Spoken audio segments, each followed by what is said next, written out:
In the year 108 of the Blue Star calendar, in Wushang City, at Wushang Academy.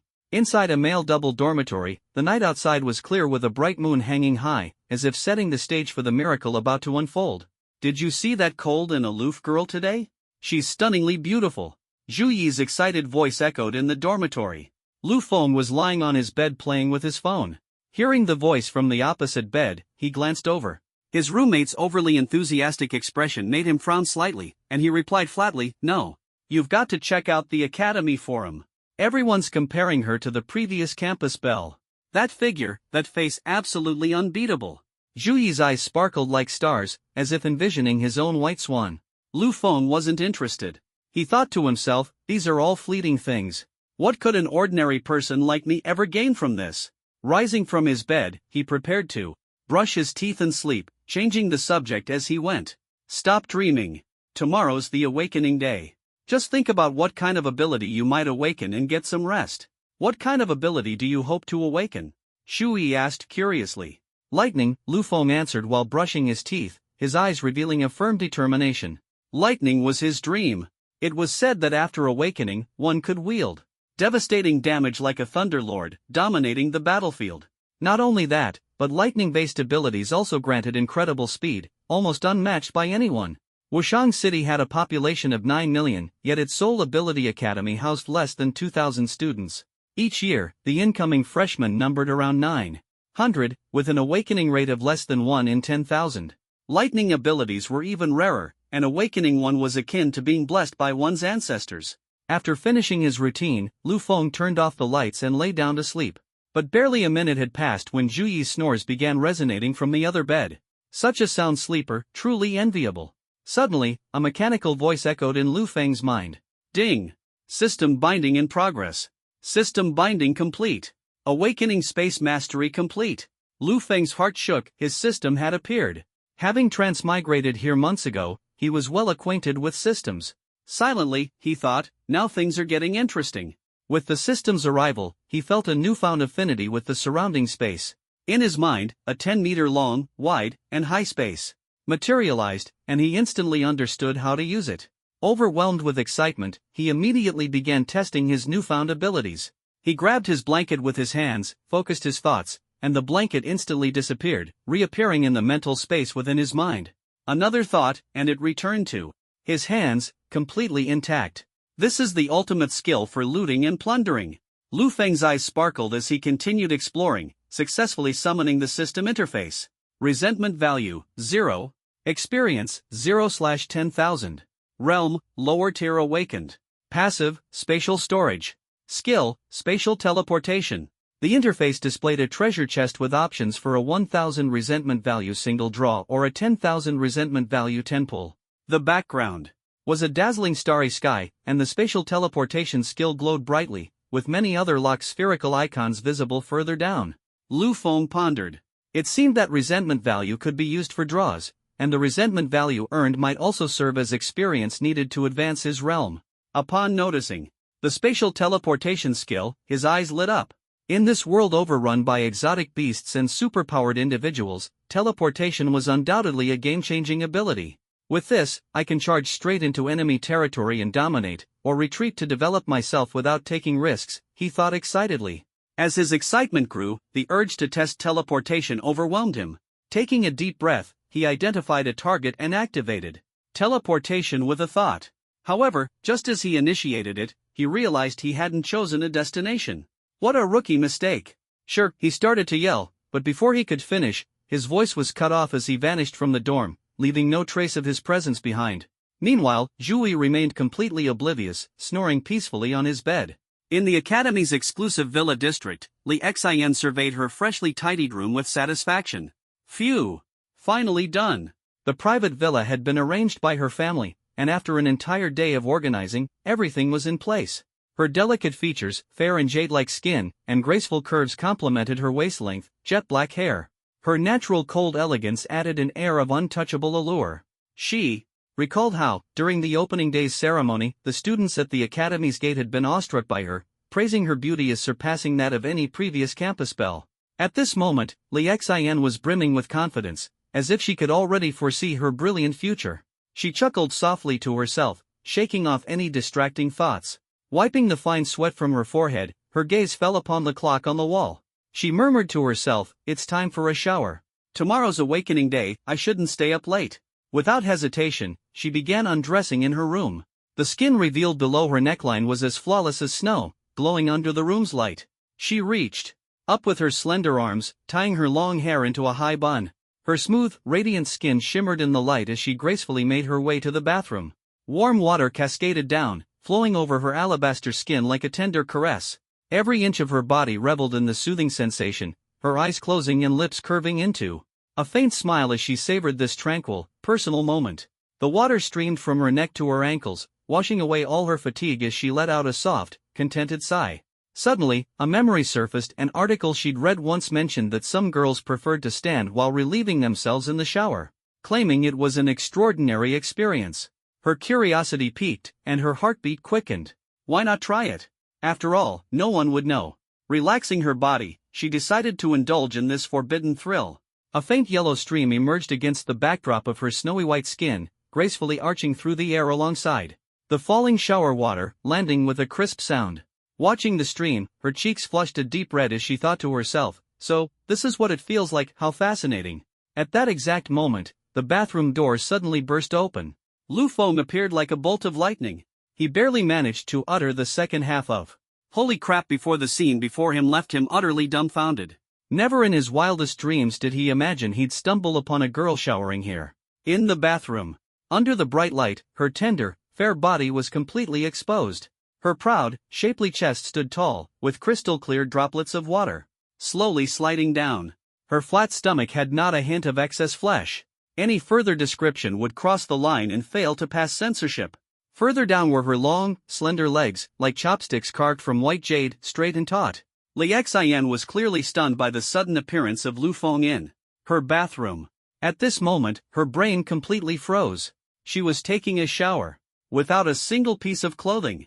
And she just so happened to be standing in, peeing, when suddenly, a strange man appeared before her. "Ah!" After 3 seconds, she snapped out of her stupor and let out a piercing scream. "Ah!" Lu Feng, startled by her scream, also shouted back. His mind went entirely blank. Suddenly, Lu Feng felt a warm sensation on his calf. Looking down, he was dumbfounded. She was still standing and peeing, and as her scream intensified, the pale yellow stream arched upward, splashing onto his leg. Fortunately, he was wearing loose shorts. "Don't scream, don't scream." Jolted awake by the warmth on his calf, he quickly reached out to cover her mouth. But she refused to comply, her body trembling uncontrollably. The sensation transmitted through his arm was startling. At this moment, he had no time to care about anything else and hastily threatened, "If you keep screaming, don't blame me for being rude." Li Xian was shocked by his words, as if imagining all sorts of murder scenes, and immediately stopped making noise. Seeing her wide, blinking eyes signaling her compliance, Lu Feng let out a sigh of relief and slowly removed his hand. "Don't scream anymore, it's a misunderstanding." Li Xian, utterly panicked, took 2 steps back, only to find herself cornered against the bathroom wall with nowhere to hide. She glanced at the bathroom door, which was behind Lu Feng, leaving her even more desperate. Looking at the naked beauty before him, Lu Feng's mind was in chaos, like 2 little figures in his head arguing incessantly. Reason was saying, a gentleman would never take advantage of someone in such a vulnerable state. Desire countered, such a stunning beauty, with looks that could surely make her a campus queen. "If you don't look now, you'll regret it." In the end, reason triumphed over desire. Feeling awkward, he mumbled, "Why don't you put on some clothes?" Li Xian looked down at herself and let out another scream. "Ah!" She hurriedly used both hands to cover her upper body, then realized her lower body was also exposed, and quickly moved one hand to shield it. But one hand was far from enough. It couldn't possibly cover everything, leaving parts still exposed like balloons. At this moment, for some inexplicable reason, she recalled a joke she'd read a few days ago. It was about a fire breaking out in a women's bathhouse, and everyone, completely naked, had to run to the streets to escape. The question was, what would you cover? The best answer was to cover your face, since everyone's body is similar. If you cover your face, no one will recognize you. Subconsciously, she raised both hands to cover her face, once again exposing her snow-white body to Lu Feng's eyes. It was only after making this move that she realized something was wrong. She felt utterly unsafe. She then quickly used her hands to cover her key areas again, her expression on the verge of tears. At this moment, she wished she had 3 hands. Lu Feng, watching the flustered girl before him, was completely entranced, feasting his eyes on the scene. His mind went blank. You, get out. Li Xian's voice carried a faint sob, her nerves on the brink of collapse. Okay, I'll leave now. Lu Feng snapped out of it and hurriedly responded. He turned and opened the bathroom door, walking out. Only then did Li Xian collapse against the wall, sliding down into a squatting position, sobbing uncontrollably. Whoa! From childhood to now, how could Li Xian have ever experienced such an absurd situation? If this got out, how could she ever face anyone again? After crying for a long time, she wiped her tears, intending to get dressed and go out, as someone was still waiting outside. But the moment she looked up, she froze. There were no clothes in the bathroom. She couldn't possibly stay naked in the bathroom forever. Thinking of this, her emotions collapsed once more. Recalling the scenes from earlier, she felt both shame and anger. Not only had she been seen naked while bathing, but she had also been caught peeing. And on top of that, she had peed on someone's leg. She was so embarrassed she wished she could claw a 3-bedroom apartment out of the floor with her toes. Thinking about the man still waiting outside, she bit her lip. Staying like this wasn't an option. Summoning her courage, she shouted, "Hey, can you grab my clothes for me?" Her voice was soft, but internally, she was screaming, "Ahak! I want to die. Not only was I seen naked, but now I'm asking him to bring me clothes. I'm going to kill this pervert." Lu Feng walked out of the bathroom, his face full of awkwardness.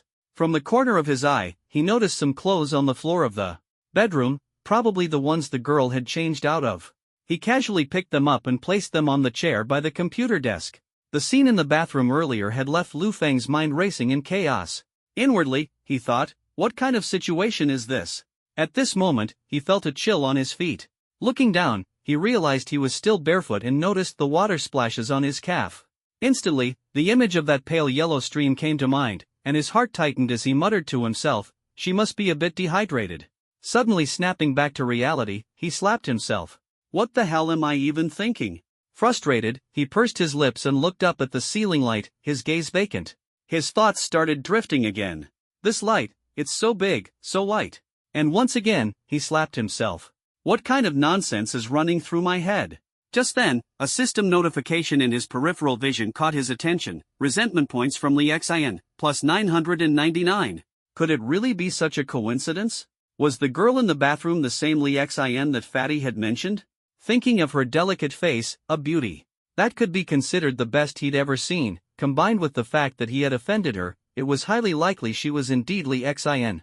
As his thoughts spiraled, his mind grew increasingly chaotic, to the point where he felt a splitting headache. Resentment points from Li Xian, plus 999. Slap. Startled by the system notification, he slapped himself once more. Is this really the time to be thinking about this? His brain was clearly fried, filled with nothing but absurd thoughts. Thinking about how she might come out soon, he felt a deep sense of unease, his heart in turmoil. This damned system had just thrown a massive curveball at him out of nowhere. Damn it! Resentment points from Lu Feng, plus 800. Lu Feng was baffled? System, you're really something else, huh? Even my own resentment points? This is ridiculous. After the intense events from earlier, he was too drained to complain further. He opened the system interface to check his status. Resentment points, 2,798. Experience, 2798/10,000. Level, Awakener, lower tier. Passive, Spatial Storage. Skill, Spatial Teleportation. Well, in just this short time, he had gained a quarter of the required resentment points for leveling up. That was at least one piece of good news to console his current mood. Hey, can you grab my clothes for me? Her voice echoed again, causing his heart to race with anxiety, though he tried to maintain a firm tone. Resentment points from Li Xian, plus 202. From the bathroom came Li Xian's low-pitched shout, her voice heavy and clear in the otherwise silent house. Lu Feng heard it distinctly. He glanced around, grabbed a dress from the wardrobe without hesitation, and walked to the bathroom door. "I brought it," he said. The door opened a crack, and he passed the dress through the gap. A flash of Li Xian's snow-white arm was seen before the dress disappeared, followed by the abrupt sound of the door slamming shut. "If she comes out, it's going to be a battlefield," Lu Feng muttered nervously, pacing back and forth in the bedroom. His mind replayed the scene from earlier, trying to figure out how to explain it. Resentment value from Li Xin, plus 800. Lu Feng? What the hell? Why is she so angry again? Didn't I bring her the clothes? Damn. Suddenly, he realized he had forgotten to bring her undergarments. Just then, the sound of the bathroom door opening reached his ears. Lu Feng turned around to see Li Xian standing in the doorway, dressed in a light blue dress, her face icy cold. She stood with her arms crossed, looking as if she were ready to explode at any moment. Scenes he shouldn't be imagining involuntarily filled Lu Feng's mind. He scolded himself inwardly, "What's wrong with me? Of all times, I'm thinking about this now? Am I really some kind of pervert? Get out. Wait for me in the living room," Li Xian said coldly. Embarrassed, Lu Feng had no choice but to leave the room, heading to the living room to sit awkwardly on the sofa. He racked his brain, trying to figure out how to explain himself later. Growing increasingly anxious, he kept stealing glances toward the bathroom. Not long after, Li Xian emerged, having changed into a new outfit. She wore a lacy t-shirt on top and tight-fitting jeans below, her long legs drawing attention. However, Lu Feng was in no mood to admire her appearance. Li Xian's icy glare pierced him, a mix of coldness and fury. Resentment value from Li Xian, plus 700. I'm really sorry. This is all a misunderstanding. Lu Feng awkwardly scratched his nose, his heart pounding nervously. Li Xian remained silent, staring at him coldly as if she were passing judgment. Overwhelmed with nerves, Lu Feng tried to explain further. "I was about to go to bed when I felt something strange in my body. I thought I might have awakened some kind of ability, and when I tested it, I suddenly appeared here. I think I've awakened something like a spatial ability." As he continued, his confidence wavered more and more. Resentment value from Li Xian, plus 900. "If you don't tell the truth, I'll call the police," Li Xian said emotionlessly, her icy gaze unrelenting as she threatened him without hesitation. A student claiming he could teleport and had awakened some unheard-of spatial ability? It sounded like a joke. Lu Feng's heart sank. He realized the situation was dire. If she called the police, the accusation of trespassing into someone else's home in the middle of the night wasn't something to take lightly. He might even get expelled. Sigh, life was tough. Lu Feng let out a deep sigh. "I know you won't believe me no matter what I say, so I'll prove it to you." He decided to let his actions speak louder than words. "If I disappear in a moment, don't panic. I'll be back right away." With that, Lu Feng prepared to activate his teleportation ability to prove himself to Li Xian. However, a system notification appeared, insufficient energy to use ability. Lu Feng. What the hell, system? Are you kidding me? Does teleportation consume that much energy? Resentment value from Lu Feng, plus 900. He was at a loss for words. Glancing awkwardly at Li Xian, his mind raced for a way out of this predicament. How was he supposed to explain himself now? Lu Feng tried to salvage the situation. Li Xian responded coldly, her tone heavy with suspicion. "I can't teleport anymore," Lu Feng admitted reluctantly.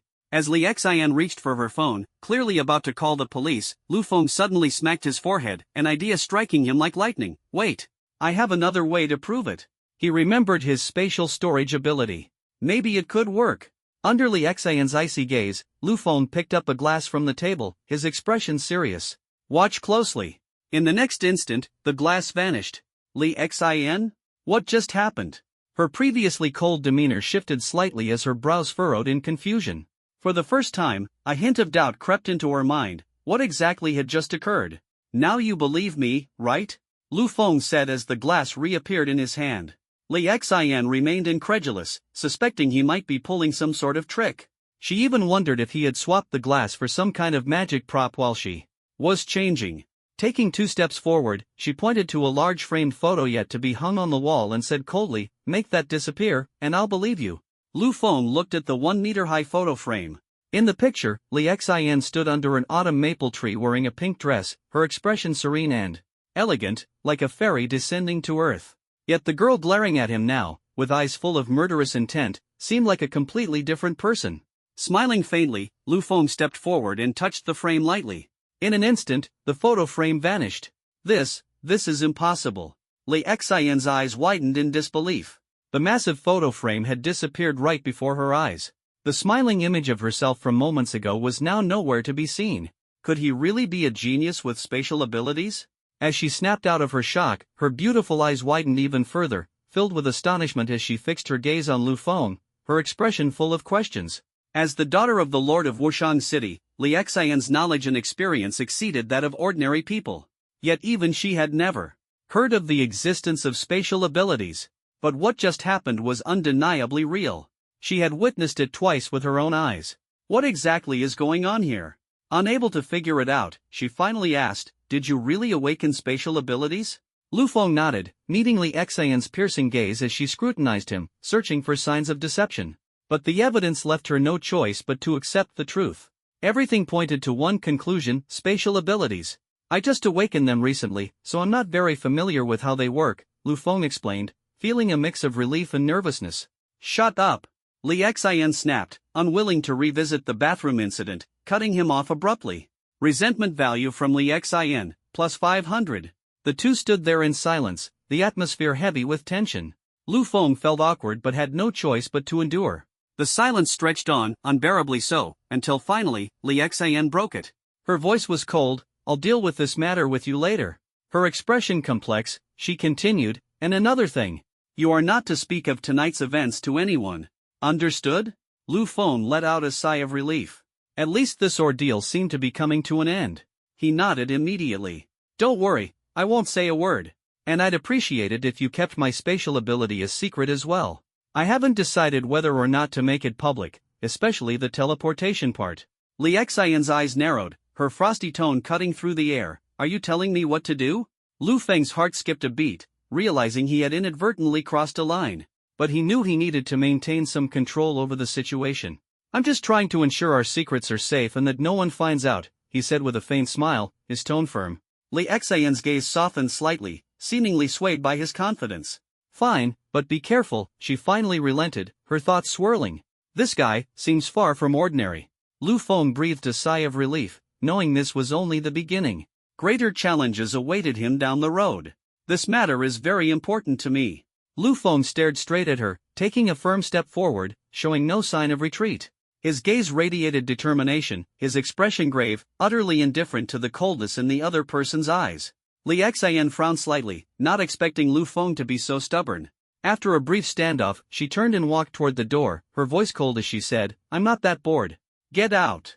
Seeing her clear intent to send him away, Lu Feng felt somewhat relieved and exhaled silently. It seemed tonight's absurd situation was resolved. He didn't take her tone to heart after all. Who wouldn't feel upset in such circumstances? He trusted that Li Xian wouldn't spread word of this incident. After all, she wouldn't want him spreading anything about her either. "You've got dirt on me, and I know your weak spot too, Li Xian. You wouldn't want me blabbing about how I saw you in the shower, would you?" Barefoot, he stepped out the door, glancing back at the brightly lit villa. His emotions were complicated as he headed toward his dormitory. Resentment from Li Xian plus 100. Still holding a grudge? He smirked slightly, thinking to himself, well, given the situation, it's understandable. The memory of the bathroom scene replayed in his mind, that stunning face, the curve of her figure, the fair complexion of her skin. Damn it, what was wrong with his brain? Shaking his head, he tried to change his train of thought and instead cursed the true culprit of all this, the ridiculous system. What kind of messed up system teleports someone into someone else's bathroom? It was absurd. Resentment from Lu Feng plus 400. Lu Feng was speechless. "System, you're the worst," he cursed inwardly, then suddenly had a thought: if his resentment system could recognize his own feelings, could he use it to boost himself? He tested it by scolding in his mind, "Stupid system. You damn bastard. Are you trying to sabotage me? What kind of crappy skill teleports people into bathrooms?" He waited quietly for a moment, but when no system notification appeared, he realized it wouldn't work and gave up. Instead of anger, he was now starting to feel amused by the absurdity of it all. "Who the hell are you? Why are you leaving her house so late?" Just then, an angry male voice interrupted his thoughts. Lu Feng looked up. A muscular man, obviously someone who worked out regularly, was glaring at him with disbelief. His face was so red with rage it looked like he might explode. A man and a woman alone in a house late at night, dressed so casually, no wonder the guy's mind jumped to unpleasant conclusions. Resentment from Xing He plus 400. Lu Feng noticed the resentment notification above the man's head and felt a bit on edge. Xing He? He didn't know him. Given the bizarre events earlier, Lu Feng was already in a bad mood. Faced with such questioning, he naturally wasn't going to be polite. He figured this guy was probably one of Li Xian's admirers, so he deliberately provoked him. "Oh, we were introduced by a mutual friend." Then, with a smirk full of mischief and a tone that seemed to savor the moment, he added, "Man, it was smooth." Without waiting for Xing Yi's reaction, Lu Feng turned and walked away, ignoring the man's stunned expression as if struck by lightning. Barefoot and with a reminder of Li Xian's souvenir on his leg, he needed to clean up quickly. The dormitory wasn't far from the villa area. Before long, he reached his room. Switching on the light, he saw Chui sprawled on his bed like a pig, sound asleep. Lu Feng couldn't help but chuckle wryly. Resentment from Li Xian plus 300. Resentment from Xing Yi plus 500. Sitting by his bed, he put on his slippers and headed to the bathroom to wash his feet. Seeing the notifications, he couldn't help but laugh. Had the two of them gotten into an argument? He couldn't be sure of the details, but he didn't need to know. After cleaning up, he lay down and prepared to sleep, opening the system interface out of curiosity. Resentment points, 8,100. Experience, 8,100/10,000. Level, Awakener, lower tier. Lu Feng's eyes lit up. He already had 8,100 experience points? If this kept up, he'd be unstoppable. Was this what modern girls referred to as emotional value? Li Xian was stunning, with a great figure and outstanding temperament. Who knew her emotional value would be this high too? Amazing. Resentment from Li Xian plus 100.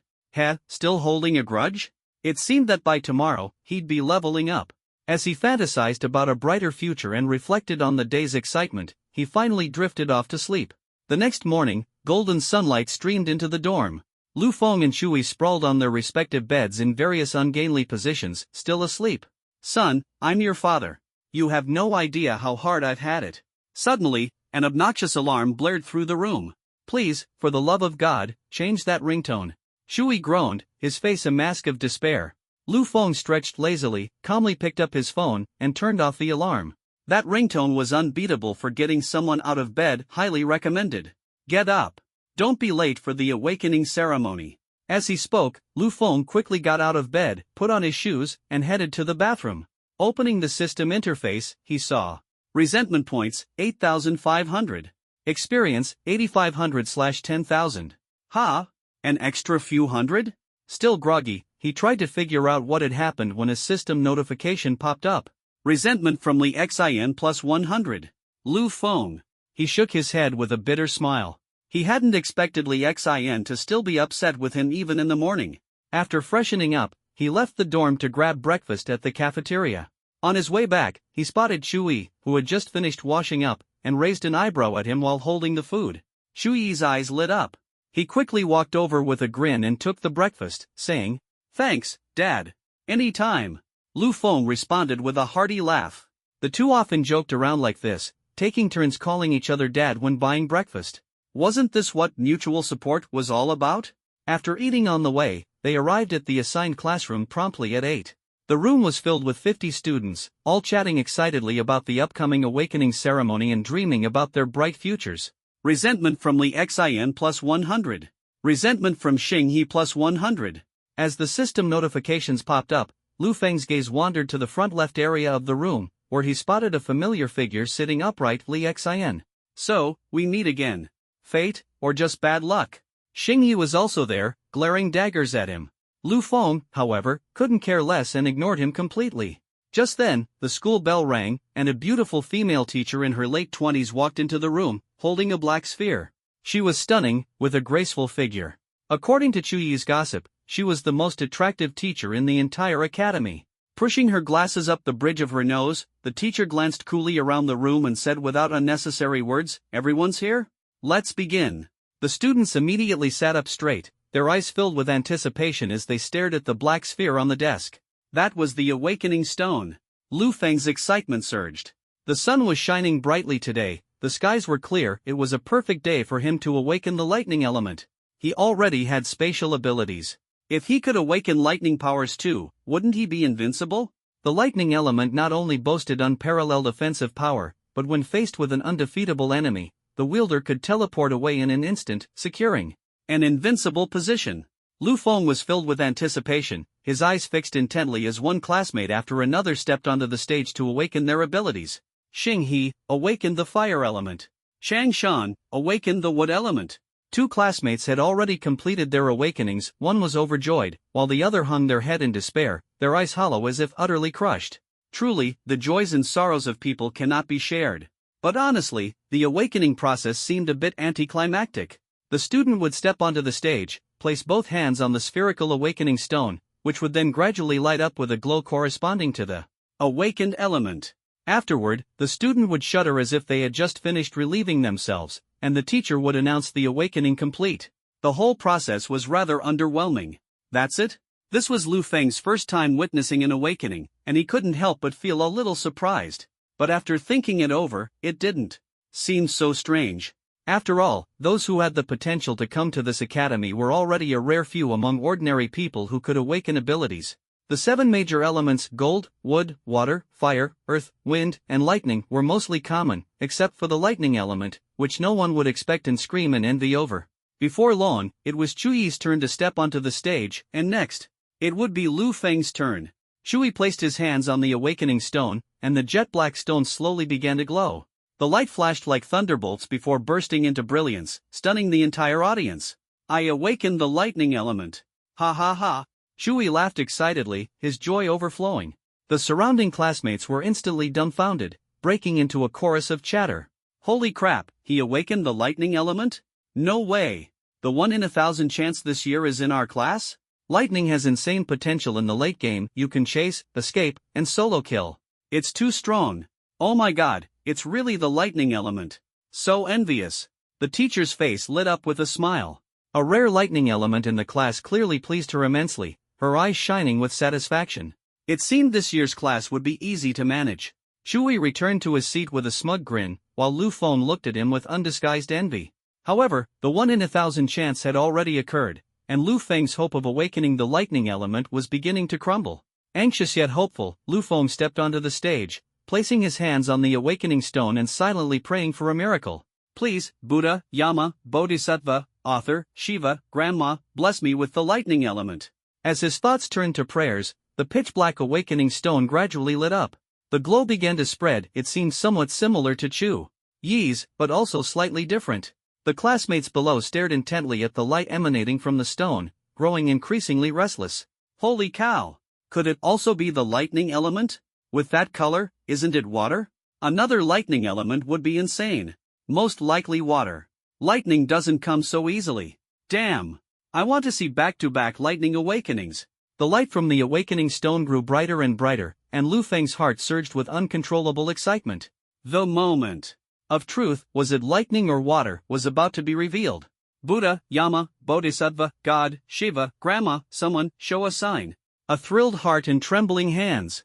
He could feel a gentle, unfamiliar energy stirring within him. Just as the light reached its peak, a voice suddenly echoed in his mind. Water element detected. System enhancement initiated. Matching new attribute. Lu Feng? What? What did the voice just say? Attribute enhancement? Could such a thing even happen? Lightning attribute successfully matched. Upgrading in progress. Please be patient. Now he heard it clearly, and joy exploded in his heart. The system could actually upgrade his attribute to the lightning element he had dreamed of. He was in love with this system. Compared to lightning, water seemed so lackluster it wasn't even worth considering. At this moment, the light from the awakening stone rapidly dimmed, marking the completion of the process.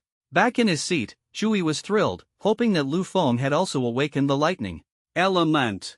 If so, the two of them could become the Thunder Brothers, dominating the world together, striking fear into their enemies, and earning fame far and wide. Just the thought was exhilarating.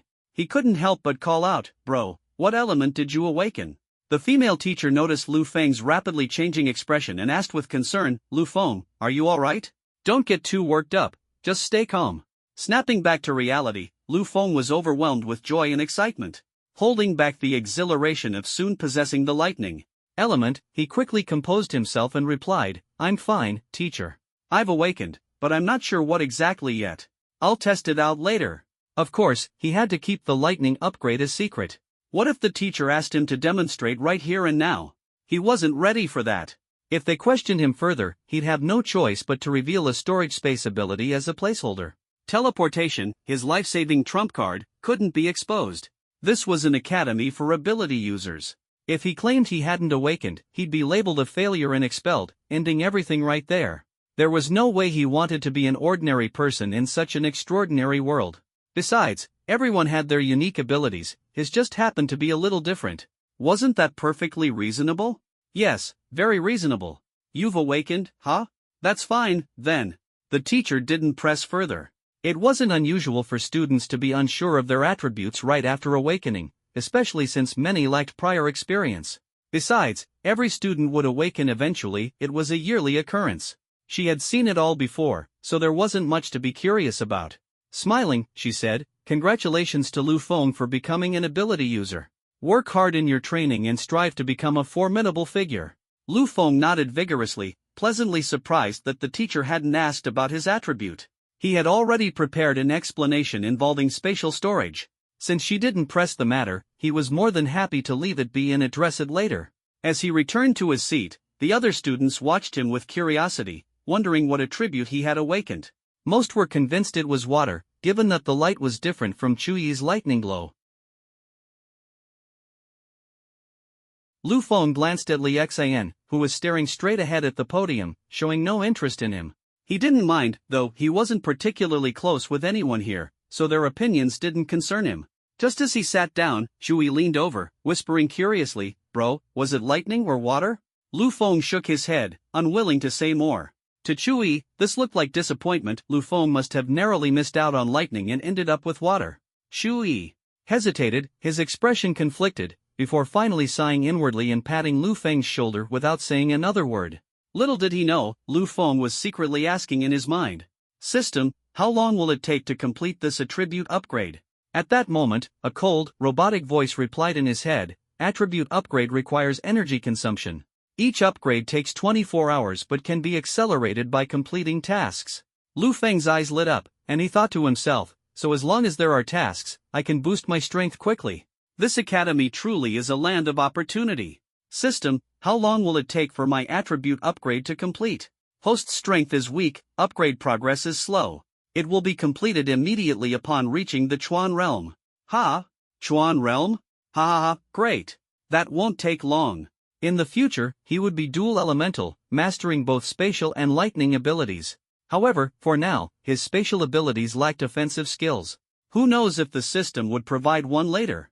If he had the unparalleled offensive power of the lightning element, he'd be like a cow riding on power lines. He couldn't wait to see himself dominating the battlefield in the future.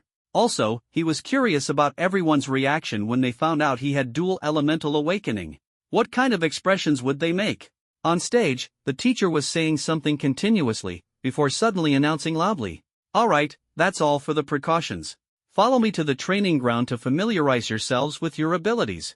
The sound of chairs being pushed filled the room, and everyone excitedly stood up, following the teacher eagerly, ready to showcase their newfound powers and see what their abilities were capable of. Lu Feng, sitting below the stage, snapped out of his daydreaming as the teacher's words brought him back to reality.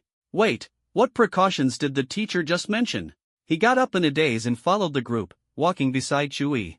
Noticing that his grievance value had reached 8,500 and was close to upgrading, he felt a surge of inspiration and nudged Chuyi beside him, saying, "Hey, fatty, I just remembered a rumor about the lightning element. I think you need to hear this." "A rumor? What rumor?" Chuyi, intrigued by Lu Feng's mysterious tone, immediately grew interested. "I ask you, lightning abilities are rare, but over the past 100 years in Wushang City, there must have been nearly 100 awakenings. Why do you think we never see them?" "Ha?" Chuyi was startled. He had never thought about this question before. Don't say it yet." He raised his hand to stroke his chin, pondering deeply. But alas, he wasn't the type to figure such things out, so he lowered his hand and asked, "Alright, why is that?" "Here's a hint, lightning abilities are a natural energy source. Think about it." "Oh, come on. Just say it already. Don't keep me in suspense." Seeing this, Lu Feng lowered his voice slightly and said, "I heard the higher-ups specifically capture lightning ability users to generate electricity." "Chuyi?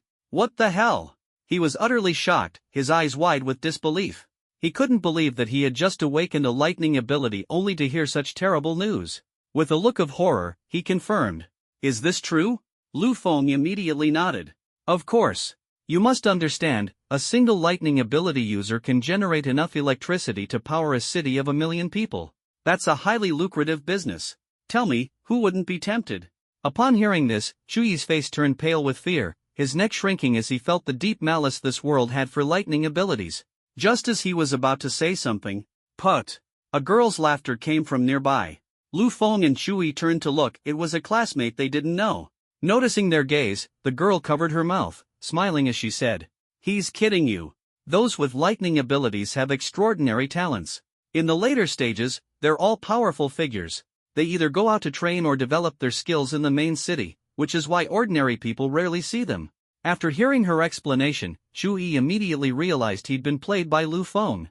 Recalling how seriously he had taken it, like a fool, he shot a resentful glare at Lu Feng. Grievance value from Chuyi, plus 900. Seeing this notification, Lu Feng felt a surge of joy in his heart. However, the additional 900 was still not enough for the upgrade. Initially, he had planned to trick Chuyi more thoroughly and then reveal the truth to maximize the grievance value. As he was contemplating this, he met Chuyi's resentful gaze and awkwardly chuckled. "Ahem, it was just a joke, you know." Chuyi's face remained expressionless. "Great joke. Don't do it again." At this moment, the group had arrived at the training ground, which was equipped with various equipment and weapons for the students to practice with. The training ground was approximately 1,000 meters long, 500 meters wide, and 20 meters high, spacious and well lit. The teacher led the group to a corner and said, "This section will be reserved for our class. You can train here in the future." She then pointed to a 1-meter-tall stone monument beside her. "You can unleash your abilities on this. It will display your current ability strength." She casually gestured to Xinghe, explained briefly how to activate the abilities, and signaled for them to start, pulling out a notebook to record each student's ability strength. Standing 3 meters away from the monument, Xinghe conjured a fist-sized flame in his hand. "Ha!" He thrust his palm forward, and the fireball shot toward the monument. The monument remained unmoved as the fireball dissipated. Fire ability, strength, 38. The monument displayed the text. "Not bad." Next. The teacher noted it down and moved on. At this stage, all the students had just awakened, so 2-digit ability strength was very normal. One by one, the students tested their abilities, with most scores hovering around 50. Notably, Li Xian achieved over 200 in strength. Lu Feng thought to himself, this girl's background must be extraordinary. Living in a villa, exuding elegance, clearly, she came from a powerful family. This also provided her with exceptional talent. Next, it was Chuyi's turn. After awakening, he felt a natural power coursing through him, as if it was an extension of his will. From his palm, arcs of lightning began to crackle, the sizzling sound of electricity filling the air with a sense of awe. He unleashed a strike at the monument, which displayed a strength of 81. Lu Feng thought to himself, this monument was designed to measure ability strength, not destructive power. "Lu Feng, it's your turn," the teacher urged. Lu Feng, deliberately waiting until the end, hesitated as he stepped forward. He stared at the monument 3 meters ahead, feeling a bit melancholic. How was he supposed to test his spatial ability? For a moment, he felt lost. "What's wrong?" "Quickly activate your ability for the test," the teacher pressed impatiently as he remained still. Having no other choice, he approached the monument and placed his hand on it. The surrounding students exchanged puzzled looks, not understanding why he was getting so close to the monument. "Does he think being closer will increase his ability strength?" someone whispered. Hearing this, many others thought it made sense and couldn't help but laugh. Even the teacher frowned, about to tell Lu Feng to take the test properly, when suddenly, the monument vanished. The massive stone monument disappeared without a trace. The teacher froze in place, unable to believe her eyes, and stepped forward to wave her hands around where the monument had stood. She felt nothing. The surrounding students were equally dumbfounded, exclaiming in shock. "What the hell? Where's the monument? What happened? Am I seeing things? What's going on?" In their worldview, spatial abilities didn't exist. This scene completely shattered their understanding, leaving them in awe and reverence for Lu Feng's mysterious power. Lu Feng noticed that everyone was stunned, their mouths agape. The corners of his lips curled up slightly, and he felt a sense of pride welling up inside. He decided it was time to reveal the truth. "Teacher, the stone tablet is with me." His voice wasn't loud, but it struck everyone like a thunderclap, shaking them to their core. The teacher, who had just been speculating whether another teacher was playing a prank on her, immediately turned her head sharply, her gaze piercing like lightning. She exclaimed in shock, "What do you mean? It's with you? Yes. Lu Feng nodded. As if to prove his point, he raised his hand and pointed. The missing stone tablet instantly reappeared before everyone's eyes. The trainees were stunned. In unison, they exclaimed, "Holy crap!" Apart from Li Xin, whose expression was slightly complicated, the others were completely dumbfounded, their minds blank. What kind of power was this? They had never seen such a miraculous ability before. The sudden reappearance of the stone tablet shocked even the teacher. Upon closer inspection, she noticed signs that the stone tablet had indeed been moved, which meant it had truly disappeared earlier and wasn't just obscured by some trick. She turned to Lu Feng, her face filled with disbelief. "What's going on? Is this your ability?"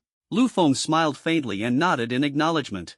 "A space-type storage ability, I suppose." He only needed to keep his teleportation ability a secret. This was his ultimate life-saving skill and absolutely couldn't be exposed.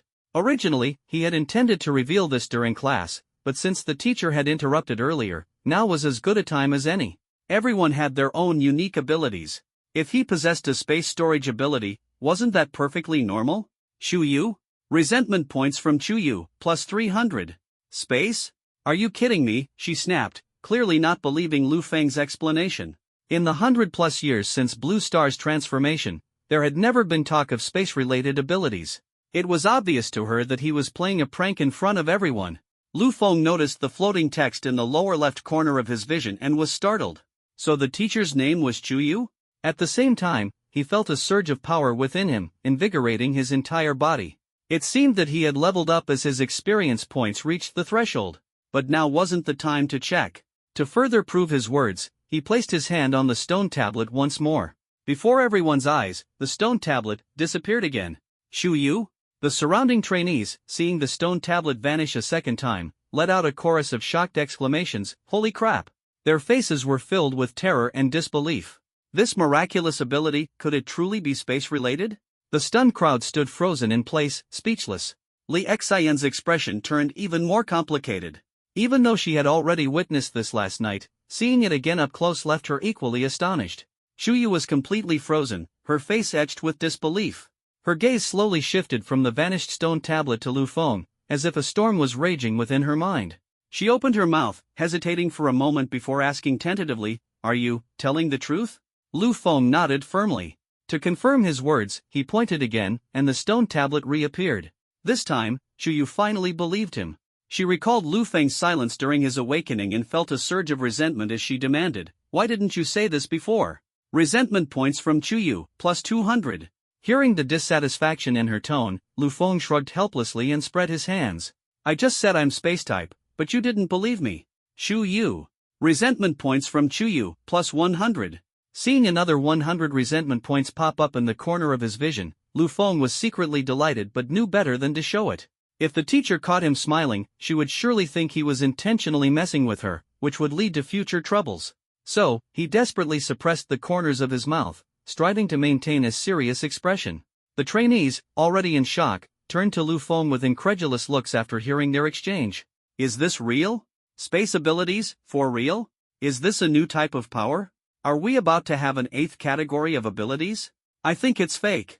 It must be some kind of special trick. After all, there hasn't been a single space ability user in over 100 years. There's no way one just pops up now. But what about his demonstration? Don't forget, the teacher is far stronger than us. If it were some trick, there's no way she wouldn't notice. Amid the trainees' heated discussions, Chu Yu snapped back to reality, her gaze complex as she stared at Lu Feng. If what he said was true, the implications would be immense. Not just for Blue Star, though she wasn't sure about other countries, but even within the Dragon Kingdom, she had never heard of any abilities outside the 7 established categories. If all of this was real, the hidden information could be monumental. For example, did this mean space-type ability users would start appearing in the future? What exactly were the characteristics of this category? What mysterious skills would they have? Had other countries already encountered such abilities? How should they prepare? What impact would space abilities have on the current global situation? And on a more personal note, how was she supposed to teach her class going forward? No, those weren't the most pressing concerns right now. The most important question was, if she had indeed discovered a new ability category, how significant would her contribution be? Her heart raced at the thought, excitement surging uncontrollably. In short, too many questions and potential changes swirled in her mind, leaving her unable to make a clear decision. She glanced at the noisy trainees, and an idea struck her. She decided to act decisively. Everyone, quiet down. To verify Lu Feng's claims, I'll take him for a detailed examination right now. You're free to move around, but do not use your abilities recklessly in my absence. Don't bring disaster upon yourselves. The trainees nodded in agreement, indicating they understood. Lu Feng, come with me. With her mind in turmoil, Chuyu led Lu Feng out of the training hall. As they walked, Chuyu suddenly turned to him and asked, "Did you really awaken a space ability?" Her face still betrayed disbelief. Recalling the earlier scene and imagining the profound impact a new ability category could have, she felt as if she were in a dream. Hearing her question, Lu Feng paused mid-step, then silently turned around and began walking back. "Hey, where are you going?" Chuyu called out, startled. "I'm going to store the stone tablet in my space and bring it out again for you to see." Chuyu. Resentment points from Chuyu, plus 100. She thought to herself, did that stone tablet offend Lu Feng? Why does he keep messing with it? If it got lost, it would cost 1,000 beginner spirit crystals. She couldn't afford that. As a result, Chuyu's dissatisfied voice stopped him in his tracks. On the way, Lu Feng could feel Chuyu's gaze filled with resentment. Another notification appeared in his vision. Resentment points from Chuyu, plus 10. This teacher was truly petty. The two soon arrived at the vice dean's office. The vice dean had a square-shaped face that exuded an air of authority without anger. He was seated upright at his desk, processing documents. It had already been a week since the semester began. After the initial adaptation period for the new students, today was the day of awakening, and there were many matters that required his attention as the vice dean. The dean was away on business and hadn't returned for several months. In short, he was utterly exhausted. As he was fretting about the fact that the resources allocated this year were even less than in previous years, he heard someone knocking at the door. Looking up, he saw two figures enter. Chuyu and Lu Feng stepped into the room. "Vice Dean Jiang, there's something we need to report to you," Chuyu said gravely. Vice Dean Jiang glanced at the two of them, his eyes lingering on Lu Feng, who had an honest and straightforward demeanor. Instantly, he began to speculate in his mind. There was no need to guess, this must be about some trouble this student had caused. Otherwise, Teacher Chu wouldn't look so serious. Curious about the specifics, he asked, "What happened? Did the student break the rules?" His voice was resonant and steady. Chuyu shook her head slightly. "No, it's not that. He has awakened a brand new ability." "A brand new ability?" Vice Dean John's expression was tinged with surprise. However, he didn't think beyond the existing 7 elemental categories. He assumed the student's ability merely had some minor variations. Most of these variations were simply the result of students newly awakened to their powers, not yet understanding how to use them correctly, often leading to amusing mishaps. For example, water element abilities. If a student attentively followed instructions during the first week of classes, they could usually focus their power in their hands after awakening. But some inattentive students, failing to listen, would end up with water bursting all over their bodies when they activated their power. To an outsider, it might look like they were severely dehydrated. Some even felt the sudden urge to urinate upon activating their abilities. Thinking about this, he couldn't help but feel exasperated. He already had a mountain of headaches to deal with, and now even trivial matters were being brought to him. Wasn't this just adding to his workload? Day after day, nothing ever seemed to go smoothly. His brows furrowed immediately as he said, "Just go over the activation process with him again. It should work fine, it's not a big deal. I have a lot on my plate here. You two go back and practice some more." Seeing that her superior had misunderstood and was now dismissing them, Chiyu grew anxious and quickly explained, "You're mistaken. He has awakened a space element ability." Vice Dean Jiang raised his eyebrows, repeating in disbelief to confirm he hadn't misheard. "Space element?" Chuyu nodded hurriedly in affirmation, pulling Lu Feng closer to her side. When testing his ability's strength, he could make a stone tablet disappear and then reappear. Vice Dean Jiang glanced at Lu Feng and, after a moment of thought, patiently explained, "Teacher Chu, have you considered that it might be an illusion from a water element ability, or even something achievable with an earth element technique? The stone tablet could have been hidden underground and then brought back up again. He hadn't once considered anything beyond the 7 elemental powers space element? He'd never even heard of such a thing. Abilities had been awakening for over 100 years, and the rules of the world had long been established. How could a new elemental category suddenly appear? There were indeed many ways to make a stone tablet disappear and reappear, such as decomposing it with earth element powers or burying it underground. Alternatively, a water element ability could envelop the stone tablet, refracting light in such a way as to create the illusion of disappearance and reappearance. These were all minor tricks, nothing more. Vice Dean John's explanation left Chuyu momentarily stunned. She began to wonder if she had indeed overlooked something earlier. After all, the thought of an entirely new elemental category was truly unthinkable. But as she recalled the events in detail, she felt certain she hadn't made a mistake. If it were an earth element ability, she would have noticed. Whether through decomposition or sinking into the ground, it wouldn't have been instantaneous, it would take some time. Even for a skilled individual who could shorten this process, it would never be instantaneous, let alone for Lu Feng, who had only just awakened. As for water element illusions, she was familiar with them. While this ability could enable invisibility in its later stages, it simply didn't apply here. Moreover, after the stone tablet disappeared, she had personally touched the spot where it vanished and confirmed that nothing was there. Since words weren't convincing, she decided to demonstrate. Turning to Lu Feng, she said, "Lu Feng, show Vice Dean Jiang again." Recalling Lu Feng's earlier antics, she added in a slightly resentful tone, "Do it here, no need to go find the stone tablet." Holding back a laugh, Lu Feng nodded, indicating he understood. Under Vice Dean Jiang's scrutinizing gaze, Lu Feng stepped forward, picked up a rather luxurious-looking pen from the desk, and gave a slight nod of acknowledgement. "Watch closely," he said. Vice Dean Jiang nodded as well, curious to see what kind of trickery the student could pull off. At Lu Feng's mental command, the pen in his hand vanished instantly before Vice Dean Jiang's very eyes. It was as if it had never existed. Utterly astounding. Vice Dean Jiang? He was dumbfounded. What just happened? A magic trick? His brows furrowed deeply, his eyes filled with shock. In the instant the pen disappeared, he hadn't detected even the slightest anomaly. "Vice Dean Jiang, do you believe it now?" Chuyu quickly spoke up from the side. As the pen vanished, she let out a small sigh of relief, silently hoping Lu Feng wasn't just playing tricks on her. Otherwise, she would have been utterly humiliated. Vice Dean Jiang ignored Chuyu's words, his gaze fixed intently on Lu Feng. In a serious tone, he said, "Wait, show me again." At the same time, he activated his own abilities, trying to sense any changes in the surrounding environment. Lu Feng glanced at the desk, pulled another pen from the holder, and held it in his hand, bringing it closer to Vice Dean Jiang. With a confident smile, he said, "Vice Dean, watch carefully." In his mind, he thought, time for some showmanship. Before his words even fully landed, the pen vanished in an instant. "Ha!" Vice Dean Jiang's eyes widened in astonishment as he witnessed the pen disappear once more. He was completely dumbfounded, his mind a chaotic mess. In that moment when the pen vanished, he hadn't detected any energy fluctuations from the 7 known elemental powers. The possibility of it being a magic trick was also eliminated one by one. What a joke! He was a seasoned expert with exceptional perception. How could he fail to see through a sleight of hand? Could it be that this student had truly awakened the so-called space element ability? How is this possible? Vice Dean Jiang exclaimed, startled by his own bold speculation. To have risen to the position of Vice Dean at Wushang Academy, he was undoubtedly a figure among the elite, with far more knowledge than the average person. Yet, he had never encountered anything so bizarre, nor had he seen any records of such a phenomenon.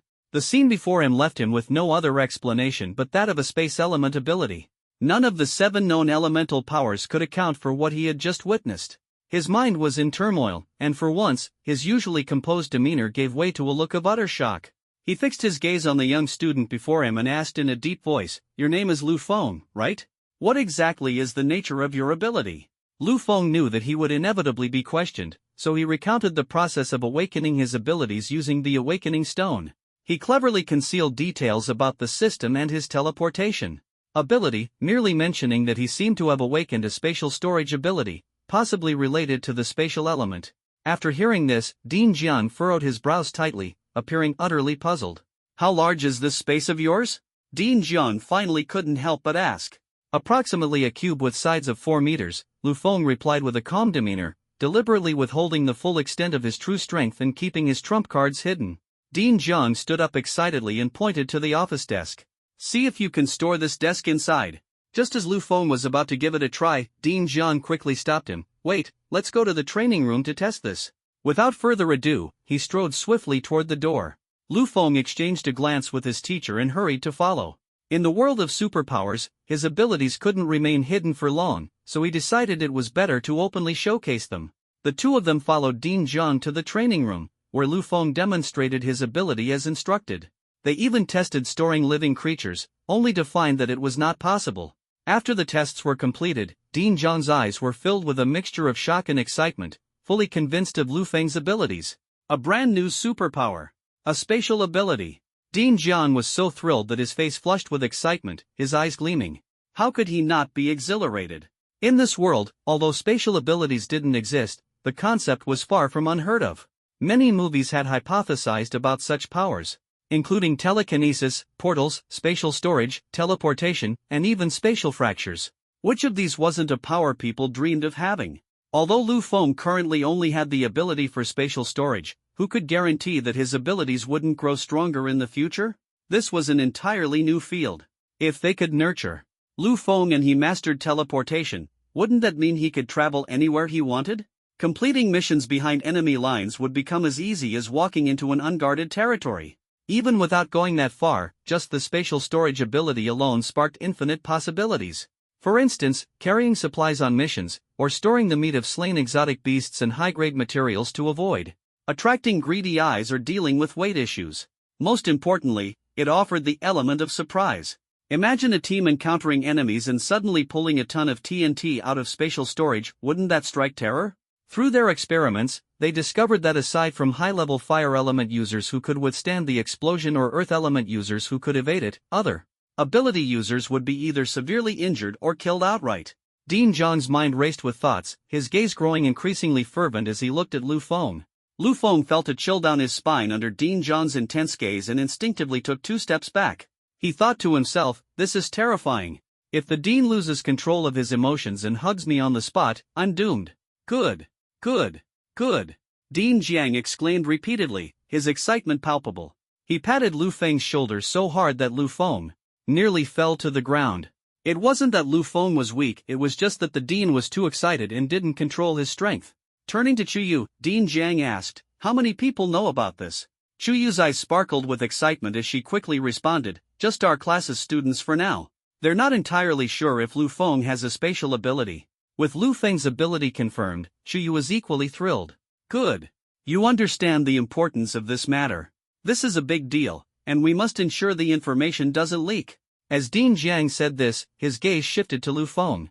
He continued, when you get back, tell those students that Lu Feng awakened an earth element ability early, which allowed him to instantly petrify and conceal the monument.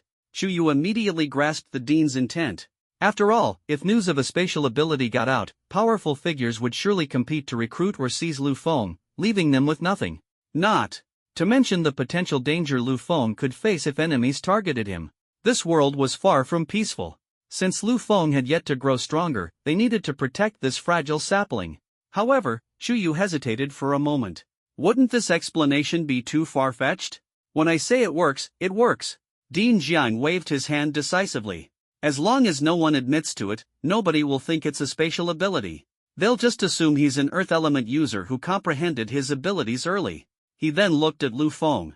You must keep this a secret too. Remember to say you're an earth element user. Do you understand? Unless you want to be knocked out and kidnapped on your way home? A chill ran through Lu Feng's heart. He realized he had been too careless, only thinking about national support.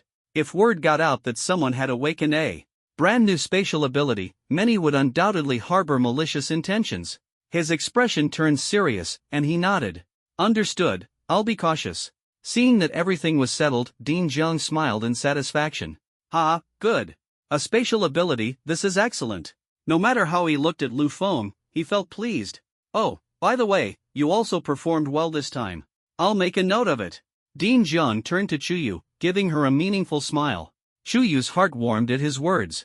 She smiled and said, thank you, Dean Jiang. Cultivation required resources, and so did growing stronger. Whether it was spirit crystals or weapons and equipment, they were all crucial. In this competitive world, strength was the foundation of survival.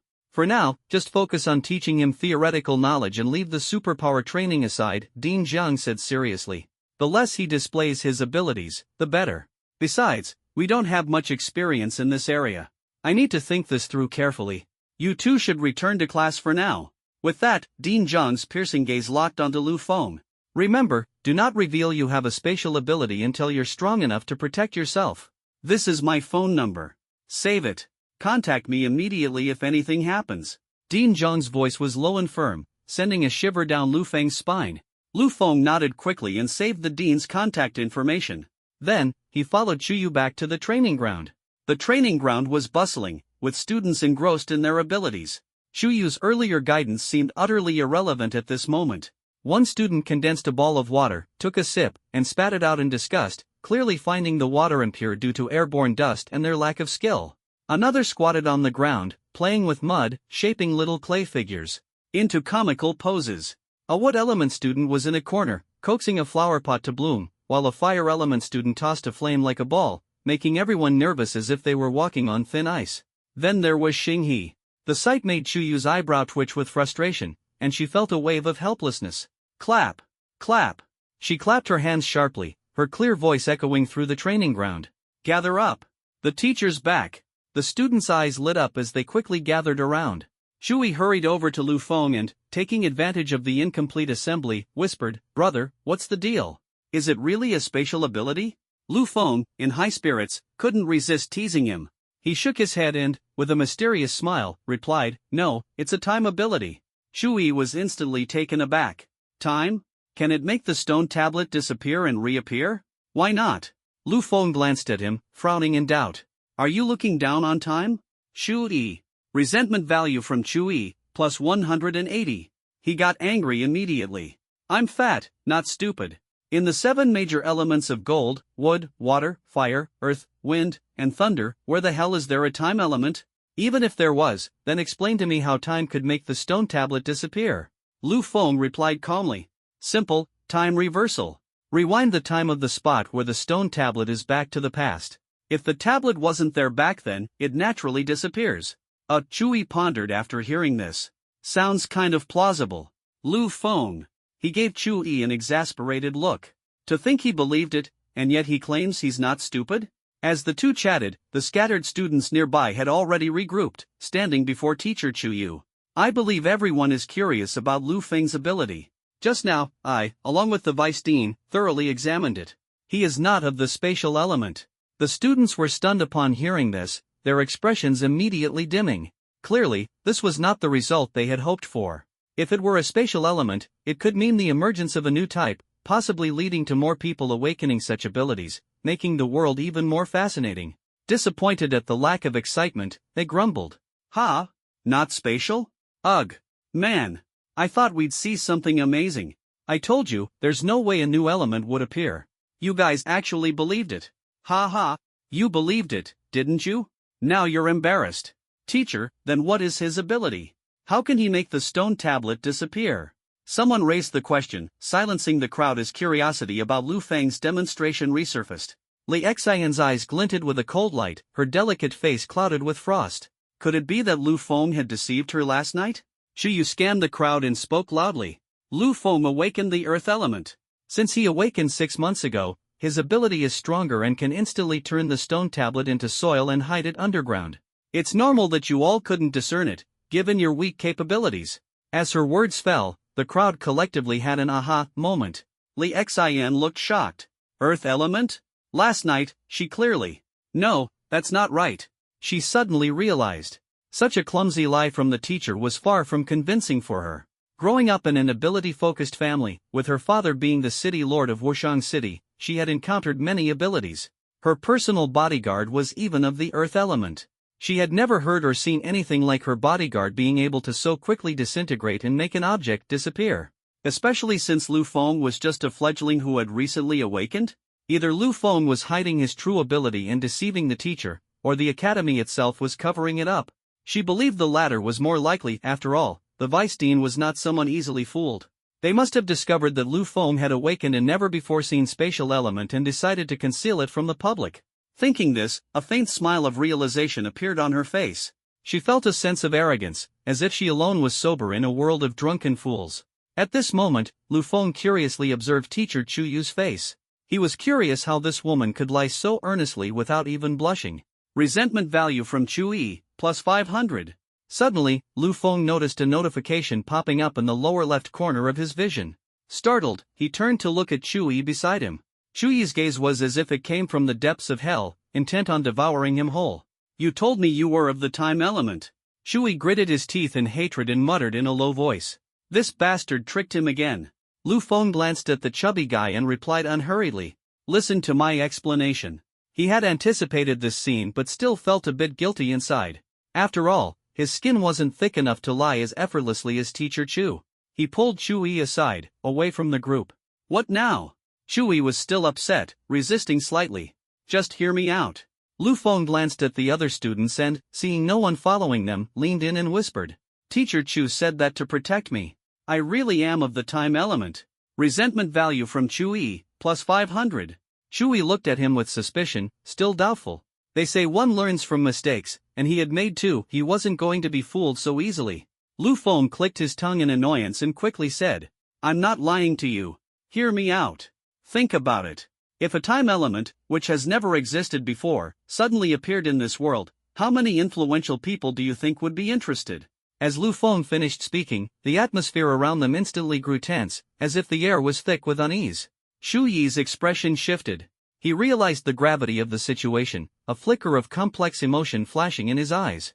"Are you saying we might get dragged into a bigger whirlpool?" Shui asked in a low voice, his anger replaced by fear. Lu Feng nodded, his gaze firm but his tone teasing. "Exactly. Since we've chosen this path, we must be prepared to face all challenges." He smiled faintly, as if already envisioning a glorious future. "I don't believe it. Even if it's the earth element, I'll see how you did it." Shui gritted his teeth, a spark of indomitable determination igniting within him. "Good." Lu Feng patted his shoulder, his eyes resolute. "Let's uncover this secret together." In that instant, a bond of mutual understanding formed between them, an unstoppable force surging in their hearts. The adventure ahead was just beginning. Lu Feng glanced at Chui, noticing his stunned expression, and felt a surge of triumph as he continued to stoke the fire. "Think about it, they'd definitely capture me immediately and study my secrets. If those criminals or hostile forces found out, they'd do everything to eliminate me before I even had a chance to grow. Doesn't that make sense? Is that really true?" Chui, hearing this, felt it made some sense, his heart wavering. Had he misunderstood his friend? But admitting it outwardly wounded his pride, especially since he'd been so angry moments ago. Seeing this, Lu Feng continued to persuade him. "I'm telling you, only 3 people in the entire academy know this secret, the Vice Dean, Teacher Chuyu, and you. This is a life or death matter for me." Chui was instantly shocked. Such a critical secret, and Lu Feng had only told him? Lu Feng put on a disappointed look, his tone filled with sorrow. "I trusted you with a secret that concerns my very life, and yet you accuse me. You, sigh." With that, he shook his head, turning to leave, exuding an air of disheartened indifference. Hey, I was wrong." Chui suddenly snapped out of it, grabbing Lu Feng's arm in a panic. "I was wrong, okay? Don't be like that." Hearing Chuyi's urgent apology, Lu Feng stopped, feigning indifference as he turned his face away. "Then tell me, what were you wrong about?" He wasn't turning away out of arrogance but because he couldn't suppress his smile, his lips curling upward like an AK-47 firing uncontrollably. This made him reflect that he really needed to work on his acting skills. "I shouldn't have doubted you or wronged you, a good friend," Chui added to show his sincerity. "How about this, I'll cover your breakfast for a whole month. You don't even have to call me boss, alright?" Lu Feng secretly rejoiced, pretending to reluctantly accept the compensation.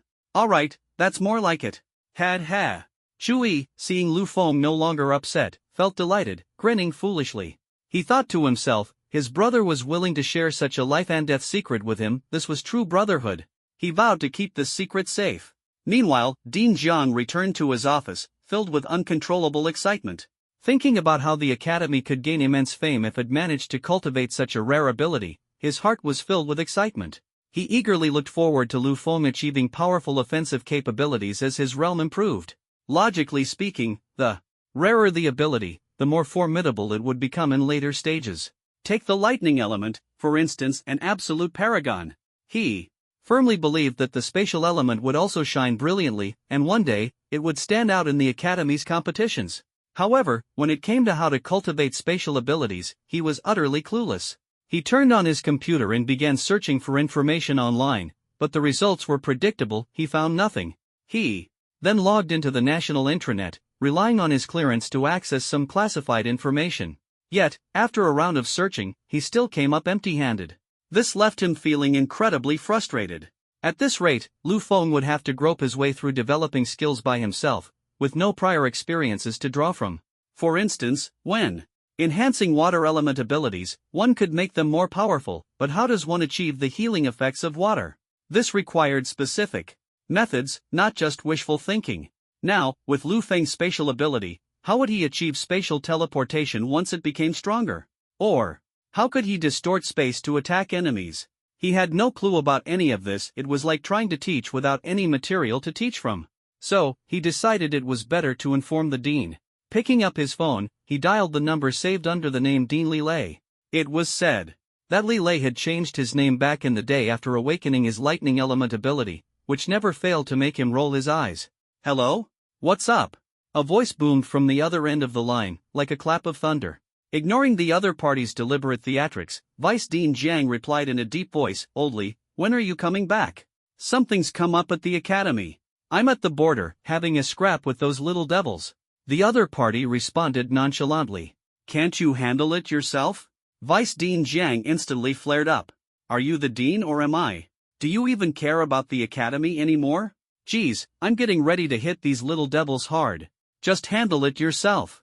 If there's nothing urgent, I'm hanging up." The other person was completely indifferent. "Wait, don't hang up yet." Jiang quickly interrupted, his tone growing heavier. "Our academy has a spatial ability user." "What? A spy?" The sound of rushing wind came through the phone, suggesting the person was on the move.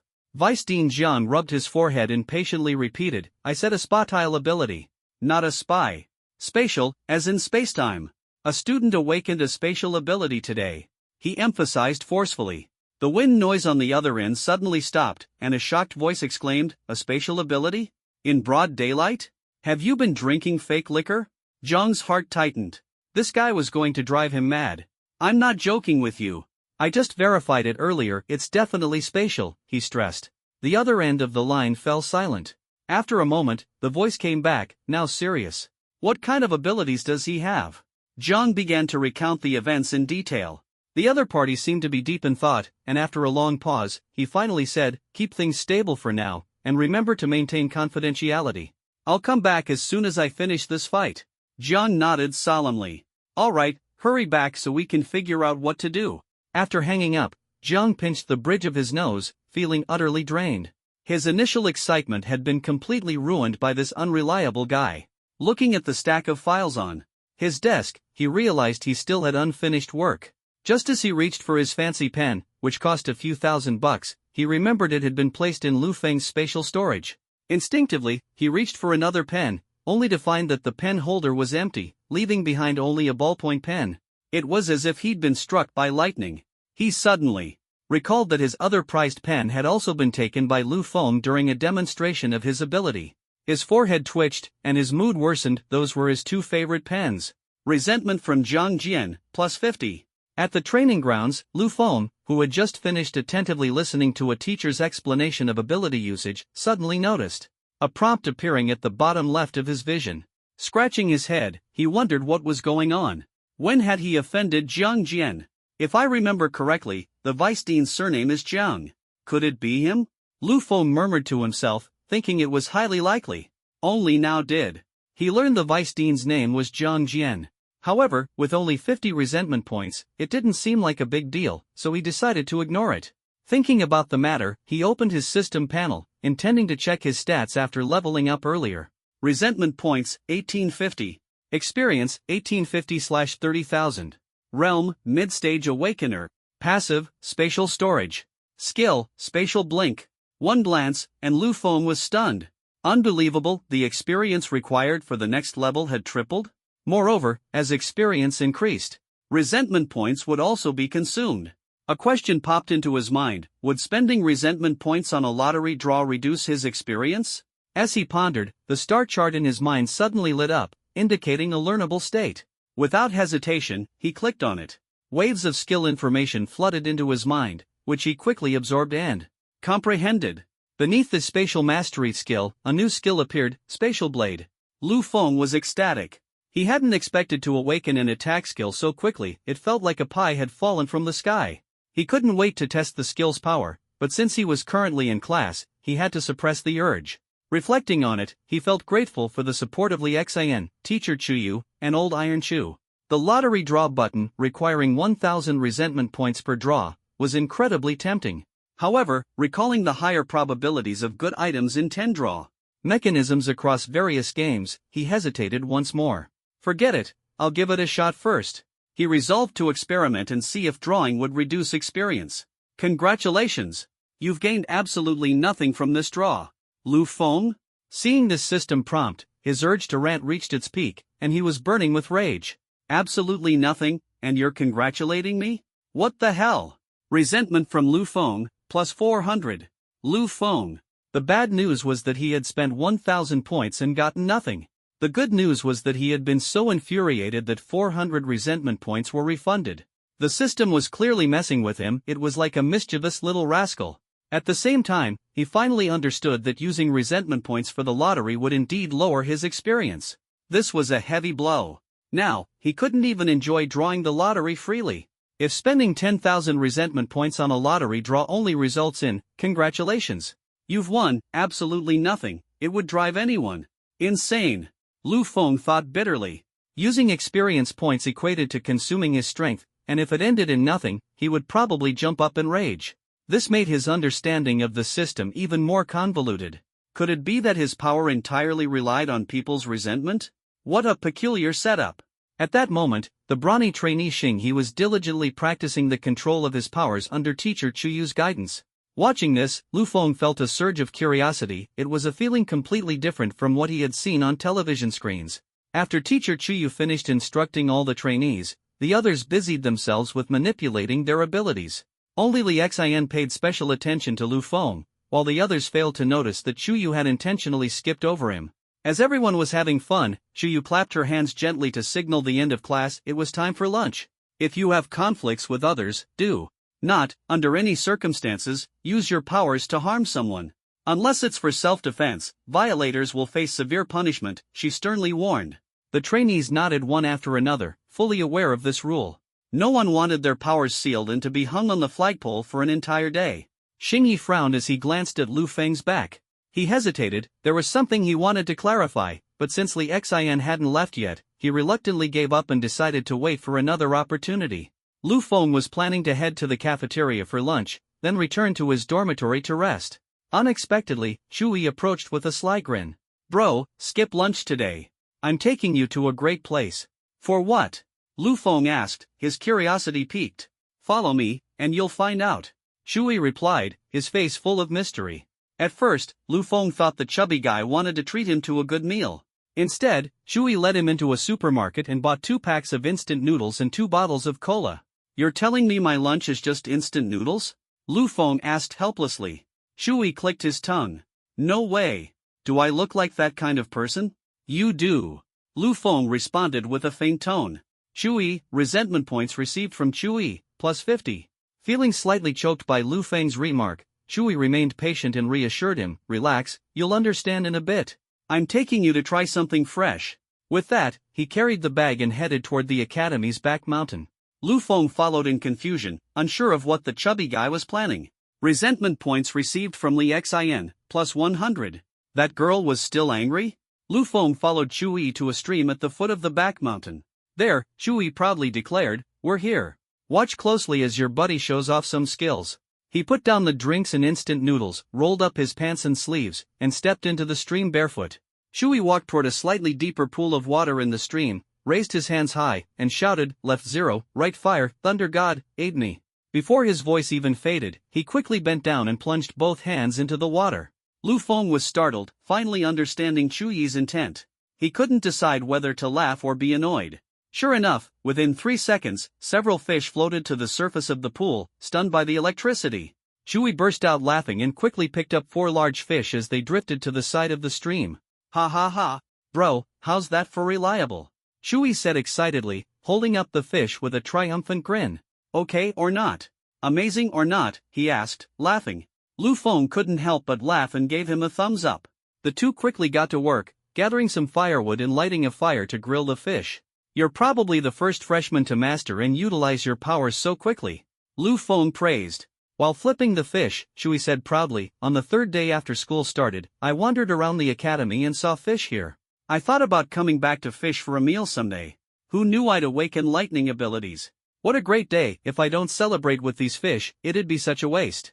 Fish are my absolute favorite. The freshness is just unbeatable. At that, Shui couldn't help but wipe the drool that had betrayed him. Lu Feng raised an eyebrow. Who would have thought the chubby guy liked fish this much? Well, these fish are really lucky to have you thinking about them so much, he said teasingly. Shui chuckled sheepishly. Lu Feng flipped the fish over the fire and casually asked, by the way, are fish really that good? Well, there's one thing about fish that I absolutely hate, Shui said, suddenly looking serious. Oh? And that's their lack of awareness. What do you mean? Raising his voice, Shui exclaimed indignantly, as a fish, how dare it have bones? It's completely unqualified to be a fish, don't you think it's infuriating? Lu Feng, sure, you're absolutely right. The fish on the branches crackled softly under the flames, releasing a tempting aroma. Shui tore open the instant noodle packets and sprinkled the seasoning on the fish. When roasted over the fire, the fragrance became overwhelmingly mouth-watering. Lu Feng brought a fully cooked fish to his nose and took a sniff. The delicious aroma made his mouth water. The seasoning had completely masked the fishy smell, and he couldn't help but silently praise it. The noodle seasoning was indeed invincible. After blowing on the fish to cool it, he took a bite. The crispy skin and tender meat were so delectable that he wished he could devour the entire fish in one go. How is it? Tastes good, right? Shuyi's eyes sparkled with anticipation. Lu Feng didn't even have time to speak, he was too busy devouring the fish, nodding repeatedly. The two feasted heartily, washing it down with cold fizzy cola. Each of them had 2 fish, and by the end, they were stuffed to the point of discomfort. Ah, that hit the spot! Shui exclaimed, patting his stomach and letting out an excited shout. Burp Lu Feng gave him a thumbs up in satisfaction. When he checked his phone, it was already past 1:30, it was time to head back to class. Resentment points received from Li Xin, plus 100. As soon as Lu Feng entered the classroom, he saw Li Xin sitting inside. Their eyes met, and the system notification popped up simultaneously. Women! The atmosphere in the room seemed a bit tense. The school bell rang, and Chuyu walked into the classroom carrying a gray cloth bag filled with unknown items. Her expression was solemn. After scanning the room to ensure everyone was present, she spoke up, line up to come to the front. Each of you will receive a spirit crystal. Whoa! The trainees erupted in cheers, and the atmosphere instantly became lively. Spirit crystals. At a minimum, they came from beasts of the lamp realm, and each one was worth at least 100,000. They had 2 main uses, as a high-grade currency or as a resource for cultivation to enhance one's power level. Lamp realm beasts were vastly superior in strength compared to ordinary animals. Even with weapons, they were difficult for regular people to kill, hence their immense value. Lu Feng's eyes gleamed as he thought to himself, could this item increase his experience points? If it could, then he'd have found another way to level up, far better than just infuriating people. He didn't want his journey to becoming a strongman to end with him being beaten to a pulp by a mob. The line moved quickly, and soon it was Lu Feng's turn. He reached into the bag and took out a spirit crystal before returning to his seat to examine it closely. The crystal was 1 centimeter in diameter, blood red, and translucent, like a delicate little glass bead.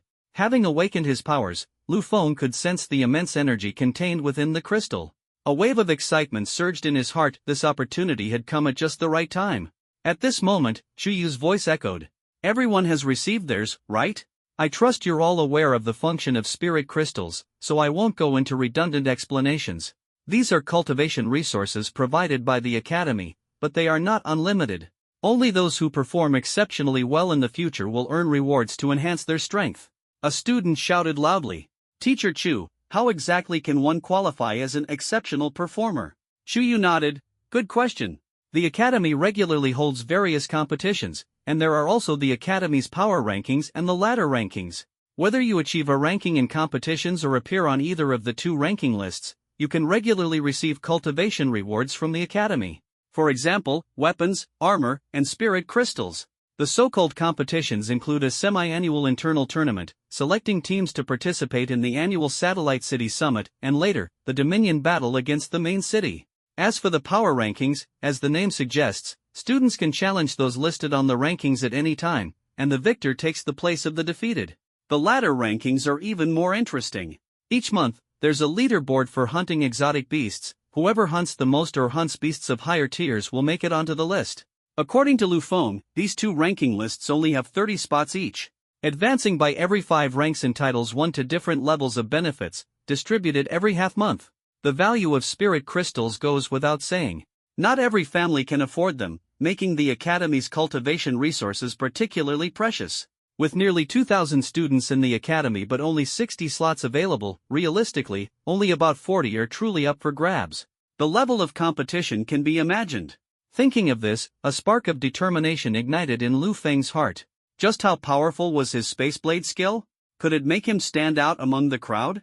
Next, I will teach you all how to absorb the energy within the spirit crystals. The teacher's voice came from the stage, and Lu Feng sat up straight.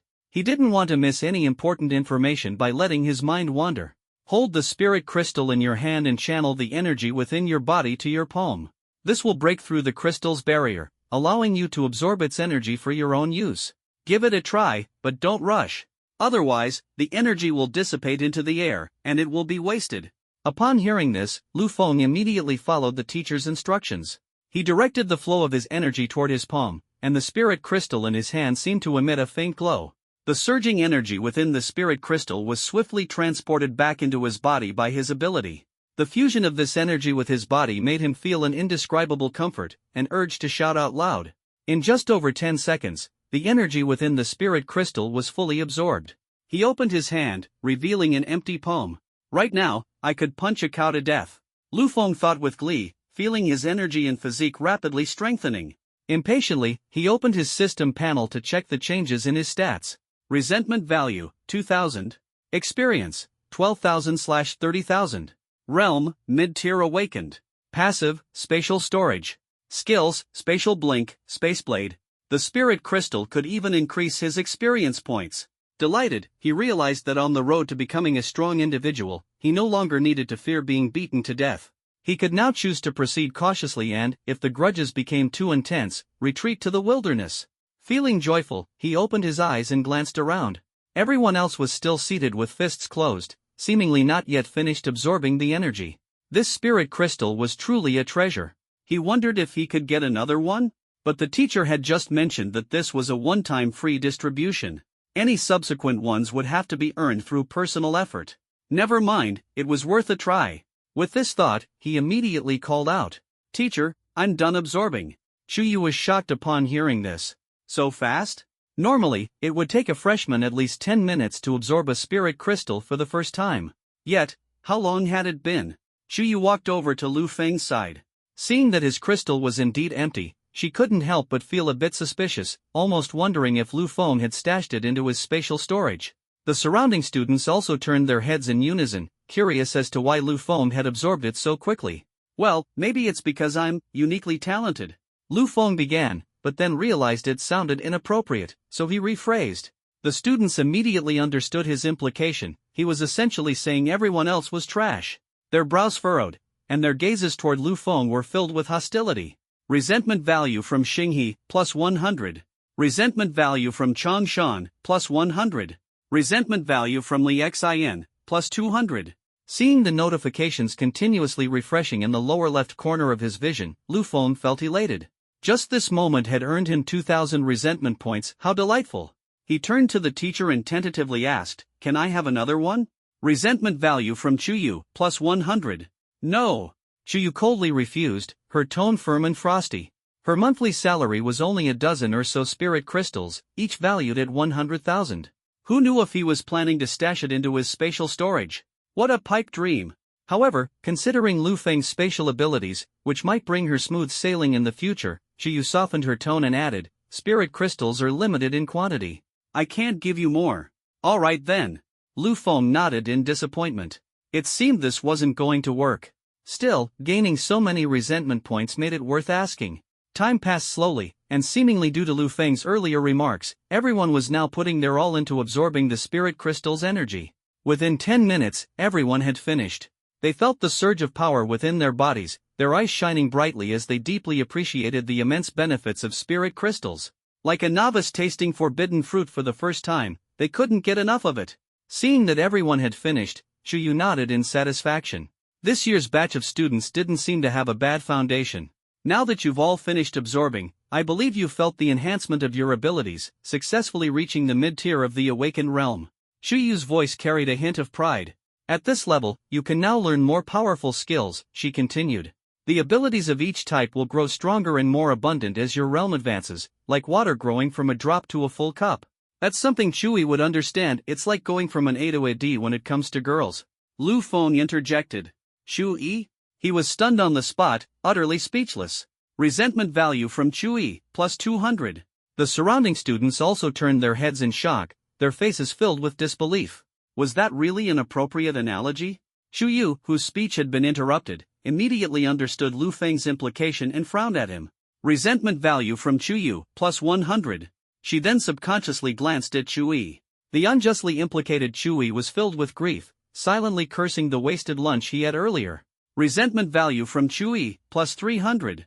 At this moment, Lu Feng remained calm and composed, as steady as a mountain, as if none of this had anything to do with him. Fortunately, Shu Yu didn't say anything more and continued speaking. Awakeners at the intermediate level have abilities with a strength uniformly exceeding 10,000, and each primary spirit crystal contains 10,000 units of energy. This is also why you're able to quickly advance in your stages. However, after we reach the next stage beyond the advanced level, we'll enter the lamp realm. But it's still too early to discuss that, so I won't elaborate further. Don't aim too high just yet. Next, everyone, please open your detailed guide to abilities. After hearing the teacher's words, the students seemed thoughtful, their minds already turning to the potential of spirit crystals. They quickly opened their textbooks. The teacher's voice continued to explain. With the increase in abilities, some powerful skills can also be unleashed. This is easy to understand, like how a candle can't be used to cook food, but a tank of gas can. Hearing this, Lu Feng couldn't help but interrupt again. Teacher, you can use electricity to cook too. Shu Yu. Resentment value from Chu Yu, plus 200. The surrounding classmates turned their shocked gazes to the back row where Lu Feng sat, unable to comprehend why, despite everyone receiving the same 12 years of compulsory education, he was this unique. Shu Yu took a deep breath, suppressing her anger as she glared at Lu Feng and said, "Is that the point? Pay attention to the lesson." She opened her mouth to continue, but Lu Feng's interruption had disrupted her train of thought. After a brief pause, she switched to another analogy. Let's put it this way, just like a baby cannot lift a 10-kilogram weight, your current stage is like that of an infant, with limited abilities to display. After saying this, she noticed Lu Feng opening his mouth again as if to speak, and her sharp gaze immediately bore into him.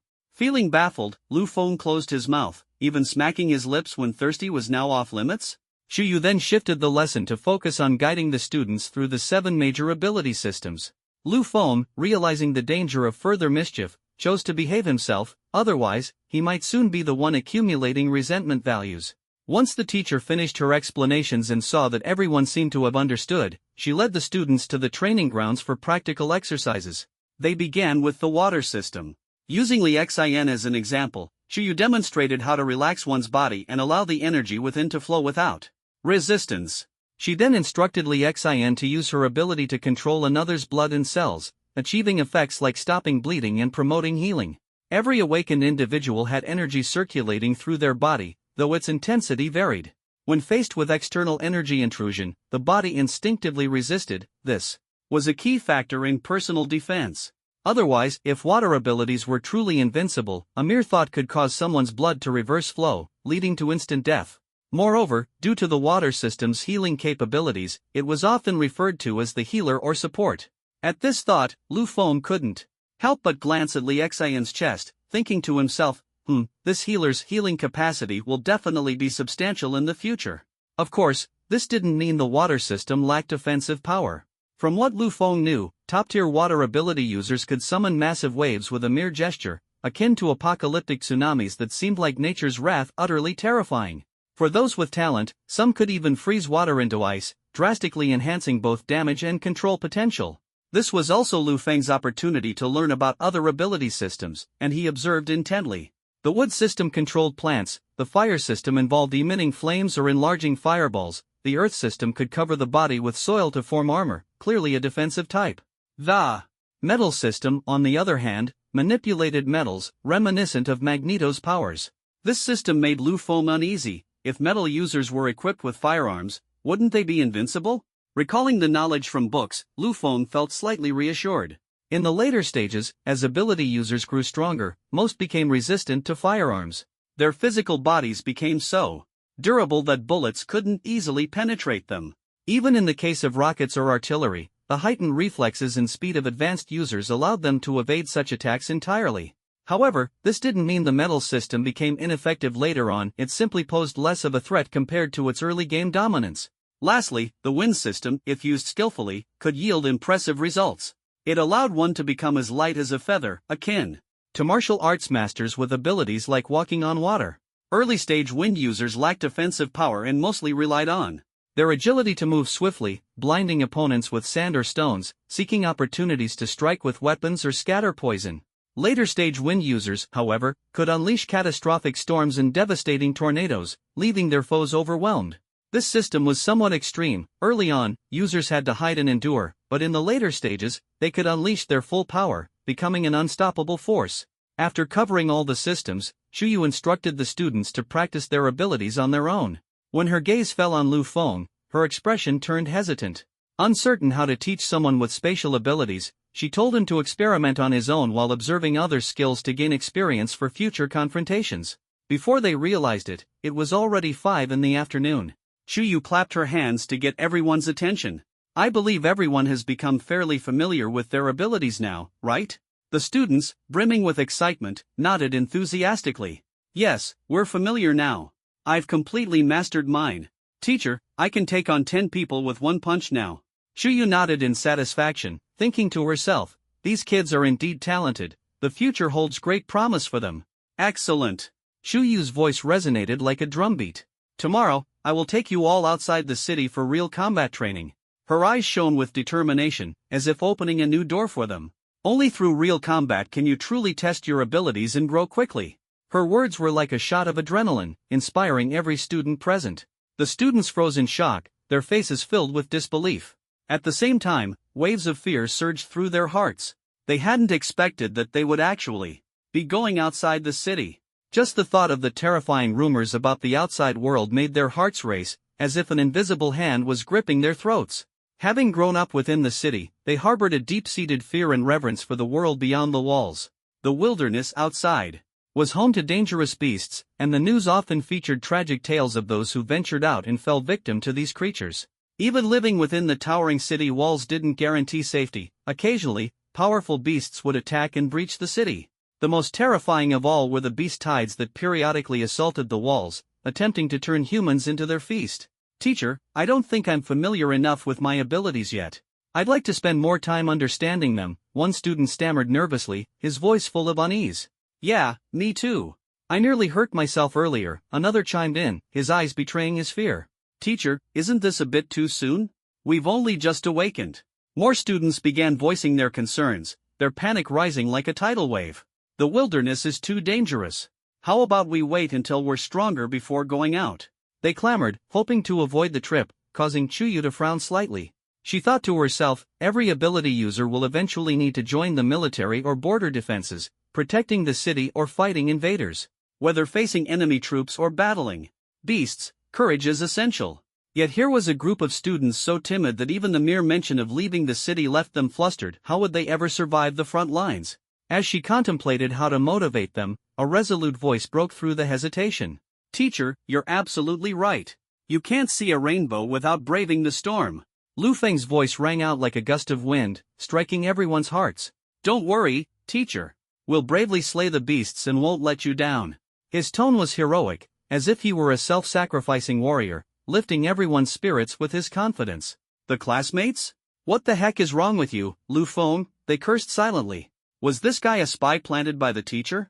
Did he even hear what he was saying? That's outside the city. The so-called hell on earth, where beasts roam freely. Lu Feng, if you want to die, don't drag us down with you. Everyone wanted to lash out. But with the teacher present, they could only curse him in their hearts, their resentment towards Lu Feng building like countless sharp needles. Resentment value from Xinghe, plus 200. Resentment value from Changshan, plus 100. Resentment value from...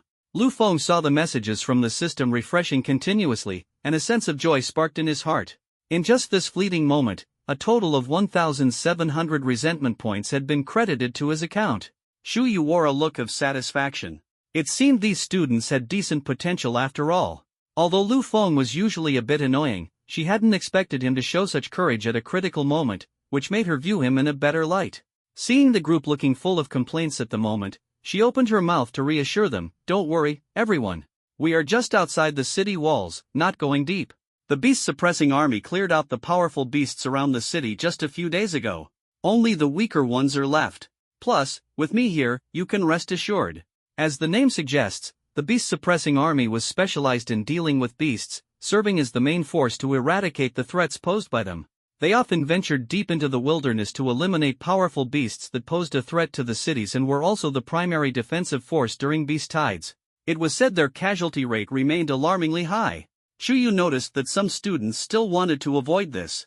Her face turned cold, and her voice grew resolute. From the day your abilities awakened, you shouldered an unshirkable responsibility. Now that you possess these abilities, if you are so afraid of death, how will you protect the country in the future? How will you safeguard your family within the city and become a strong pillar of society? This was not a peaceful world. Countless powerful beasts had occupied the living spaces once belonging to humans. Back then, corpses were strewn everywhere. The ancestors charged forward one after another, building cities with their flesh and blood, leaving humanity with a glimmer of hope for survival. Even setting aside the beasts as the natural enemy, conflicts between nations had never ceased. Secret machinations, plots to destroy one another.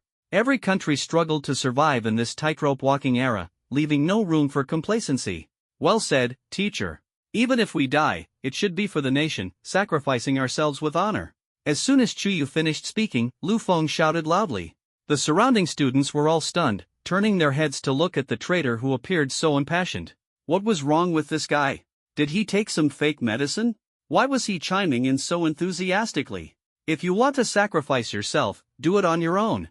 But Lu Feng had taken the moral high ground, leaving them only to seethe in their hearts. Resentment points from Xinghe, plus 200. Resentment points from Changshan, plus 200. Resentment points from. Lu Feng looked at the system messages refreshing endlessly, his eyes glowing brightly. It felt as if he had finally found a shortcut in life, a hungry wolf discovering a flock of lost lambs. Just a few words had earned him another 2,000 resentment points. It seemed there was no future in just annoying the teacher and the chubby guy. To truly enjoy it, he needed to irritate an entire group.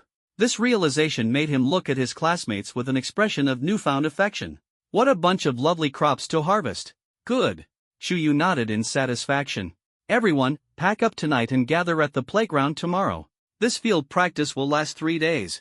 All freshmen will participate, and the top 30 will receive additional rewards. Good luck, everyone.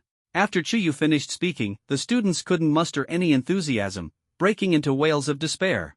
Going outside the city was one thing, but spending the night out there for 3 days? How would they survive these 3 days? At this point, there was no turning back. They could only leave the training ground with their heads hung low, discussing what they should prepare and bring. First, a set of clothes and dry rations. Tents are too big to carry, maybe we can manage sleeping bags. Don't forget toiletries. I don't want to live like a savage out there. Right, skincare products and mosquito repellent are essential. I've heard the mosquitoes in the wild are terrifying. Damn Lu Feng, what kind of nonsense was he spouting? Whatever, it's a school-wide event, we can't entirely blame him. Lu Feng followed behind, initially expecting some resentment points from their conversation, but nothing came. Someone cancelled a resentment point? Come on, just blame me entirely. He grew a bit anxious. Classmates. He quickly thought of an idea and called out. Everyone turned their heads at his words, frowning when they saw it was Lu Feng, unsure of what he was up to. After all, they had just been sold out by him, so no one was in a good mood. Lu Feng didn't mind their attitudes. With a warm smile, he said, "Don't worry about tomorrow. I'm an earth element user. If anything unexpected happens, I'll be your strongest support." Hearing this, the students' expressions softened. They didn't expect Lu Feng to be so considerate. Earth element users were always known for their defensive capabilities, often referred to as tanky MTs in games. Lu Feng's olive branch made it hard for them to remain cold-faced. "You're too kind. Thanks a lot. Didn't think you'd care this much. Rest assured, you'll definitely get perks later." Lu Feng grinned, revealing his pearly white teeth. His smile was sincere as he nodded and said, "Of course. My ancestors were feng shui masters. If anything happens, I'll handle the burials, full service, guaranteed to let you go out in style.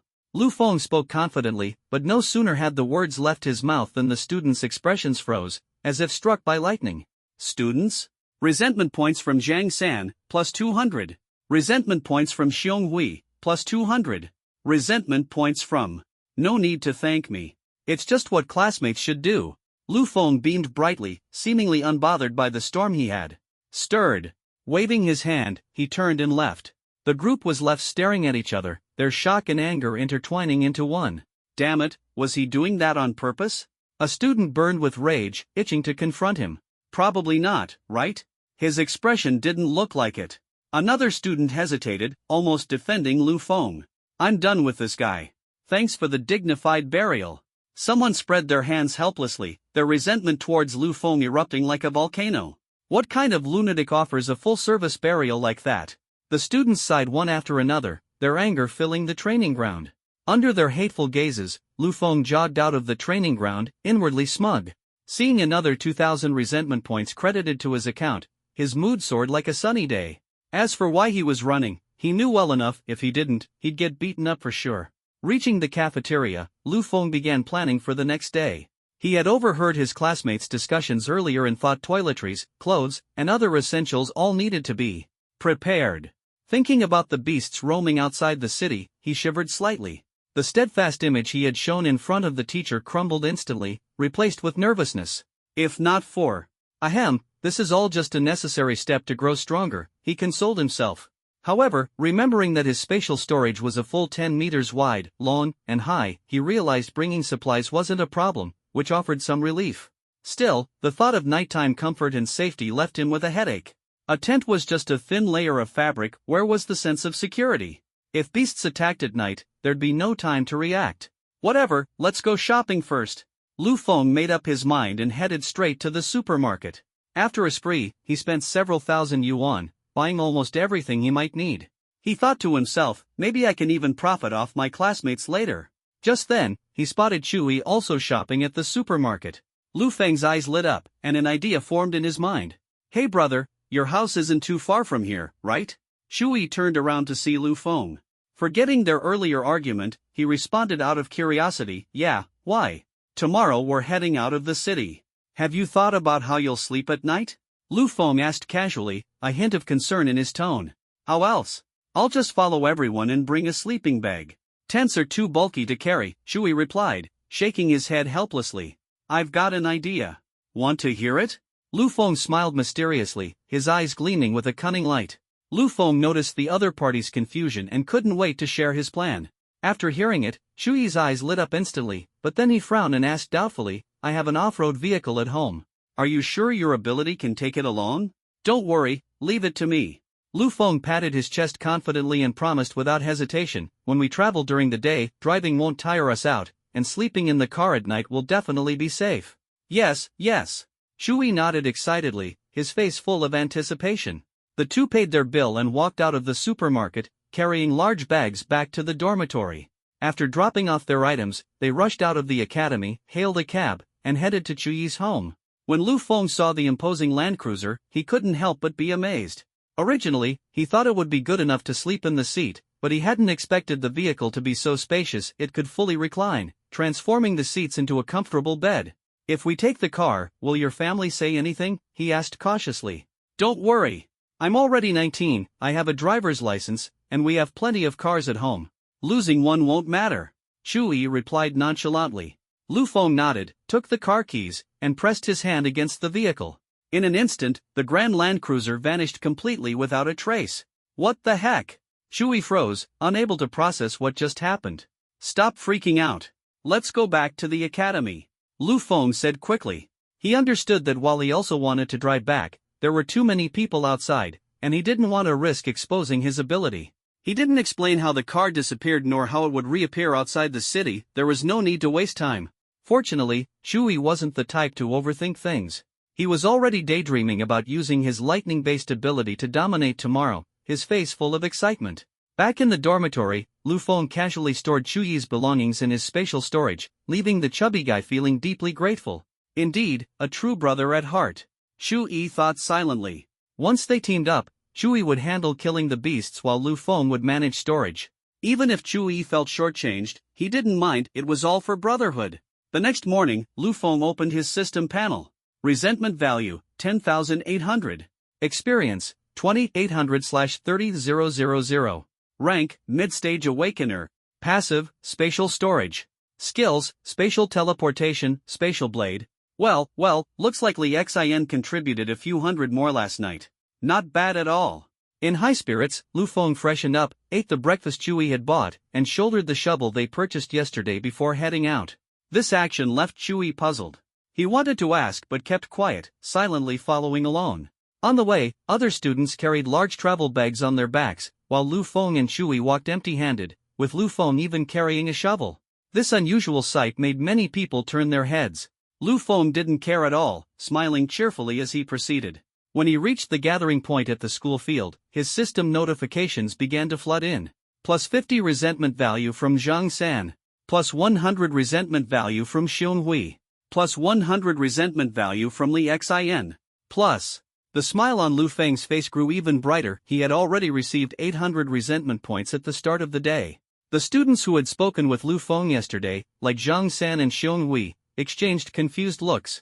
Yesterday, after class, Lu Feng had joked about giving them a grand funeral, and now he showed up with a shovel. What on earth was he planning? For a moment, their inner complaints reached a peak. As for Li Xin, just seeing Lu Feng reminded her of that night, which left her sulking in frustration. Meanwhile, students from other classes were curious but baffled. These two didn't bring any supplies, were they planning to give up entirely? And what was with the shovel? What did it mean? When the two joined the class lineup, Chang Shan, who was carrying a large travel bag, couldn't hold back anymore and asked, "Lu Feng, why are you carrying a shovel?" Lu Feng grinned, his smile radiant. "You never know when it might come in handy." Saying this, he glanced at the 7 or 8 classmates he'd spoken with yesterday. The classmates.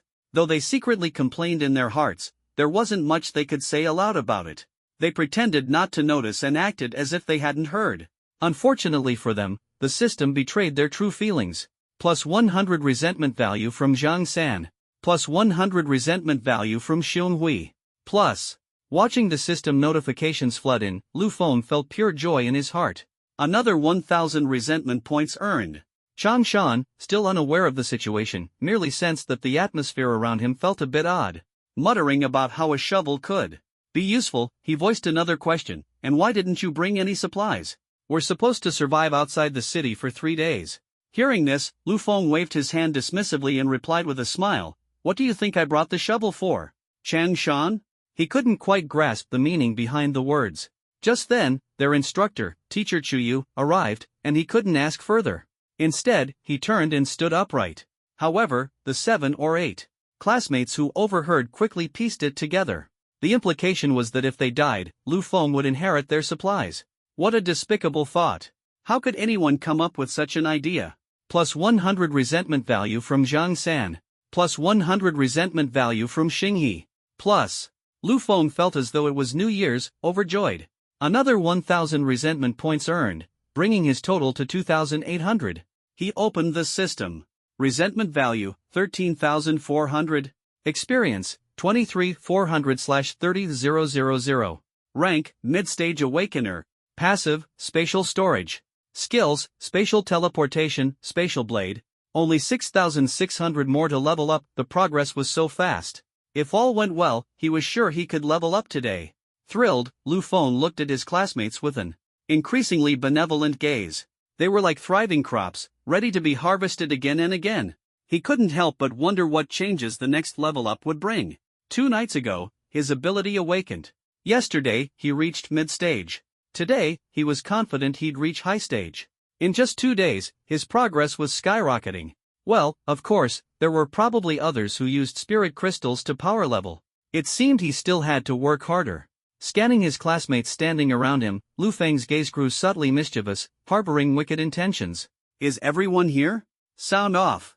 Teacher Chuyu, carrying a backpack like the students, stood at the front and called out. The students quickly began to report their numbers.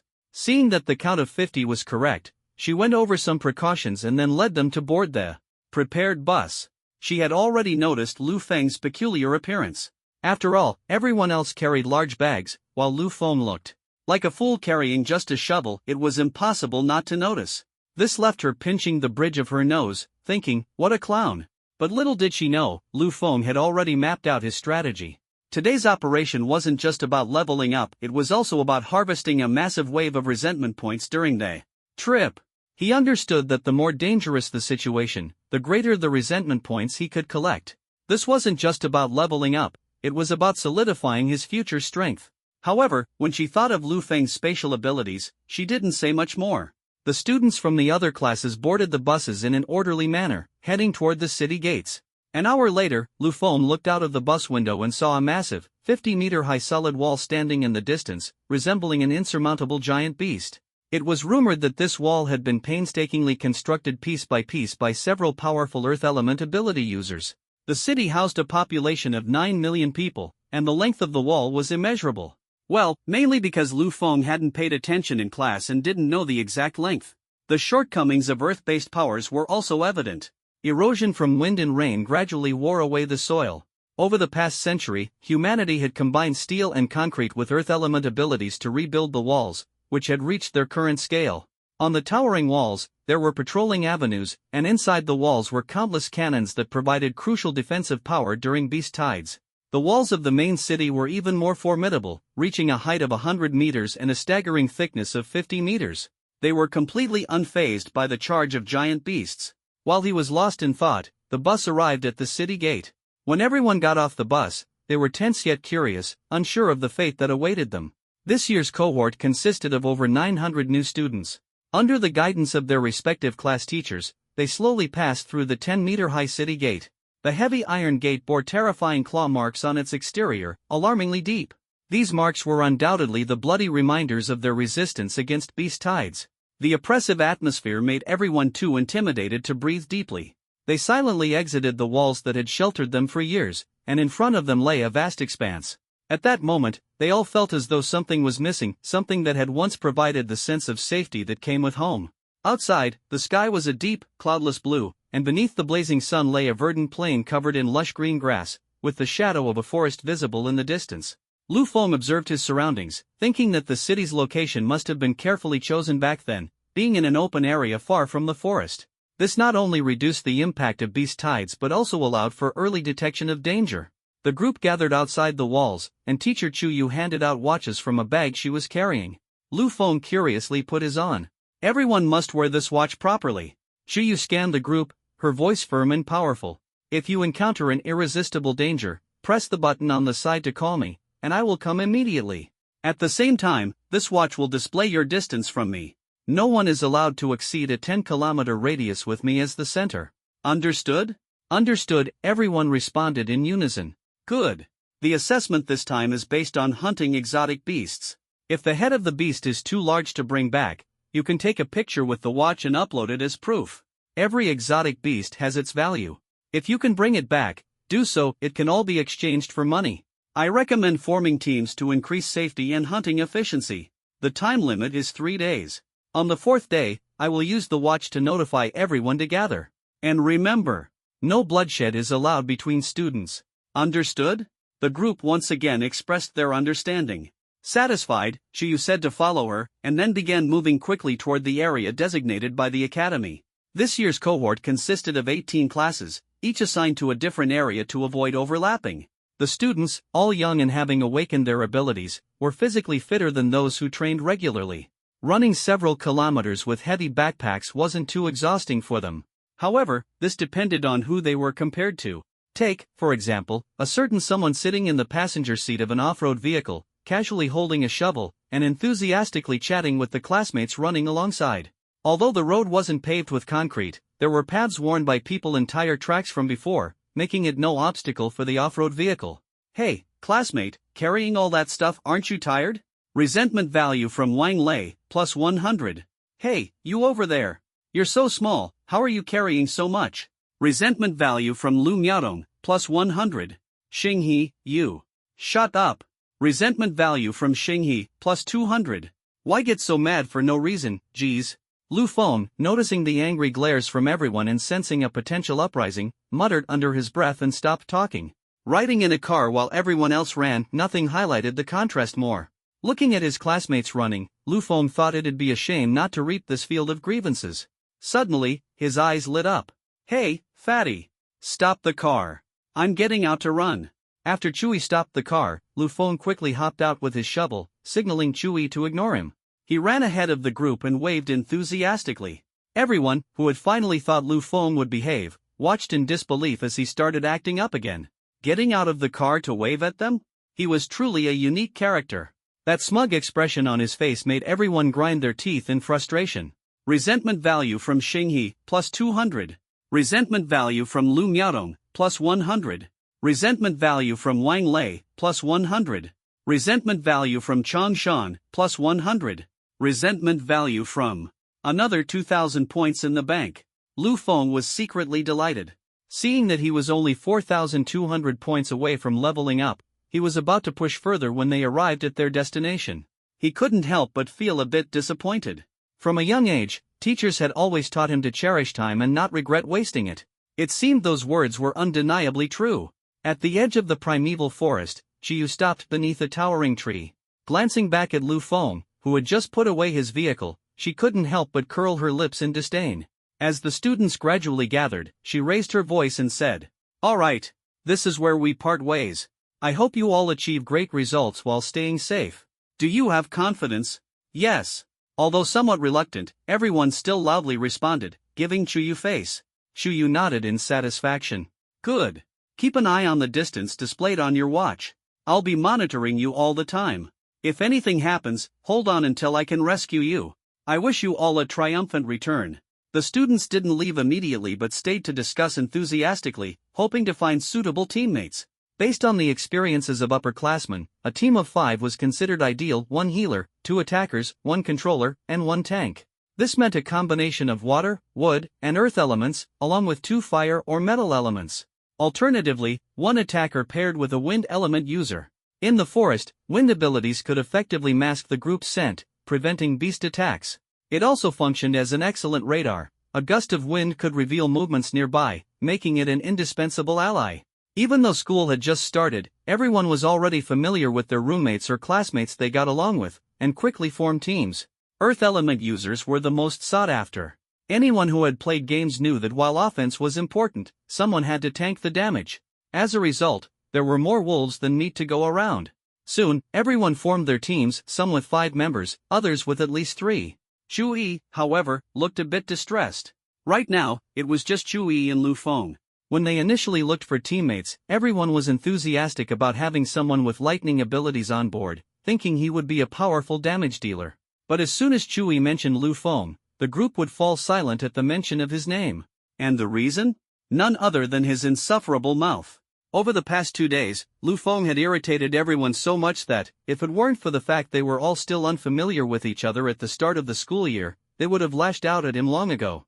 Chu-Yi could only watch everyone leave with a helpless heart, feeling utterly disarrayed. "And you can still laugh." He turned around to see Lu Feng grinning not far away, which instantly made his temper flare. "It's fine, just the 2 of us is great," Lu Feng said, smiling. He had the Spaceblade ability, while the chubby Chu-Yi had lightning. Both were top-tier offensive powers. Lu Feng simply didn't believe they couldn't take down monsters together. Besides, he didn't want too many people to know about his abilities. The fewer people around, the better. As for the chubby guy, well, he was easy to manipulate, nothing to worry about. "Let's go. Move out." The situation being what it was, Chu-Yi had no choice but to follow along. Lu Feng stepped into the forest, cautiously scanning his surroundings. Despite the sunlight outside, the forest was dim, with only scattered beams of light filtering through the canopy. The rustling of leaves stirred by the wind and the distant roars of beasts made the atmosphere tense. On the ground, the occasional animal footprints could be seen. When Chu-Yi spotted a paw print larger than a human hand, his face turned pale. "Holy crap, are we here to be someone's dinner?" Chu-Yi exclaimed in disbelief, standing inside the enormous paw print. "The teacher said there wouldn't be any beasts beyond our level here. This must be a remnant from an old beast tide," Lu Feng reassured him. The 2 continued deeper into the forest. Checking their watches, they noticed red dots surrounding them, likely representing their classmates.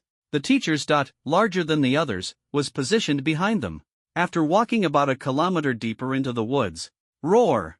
A beastly roar sounded in the distance. Lu Feng and Shui exchanged a glance, deciding to investigate. Lu Feng crouched down, moving carefully as his footsteps softly crunched against the leaves. Unknowingly, the surroundings grew deathly silent. The chirping of birds and insects had vanished, signaling the presence of a dominant predator in the area. Ahead, the sounds of beasts growling grew louder, suggesting a fight between two creatures. Pushing aside a few leaves in front of him, Lu Feng suddenly had a clear view of the scene by the riverbank. A 3-meter-tall mutant tiger and a slightly smaller cheetah were locked in a vicious battle, growling low and tearing at each other. The tiger was dubbed a mutant tiger due to its two fawn-like teeth extending over 10 centimeters outward, a terrifying sight to behold. This was a mutated beast, possessing the strength of a high-level awakened being. The cheetah, on the other hand, had bulging muscles in its 4 legs, radiating explosive power. Its strength appeared to be that of a mid-level awakened being. The slightly weaker cheetah was clearly at a disadvantage, its neck bleeding from a wound. Yet, it used its agility to evade and seek opportunities to strike. Holy crap, we're the mantis stalking the cicada, unaware of the oriole behind. Shui whispered excitedly beside him. Shoo, let's wait for them to finish each other off before we move in. Lu Feng gestured with a finger over his lips, signaling silence. In this world, they had seen all sorts of mutant beasts in textbooks or on TV. These two were just minor threats and didn't frighten them. What truly terrified them were the colossal beasts as tall as buildings or the fully mutated ones. Such creatures represented extreme evolutionary power and monstrous abilities, becoming stronger the stranger they looked. Normally, a cheetah wouldn't dare challenge a mutant tiger. However, as Lu Feng observed, he noticed the tiger appeared to be old, tempting the cheetah to take its chances. If the cheetah could consume the tiger's brain, it would gain immense power. This was the law of the jungle, the survival of the fittest. The cheetah soon utilized its speed advantage to circle behind the tiger, lunging forward to bite its tail. Roar! The tiger howled in pain, trying to turn and shake the cheetah off, but it was no match for the cheetah's speed. Within seconds, the cheetah had bitten off the tiger's tail amidst flying debris and stones. The injured cheetah ferociously chewed and swallowed the tail, its eyes locked onto the tiger as it continued to prowl for an opening. The tiger growled, baring its teeth but refrained from attacking. It was already worn out from days without rest, and its old age made it no match for the young cheetah's stamina. If it dared to close its eyes, the cheetah would immediately seize the chance to strike, leaving it completely exhausted and miserable. Blood poured from its tail as the tiger suddenly staggered, its steps faltering. The cheetah seized the opportunity and launched a sudden attack. Clamping onto the tiger's hind leg, the cheetah twisted violently, tearing away a chunk of flesh. This marked the beginning of the tiger's end. Unable to outrun its opponent, the tiger struggled for a few more minutes before finally collapsing, breathing faintly and on the verge of death. The cheetah waited patiently for several minutes, ensuring the tiger had truly lost the ability to resist. It tentatively bit into the tiger's body, tearing at its hind leg. The tiger whimpered weakly, its body trembling, but it made no attempt to fight back. Only then did the cheetah relax and start feasting on its prey. Bro, should we go now? Shui asked, his eyes glowing with excitement. Wait a bit longer. Lu Feng frowned, carefully observing the situation. He noticed the cheetah's neck injury was still bleeding and wanted to strike once it had weakened further. Suddenly, a roar broke the tension. The unexpected happened. The seemingly dead tiger abruptly turned its head and clamped down on the unsuspecting cheetah's neck. In its desperate last stand, the tiger's counterattack was astonishingly decisive, sinking its sharp fangs deep into the cheetah's throat. The cheetah, shocked by the sudden pain, struggled to retreat, but the tiger's fangs held it firmly in place. The cheetah let out a heart-wrenching wail, its head twisting desperately to escape, but the tiger's resolve was unyielding. Finally, the cheetah managed to break free, yet the tiger, drained of blood, drew its last breath, collapsing lifelessly on the ground. Lu Feng was stunned. He hadn't expected the tiger to pull off such a cunning fake death maneuver. But this was exactly the moment he had been waiting for. The cheetah was now severely weakened. Now, he whispered sharply, channeling his ability into his hand and unleashing a strike toward the cheetah. A half-meter-wide blade of spatial energy rippled through the air toward the cheetah at breathtaking speed. Not to be outdone, Shui summoned a burst of lightning from his body, the electric charge traveling 50 meters straight toward the cheetah. The weakened cheetah, caught off guard after the tiger's death, had no time to react to the incoming attacks. Roar! The cheetah's waist was sliced clean by the spatial blade, cutting it in two. Simultaneously, the lightning struck its body, causing its fur to stand on end as its limbs convulsed violently. The cheetah, now severed in half, collapsed to the ground, its two halves still twitching from its incredible vitality. Lu Feng stared in shock at the devastation caused by his space blade. He hadn't expected it to be so powerful, leaving a meter-deep scar on the ground where it struck. But there was no time for awe. Excitedly, he called out, "Let's go check it out." His voice brought Chewie back to his senses. He looked at the effect of the strike on the ground with excitement. When he stepped forward and saw the wound where the leopard had been severed in half, he couldn't help but click his tongue in disbelief, wondering how Lu Feng had managed to do it. Wait, didn't he say he was from the time element? Then what was that attack just now? Chewie was filled with confusion and immediately asked. Lu Feng glanced at him, a trace of disdain on his face. That was the blade of time. It's normal that you don't understand. Asking so many questions is pointless. He secretly worried in his heart if Chewie found out he had been bluffing all along, it would be troublesome. Oh, makes sense. Chewie nodded thoughtfully, but his eyes were fixed on the two exotic beast corpses on the ground. Excitedly, he exclaimed, "Ha, awesome! We just scored 2 exotic beasts in one go." Lu Feng remained vigilant, using a tree branch to prod the corpses of the 2 mutant beasts, wary of a dangerous last-ditch counterattack, like the one from the mutant tiger earlier. Only after confirming they were truly dead did he squat down to examine them closely. The fangs of this mutant tiger are clearly valuable. Should we take them? Chewie suggested. Why bother with that? Let's just take the whole thing. Lu Feng waved his hand, and the corpses of the mutant tiger and leopard vanished instantly. The meat of mutant beasts was a precious resource. It could enhance physical strength when consumed and fetched a high price when sold. If the mutated parts were particularly distinct, they could even be crafted into weapons and armor. Chewie was stunned. Although he had seen Lu Feng's abilities several times before, they never failed to amaze him. He couldn't help but marvel at how incredible time-based powers were. At this moment, Lu Feng's phone suddenly vibrated. He took it out and saw that his teacher had added him to a group chat. Wushang Academy Freshman Class 3. Teacher Chuyu, classmates, I just received news that a student from the neighboring class has already killed an awakened mid-level exotic beast. Everyone, keep up the good work. Also, if you have any good experiences or gains, feel free to share them in the group. Man like the wind, wow, is the neighboring class that strong? They've already made progress? Strawberry Duo, we just saw a python, its scales were so tough that we couldn't even scratch it. Luckily, we had wood-based control, otherwise, we wouldn't have been able to escape. It was terrifying. Blazing flames, that's amazing. Unlike our team, which only managed to kill an awakened beginner-level mutant rabbit. Sigh. Image.jpg. Lu Feng's mouth twitched, thinking to himself that anyone with a discerning eye could tell this was showing off. Sure enough, someone in the group immediately started flattering. A Debulio, already making progress so quickly? It's only been a little over an hour. So impressive. Fish seeking water, so annoying, someone on our team wasn't paying attention and fell into a pit. Damn wild boars left so much dung in there. We had to find a river to wash up, and now we haven't made any progress. Turkey lover, who is blazing inferno? So impressive. Mutant rabbits are hard to catch, they're so fast. How did you manage it?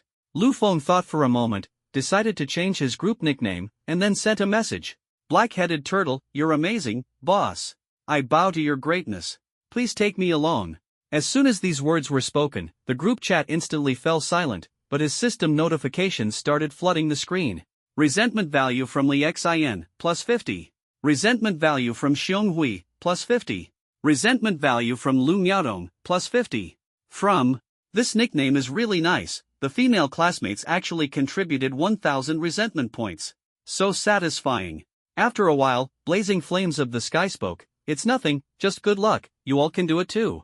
Man like the wind, luck is also a part of strength. Lu Feng smiled, released the 2 exotic beasts, took a photo, and typed. Blackhead the turtle, envy, unlike us who had to work so hard to kill 2 exotic beasts, sigh. Image.jpg. The group fell silent once again. Resentment value from Xingyi, plus 300. Resentment value from Xiong Hui, plus 100. Resentment value from Lu Miaodong, plus 100. From, this wave soared directly, with 2,800 resentment points credited. Many classmates haven't checked the group yet, what a pity, otherwise, it would definitely be more. Lu Feng smacked his lips, feeling somewhat dissatisfied. He glanced at the system panel. Resentment value, 19600.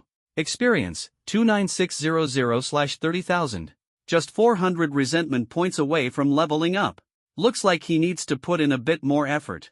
Lu Feng stroked his chin, deep in thought. Outside the forest, Chiyu excitedly created a group chat and then opened the teachers group, eager to learn about the students' battle achievements. If it weren't for the inspiration from other teachers, she might have forgotten to create a class group for a moment. Seeing teachers from various classes showing off photos of their students killing exotic beasts, she secretly felt envious and wished she could join the feast immediately. So, she opened her class group and almost burst out laughing when she saw a nickname called Blackhead of the Turtle. Resentment value from Chuyu, plus 100. What a bizarre nickname. She quickly scrolled through the records and finally saw a student who had killed a mutant rabbit, feeling slightly comforted, at least it wasn't a complete zero. As she continued scrolling, she was suddenly drawn to a photo sent by Lu Feng. She couldn't wait to zoom in for a closer look. My god! A mutant tiger? And a cheetah! Looking at the mutant tiger's ferocious fangs, its strength was at least at the high awakening level. How on earth did this student manage to do it? And that cheetah, just from the sight of its strong thigh muscles, you could tell it was incredibly fast. Yet it was also killed? And even cut in half with a single strike? Chuyu's eyes widened instantly, her mind filled with shock. She instinctively wanted to at Black-Headed Turtle to ask him how he managed to do it. But when she saw this nickname, her actions immediately froze. Resentment value from Chuyu, plus 100. She turned to tag all the members. Chuyu, everyone, change your nickname to your own name. After speaking, she saved the photo and forwarded it to the teacher group. Chuyu from class 3 of the new students. The strength of this batch of students is too average. 50 people only managed to kill 2 exotic beasts, sigh. Vice Dean Jiang Jian, doesn't your class have a thunder element? The harvest should be pretty good, right? Freshman class 4, Gu Yuan, having 2 is already good enough. How long has it been anyway? No worries, we'll catch up soon. Freshman class 10, Lu Gang, Teacher Chu, don't worry, the student's safety is the most important. Take your time. By the way, which 2 exotic beasts were killed? Share a photo. Freshman class 3, Chuyu, here, just these 2. Photo.jpg. She sent it out with a beaming smile, then immediately realized why her way of speaking had become so peculiar. Could it be that she had been influenced by Lu Feng? In the group chat, after the photo was sent, there was an unexpected silence, no one said a word. It was only after quite a while that someone finally spoke in the group. Freshman class 10, Lu Gang, are you kidding us? Did you really take them down yourself? Freshman class 4, Gu Yuan, it's impossible for a freshman to take down these 2 fierce beasts. Teacher Chu, stop joking. Vice Dean Jiang Jian, judging by the injuries, the leopard has lightning-type wounds, which should have been caused by your lightning-type student. But how was that clean and smooth wound at the waist made? Looking at the wounds on the mutant tiger, they don't seem to be caused by abilities but rather by a fight between mutant beasts. If I'm not mistaken, these students probably took advantage of the situation after the 2 fought each other, right? Regarding the cheetah, if one can achieve a one-hit kill without the help of an expert, that's truly impressive. Freshman class 3's Chuyu, Dean Jiang, you have such sharp eyes. You can analyze so much at a glance. As for the specific process, I'm not sure, the trainee didn't say. From their conversation, it was clear that their relationships were superficial, with everyone engaged in both open and covert competition. This trial involved class rankings, which were tied to their rewards, so naturally, they hoped others wouldn't outperform their own class.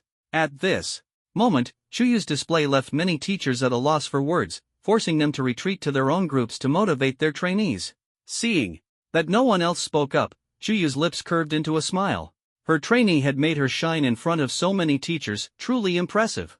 On the other side, Lu Feng saw the teacher's mention and the system's appearance of resentment points, immediately realizing it was targeting his nickname. Reluctantly, he changed his nickname to his real name. With just 200 resentment points left to level up, how could he show off after changing his nickname? This left him feeling quite anxious.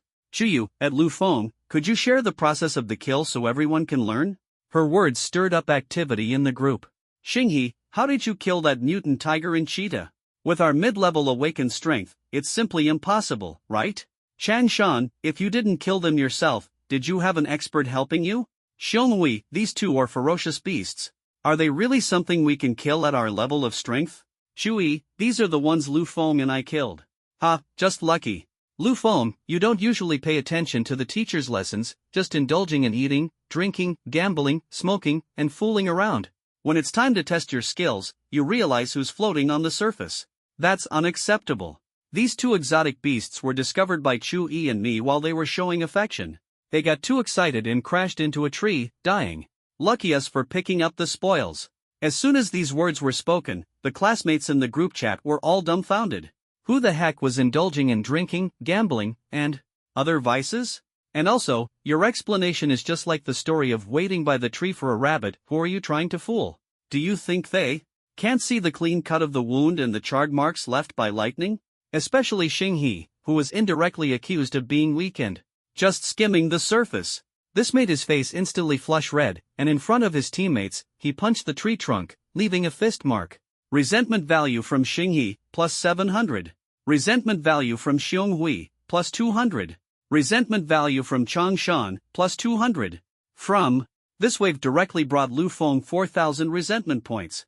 At this moment, the exhilaration of his entire strength being enhanced made Lu Feng incredibly excited. It wasn't easy, he had finally leveled up. If others knew what he was thinking, they'd be furious. It had only been a few days, and he had already reached the advanced stage of awakening, yet he still claimed it wasn't easy. He quickly opened the system panel. Resentment points, 13,800. Experience, 3,800/60,000. Realm, high level awakened. Passive, space storage. Skills, space teleportation, space blade. The experience points required for the upgrade doubled again, reaching as much as 60,000. However, he didn't think much of it. Wasn't it just a matter of being annoyed for a few more days? He just needed to work a little harder. At the same time, he noticed a sphere in the starry sky flickering, indicating that a skill could be learned. He immediately clicked on it. As information flooded into his mind, he realized that this time the skill was just an upgrade. The spatial storage could now manifest a dimensional gate. Moreover, the storage space had expanded, roughly measuring 20 meters in length, width, and height. The spatial blade had also been enhanced, allowing for dual shots at once. As for teleportation, it felt as though the teleportation distance had been strengthened. He immediately activated the dimensional gate to take a look. Yet, there was nothing in front of him. However, relying on his sense of space and energy, he could feel that there was something like a door in front of him. He reached out, and his arm disappeared halfway. With a casual grab, he pulled out a picture frame. The image was none other than Li Xin. Did I forget to take this out that night? He was stunned. Chu Yi, standing nearby, was completely dumbfounded. He couldn't understand what was happening. How did Lu Feng just reach out and pull out a painting out of thin air? When he got a clearer look at the image, he exclaimed in shock. What the hell? How did you do it? How do you have Li Xin's painting? Lu Feng's heart tightened. This is really a tough one. Should I say I took it after watching her take a bath? That's absolutely out of the question. Waiting online, need a solution fast. His brain started running at full speed, but he couldn't come up with anything for the moment. He had no choice but to fall back on his old tricks and start making things up. I'm not too sure either. I couldn't figure out the timing part. I just stretched out my hand, and the thing appeared. Seeing Chu Yi's face full of suspicion, he quickly laughed it off to divert attention. Ha ha, who cares? Let's keep looking for the next prey. After saying that, he tossed the painting back into the space, closed the dimensional gate, then retrieved the two alien beast corpses and walked straight ahead. Seeing this, Chu Yi quickly caught up. He didn't dwell on how the items were taken out but instead put on a flattering expression and said, brother, could you take that painting out again? I didn't get a good look at it. I banished it back to time and space, it's gone. Lu Feng answered without turning his head. Whoa, no way, that's the campus bell. She's such a sight to behold. Chu Yi panicked, his face full of regret. If I told you I've seen something even more stunning, would you believe me? Lu Feng chuckled inwardly, unable to resist recalling the scene from that night. TSK. Truly exhilarating. Ignoring the chattering fat guy beside him, he began pondering more important matters. A question had been lingering in his mind, so he opened the system panel once again. The resentment points spent on the last lottery draw reduced experience, and now the resentment points exceed experience by 10,000. If he spends this 10,000, will the system reduce experience? Also, if it does reduce experience, will insufficient experience cause him to level down? This question made him more confused the more he thought about it. Just thinking about it wouldn't help, and he had been craving a 10 draw for a long time. He thought to himself, why not give it a try? Buddha, Yama, Bodhisattva, God, Shiva, grandmothers, please bless me with a jackpot in the 10 draw. After silently chanting in his heart, he focused his thoughts and initiated the 10 draw. The treasure chest began to slowly open, radiating golden light, as if stars were falling. Congratulations! You didn't get anything from this draw. Congratulations! You got a steel pipe with peculiar preferences from this draw. Congratulations! You didn't get anything from this draw. Congratulations! Your draw this time actually. Congratulations! Your draw this time actually earned you a steel pipe with peculiar preferences. Congratulations! Your draw this time actually earned you a one-time skill enhancement card. Lu Feng felt a wave of helplessness in his heart, the corners of his mouth slightly raised. Ha, system, you're truly ingenious. Every time he saw these messages, he couldn't help but want to complain. After carefully reviewing his gains, he actually got 3 items. Although 3 out of 10 draws didn't make him a luck god, it was still a pretty decent drop rate. But what on earth was this steel pipe with special fetish? He shook his head helplessly, puzzled. He clicked to check, and the information before his eyes made them light up. Steel pipe with special fetish. When you select a target, it will automatically appear in front of the target, forcibly controlling them for 10 seconds. The state ends immediately if the target is attacked. One-time use item. Control tool? A 10-second strong control? This is really interesting. Whether the opponent wants to run or can't win and tries to escape, this thing can come in handy. However, why is the name so strange? It's truly baffling. Then, his gaze fell on another card. One-time skill enhancement card, can upgrade your skill to the maximum level. The effect disappears after the skill is used. Now this is truly a divine artifact. If used on the Spaceblade, wouldn't it allow him to experience the thrill of a max-level skill? Imagining himself taking down a cheetah in one strike, or even punching through Blue Star, he couldn't help but feel a surge of excitement. He walked while laughing. These 2 items were simply unexpected surprises. Although they were both one-time use, their powerful effects were understandable. It seemed this system wasn't entirely a trap, there were still things to look forward to. He opened the system panel to check his current status. Resentment value, 3800. Experience, 3800/60,000. Realm, high level awakened. Passive, space storage. Skills, space teleportation, spaceblade, dimensional gate. The experience points actually didn't decrease. This could be considered good news. He pondered in his heart whether continuing to draw the lottery would result in a downgrade.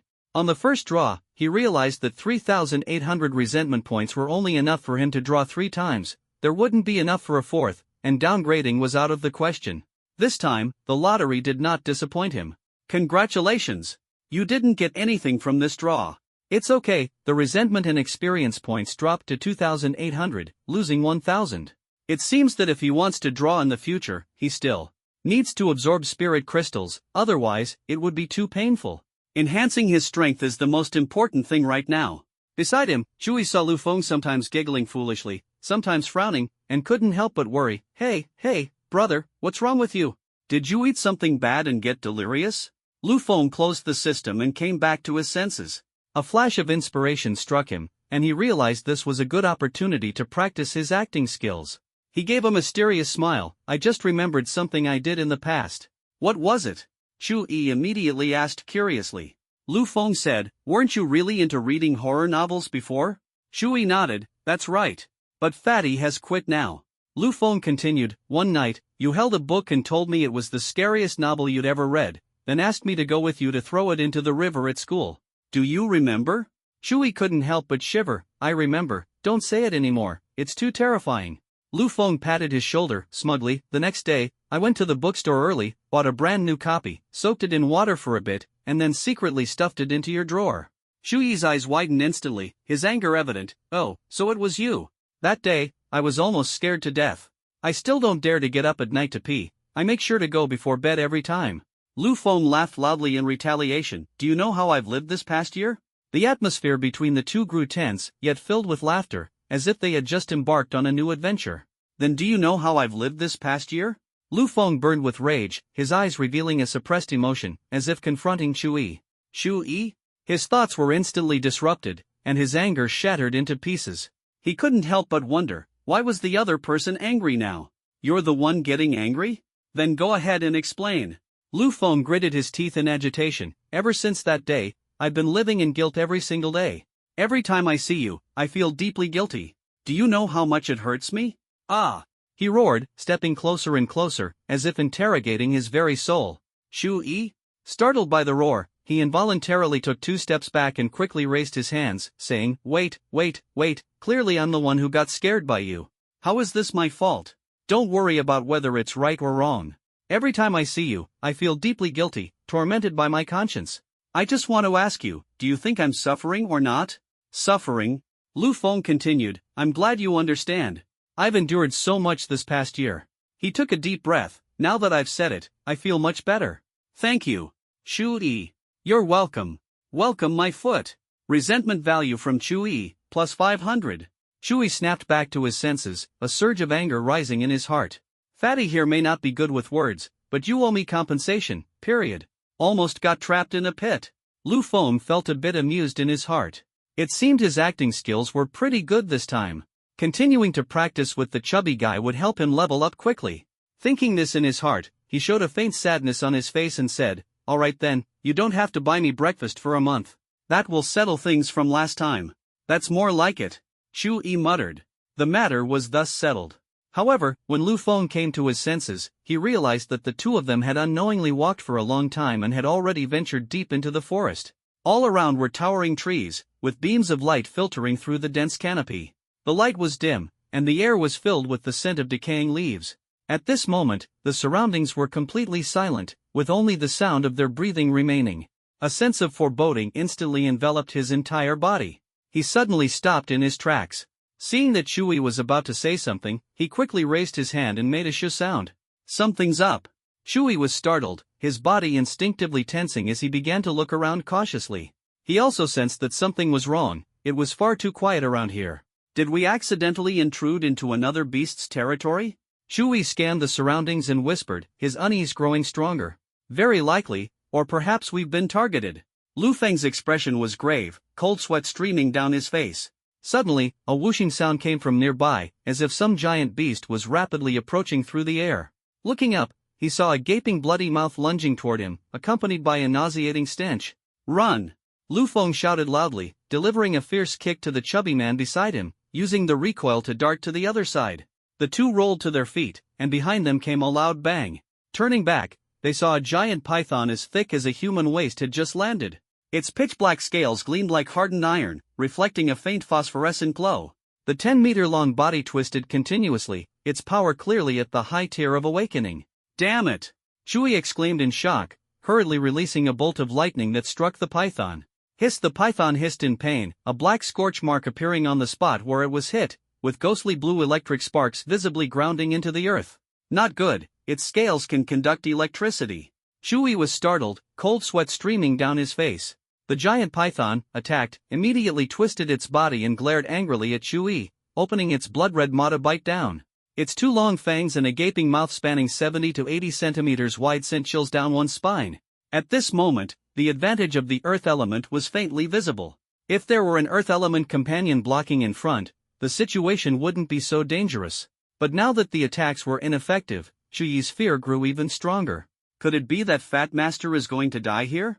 Shuyi's eyes widened, his entire body frozen in fear. Just then, two spatial blades shot forth.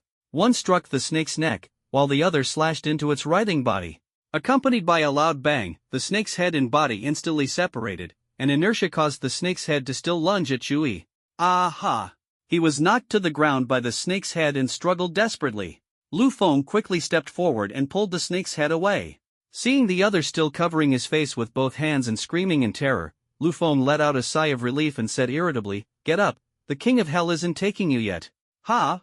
Shui revealed his face, hurriedly got up, but then fearfully glanced at the snake's head nearby, his body covered in the python's saliva. He turned his head to look at the snake's body, split into two segments and still writhing violently, and exclaimed in shock, "It's dealt with?" "Yeah, look how scared you are." Lu Feng patted his shoulder, feeling a bit shaken himself. If he hadn't found the right angle, the chubby guy would have died along with the giant python. When he killed the leopard earlier, the blade of space had demonstrated immense destructive power. He was worried that if he didn't find the right angle, he might accidentally kill the chubby guy too. Fortunately, the tragedy didn't happen. "Damn, brother, you're incredible." Shui patted his chest in lingering fear, carefully examining the snake's body that was gradually ceasing. "It's writhing. This giant python's scales have clearly mutated to resemble metallic armor, and you managed to kill it in an instant? Godfather, take me flying." Chewie was overwhelmed with excitement. If it weren't for the python's scales being conductive, which greatly reduced the lethality of lightning attacks, I wouldn't have been in such a sorry state. Lightning not only has immense power but also comes with a paralyzing effect, one of its key advantages. Lu Feng was momentarily stunned upon hearing this. He turned to carefully examine the python's scales and noticed that its wounds were smooth, with only a small piece of skin still attached. When he lightly tapped the scales, they surprisingly had a metallic texture. He was secretly amazed in his heart. The giant python's incredibly strong defense was actually killed in seconds by him. It seemed he had underestimated the power of the blade of space. So powerful. Anything produced by the system is indeed top-notch. He smiled, a crazy idea forming in his mind, then turned to Chewie and said, "Fatty, I have a plan." "What?" "Godfather, just say the word." Chewie responded nonchalantly. Lu Feng said, "As long as we don't encounter overly powerful exotic beasts next, we should have no problem taking them down instantly. When you see me, strike first. If you can't finish them off, you follow up. Even if they don't die, they'll be paralyzed, giving me time. With this crazy harvesting, I refuse to believe the first place in this trial won't be ours." Chewy's eyes lit up. "Not bad. Makes sense. Godfather, take me flying." This phrase rolled off the tongue naturally, as he always called him Godfather when bringing breakfast, without the slightest embarrassment. Sure thing, I'll take you flying." Lu Feng put away the giant python and flashed a radiant smile. However, things did not go as smoothly as they had hoped. The two walked for most of the day without encountering any more exotic beasts, causing their plan to fall apart before it even began. "Brother Lu, it seems this plan won't work either. Running into exotic beasts is like hitting the jackpot." Chuyi's address shifted from Godfather to Brother Lu, signaling a decline in his standing in Chuyi's heart. Lu Feng raised his hand to touch his chin, thinking to himself that this fat guy indeed made a good point. Relying on blind luck like a cat catching a dead mouse wouldn't work, it was too slow. He needed to come up with a more thrilling plan. At that moment, he noticed the watch on the fat guy's wrist, and his eyes lit up. Those classmates were practically natural bait. Moreover, as long as they killed fewer monsters, wouldn't his own ranking easily improve? The more he thought about it, the more feasible the plan seemed. Lu Feng immediately said excitedly, "Got it, let's go find our classmates." Chuyi looked puzzled. "Why are we looking for them?" "To steal their monsters. How about we just forget it?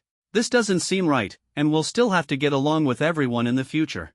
Lu Feng couldn't help but frown. The fatty did have a point.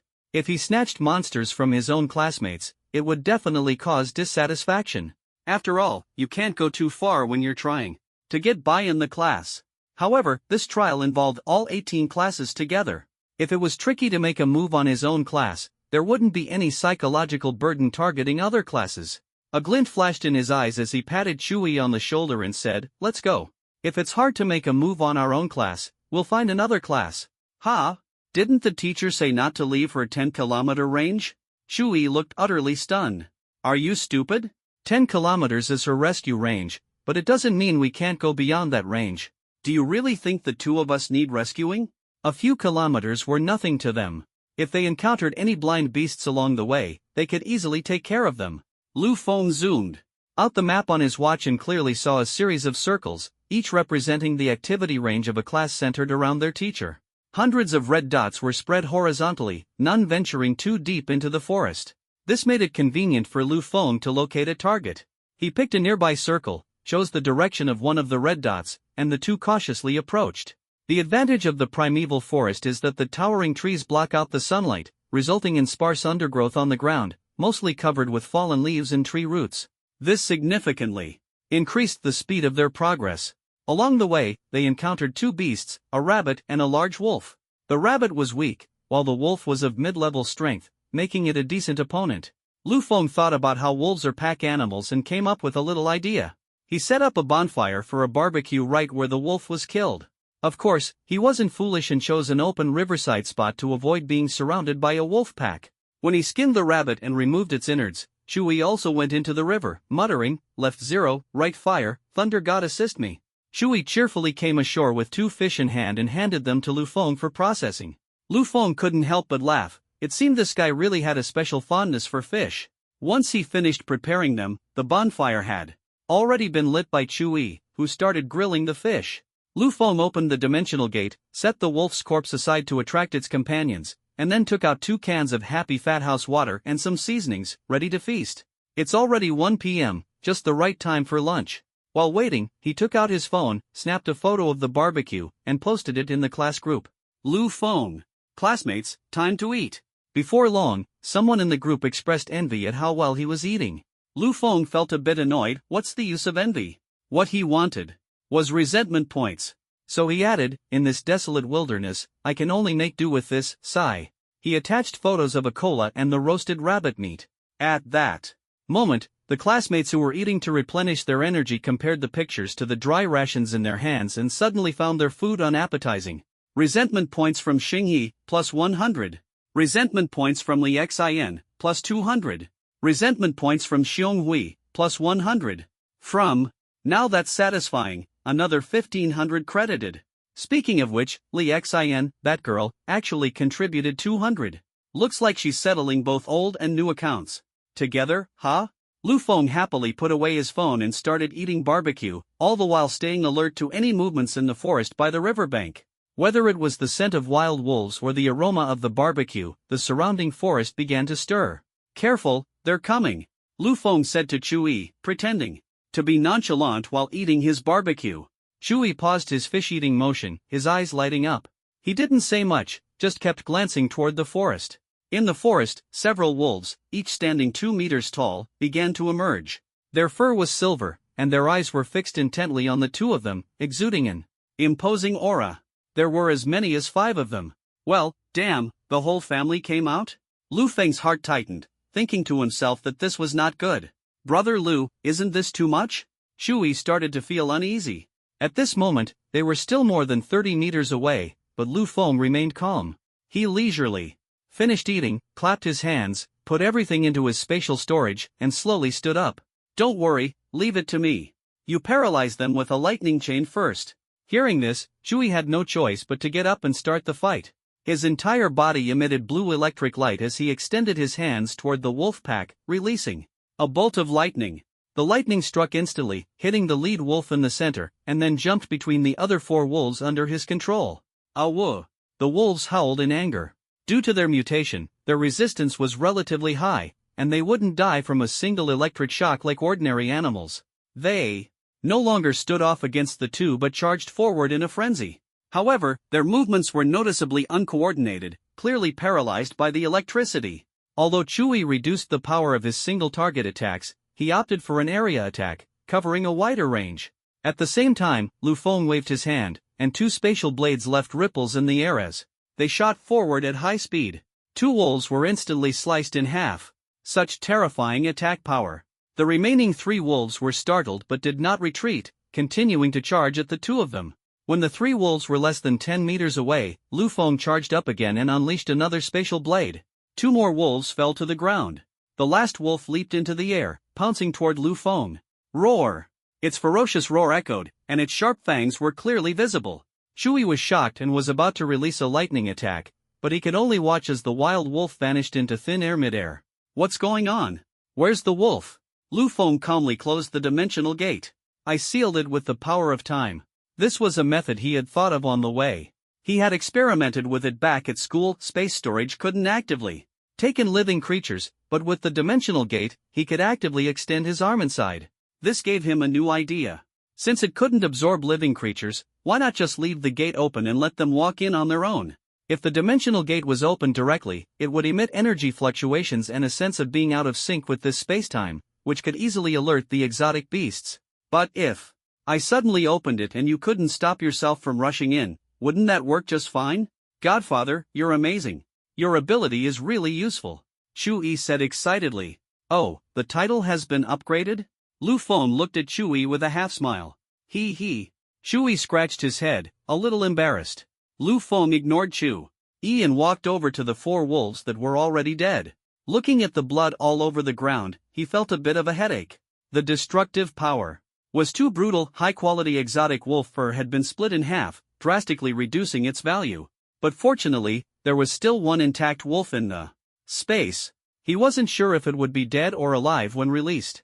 To be safe, he said to Chui, I'll release that wolf in a moment. Be ready to attack. Chui nodded, signaling that everything was ready. Lu Feng didn't think much about it. He chose a spot, opened the dimensional gate a few dozen meters away, and then threw the wolf out. However, as soon as the wolf came out, it collapsed directly to the ground, its chest completely still. Was it dead already? Wait, fatty. He stopped Chui, who was about to attack, and continued. Let's wait a moment and see if it's really dead or just pretending. Just the right opportunity to verify the properties of spatial storage. He waited in place for 5 or 6 minutes, even threw a few stones, and only approached to check after confirming the wolf was indeed dead. After a thorough inspection, he was overjoyed. This dimensional gate could actually be used as a trump card. This discovery instantly set his mind racing. If the dimensional gate is opened in front, couldn't it also be used as a shield to block attacks? However, there were a few questions he still wanted to experiment with. After storing the Wolf King's corpse and conducting 3 minutes of verification, he reached several conclusions. 1. Although the dimensional gate is transparent and invisible, it emits energy fluctuations that can alert animals and humans. 2. The dimensional gate seems to have no distance limitation, but it must be opened within the line of sight, and there should be no physical obstructions within the opening range. 3. The items collected must be independent entities and cannot be under pressure from other objects. 4. The items absorbed inside seem to be frozen in time and space, or rather, the flow of time inside is abnormally slow. Objects flying in still retain their kinetic energy when released after adjusting their direction. After the experiment ended, Lu Feng revealed a satisfied smile, as this gave him a few more methods at his disposal. The dimensional gate can not only serve as a shield but also as a counterattack armor. Incoming attacks, such as bullets, only need to be redirected and released to return the favor in kind. The two continued on their way, heading toward the red dot circle of another class shown on the watch. They had already reached the edge of the circle and soon entered another one. Lu Feng glanced at his watch. Everything appeared normal, perfectly integrated. The teacher hadn't tagged him in the group or contacted him through the watch, which made him breathe a sigh of relief. Next, it was time for the hunt. Before long, a commotion arose ahead. A few people were besieging a deer. Although herbivores have relatively weak offensive capabilities, driven by instinct, they will still fight back fiercely to enhance their chances of survival. In this world of survival of the fittest, only by becoming stronger can one avoid being eliminated by nature. Lu Feng decisively stopped Chui beside him, signaling him to observe first and not rush to reveal themselves. The elk stood 2 meters tall, its fierce antlers resembling curved blades, wildly charging at the group attacking it. The group consisted of 5 people, with a standard team configuration. Although their movements were somewhat clumsy, their coordination was already quite seamless. The wood element user was growing vines on the ground, trying to slow the elk's speed. The earth element user covered himself with soil in the front, transforming into a 3-meter-tall giant with an imposing presence. The metal element user controlled a long sword, which hovered in the air and occasionally delivered fierce strikes. The fire element user spewed flames and threw fireballs, brimming with enthusiasm, while the water element user, lacking offensive power, could only stand by as a healer and watch the battle. The situation was overwhelmingly favorable, and barring any surprises, the elk would undoubtedly be worn down within 10 minutes. Lu Feng's mind stirred, and he took out clothes for the two of them from his space, signaling to change into them while also putting on a baseball cap and mask. The hat, originally prepared to shield them from the sun in the wild, unexpectedly came in handy at this moment. Seeing this, Chui didn't hesitate to tear a piece of clothing and wrap it around his head, revealing a comical face that instantly lightened the mood considerably.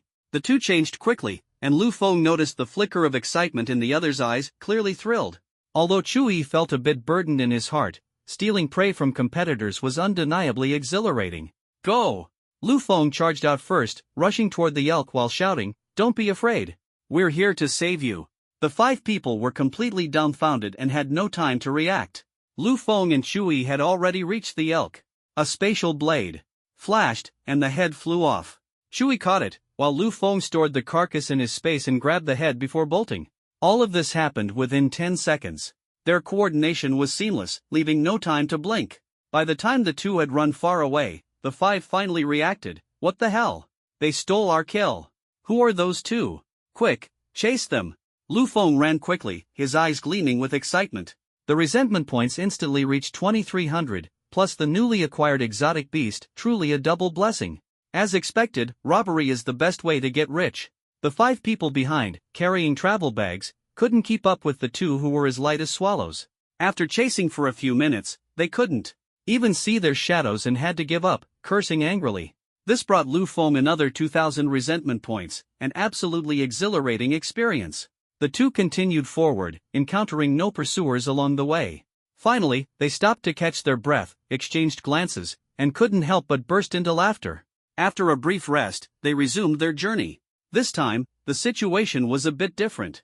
In the distance, 3 students were being chased by a mutated rat over a meter tall. Judging by its size, it was no ordinary creature, with an extremely high level of mutation. Among the 3 students, one was of the wood element, one of the fire element, and one of the metal element. They had originally planned to use wood-based control combined with the joint efforts of metal and fire to easily deal with the rat, but unexpectedly, they ended up in a disastrous situation. The mutated rat was incredibly fast, and its sharp teeth made it impossible for the wood-based vines to restrain it. If it weren't for the fire element constantly spewing flames to disrupt its speed, they would have already suffered casualties.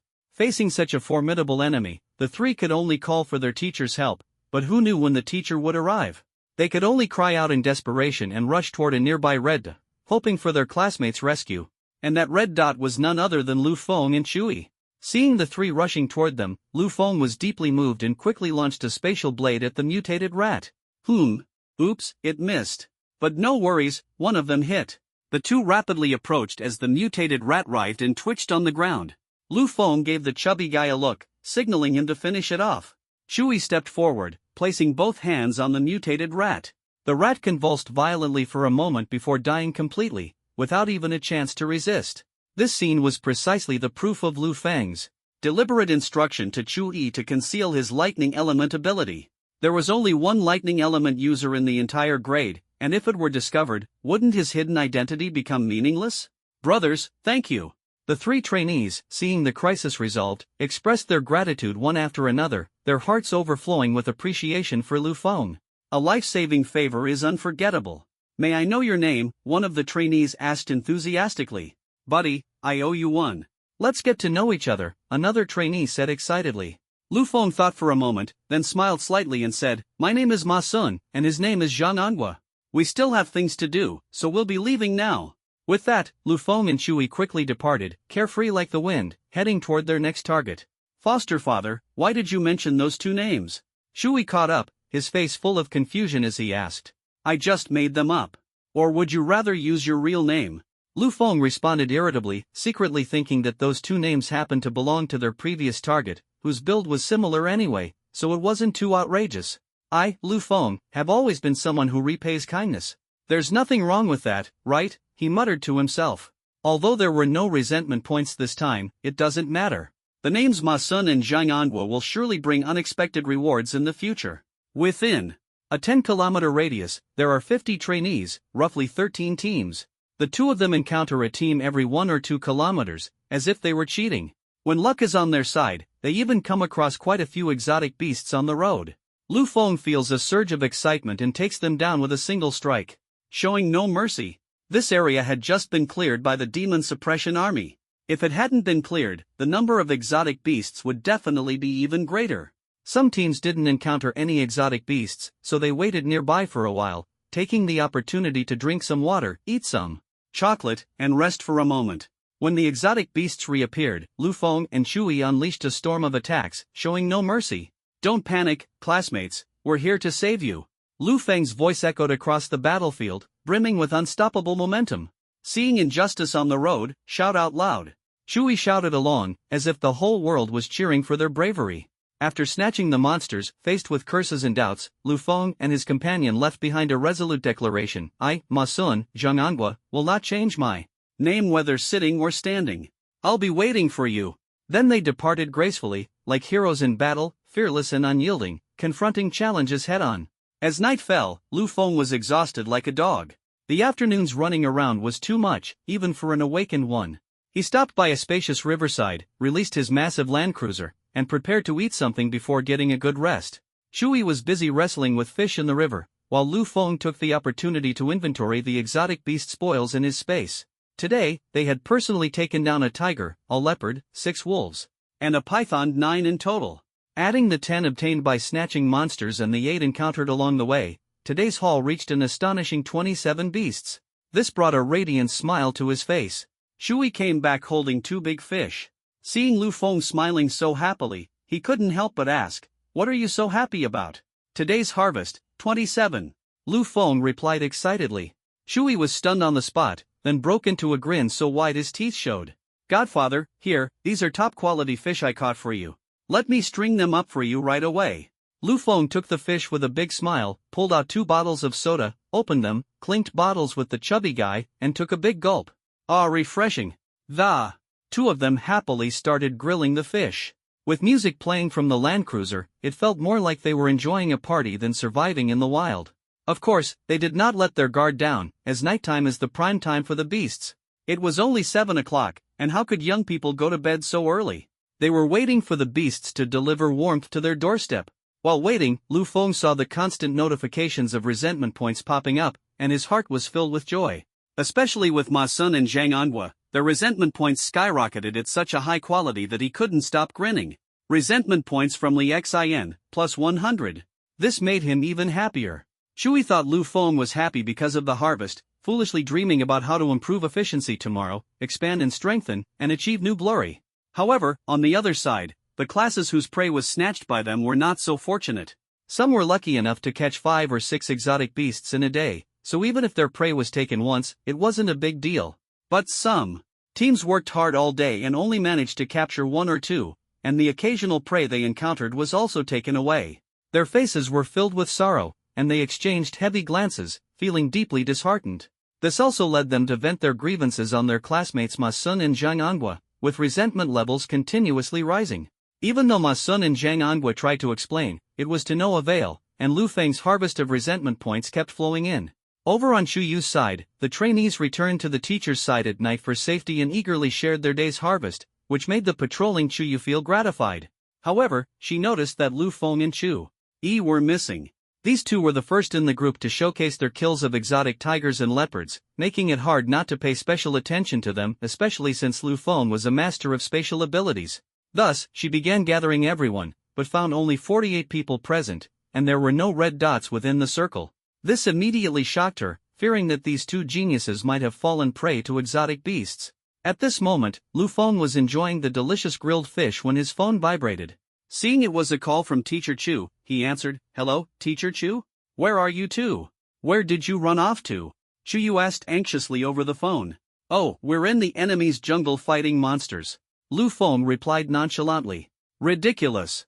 Chu Yu was so angry she almost jumped in frustration. Resentment value from Chu Yu, plus 300. Lu Feng wiped his mouth and calmly said, "The rules didn't say it's not allowed, right? This trial is all about competition. If I take their monsters, they gain less, and our class gains more. Isn't that correct?" The other end of the phone fell silent. Chu Yu probably felt that Lu Feng made sense and was momentarily at a loss for words. "Don't worry, teacher. We'll be careful. Just wait for us to surprise you." With that, he hung up the phone, not giving her a chance to continue nagging. At this moment, the moon hung high, and the surrounding scenery was clearly visible under the starry sky. Even without electric lights, the air was fresh, with no smog obstructing the view. However, Lu Feng still took out headlamps, 1 for each person, to make observation easier.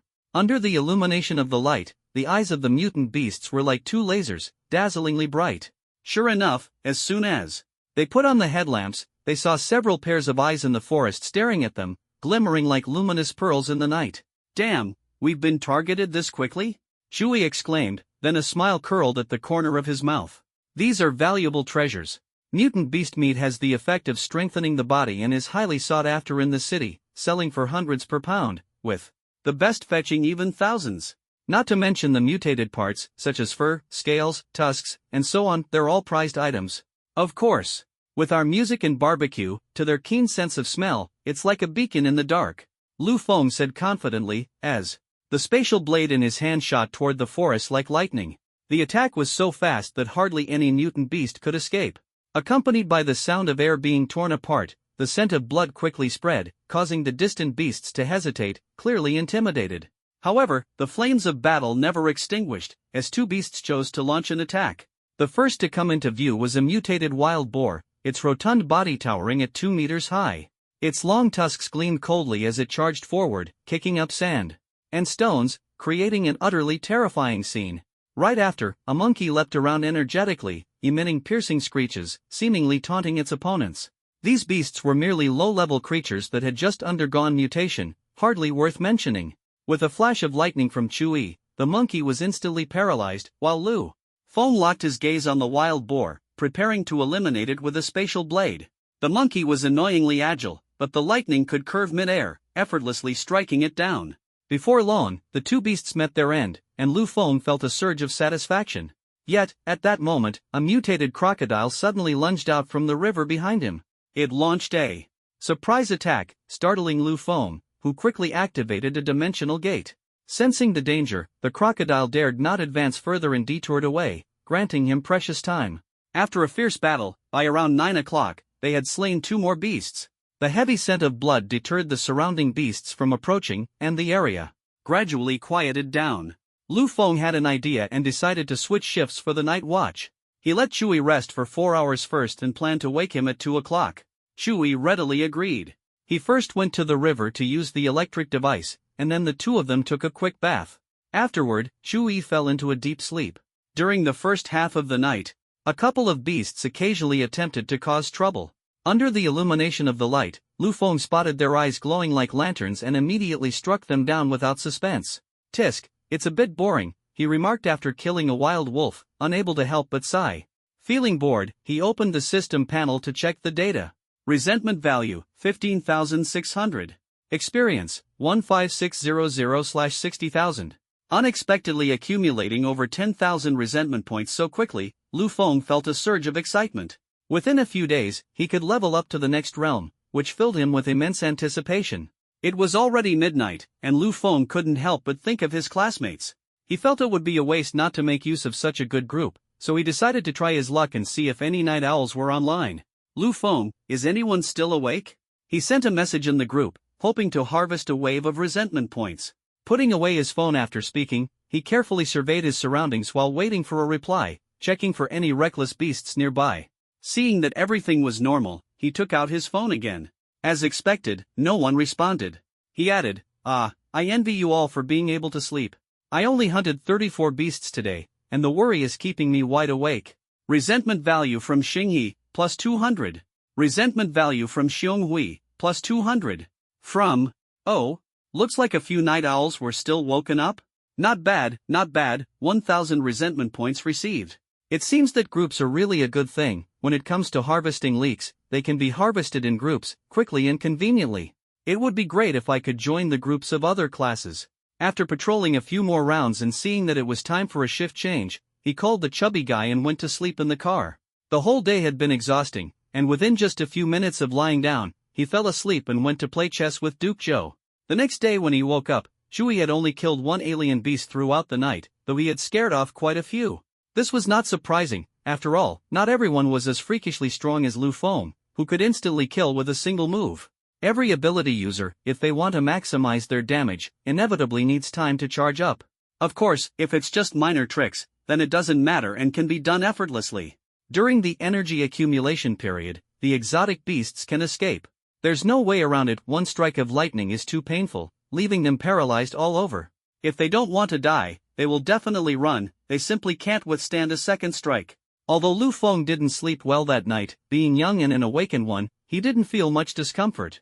By the end of the night, the total number had increased to 35. The specific value was unclear to Lu Feng. If the average price was 100 per gene, a single one could be worth over 10,000, which would make it 350,000. If he couldn't sleep well, so be it. He expressed that he could handle more of this kind of hardship. By 6 in the morning, he took out some instant noodles, paired them with a sausage and a marinated egg, and ate while waiting for the red dot to appear in the circle. At the same time, he complained, "Why aren't these people up yet to fight monsters? They're so lazy." Foster father is absolutely right. They're not motivated at all. Chui said flatteringly, taking a couple of bites of his pickled vegetable noodles. After finishing the noodles, tidying up everything that needed to be cleaned, and completing the disguise, the day of acting in human began.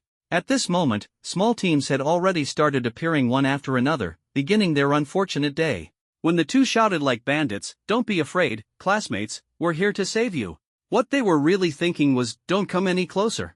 Another 5,000 resentment points have been credited. Of course, some well-equipped teams, after a night of discussion, came up with a countermeasure. They can't harm their classmates, but interfering and obstructing should be fine, right? For example, wood and wind elements can disrupt the two from approaching, while earth elements can withstand the damage from the beasts first. This method indeed worked, leaving Lu Feng quite troubled. In the subsequent actions, he could only choose a three-person team, which significantly reduced the gains for the other two. At the same time, some teachers in the teacher group began to protest. Although the rules did not explicitly forbid hunting in the wild zones of other classes, stealing monsters was somewhat unethical. Under pressure, Shiyu still informed Lu Feng and the other two that they could no longer steal monsters and had to behave. This left the two feeling deeply regretful. They had only harvested 10 exotic beasts this morning, and the good days ahead seemed to be over. How could Lu Feng possibly give up after tasting the sweetness? While eating barbecue at noon, he started scheming again. The teachers were all outside the forest, and only half of the enclosed area was a 10-kilometer forest. How many exotic beasts could there be in such a small range? So, after discussing with Chui, they decided to approach the deeper area and cross the entire forest. The closer to the depths, the fewer the teams, the more exotic beasts, and the stronger they are. The two set off immediately after eating. During this time, they also encountered experts from the city who came out to hunt exotic beasts. The other party might have known that students from Wushang Academy were training here these days. Judging by Lu Feng and his companion's age, they probably guessed it and kept to themselves without interfering. Since they didn't get too close, Lu Feng couldn't gauge the other party's strength through their aura. The two sides stared at each other from tens of meters away, then continued hunting. At this moment, as the two ventured deeper, fierce beasts such as mutant tigers, cheetahs, and lions appeared frequently, all at advanced awakening levels. This also made Lu Feng no longer as relaxed and carefree as before, becoming much more cautious. If he were to slip up, it wouldn't be a laughing matter. In the Feng group, news began to spread about someone being tragically killed by a mutant beast, along with messages forwarded by Chuyu about who had died in other classes, making the two even more cautious. Although the academy had just started and they were not yet familiar with their classmates, hearing news of casualties inevitably left them feeling a bit downhearted. This also made Lu Feng realize that this was not the ivory tower of the academy, but the wilderness where a single misstep could lead to a death without a burial place. While crossing back into their class's territory, Lu Feng and Chui killed 3 more mutant beasts, but they failed to store them in the space. Lu Feng's heart tightened, thinking there was an issue with his skill. Upon inspecting, internally, he discovered the space was already full. 47 mutant beasts were piled up inside the space. Although the space, with its 20-meter length, width, and height, was not small, it could no longer hold anything more. The two had no choice but to decide to return to the teacher, carrying the wolf carcass on their backs and sprinting all the way. On the way, they encountered 2 more strange beasts. Lu Feng thought for a moment and decided to temporarily leave the land cruiser here, planning to come back for it after dealing with the situation. After all, this was the territory of their class, and everyone had seen Chui driving this car, so it was unlikely anyone would maliciously sabotage it. The land cruiser was parked under a tall tree, looking quite eerie. If someone passing by saw it, they would definitely think it was haunted. After all, how could a car possibly drive into a primeval forest? After placing the carcasses of the 3 strange beasts into the spatial storage, the two felt much lighter and continued heading toward the teacher's red marker. When they emerged from the forest and arrived at the wide open plains outside, their view instantly opened up. After spending so much time in the forest, it was hard not to feel stifled. Even Shuyu's slightly aloof yet exquisitely beautiful face brought Lu Feng a sense of warmth. "Teacher, we're back!" Shui shouted loudly from the side. At this moment, Shuyu was squatting by a pile of firewood, preparing to start a fire. Beside her was a small stainless steel basin containing instant noodles and marinated eggs. It seemed she was planning to boil water and cook noodles to eat. She was wearing a shirt and jeans, and when she squatted down, the curves of her hips appeared full, forming a sharp contrast with her slender waist, creating a striking visual impact. Lu Feng took out his phone to check the time. It was already past 4 in the afternoon. It seemed that rushing along the way had wasted quite a bit of time, leaving him feeling somewhat regretful. You're back." Shiyu turned her head upon hearing the sound, and when she saw Lu Feng and Chui, her usually indifferent demeanor softened slightly with a faint smile. "I saw in the group chat this morning that you mentioned quite a good harvest. How did it go today?" Lu Feng glanced around and, seeing no other classmates nearby, waved his hand. Suddenly, a mountain of corpses appeared on the empty ground beside them. This Shuyu's beautiful eyes widened instantly, utterly shocked by the scene before her. She could never have dreamed that her two newly awakened trainees would have such an incredible harvest. Moreover, the quality of the exotic beasts before her far exceeded her expectations. Most of them were ferocious creatures like tigers, wolves, and leopards, rather than the gentle low or mid-tier exotic beasts. Are we being too ruthless? Shui, standing to the side, asked sheepishly, seeing the teacher's incredulous expression. Hearing this, Shuyu turned her head to glance again at the mountain-like pile of corpses, remaining silent. Lu Feng noticed the teacher's lack of response and assumed she was shocked by the gruesome scene of so many beasts meeting their end. He, too, felt a twinge of unease in his heart. It was too bloody. Feeling the need to explain, he said, "Don't worry, they didn't feel any pain. It was quick and clean. Resentment value from Chuyu, plus 100. It's fine, you all did very well," Chuyu said faintly. After her initial shock, she seemed to recall Lu Feng's earlier mention of storage space, which was clearly much larger than just 4 meters in length, width, and height. This added a hint of intrigue to the way she looked at Lu Feng. Knowing how to conceal one's strength, there's nothing wrong with that. Teacher, this is too much for us to carry. Could you see how to handle it properly? Lu Feng asked eagerly, wanting to know what to do next. Around 8 o'clock tonight, the academy will send someone to collect it. Just wait, Shiyu said as she stepped forward to examine the wounds of the exotic beasts. The neat and smooth cuts secretly astonished her, and she thought to herself that the strength of these students was indeed not to be underestimated. Do you want to keep any of it, or should we sell it all? She turned and asked. Lu Feng and Shui exchanged a glance and ultimately decided to sell everything. Keeping it would be of no use to them. It was better to sell it all since improving their strength was the most important thing. Shiyu nodded, took out her phone, and snapped a few photos. Lu Feng's heart tightened as he suddenly remembered his earlier lie about the space being only 4 meters in length, width, and height. The small mountain of exotic beast corpses before him made him feel a wave of fear. Sigh, he was still too young and careless. He silently reminded himself to never be so reckless again in the future. Glancing at the nearby campfire, Lu Feng felt hungry as well. He decided to use this waiting time to prepare dinner. From the pile of exotic beast corpses, he picked out a mutated rabbit. The storage space seemed to freeze time, keeping these exotic beasts as fresh as if they had just died. He took out a large bucket of water, skinned the rabbit, removed its innards, washed it thoroughly, split it in half, and skewered each half on 2 sticks. Perfect. He and Shui each took a skewer and sat by the teacher's campfire to roast them. By this time, some classmates had already started emerging from the forest, carrying exotic beast corpses of various sizes on their backs, their laughter and chatter filling the air. The meat of these exotic beasts was worth quite a bit of money, so everyone made sure to bring some back without wasting any. However, in the next second, they were all stunned. Holy crap! Did several teams hunt together? How is there so much? Could it be Lu Feng and Shu Yi's doing? So they weren't bragging last night? Some people couldn't believe it and hurried to ask the teacher, only to have it confirmed it was indeed Lu Feng and Shu Yi's work. Looking at the exotic beasts they were carrying, their previously smiling faces suddenly froze. However, smiles don't disappear, they simply shift. Shu Yi was still grinning happily. At this moment, Xingyi, Changshan, Li Xian, and Xionghui also returned with significant gains, walking out of the forest with smiles. Changshan and Xionghui each carried an exotic beast on their backs, while Xingyi carried 2 on his shoulders. Li Xian, on the other hand, was empty-handed, carrying only a lightweight backpack filled with food and some bandaging supplies. It seemed Xingyi had helped her carry the load. Out of the corner of his eye, Lu Feng caught sight of this scene and suddenly understood Xingyi was clearly pursuing Li Xian. It was no surprise, with Li Xian's looks, it wasn't unusual to have admirers. He and his group also noticed the mountain-like pile of exotic beast corpses and quickly approached to inquire. When they heard it was Lu Feng and Shu Yi's doing, their faces were filled with disbelief.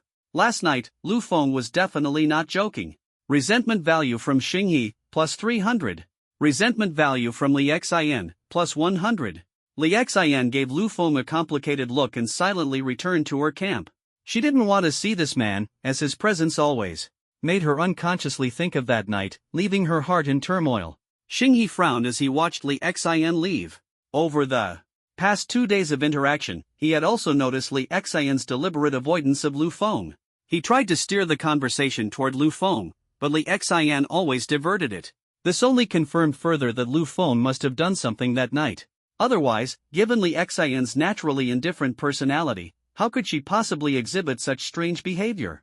He carried the exotic beast on his shoulder, following behind Li Xian, but his mind couldn't stop dwelling on that glance from Lu Feng. He made up his mind that if he had the chance, he must have a good talk with Lu Feng to figure out what exactly happened that night. Otherwise, he would never find peace in his heart. Especially that phrase introduced by an acquaintance, Lu Feng's attire. That evening, and Li Xian's unnatural expression when she opened the door, all these kept conjuring up various assumptions in his mind.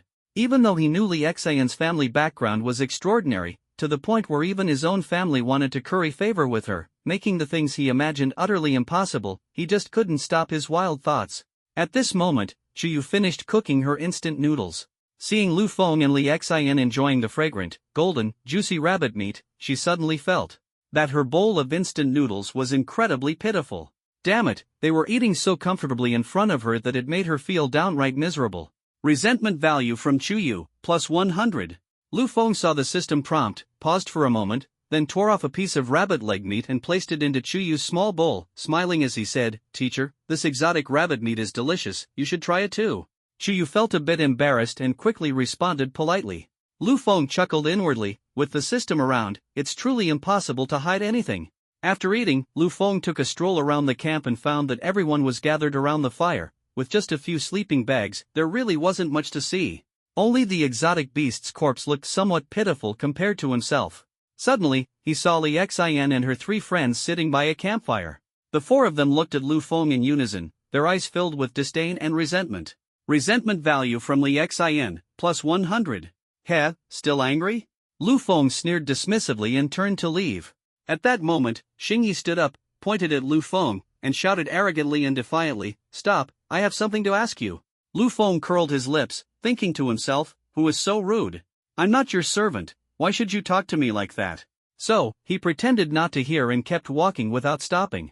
Resentment value from Xingyi, plus 200. Xingyi, furious, quickly caught up to Lu Feng and gave his shoulder a hard slap. "Hey! I'm talking to you, stop." Lu Feng stopped in his tracks, turned to look at him, and gave a cold smile. "Oh, then you should say, Prince, please halt." Xingyi? Resentment value from Xingyi, plus 400. Lu Feng's words immediately left Xingyi stunned. What was going on? He had grown up in privilege, always considering himself superior to others. At this moment, fury burned within him, his face flushed red, almost ready to erupt in flames. He grabbed Lu Feng by the collar, suppressing his anger as he said coldly, "Are you daring to mess with me? Do you know who I am?" Lu Feng's expression was indifferent. He nodded slightly and pointed to the distant mountain of exotic beast corpses, saying, "See that pile? Who gave you the courage to speak to me like this?" Xingyi glanced over and instantly understood Lu Feng's meaning. He certainly knew how difficult it was to hunt exotic beasts. Over the past 2 days, their team had only managed to take down 12 beasts. This was the difference in strength. But he didn't care. After all, who was he? A prominent member of the Xing family, renowned throughout Wushang City. Even the family head's bodyguards were advanced ability users. Lu Feng was just an ordinary civilian, how could he compare? So what? Which of my family's bodyguards can't fight? Xingyi sneered, feeling smug inside. In this world, what matters is background, not fists. If you know what's good for you, you can come to my house after graduation and work as a gatekeeper. I promise I won't treat you unfairly. He leaned closer to Lu Feng and threatened in a low voice, "If you keep playing tricks with me, you won't even know how you died. You can't afford to mess with me." Lu Feng responded coldly. After hearing these words, Xingyi revealed a meaningful smile and let go of Lu Feng's collar. "What's going on, brother Lu? Want me to take him down?" Shui saw the conflict happening and immediately ran over, shouting angrily. Changshan and Xionghui also rushed over, trying to mediate. "We're all classmates, don't be like this, calm down." Li Xian still sat by the fire, as if everything had nothing to do with her. Lu Feng ignored Shui and instead stared coldly at Xingyi. "Finish talking? If you kneel down and apologize now, there's still time." Xingyi was stunned, almost unable to believe his ears. Lu Feng actually said something like that? He dared to threaten him back after being threatened? What if I don't apologize? He was burning with anger, his eyes flickering with a fanatical light. Lu Feng said calmly, "Then I'll beat you up first, collect some interest, and keep hitting you until you give in." As soon as these words were spoken, the atmosphere instantly became tense and confrontational. Damn it! Xingyi could no longer hold back and wanted to make a move, but Changshan stopped him, and Xionghui also pulled him back. Don't do this, everyone calm down, let's talk it out. What are you all doing? A loud shout came from afar as teacher Chu Yu hurried over. Chu Yu's blue light slowly dissipated, thinking to himself that if the teacher weren't here, he wouldn't mind giving Xinghe a thorough lesson. Lu Feng saw the teacher approaching and secretly thought it was a pity. With his awakened high-level physique, he could easily suppress Xinghe, if not outright crush him. What's going on? Chu Yu approached and asked. Teacher, Xinghe wants to hit someone. Shu Yi immediately replied. Resentment value from Xinghe plus 300. Xinghe knew he was in the wrong and wanted to turn around and leave, but how could Lu Feng let him get his way? How could the humiliation just now be let go so easily? He knew the teacher would definitely try to smooth things over and wouldn't make Xinghe apologize, but he had no intention of letting it slide. Teacher, I want to challenge him under your witness. Lu Feng suddenly proposed, his eyes gleaming with determination. He bent down, pretending to pick something up. In the blink of an eye, a 3-meter-long stainless steel pipe appeared in his hand. Before Xinghe could react, Lu Feng fiercely drove the steel pipe into the ground. In an instant, Xinghe's body stiffened, fear rippling through his heart.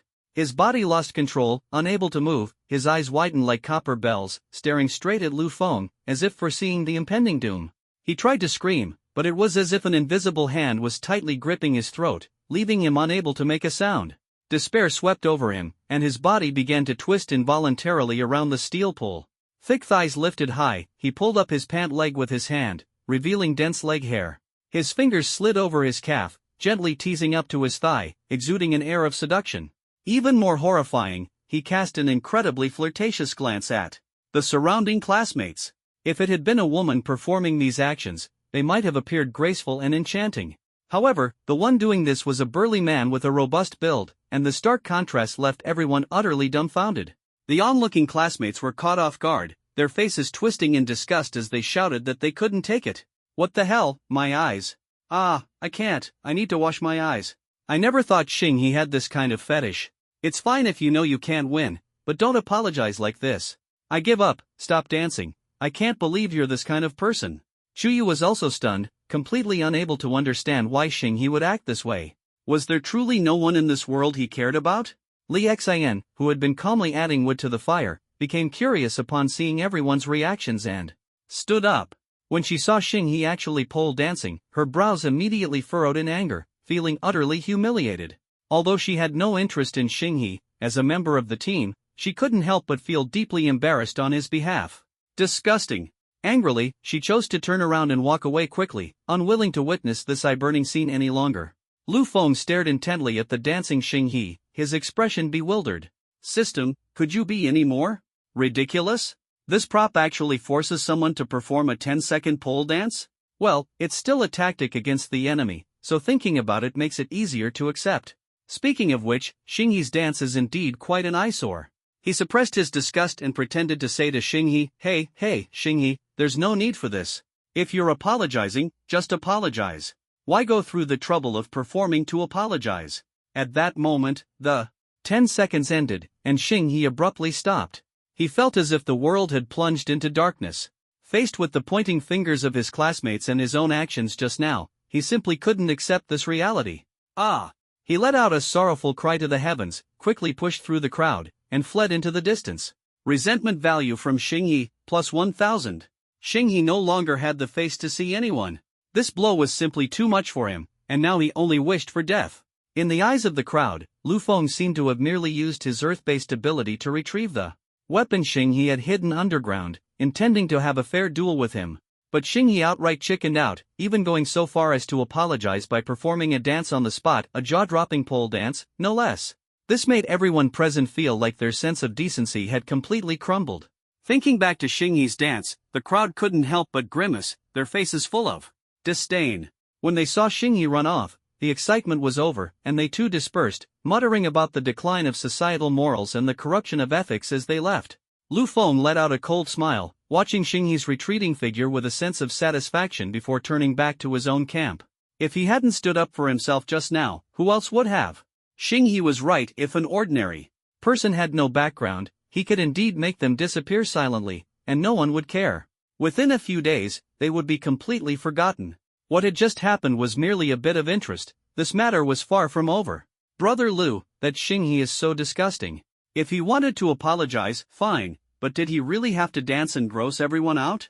Shui followed beside him, his face twisted in discomfort, clearly also deeply repulsed by Xinghe's actions. Who knows, maybe it's his peculiar hobby, Lu Feng said indifferently. As if recalling something, he continued, I once watched a video where two people were about to fight, and one of them suddenly kissed the other. What the heck, that actually happened? Shui looked astonished, clicking his tongue in amazement. That's like a knife cutting a butt eye-opening. Lu Feng glanced at the time, it was not yet 7 o'clock, and the summer sky had just turned dark. Thinking about needing to sleep later, he decided to head to the forest to retrieve the land cruiser. Shui naturally had no objections. After checking the map on his watch, the two put on their headlamps and sprinted off quickly. Resentment value from Xinghe, plus 900. On the way, they encountered two beasts seeking their own demise, a wild rabbit and an antelope, both of which had awakened to a low level. Lu Feng gladly accepted them. After retrieving the car, the two of them walked out of the forest while collecting firewood to use for a fire that night. Resentment value from Xinghe, plus 900. Lu Feng glanced at the system notification that appeared again and chuckled inwardly. Along the way, Chui kept murmuring to Lu Feng about Xinghe. Through Chui, Lu Feng learned about Xinghe's family background. Xinghe's family was in business. According to Chuyi's parents, they were doing quite well in the city. The Xing family supplied all the military uniforms for the city and occupied 30% of the ordinary clothing market.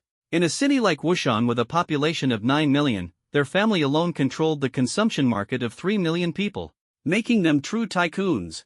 Moreover, they had connections with the military, which made their background indeed formidable. It seemed that handling the relationship with Xinghe in the future would require caution. If the hatred escalated and it became necessary to eliminate him, it must be done in a way that no one would suspect it was by his hand. At this moment, another resentment value notification floated up. Resentment value from Xinghe, plus 900. On the other side, Chang Shan caught up with Xinghe but didn't say anything, just silently followed. He knew Xinghe was feeling terrible right now, and saying anything wouldn't help. It wasn't appropriate to speak either, given how awkward the situation was. Saying anything would just be rubbing salt in the wound. It was better to quietly accompany him and make sure he didn't do anything foolish. Xinghe found a small hill and sat down. After a while, he spoke, Why are you here? Ah, it's nothing. Chang Shan scratched his head. The two fell silent, saying no more. Just now, I thought about it, and something feels off. Xinghe gazed at the distant starry sky and spoke again. Chang Shan was curious, What is it? Xinghe furrowed his brows, recalling carefully, At that time, I couldn't control my body. I felt like someone was helping Lu Feng. You at that time. Chang Shan coughed as he spoke, stopping short of mentioning the events of that time. However, he was truly puzzled by Xinghe's actions back then, how embarrassing it was. So he asked, other than the teacher, who else could have such great ability? Xinghe immediately replied, I know high-level water element users can do it. Only the water element can control the human body. Xinghe's family was well off, so his knowledge was naturally broad. The human body is composed of 70% water, and only high-level water element users, those at a level even higher than the Zhan realm, could break through the protection of his own abilities and control the human body. But who could this person be? He couldn't figure it out. Could it be that Lu Feng had a high-level water element expert secretly protecting him? Thinking of this, his eyes lit up. That's it. Lu Feng must have a high-level water element expert protecting him, which would also explain why he could kill so many mutant beasts. Did you look at those wounds? They were all smooth. Chui, with his lightning element, couldn't possibly achieve that. The more he spoke, the more excited he became, his eyes sparkling as he continued, those smooth wounds look like they were caused by a water jet. Although water-based attacks aren't very powerful, with strength 2 levels higher, it's ridiculously easy to instantly kill a beast at the awakening realm. Chang Shan seemed to have an epiphany. Now that you mention it, isn't Lu Feng cheating? Humph. How infuriating. I'm going to tell the teacher and have their trial results cancelled. Xinghe, recalling the earlier scene, turned red in the face, the flames of anger burning fiercely in his heart. His eyes gleamed with murderous intent as he gritted his teeth and said, For humiliating me like this, I'll make sure to pay him back double someday. Chang Shan quickly tried to mediate, saying, let's head back first. It's about time to collect the exotic beasts. He had no deep-seated hatred toward Lu Feng, so naturally, he didn't want to add fuel to the fire and instead attempted to change the subject. Xinghe felt increasingly gloomy, thinking about the classmates' gossip and judgment upon returning. His expression grew darker, and his anger was further fueled by his concern for Li Xin. Since high school, he had been pursuing Li Xian, the girl with an outstanding figure and beauty, whose family background was top tier, like a goddess high above the clouds. To support his pursuit of Li Xian, his family even allowed him to go all out, promising that as long as he could marry her, he would become the future head of the family.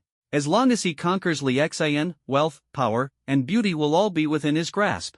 But now that things have turned out this way, it only makes him angrier, and all his resentment is directed at Lu Feng. Despite the burning anger in his heart, he knows life must go on. Once he finds the teacher and explains everything clearly, he will surely clear his name. He quickly got up and headed toward the camp, and Chang Shan hurriedly followed. When Lu Feng and Chang Shan emerged from the forest and returned to the camp, they happened to see several large trailers collecting exotic beasts. A squad can hunt an average of 8 exotic beasts in a day. With 13 squads in a class, that amounts to 104 beasts. Multiply that by 18 classes, and it's a staggering total of nearly 2,000 beasts. Without several large trucks, it would be impossible to load all these exotic beasts. The person in charge of collecting them was an elderly man in his 50s. With a smile on his face, he gave off a kind and approachable vibe. When he saw the small mountain of corpses created by Lu Feng and Chu Yi, he was startled and asked in disbelief, "Young men, did you two take down all of these?" "He, sir, impressive, right?" Lu Feng responded with a smile. "Impressive, impressive." The old man gave a thumbs up, his face full of admiration. Then he walked over to the pile of corpses and, seeing the beasts that had been bisected or dismembered, exclaimed, "Young man, you guys are way too violent, there's not a single intact one." Lu Feng silently took out a suffocated wolf from his space and said with a laugh, "Ahem, looks like there's at least one." The old man looked a bit embarrassed and began instructing 2 workers to weigh them. It started with 50 beasts. After eating a rabbit, it became 49. Then, 2 more were killed in the forest just now, making a total of 51. Since these were all beasts in the awakening stage, the price wasn't as high as Lu Feng had heard. Moreover, as it was the purchase price, it was even lower. This pile of exotic beasts was sold for a total of 859,020 yuan. Originally, these exotic beasts had already been dismembered, which affected their appearance and damaged the quality of the meat, reducing the price by 30%. Lu Feng said the mutated tusks, fur, and claws wouldn't be counted separately, which led to this price. Mutated creatures of this level aren't particularly valuable. Since he wanted spirit crystals, the final conversion resulted in 8 pieces of low-grade primary spirit crystals and 60,000 yuan.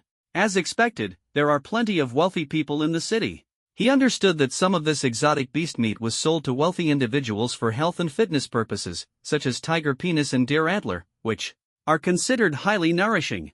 It's said to be very popular among the city's wealthy ladies and big bosses, a classic case of, if she's happy, I'm happy.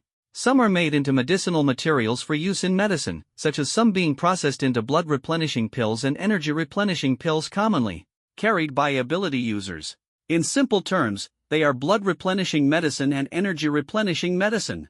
Water-based healing can only restore wounds and stop bleeding, but the lost blood still needs to be produced by the body itself, which requires blood-replenishing medicine. Additionally, when abilities are used excessively over a period of time, it can lead to mental fatigue, necessitating energy-replenishing pills to speed up recovery. The prices are divided into 3 levels: basic, intermediate, and advanced, corresponding to 10,000 per pill, 100,000 per pill, and 1 million per pill, respectively. It can only be said that ability users have high incomes but also high expenses. Whether it's equipment or consumables, everything is expensive. Lu Feng and Shui each received 4 spirit crystals and 30,000 yuan. It was the first time the two had such a large income, and their joy was evident. "Brother Lu, most of those beasts were killed by you. It's not right for me to take so much, 2 pieces are enough," Shui said as he took out 2 spirit crystals and tried to hand them to Lu Feng. Lu Feng took a step back. "Since we're a team and brothers, a 50-50 split means a 50-50 split. Alright, just take it." Seeing this, Shui initially wanted to say more, but Lu Feng had already made his stance clear, and saying anything further would seem overly sentimental. He was deeply moved, silently cherishing the bond of brotherhood in his heart. The surrounding classmates, seeing the two's gains, were so envious that their mouths pouted in jealousy. Their 5-person team could hunt at most 10 exotic beasts in a day, and they were all below mid-tier, priced at around 100 yuan per kilogram. This meant that The team's hard-earned daily income was only about 1 spirit crystal, which had to be split among 5 people, leaving each with just about 20,000 yuan. Don't be fooled by these students earning 20,000 a day, it comes at the cost of their lives and abilities, all hard-earned money. In comparison, how could they not feel envious? Resentment value from Xingyi, plus 900. Lu Feng. You despicable scoundrel. Just as Lu Feng was watching the convoy leave, he suddenly heard Xingyi's voice behind him. Xingyi stormed over with the teacher and several classmates, taking the lead with an air of dominance. His eyes burned with fury, as if he wanted to tear Lu Feng apart alive. Lu Feng frowned slightly, then smiled, squatted down, and once again pretended to pick up a steel pipe from the ground. Oh, classmate Xingyi is here again? Perfect timing, the teacher is here too. How about we have a match? The originally aggressive Xingyi instinctively stopped in his tracks when he saw the steel pipe, a trace of fear flashing in his eyes. He was genuinely scared anyone who had just suffered a social death under the other party's steel pipe would feel the same. Seeing it again now, his lingering fear was a normal reaction. The surrounding classmates, seeing Xingyi's cowardly demeanor, couldn't help but recall the previous incident and sneer. However, no one went too far. After all, they were all classmates with no real grudges, and besides, Xingyi seemed to come from a well-off family, so there was no need to offend him. The attitude of the people around made Xingyi's expression constantly change. Finally, he gritted his teeth, stepped forward a few steps, and pointed at Lu Feng, saying, "Don't think I don't know what tricks you've been up to." "Oh? Then go ahead and tell me." Lu Feng carried a steel pipe, his face full of curiosity. He wanted to know exactly what Xingyi had discovered that gave him such confidence to confront him. Xingyi raised his hand to point at him, then gestured toward Chui beside him and said, "You're an earth type, Chui is a lightning type. How could you possibly achieve such clean and decisive kills on the beasts? You must have cheated." Before the words had even faded, Xingyi turned to teacher Chuyu and said, "Teacher, I suspect there's a water element expert backing him. Those exotic beasts were all killed using water element techniques. And earlier, when I was pole dancing, that behavior of mine was also manipulated by someone behind Lu Feng. I am now reporting him for cheating and request that you revoke his qualification for this trial. Such despicable behavior must result in his expulsion." These words exploded like a bomb among the crowd. Everyone recalled the state of the exotic beasts' deaths, and indeed, it didn't seem like something a soil element and a lightning element user could achieve. Low-level soil element users lack sharp offensive methods, and lightning element users are even less suited to attack in a slicing manner. So how exactly did those wounds on the exotic beasts come about? Moreover, everyone remembered Xingyi's earlier pole dancing behavior, which was indeed extremely bizarre. How could any normal man do something like that in public? It was utterly humiliating, almost like a mental breakdown. But if there really was a water element expert manipulating Xingyi to act that way, then everything made sense. The crowd was in an uproar. Even teacher Chuyu, who had been called over to witness the situation, couldn't help but show a look of suspicion toward Lu Feng. She knew Lu Feng had spatial abilities. As he had previously claimed, it was merely a storage ability. But how could Xingyi's dancing behavior be explained? Could it really be that a water element expert was secretly aiding Lu Feng? If someone is truly helping Lu Feng complete the trial from behind the scenes, that is absolutely cheating. The Academy will never tolerate anyone who relies on cheating to achieve rankings. Once such behavior is discovered, the consequences range from expulsion to being blacklisted, and the military will definitely not employ them. In this ever-changing era, every ability user is a guarantee of survival, so there is no room for the new generation to cut corners or play tricks. The consequences are too significant, forcing many wealthy heirs to obediently follow the Academy's arrangements rather than resorting to opportunistic tactics. Li Xian blended into the crowd, her expression neither joyful nor sorrowful, with a trace of curiosity flashing in her eyes. She certainly knew what kind of abilities the water element could have in the later stages. Once the water element becomes powerful ability, users can completely invade and control the bodies of those much weaker than themselves. Could it be that Lu Feng's family background is not simple, and they arranged for someone to protect him? This stirred even more doubts and anticipation in her heart. "Don't you dare spout nonsense." Chui, burning with anger, forcefully slapped away Xingyi's hand, pointing at Lu Feng. He had personally witnessed Lu Feng killing a mutant beast with his own hands and was deeply convinced of Lu Feng's abilities. Although he was puzzled as to why Xingyi would perform pole dancing, Lu Feng had once said that some people have peculiar hobbies, and perhaps Xingyi was one of them. No matter what, Chui decided to stand by his brother's side and continued loudly, Fatty here has always been by Lu Feng's side. Those exotic beasts were killed by him personally. How could I not know? You have some weird fetish.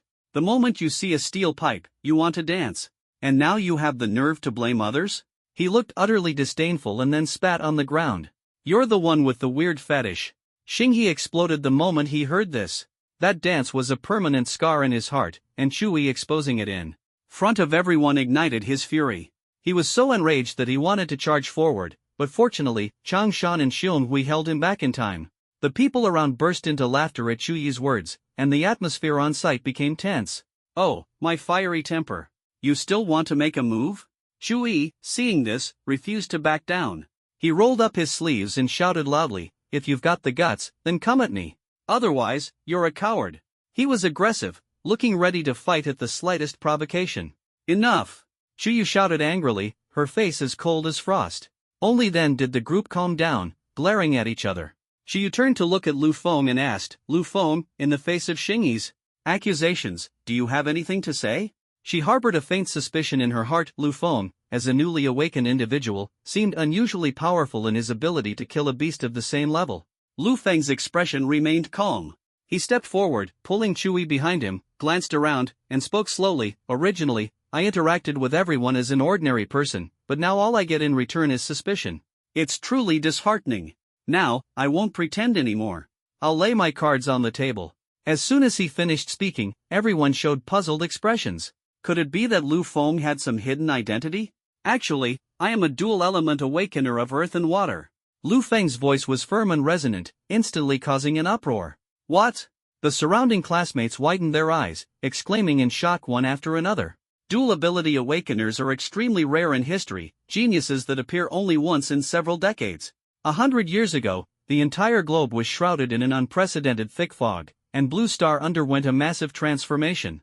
Both animals and humans began evolving, but faced with the relentless onslaught of exotic beasts, humanity was nearly defeated. Some nations retaliated with death god missiles, which were effective in destruction but triggered even more ferocious mutations. The exotic beasts were actually able to absorb nuclear energy to strengthen themselves, leading to an unprecedented catastrophe that halved the global population. Nations were forced to retreat and consolidate their defenses. However, the emergence of superhumans reignited humanity's hope. Eventually, the Dragon Nation established 5 major cities to confront the sudden disaster. This year was designated as Year 1 of the Blue Star calendar, and 108 years have passed since then. During this period, every few decades, a genius with dual ability awakening would emerge. These individuals were not only representatives of their nations but also powerful deterrents. Thanks to its vast population, the Dragon Nation has produced 4 dual ability awakeners in history, of whom only 2 remain today. These 2 possess combat power more terrifying than nuclear deterrence. Everyone knows that the 5 elemental attributes, metal, wood, water, fire, and earth, complement each other. However, if a person possesses 2 attributes and masters them thoroughly, what kind of terrifying power would emerge? Water nourishes wood. With the enhancement of water, an entire city could instantly transform into a primordial forest.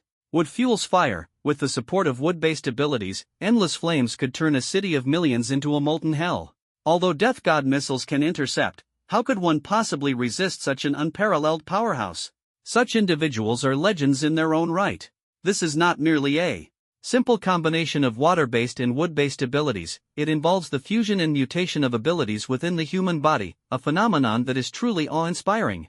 Even when 2 people cooperate, the result often exceeds the sum of their individual strengths, which is why forming small teams for collaboration is so popular.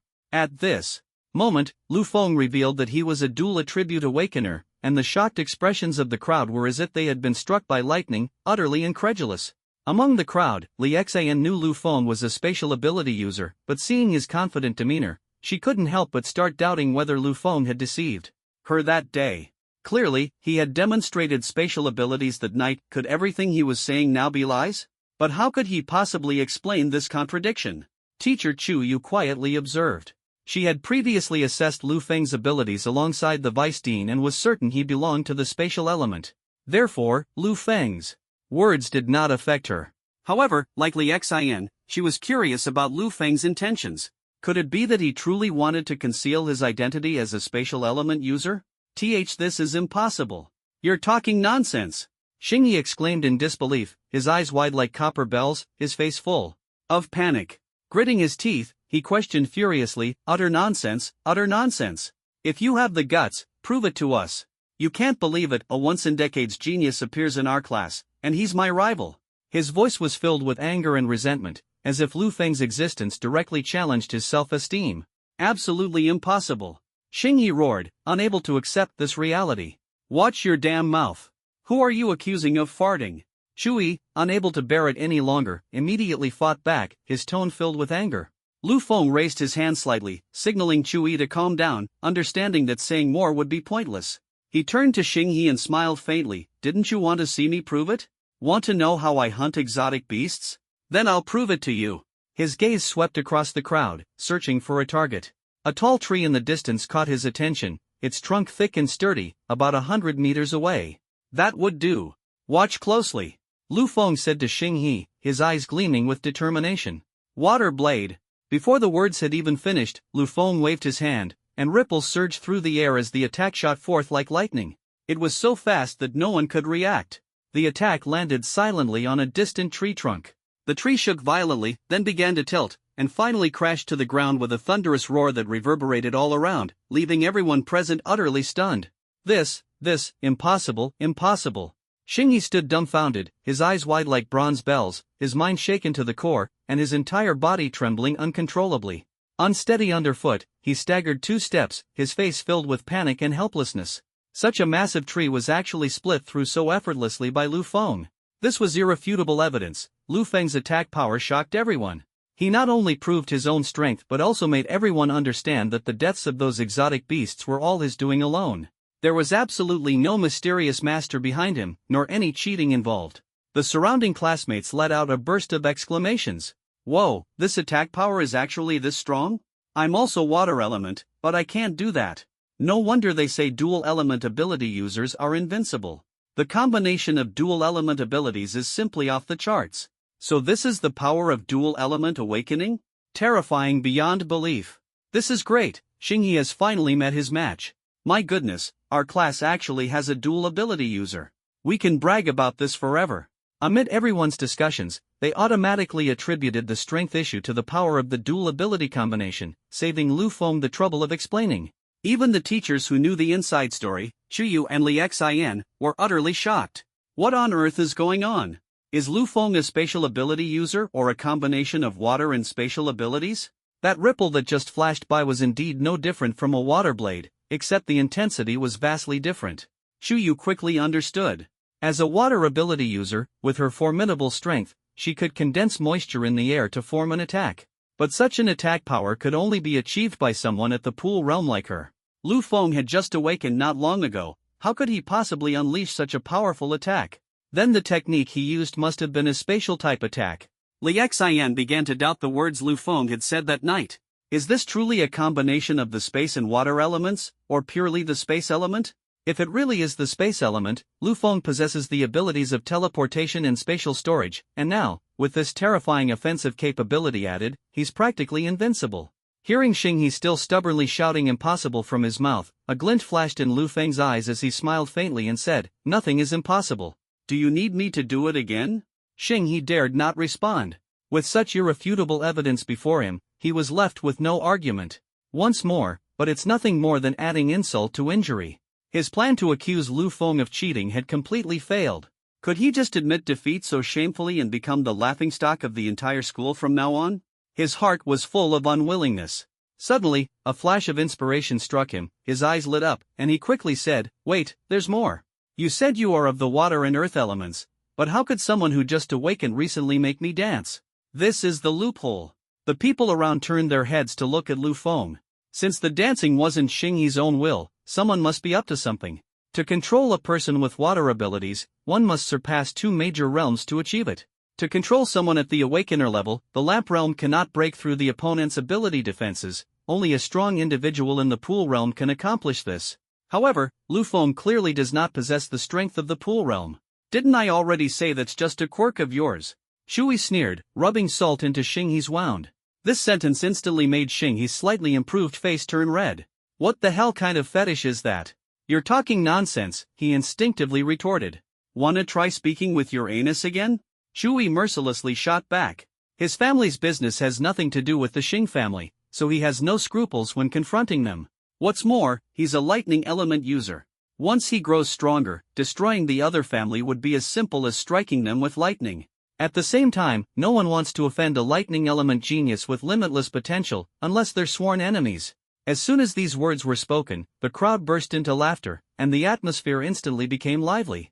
Xingyi's face turned even darker, a mix of anger and humiliation, as his fierce gaze swept toward Shui. He hadn't expected Shui to dare offend him like this. At this moment, a murderous intent arose in his heart.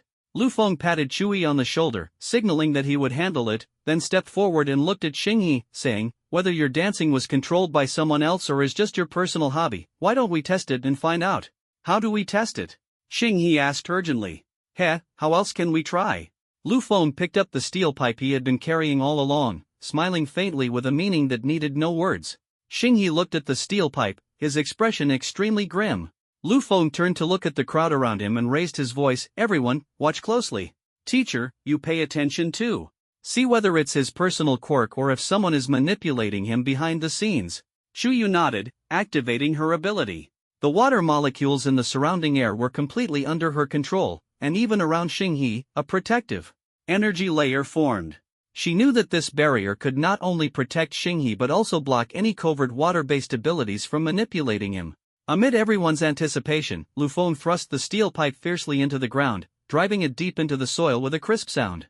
Xingyi was startled, as if sensing an invisible threat. He instantly tensed up, his expression as if facing a formidable enemy. His entire body was on high alert, dreading the possibility of being controlled to perform that humiliating dance. However, isn't there some kind of principle? The more you don't want something to happen, the more likely it is to occur. The moment the steel pipe was embedded into the ground, he was horrified to find that his body was moving uncontrollably toward the pipe. "This can't be happening," he screamed internally. "Why can't I control myself again? No, please, no." He screamed frantically, but it was all in vain. His body, as if enchanted, obediently walked up to the steel pipe. His left hand grasped the pipe, his toes lightly lifted off the ground, and he sensuously spun around the pipe. Then, his hand gently lifted, pulling up his pant leg with a soft and alluring motion. The hair on his legs glistened under the sunlight, resembling the sheen of sexy stockings, displayed vividly before everyone's eyes. He vaguely felt the reliability of the steel pole in his heart. With a light leap, he gripped the pole tightly with both hands, his feet dangling in midair, and began spinning in circles under the spell of love. He even threw a flirtatious wink at Li Xin in the crowd, completely immersed in his performance. Li Xin was caught off guard, struck by his seductive gaze, and their eyes met instantly. She let out a scream, her whole body breaking out in goosebumps. At that moment, she wished she could gouge out her own eyes. Deep inside, she began to question herself. Why had she foolishly looked at Xingyi? Why had she come over to watch? A wave of nausea quickly overwhelmed her. She hurriedly covered her mouth, turned around, bent over, and fought hard to suppress the urge to vomit. She truly felt like throwing up. Amid this intense disgust, she felt she was enduring a humiliation far beyond what someone her age should bear. She felt her eyes had been defiled, no longer fit to view the world. At this moment, it was her darkest hour, and also Xingyi's darkest hour. Xingyi, seeing the woman he loved react this way, was utterly heartbroken. He wanted to escape this world, yearning for a moment of release. Unfortunately, there was nothing he could do now. He was still being controlled by a mysterious force, continuing this absurd performance. The classmates watching were all dumbfounded, completely stunned. They originally thought there would be a twist, but unexpectedly, Xingyi once again shattered their worldview. It was shocking enough the first time, and now it's happening again. Covered in goosebumps, they rubbed their arms and gasped in disbelief. Ugh, so disgusting. Whoa, he's even throwing flirtatious glances. I can't take it anymore. I'm burning. Help me. I've seen it twice in a short time, I'm already contaminated. A burly man pole dancing, I really can't handle it, this is way too absurd. Just now, when Chiyu saw Xingyi walking toward the pole and even starting to dance, her face was full of confusion. Because she hadn't sensed the slightest trace of water element intrusion or manipulation. What on earth is going on? She didn't have time to think much before seeing Xingyi start his performance. That enchanting and seductive dance made her feel a chill of disgust, her pretty face full of disdain. She could never have imagined that a man could be seductive to such an extent. She had seen pole dancing before, where women danced sensually and enchantingly, like roses blooming magnificently in the night. But the current performance was simply like a wild boar frolicking in a cesspit. She could no longer look directly at pole dancing. Sure enough, when men get wild, women don't stand a chance. Damn, brother Lou, he really has this fetish. Shui widened his eyes and quickly took out his phone to record. Lu Feng nodded in agreement, inwardly laughing like crazy. As the instigator of everything, his feelings at this moment were simply indescribable. He tightly pinched his thigh, afraid he might burst out laughing. At this moment, Xingyi's acting skills, consciously improved, already showed budding talent. 10 seconds passed in the blink of an eye, and Shui ended the recording with a look of lingering satisfaction on his face. But for Xingyi, who had just finished his performance, those 10 seconds felt as long as a century. Teacher! Someone is really controlling me. Resentment value from Xingyi, plus 900. He shouted loudly, his eyes revealing a pleading light as he stared directly at Chuyu. Suffering such humiliation, his eyes faintly glistened with tears. He longed to hear the teacher say, "You were indeed being controlled." He hoped to hear confirmation that someone was manipulating him. The surrounding classmates also cast expectant glances at Chuyu, waiting for her response.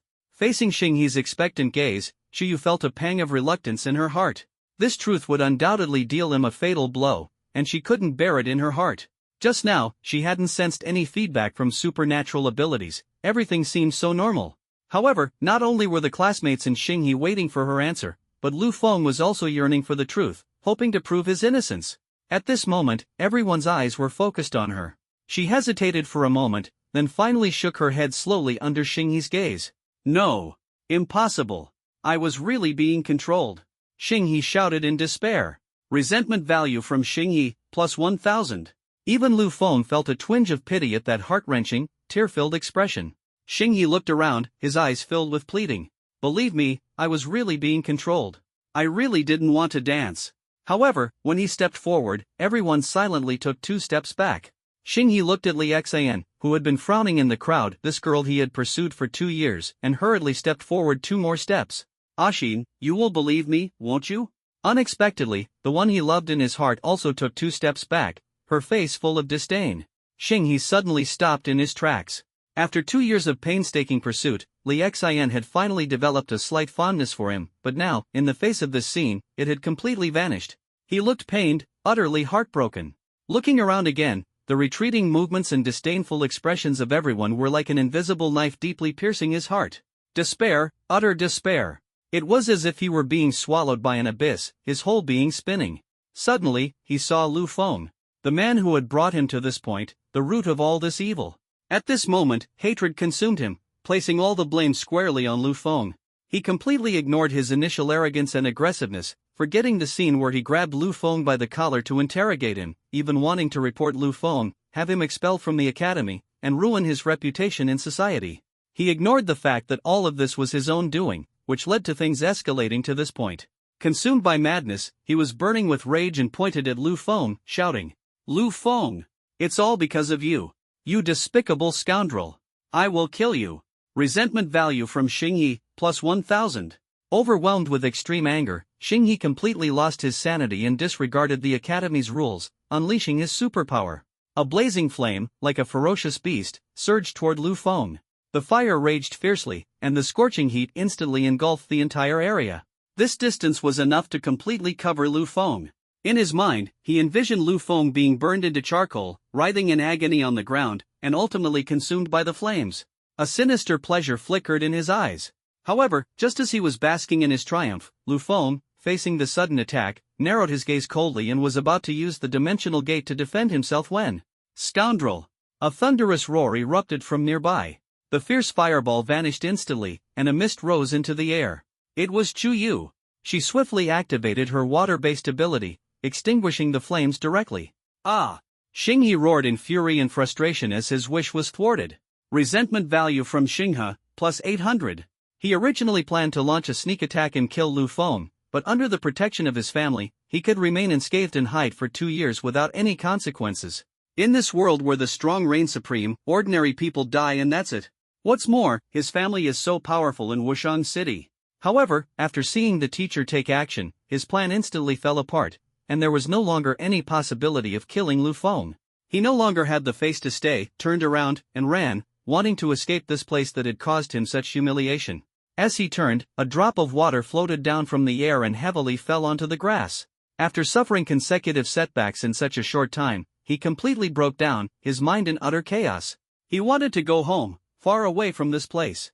Far away from this heart-wrenching place that broke his heart. At just 19 years old, he had never experienced any setbacks growing up, so how could he endure such humiliation? Tonight's events are destined to become a shadow over his entire life. Only a disheveled fleeing figure was left behind, leaving everyone dumbfounded. Everyone watched Xing He's retreating figure, exchanging bewildered glances. They never expected things to escalate to this point. Tonight's events have blown out of proportion. Shan, go keep an eye on him. Shu Yu's voice carried a hint of tension. She was worried that Xing He might suffer a blow in the forest and might even do something more extreme, like feeding himself to the beasts. Shan responded with a sound and quickly left. At this moment, Shu Yu felt a headache coming on. The situation tonight has escalated to such a point. She was present the entire time but failed to prevent it, which weighed even heavier on her heart. Now that Xing He and Lu Feng have become mortal enemies, what should be done? Just as she was troubled, Lu Feng spoke coldly, "Teacher, I have proven my innocence." His voice was as cold as water, and his gaze carried an unyielding determination as he continued, "He just used his ability to attack me, clearly intending to take my life. I hope the Academy will handle this impartially." Things had escalated to the point of no return. Lu Feng showed no mercy to anyone who wanted his life. He secretly made up his mind that even if the Academy punished Xing He by hanging him on the Academy's flagpole for a day and a night, he would still find an opportunity to kill Xing He. Once and for all. He didn't want to spend a lot of time in the future dealing with Xing He's insidious cunning and the potential assassinations that might occur. Only by ensuring Xing He's death could he truly feel at ease. Even if the other party's family suspected him, it didn't matter, he would just try to cover it up as much as possible when the time came. As a transmigrator, he understood that in this survival of the fittest world, he absolutely couldn't leave any future threats behind. Otherwise, if something goes wrong one day, the consequences would be unimaginable. I will report this matter to the Academy. Shu Yu nodded upon hearing this. The trial isn't over yet. Let's deal with this after we return to the Academy. Her expression seemed somewhat displeased as she turned and left. Everyone saw it, right? The teacher said no one was controlling him, this is entirely his own peculiar hobby. Shui couldn't wait to shout loudly to the surrounding classmates as soon as the teacher left. The people around were instantly amazed, even though this matter was utterly absurd. But once the possibility of Xing He being controlled by someone was ruled out, the only answer left was, Xing He has a steel pipe fetish. In this era of external turmoil, although the city is safe, it is still under high pressure, and many people have various hobbies to relieve stress. For example, those who collect underwear, smell feet, or have a fetish for cross-dressing. Who would have thought there's even a fetish for steel pipes in this world? Truly an eye-opener. Everyone discussed it, shook their heads, and dispersed, expressing how much their horizons had been broadened. Many people started threads on the Academy forum to talk about what happened tonight. Since everyone forgot to record a video, they could only explain it in words, leaving many onlookers feeling extremely regretful. However, Shui, who had a video, excitedly returned to Lu Feng's side. Brother Lu, that was awesome. This time, we've really put Xing He in his place. Serves him right for messing with you. Lu Feng shook his head, he just tried to kill me and failed. He'll definitely retaliate later. This trouble isn't over yet. He actually dares to retaliate? Shui was startled, then angrily said, he dares. Don't worry, Lu Ji, I have a video in my hands. If he knows what's good for him, I won't post it online. Otherwise, he'll have no choice but to move to another city. After hearing this, Lu Feng glanced at Shui and thought to himself that Shui was still too kind-hearted. But that makes sense. After all, he's only 19, just recently an adult. It's impossible for him to casually talk about killing someone. Unlike himself, Lu Feng had lived 2 lives and deeply understood the harshness of society. Let's talk about it later. For now, let's start a fire and get ready to sleep. He patted Shui on the shoulder and walked toward his own campsite. Killing Xing He is something he can handle on his own, there's no need to involve Shui. Moreover, the fewer people who know about this, the better, it's more secure that way. Lu Feng took out firewood from the space and had Shui light it, while also bringing out the land cruiser. Now he no longer cared about disguising it. He simply treated it as an earth-based ability, storing things in the ground and using his powers to carry them wherever he went. What if someone questions, what? You're also of the earth element, and you can't do it? Sorry, but I have dual element awakening. Maybe that's why I'm much stronger than you. See? Makes perfect sense.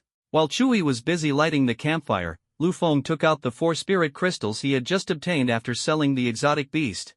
These 4 low-grade primary spirit crystals, each representing 10,000 experience points, are simply amazing. 4 crystals mean 40,000 experience points. He wasn't sure how much resentment value he had accumulated. Would it be enough to level up? Thinking of this, he opened the system panel. Resentment value, 32400. Experience, 32400/60,000. Realm, High-Level Awakener. Passive, Space Storage. Skills, Space Teleportation, Spaceblade, Dimensional Gate. Goodness, how did so much accumulate in just one day? Doesn't that mean absorbing all the spirit crystals could directly elevate to the next realm in Zhan Realm? It said that for normal ability users, each major realm has a threshold that requires an opportunity to cross, but relying on the system, he wasn't sure if he was subject to the same limitation. But no matter what, it's always worth a try. Not far from the two, Teacher Chuyu's campsite stood out conspicuously. Since someone had brought her supplies, she set up a tent, which stood out prominently among the large area of sleeping bags around it. After all, she was a teacher, and no one dared to say anything. Besides, the teacher hadn't prohibited everyone from bringing tents, it was just that most people didn't have the space to bring one. Chuyu entered the tent, pondered for a moment, took out her phone, and decided to report the situation to the Vice Dean. The call was quickly connected, and she briefly explained the situation to Vice Dean Zhang Jian. Zhang Jian was silent for a moment before slowly saying, I understand. Make sure to mediate the conflict between the two of them. Whatever you do, don't let anything go wrong. We'll deal with this matter after the trial is over. Chuyu hung up the phone, her expression turning worried. Xingyi's actions just now clearly showed his intent to kill Lu Feng. Such irreconcilable hatred, wishing to see the other dead, is not something easily resolved. It's far from the simplicity of the Buddhist saying, lay down the butcher's knife and become a Buddha. As for how to resolve it, she had no idea for the moment. For now, she decided to take it one step at a time. She picked up her phone and found that the teacher group was filled with posts showing off the students' achievements, with everyone as excited as if they were on a high. Some claimed their team of trainees harvested over a dozen beasts in a single day, including awakened high-level wolves and mutated tigers. Others showed off a giant python their trainees captured, which is not easy to kill. Its entire body is covered in scales that are resistant to blades and bullets. It said these scales can barely be crafted into a set of scale armor. There were even those who boldly announced how much money they made, saying they might break into the top 3 in this year's trial rankings. Chuyu might have envied them in the past, but now, well, she just chuckled. She sent out the photos she took in the afternoon of Lu Feng and Xingyi's small mountain of exotic beast corpses, instantly causing a stir in the group. Chuyu, picture.jpg. Does everyone still remember the exotic tiger and leopard we hunted before? This is the harvest the two of them brought back today, a total of 52 heads, sold for 860,000. The group had been lively with discussions, but as soon as this message with the picture was posted, it fell silent. Each class had over a dozen small teams, and their combined harvest for a day barely reached 100. Yet this team from Chuyu's class had completed half of that? And it was done by just 2 people? Wow, comparing oneself to others can really be infuriating. However, everyone quickly noticed something suspicious and questioned, Mr. Chu, you must be joking, right? This is way too fake. Having a class with lightning abilities really is different, the way they talk is so bold. 2 people, that many? The time spent going back and forth must not be short, right? Looking at how neat and smooth the wound is, could a newly awakened trainee be this skilled? Don't say that. You all know Teacher Chu's personality. She has no reason to lie to us. We'll find out when it's summarized later, won't we? Seeing a bunch of people in the group questioning her, Chuyu's lips curved slightly as she quickly typed, these 2 trainees, one is of the lightning element, and the other has dual element awakening of earth and water. Their abilities are even stronger, so achieving this is not surprising. She had carefully considered this statement. Lu Feng's abilities couldn't be concealed forever, the offensive capabilities of the earth element were hard to hide. It was better to go with the flow and directly claim a dual element awakening. Dual element awakenings at least have precedence, whereas spatial abilities do not. Clearly, an ability that has already appeared is much easier for people to accept compared to one that has never been seen before. Sure enough, as soon as these words were spoken, the entire group was in an uproar, and many lurking teachers also popped up. Whoa! Teacher Chu, are you serious? Dual system awakening? Is it true? A once-in-decades prodigy has appeared in our academy? Unfortunately, this kind of thing can't be kept secret. For this trial, everyone needs to pay extra attention to safety. Patrol around whenever possible. If it's true, our academy's reputation will soar. Teacher Chu, you must hold on to this one and not let him transfer to another academy. How are we supposed to live like this? It's bad enough that the thunder element is in your class, but now a dual element awakener too? Is there even a chance for us in the rankings anymore? At this moment, no one cared whether it was reasonable to have killed so many beasts, because as long as someone was a dual element awakener, everything that happened seemed entirely reasonable. The fusion of dual abilities within one person would inevitably lead to a qualitative transformation and immense power. Was only to be expected. At the same time, everyone began to grow vigilant. Such a prodigy would undoubtedly attract the covetous eyes of rival forces and must not be allowed to fall during their rise. Throughout history, countless geniuses have perished during their ascent, leaving people to sigh in regret. Even among the 4 dual element awakening geniuses of the past, 2 met with such unfortunate fates. However, to grow, even a genius needs to undergo trials and face danger. Whether they can truly succeed depends entirely on fate. Still, some unnecessary troubles must be avoided, especially assassination attempts shortly after awakening that would be too tragic. Everyone understood the gravity of the situation and kept it to themselves. On Chuyu's side, seeing the shock in the group chat, she felt immensely pleased, and the coldness lingering from the Xinghe incident instantly melted away. She didn't continue to provoke everyone but instead thought of Xinghe and decided to send a message to Changshan to inquire, "How is it? Is Xinghe okay?" Soon, her phone received a reply, "His emotions are very unstable, currently being counseled." Chuyu shook her head without saying anything. Giving him more time might help him calm down, and when the time comes, she could work on resolving this major issue.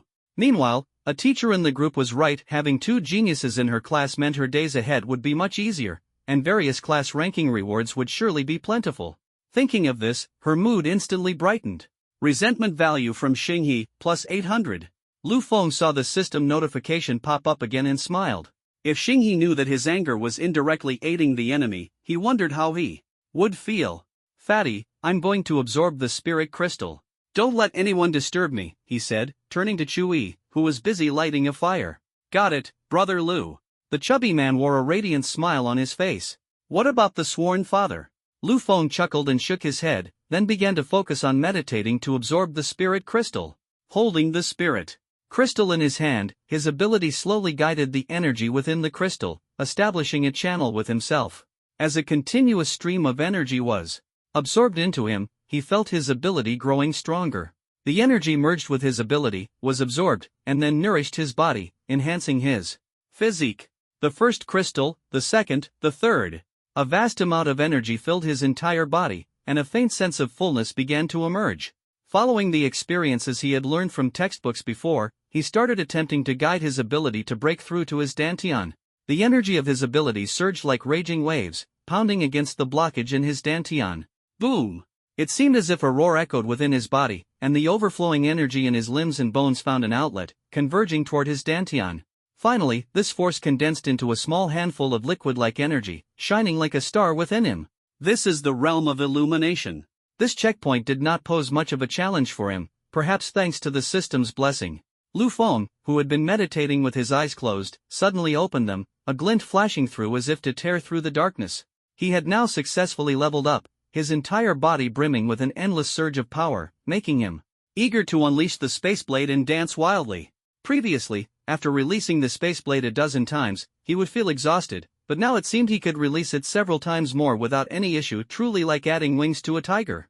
Holding his spirit crystal in his hand, he pondered for a moment and decided to keep it for emergencies. Opening the system panel, he couldn't wait to see the changes. Resentment value, 33200. Experience, 3200/100000. Realm, Lamp Realm lower tier. Passive, space storage. Skills, space teleportation, blade of space, dimensional gate. Goodness, the next minor realm actually requires 100,000 experience points? That's practically an astronomical figure, almost equivalent to the total 4. His awakening realm. Awakening lower tier requires 10,000 resentment points, middle tier 30,000, and upper tier 60,000, which adds up to exactly 100,000. It seems his dream of rapid leveling has been shattered. The speed of progress has suddenly multiplied tenfold, which is truly disheartening. The days of leveling up once a day are now a thing of the past. But looking at it from another perspective, it's just a matter of 10 spirit crystals. Oh wait, he still has one left in his hand. As long as he works hard to hunt exotic beasts and exchanges for 9 more, he can level up a minor realm. If he manages to provoke someone along the way, it might even require fewer. This thought brought him a slight sense of relief. He glanced at the single spirit crystal remaining in his hand. Originally, he had planned to save it for emergencies, but the changing circumstances made him decide to take a gamble. Right now, he has 30,000 in cash and a few thousand in his card for living expenses, which should be enough for the time being. Originally, I wanted to boldly draw once, go for 30 consecutive draws, and enjoy it to the fullest. But after absorbing this spirit crystal, I can only do 20 draws. Any more would require consuming experience points, which isn't worth it. He closed his eyes and absorbed the last spirit crystal. The panel changed accordingly. Resentment value, 33200. Experience, 13200/100000. Next comes the lottery segment he's been looking forward to the most. Heart racing, Lu Feng's face lit up with an excited smile, both expectant and nervous, as if the chance to change his fate was just around the corner. The last draw only left him with a one-time skill enhancement card, which is his trump card and cannot be used lightly. But it has to be said, those 2 steel pipes are really handy. Not only can they control people, but they can also earn resentment points. Hope to draw a few more spares this time. Resentment value from Xinghe, plus 700. Oh, speak of the devil, another 700 added. Speaking of which, this kid has almost contributed 10,000 to him, right? Lu Feng smiled inwardly, set it aside, and began to look at the big treasure chest on the panel. As usual, pray before the draw. Buddha, King of Hell, Bodhisattva, God, Jade Emperor, grandparents, please bless me with a grand prize in the 10 consecutive draws. After finishing the prayer, his finger gently tapped the 10 draw button, and the treasure chest slowly opened amidst the shimmering golden light. Congratulations! You didn't win anything in this draw. Congratulations! You won a steel pipe with a peculiar preference in this draw. Congratulations! You actually. Congratulations! You won a one-time skill card, Rhythm Master. Congratulations! You have unexpectedly obtained a steel pipe with a peculiar quirk in this draw. Congratulations! You have unexpectedly obtained a one-time skill card, Rhythm Master. 10 system notifications flashed by quickly, and Lu Feng clearly noticed 4 distinct prompts, filling his heart with joy. It's a jackpot, a jackpot. Buddha, Yama, Bodhisattva, God, Jade Emperor, grandparents have manifested their spirits. For items, nearly half the drop rate. This lottery system doesn't have any consolation prize guarantees, yet it managed to produce 4 items. You can imagine how lucky this time was. He quickly clicked to check, 2 steel pipes for those with special preferences, no need for further explanation. Just used it on Xinghe, and the effect was overwhelmingly praised. Well, in short, he was very satisfied. 5-star review. He turned his gaze to another item, a one-time skill card, Rhythm Master *2. Rhythm Master, use on a designated target to force them to make rhythmic sounds for 1 minute. What does this mean? Rhythmic sounds? Make the target sing? Lu Feng was puzzled and tried to imagine specific usage scenarios. In an atmosphere filled with tension, the enemy was about to engage in a fierce battle with him for 300 rounds.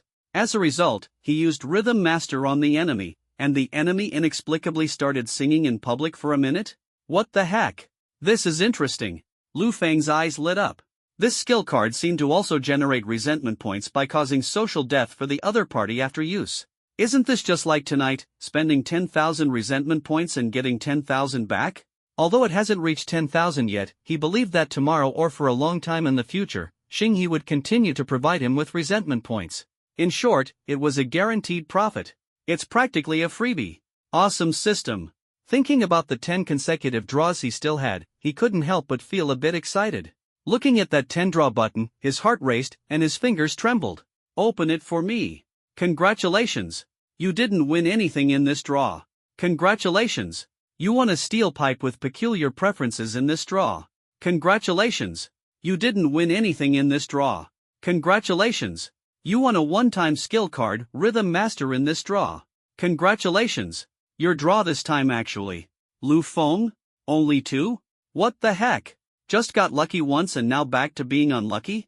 He began to reflect on whether he had done something wrong. After all, every unlucky person firmly believes this, and he was no exception. For example, the timing of the draw, the weather during the draw, whether he hadn't washed his hands before the draw, or whether he hadn't prayed. Wait, what? He actually forgot to pray just now. That's the truth. It seems that drawing relies on superstition, so he must remember this in the future. Annoyed, he secretly made up his mind and began to take stock of his gains. 2 draws resulted in 3 steel pipes and 3 one-time skill cards. 6 out of 20 times overall, not too bad when you think about it. The panel was balanced again, becoming resentment value 13900. Experience 13900/100000. Lu Feng wondered if any new skills had been unlocked and immediately opened to check. Sure enough, a skill labeled Spatial Awareness was flashing, waiting to be learned. Spatial Awareness, upon activation, you can sense everything within a 50-meter radius around you. Omnidirectional radar? After reading, this term subconsciously flashed through his mind, and he was instantly overjoyed. With this ability, wouldn't he be unafraid of hidden enemies or objects in the dark? He immediately activated the ability, eager to see its effect. For a moment, everything within a 50-meter radius centered around him was completely absorbed into his mind. A feeling of tension and excitement arose spontaneously. Lu Feng believed that this was just the beginning. It was like a god's perspective. He could observe everything in this area without any obstacles, and no subtle movement could escape his perception. Even the tiny cracks beneath his feet could be captured one by one. The spherical radar centered on him was simply a treasure that fell from the heavens. Not only did it possess powerful offensive capabilities, but it also had the invincible defense of a dimensional gate. Coupled with its current scanning ability, it was practically an all-around warrior. As his level increased, the sensing range would undoubtedly expand significantly. By then, large-scale sensing would no longer be a unique skill of the wind element. This is way too OP. But I like it. Along with the increase in power, other skills also received corresponding enhancements. The storage space became more expansive, and the destructive power of the space blade doubled. He turned off spatial perception, as this skill is continuous and would constantly drain his energy if left on. He roughly calculated that if kept active, it could only last for an hour. At most, making it quite the energy guzzler. Glancing at the time, he realized he had already spent half an hour and shouted toward Chui, who was guarding nearby, "Fatty, I'm done. Are you going to absorb the spirit crystal? I'll guard you." Chui immediately ran over excitedly upon hearing this. "Of course. Why else would I want it?" Lu Feng responded with a smile, feeling cheerful. Shuyi's face lit up with a radiant smile as he quickly took out the spirit crystal and began absorbing it. Lu Feng immediately got up and added a few dry logs to the fire, then began to stay on guard, ensuring that no one would disturb them. The people around were all extremely excited, either discussing the earlier incident on the Academy forum or chatting privately with friends, sharing the latest gossip. Shuyi's absorption progress was noticeably slower than Lu Feng's, taking an hour and a half to finish with 4 spirit crystals. However, he finally reached the advanced level smoothly, with a significant boost in strength. Not only was his ability energy more abundant, but its power had also greatly increased. As for specific skills, Shui would have to explore them himself or follow the methods in the textbooks. However, Lu Feng's first crisis was quietly approaching. Chang Shan caught up with the fleeing Xinghe. It was still the familiar location, the familiar starry sky, and the familiar person. The two of them silently sat on the small hill they had sat on before, neither saying a word. One was in despair, the other speechless. Xinghe gradually calmed down after his initial anger subsided. Whenever he thought of the mocking laughter of the crowd watching him make a fool of himself earlier, his temples couldn't help but throb. He no longer has the face to face his classmates. But dropping out and transferring schools is absolutely impossible. The family would never agree to such a thing. The foundation of the family is Wushang City, and he must rise within Wushang City to bring greater benefits to the family. He cannot become a parasite living off the family's support, a useless person who wants to run away at the first sign of grievance. The competition within the big family is equally intense, and he has no way out. Thinking about these things only made his irritation grow stronger. The two of them just sat there quietly. Xinghe. After an unknown amount of time, Chang Shan looked at the distant starry sky and spoke. Yes. The scene fell into silence again. Go back, I want to be alone, Xinghe said. Isn't it Li Xin that you like? Chang Shan asked, puzzled. Xinghe. Go away. I won't. The teacher asked me to keep an eye on you, and I'm worried too, Chang Shan said stubbornly. I just want to be alone for a while. Don't worry, I'm fine. What if you can't think straight? Lu Feng isn't dead yet, so there's no way I can die. Xingyi said, a trace of fierceness flashing in his eyes. Changshan found it a bit hard to respond. However, after realizing that Xingyi wasn't thinking irrationally, he let out a sigh of relief and took a step back, saying, "Then I'll sit behind you and won't disturb you." After saying this, he got up and left, sitting down about 50 meters away. Xingyi turned his head to look, silent and gloomy. Changshan is a decent person, just a bit stubborn and not very flexible at times. However, he has a good heart and no ill intentions. He thought for a moment. Since the problem couldn't be solved, then he might as well try to eliminate the root of the problem. He took out his phone, logged into the dark web, and visited a bounty website. The history of the dark web is long and storied, and by now, few ordinary people are aware of its existence. Every major family in power needs to handle some unsavory matters, which is also the reason the dark web has persisted to this day. He learned about this website through his parents. Usually, he just used it for entertainment, to learn about some unknown things in the world and check the news. He never expected to use it himself today. He first edited a post, describing the emergence of a dual-element awakening genius at Wushang Academy. He wasn't foolish, he wrote objectively and didn't reveal his identity. After providing all the information he knew, he topped up his pocket money and offered a reward of 2 million. Yes, 2 million. As a wealthy heir, especially one who can awaken abilities, the family is bound to allocate him plenty of resources. Money is not something he lacks. And this 2 million is not his goal. After all, 2 million might be a lot for ordinary people, but for an ability user, it's just a drop in the bucket. 2 million is merely equivalent to 20 low-grade primary spirit crystals, and anyone daring to take on such a task must possess strength far greater than the Zhan realm. Wouldn't it be a piece of cake for such a master to casually go outside the city, kill some Zhan realm exotic beasts, and obtain spirit crystals?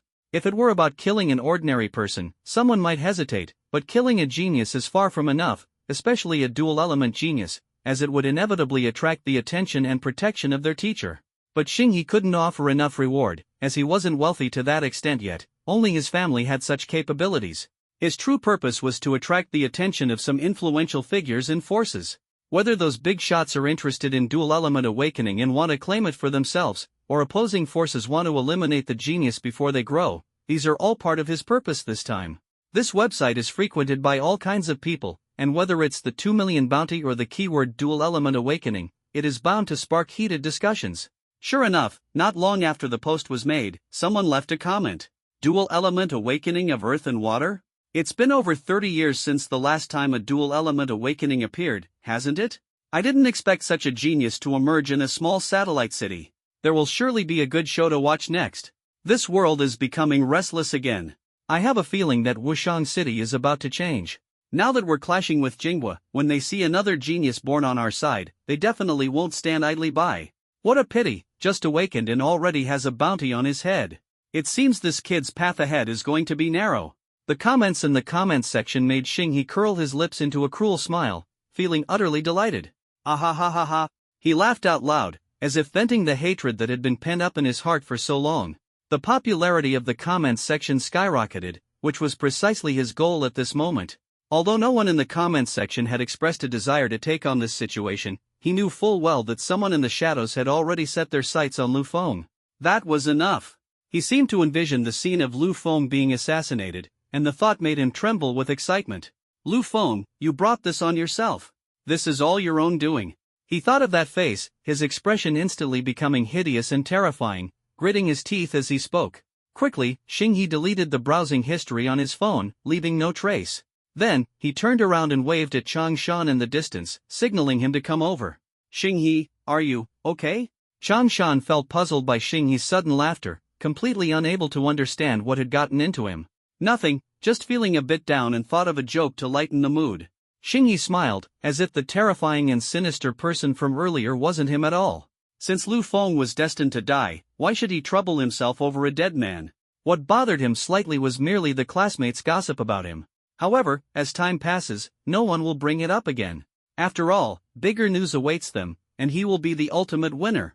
Let's go, let's head back. Xingyi patted Changshan on the shoulder, got up, and walked toward the camp. Oh. Although Changshan was puzzled, he didn't ask much. No matter what, as long as Xingyi could think it through and was unharmed, that was all that mattered.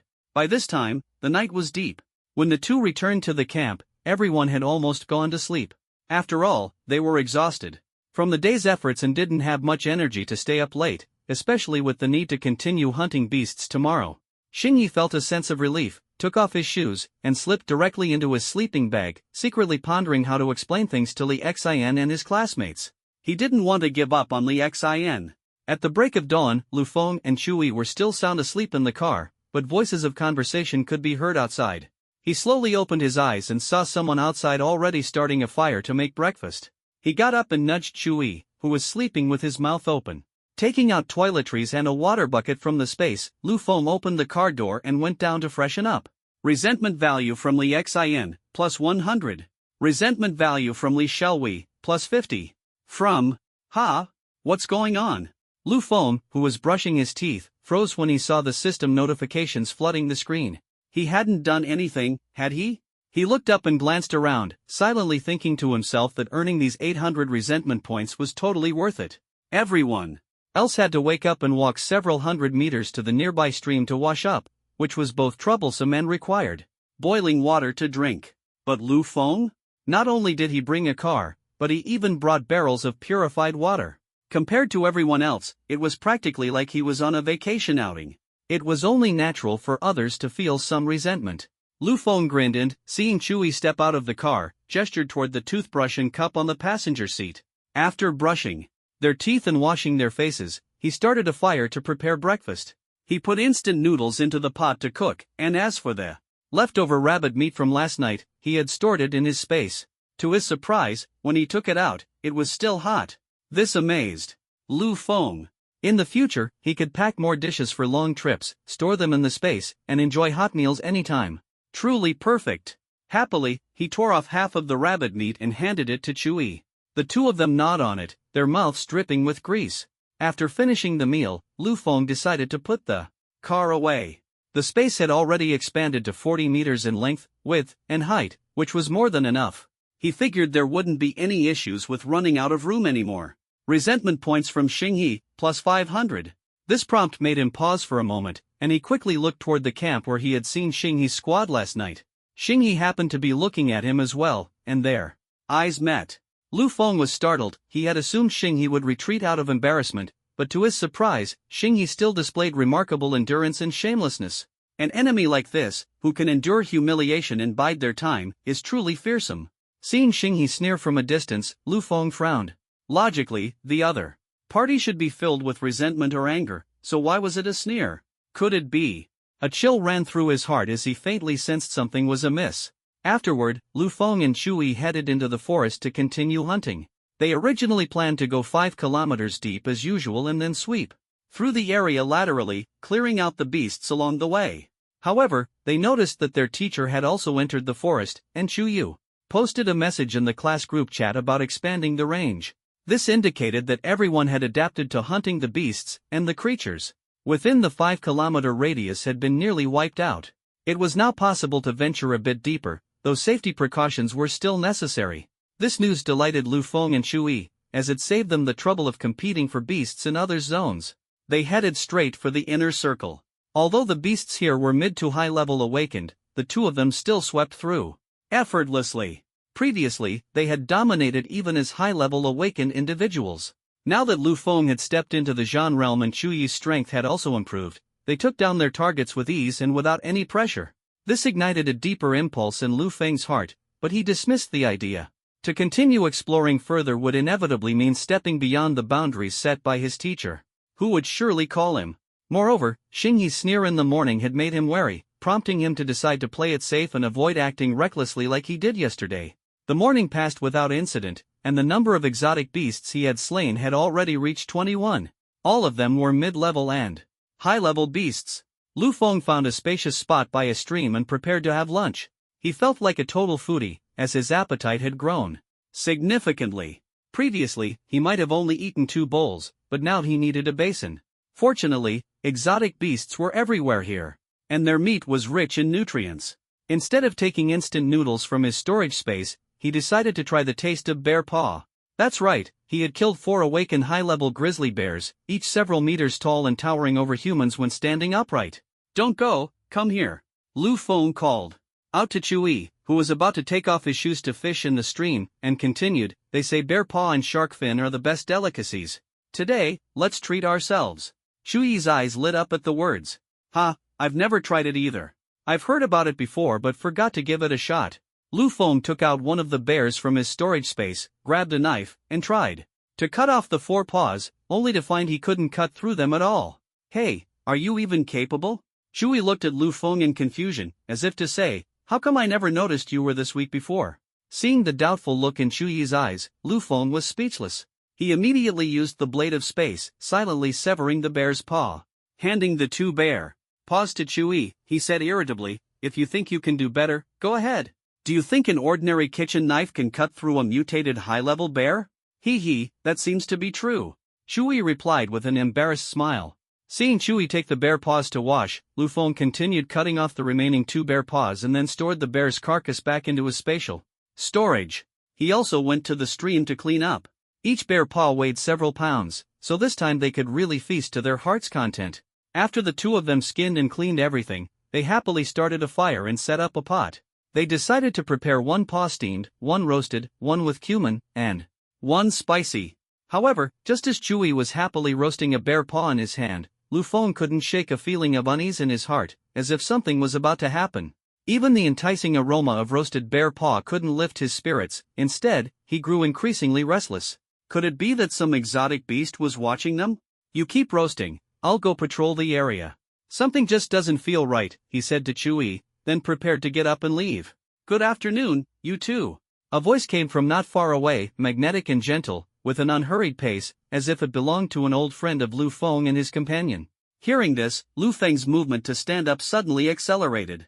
He quickly stood and turned around, the hairs on the back of his neck standing on end. He looked in the direction of the voice and saw a middle-aged man with distinct Western features come into view. The middle-aged man's hair was meticulously combed, sleek and shiny with hair oil. On the chest of his luxurious black tailcoat, a brooch was pinned, and on his feet was a pair of spotless black leather shoes. In his hand, he held a gentleman's cane, its exquisite design adorned with gold trim. With a smile on his face, he walked step by step toward Lu Feng and his companion, his stride seemingly evenly spaced. Elegant and gentlemanly. This was Lu Feng's first impression. If this man were in a Western manor or castle, it would seem perfectly natural. However, this was a primeval forest. This made the entire scene appear extremely bizarre. "Stop, who are you?" Lu Feng was on high alert, while Chui, beside him, hurriedly put down the bear paw and stood up, his expression grave as he looked at this unexpected visitor. The middle-aged gentleman stopped in his tracks upon hearing this and smiled, saying, "Oh, let me formally introduce myself. My name is Park Gukchang. What are you here for?" Lu Feng asked gravely, his brows furrowed. Park Guachang still smiled and said, "Someone here to take your life." Such a chilling statement, yet from his mouth, it seemed like a trivial matter. He continued, "Or you don't have to die, it all depends on your choice." At this moment, Lu Feng's heart sank abruptly, as if the entire world had frozen in time. He knew that a life-and-death battle was about to unfold. An uninvited guest who claimed to have visited brothels unexpectedly appeared in the primeval forest. Dressed in a noble gentleman's tailcoat, holding a cane, and exuding elegance, he smiled and said he was going to kill you. This scene was so fantastical and bizarre that Lu Feng could never have imagined it, even in his dreams. However, everything before his eyes felt so real. Lu Feng could sense the dangerous aura emanating from the man. That calm and unhurried demeanor revealed an immense confidence in his own strength, as if foreshadowing a crushing defeat. Lu Feng had already reached the Zhan realm in terms of power, but this man named Park Gukchang still made him shiver. His sixth sense was frantically warning him that the opponent's level far surpassed his own. At the very least, he was at the Qi realm. Lu Feng stared at Park Gukchang and asked coldly, "Or what?" His entire body was tense, ready to fight back at any moment. Slowly, he moved his hands behind his back, attempting to press his watch to signal his teacher for help. "Ha!" Park Gukchang's eyes flickered as he caught the movement, letting out a light chuckle. "I advise you not to do that. Just obediently put your hands where I can see them. I don't want to make the atmosphere tense.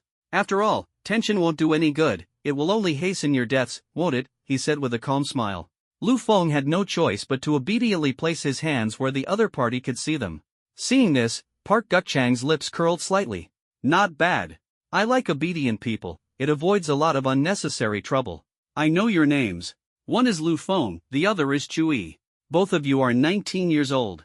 One is from an ordinary family, a rare dual ability awakening in decades.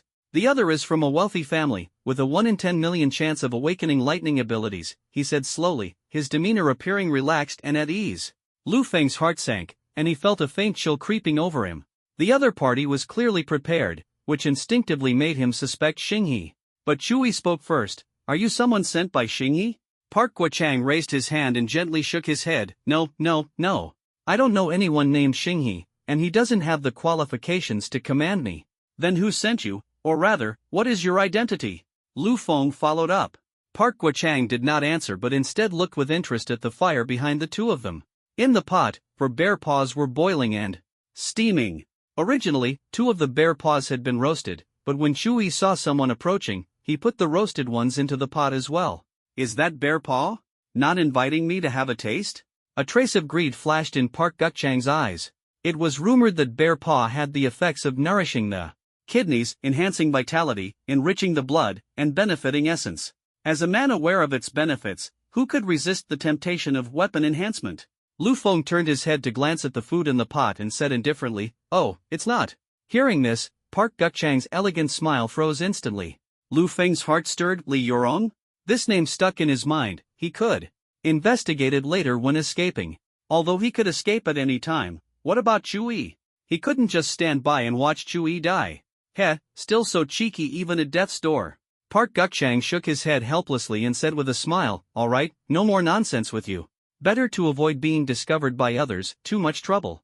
I hate trouble the most, it's not elegant at all." After speaking, he stared at the two of them. You know about the Sun God organization, right? Lu Feng and Chui exchanged a glance, their faces full of confusion. TSK, I hate trouble the most. Park Guo-chang slapped his forehead with his left hand, looking somewhat exasperated. Let me put it simply then. The Sun God is affiliated with Jinghua, a world-class organization filled with top experts. If you're willing to join us, then congratulations, you won't have to die later. Lu Feng's heart skipped a beat. He hadn't expected the other party to be from the Jing Nation organization. Jing Nation and Long Nation had always been at odds, with the invasion war from centuries ago being a deep scar for Long Nation. Following the mutation of Blue Star, Jing Nation withdrew its defenses, established 2 major main cities, and saw its population sharply reduced to 40 million. To avoid being devoured and retaliated against by Long Nation, Jing Nation joined forces with other neighboring countries to form the Asian United Nations. Leveraging its cutting-edge technological prowess, Jing Nation quickly rose to become the dominant force among neighboring countries. During this period, a peerless dual element genius emerged in Jing Nation, sweeping through the smaller surrounding nations. Even several countries in the lower left corner of Long Nation fell under Jing Nation's control. Amid the onslaught of the beast tide, Jing Nation, which had already annexed the Stick Nation, decisively led its people to migrate to the area originally occupied by the Myanmar, Thailand, Laos, Vietnam nations in the lower left corner of Long Nation. After a century of transformation, coupled with the strong suppression and integration efforts of that formidable figure, there now remains a powerful Jing Nation with a population exceeding 200 million, boasting 4 major main cities and multiple satellite cities. This is the fundamental reason why Jing Nation has been able to stand tall throughout the tides of history. It can be said that the biggest winner of this mutation is none other than Jing Nation. Not only did it annex multiple countries, but it also successfully expanded its territory, migrated to a safer region, and achieved the grand blueprint that had been unattainable a century ago. With a series of consecutive victories, Jinghua leveraged its geographical advantage, with its only nearby threat being Longhua. Coupled with historical grievances, Jinghua once again bared its fangs at Longhua. In recent years, the two nations have continuously tested each other at the border, with frequent clashes and increasingly intense confrontations between those with special abilities, leading to a rising number of casualties. Although Longhua has a large population and an endless stream of individuals with special abilities, other neighboring countries are eyeing it covetously, making it impossible to fully confront Jinghua. The cost of annihilation would be enormous, leaving Longhua with no choice but to adopt a defensive stance. Lu Ji, we absolutely cannot agree to this. These are people from Zayarizi. Chui urgently whispered, his heart filled with worry over Lu Feng's decision, fearing he might become a traitor to the nation. Lu Feng gave Chui a stay calm look, then turned to Park Guo-chang and said indifferently, "You know the grievances between our two nations. If you want us to join you, it depends on how many benefits you're prepared to offer. Shui was burning with anxiety, wanting to explain, but was stopped by Lu Feng's stern glance. Well said, well said. Park Guo-chang beamed with a smile. A wise man submits to circumstances. What benefits do you want? Lu Feng responded seriously, if I join you, are there social insurance and housing fund benefits? Park Guo-chang? 5 social insurances and 1 housing fund? Resentment value from Li your own, plus 100. What the heck, 5 social insurances and 1 housing fund? Are you kidding me? He put away his smile and responded expressionlessly, this joke is not funny. You're testing my patience.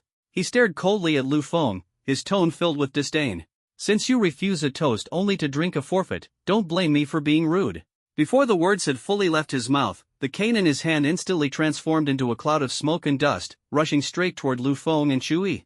Seeing this, Shui's body immediately flickered with blue electric light, and a bolt of lightning shot from his hand toward the opponent.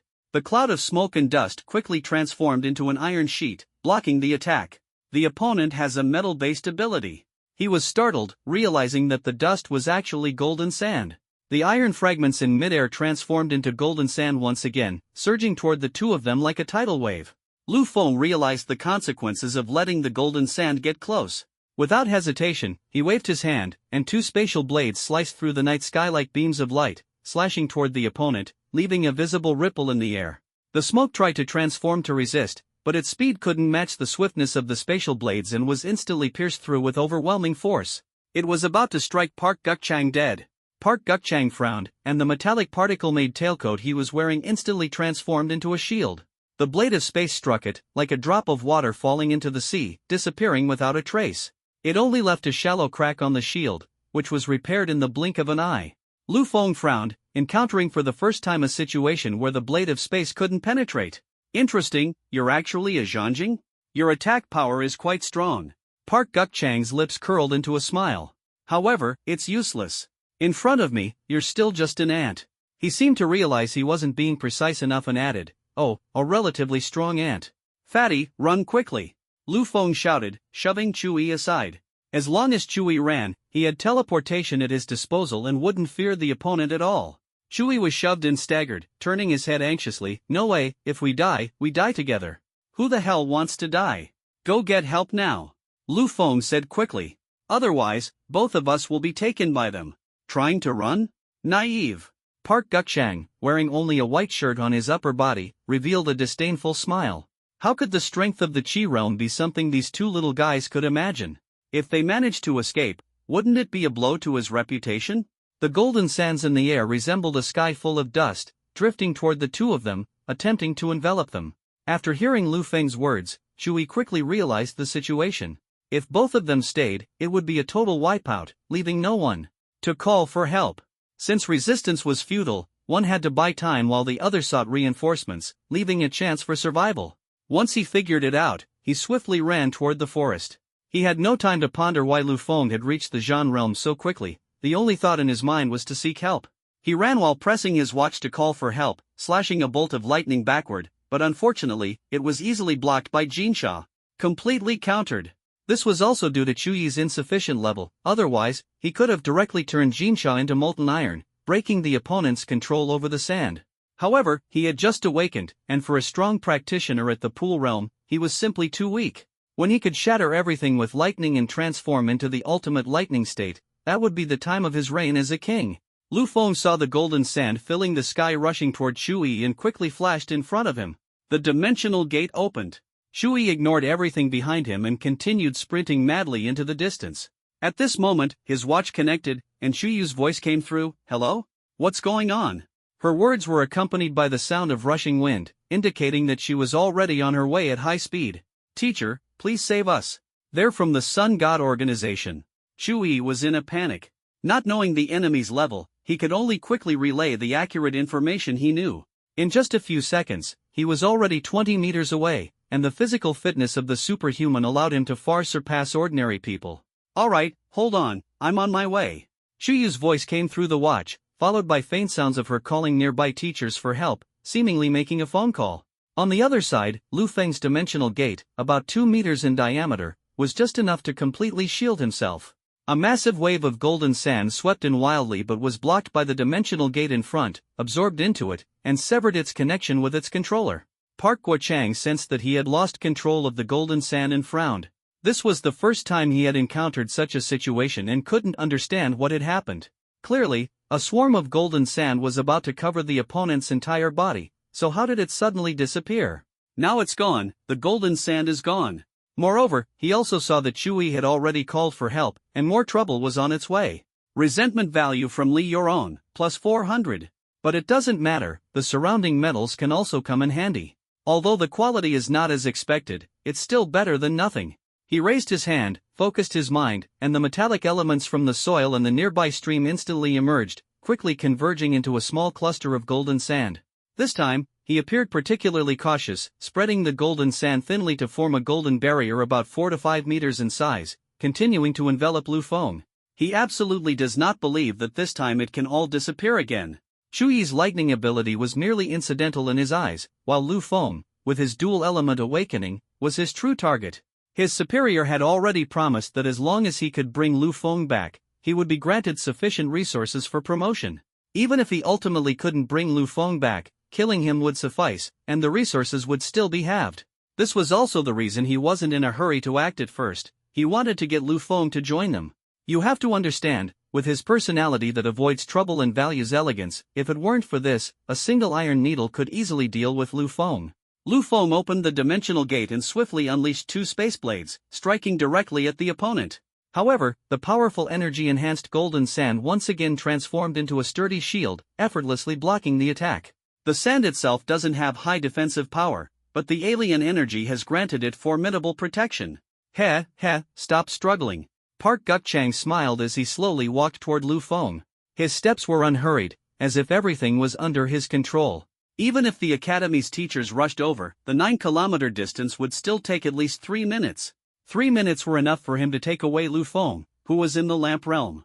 Even though Lu Feng had a dual system awakening, which made him somewhat wary, in his eyes, Lu Feng was nothing more than a slightly troublesome ant. The metal shield once again transformed into a sky full of golden sand, sweeping into the air as if to completely engulf Lu Feng.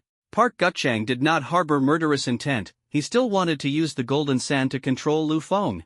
The living Lu Feng is his hope for promotion. Qi realm against Zhan realm, he has no reason to fail. He still has a backup plan. If it really doesn't work, he will directly turn the golden sand into bullets, and in the next instant, Lu Feng will become a human sieve. Lu Feng had no choice but to fight while retreating, keeping the dimensional gate tightly in front of him while slashing out 2 spatial blades to buy time.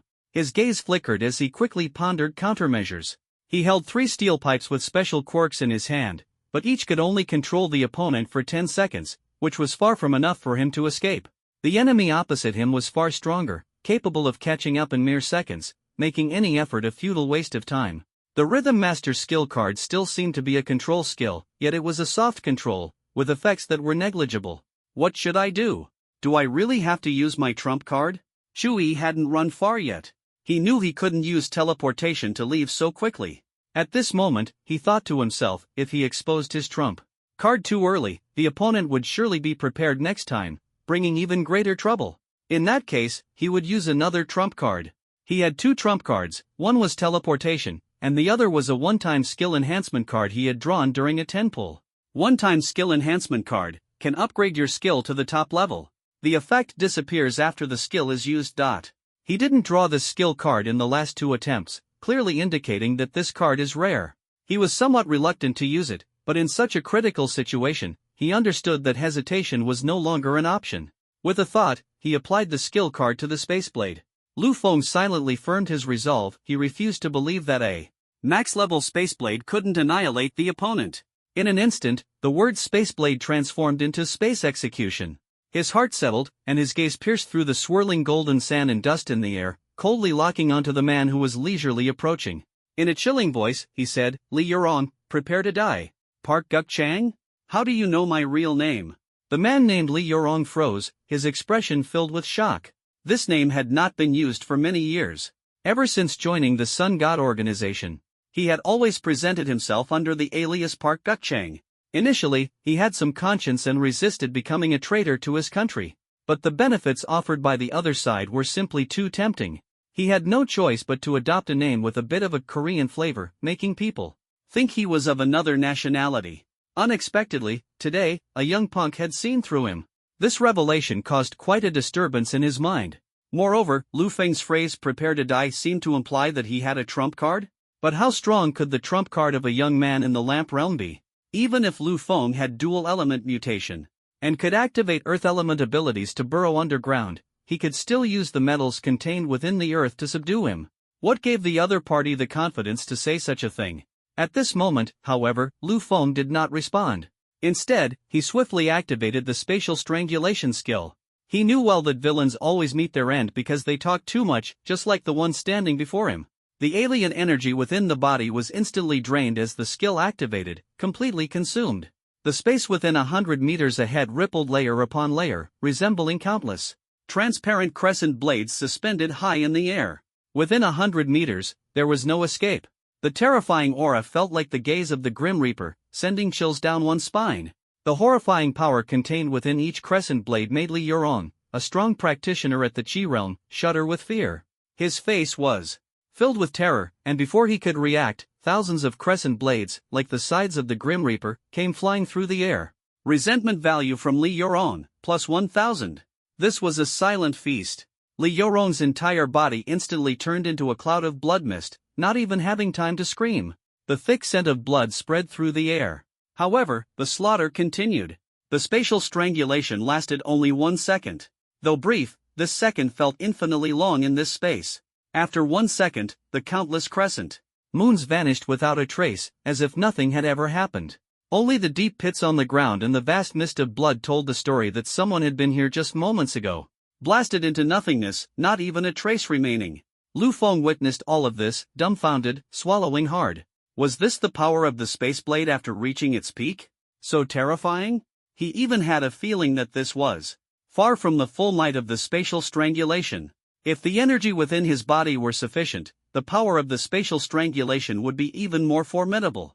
His throat moved as he swallowed again, his heart pounding like a drum, beating violently. It was his first time killing someone. He felt fear, discomfort, but even more so, he was overwhelmed by the boundless power of the spatial strangulation. A breeze blew through, gradually dispersing the blood mist. This breeze also brought Lu Feng back to his senses. Using his spatial perception ability, he found no abnormalities around him. He had activated this skill the moment Li Yuron appeared. Nevertheless, he still scanned the surroundings and, seeing no one in the distance, quickly approached the fire pit, packed up the pot along with the bear paw, and swiftly extinguished the flames. Afterward, he glanced at his watch and noticed a red dot moving rapidly toward the perimeter. He understood that it was Chu Yi and immediately headed quickly in that direction. Less than 2 minutes later, while sprinting, his spatial perception detected a woman flying swiftly through the air on a sword. Lu Feng immediately looked up and saw a figure gliding over the treetops, feeling a sense of foreboding in his heart. He had just dealt with one metal-type opponent, and now another sword-wielding metal type had appeared. What was he going to do? He didn't have any skill enhancement cards left. Hopefully, the other party hadn't noticed him. He stopped in his tracks, quickly hid behind a tree, and held his breath, waiting. Otherwise, if he kept running wildly, he might attract the other party's attention. Just as Lu Feng hid behind a tree, nervously staring in the direction the woman was flying, a melodious voice suddenly came from behind him. "Are you Lu Feng? Lu Feng?" Startled by the sudden voice, his heart raced as he immediately turned around. The woman standing before him, floating in mid-air with her sword, was the very stranger who had made him wary earlier. She had appeared silently behind him, and anyone in his position would have been scared out of their wits. At this moment, the sword-wielding woman's long hair fluttered as she stood in a white tracksuit, her brows slightly furrowed, her gaze locked onto him as if waiting for his response. Although Lu Feng was nervous, he quickly took a deep breath, trying to calm himself, and cautiously said, "Who is Lu Feng?" "I don't know him." In his heart, he thought that if anything went wrong, he would immediately use teleportation to escape. He definitely didn't want to get involved in any trouble. Who knew if the woman in front of him was an accomplice of Li Yuron? Oh, the woman didn't seem to mind. After hearing his words, she prepared to leave on her sword. Just at that moment, a woman's voice suddenly called out from afar, "Lu Feng." Lu Feng and the sword-riding woman turned their heads simultaneously, only to see a figure rushing toward them. In no time, the figure crossed 100 meters and appeared before them. It was none other than Teacher Chu Yu. "You're okay?" That's such a relief. She looked overjoyed, anxiously scanning Lu Feng up and down. After confirming he was unharmed, she turned to the stunned sword-riding woman beside him. Teacher Zhang, you got here so quickly. Lu Feng's heart trembled. She is actually a teacher? A trace of ominous foreboding flashed through his mind, and sure enough, he immediately received a system notification, resentment value from Zhang Yu, plus 100. Heh, who is Lu Feng? I don't know him. Zhang Yu responded coldly and unceremoniously, staring at Lu Feng with a blank expression. Her tone was sarcastic, mimicking his earlier words. Ha. Lu Feng could only awkwardly cough twice, inexplicably touch his nose, and respond with a silly smile. What else could he do? This was just too frustrating. On his way to escape, he encountered a stranger who was a master of the metal element, and it happened within the trial circle of this academy. Who wouldn't feel a bit hostile in such a situation? You guys, what's going on? Shuyu noticed the subtle tension between the two, her brows slightly furrowed, and a faint sense of unease arose in her heart. Nothing, just ran into someone who talks nonsense with a straight face. Zhang Yu sneered, a hint of mockery flashing in her eyes. Oh. Shuyu was a bit puzzled, but she quickly remembered the main issue and turned to Lu Feng to ask, where's the person from the Solar God organization that Chui mentioned? A cunning glint flashed in Lu Feng's eyes. He had already prepared his answer and truthfully recounted the earlier events, while slightly altering the latter part to ensure it sounded reasonable. The general story was, after Chui left, a mysterious expert appeared, and they engaged in a fierce battle over him. Taking advantage of the chaos, he managed to escape without being caught up in it. Naturally, he couldn't go into detail about the situation. After all, how could a minor figure at the lamp realm possibly kill a master above the pool realm? Even though he didn't know the opponent's exact level, he could roughly guess. Once the news of Li Yuron, or rather, Park Gukchang's death spread, the true level of this expert would inevitably come to light. Claiming he killed the opponent would obviously be unbelievable without evidence. Saying the opponent slipped up and he escaped wouldn't fit either, given the amount of blood at the scene. Ultimately, the best answer was to involve a third party, shifting the responsibility for Park Gukchang's death onto this third party, perfectly explaining how he managed to escape. After listening to Lu Feng's account, Shuyu nodded without any doubt. At that moment, two other teachers arrived. Shuyu immediately arranged for Zhang Yu to escort Lu Feng back to the camp. She and the other two teachers confirmed the location of the incident and quickly headed to the scene to investigate. Lu Feng saw Zhang Yu's flying sword beneath her feet instantly transform into a giant sword, signaling him to get on. He curiously examined it, then stepped onto it. Immediately, a faint fragrance wafted into his nose, making him feel incredibly comfortable. He secretly marveled in his heart this metal-based ability was truly enchanting. Who could possibly resist the thrill of flying on a sword? However, just as he steadied himself, the flying sword suddenly took off. In an instant, a scream rang out, ah! Lu Feng lost his balance, flailing helplessly before hurriedly grabbing Zhang Yu's waist to barely stabilize himself. A smug smile appeared at the corner of Zhang Yu's mouth as she thought to herself, this kid dared to mess with me? He definitely needs a lesson. But that was just the appetizer. What followed made Lu Feng feel like he was on a roller coaster speeding through a dense jungle, darting rapidly between towering trees. Sometimes, the flying sword carried them spinning upright. Other times, it made sharp turns just as they seemed about to crash into a tree. It even soared 1,000 meters into the sky before plunging straight down. Along the way, Lu Feng's screams rose and fell, completely unstoppable. When they finally reached the campsite, the flying sword came to a halt. Lu Feng slowly lifted his leg to step off the sword, but his legs gave out, and he ended up kneeling directly in front of a classmate. Seeing this, Zhang Yu's lips curved into a slight smile as she stepped down as well. The giant sword instantly transformed into golden sand, which flew into her collar and turned into a form-fitting golden armor before disappearing. At this moment, Lu Feng, kneeling on the ground, felt like he was about to throw up.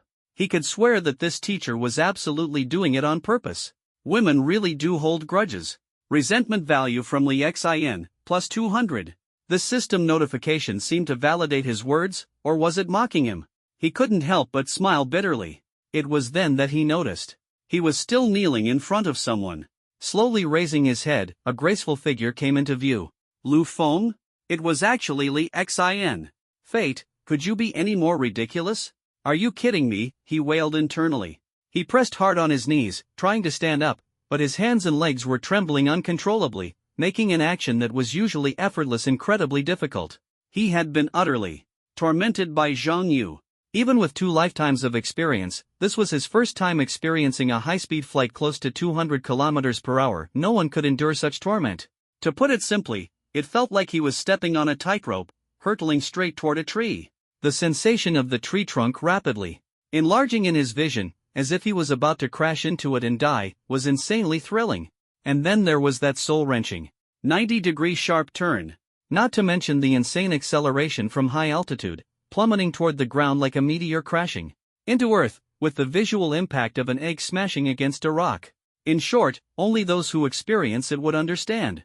Shaky legs are the least of it. If Lu Feng isn't scared to death, it's because he has a strong heart.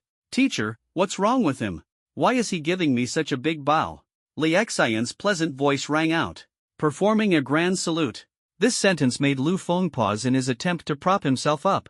His hand trembled, and he knelt down again. "Oh, it's nothing, maybe I'm just dizzy from flying on the sword," Zhang Yu replied with a smug smile. Li Xian was in a great mood, showing a rare happy smile. After all, seeing Lu Feng, the scoundrel who had once harassed her, in such a miserable state now, felt like justice served. She pretended to help Lu Feng, who was kneeling in front of her, and extended her hand. But halfway through helping him up, she suddenly let go, causing him to fall down again. "Oh no! My apologies. Lu Feng?" In order to avoid kneeling down again, he simply turned over and lay on the ground. "Ah, just lie flat." The only regret was that Li Xian wasn't wearing a skirt today. Li Xian was startled by Lu Feng, who had conveniently lain down under her legs. She instinctively moved aside and couldn't help but think to herself, "This guy is really bold." Zhang Yu held back her laughter, turned around, and went off humming a song as she patrolled. She thought to herself that she must be cautious. The accomplices of the Sun God organization might still be nearby, and she couldn't afford to let her guard down. "Why are you here? Didn't you go to hunt exotic beasts?" Lu Feng lay on the ground, a hint of confusion in his eyes. "The teacher suddenly notified everyone in the group just now, asking us to retreat to the camp. I didn't go too deep, so I returned relatively quickly," Li Xian said calmly, her tone carrying a trace of helplessness.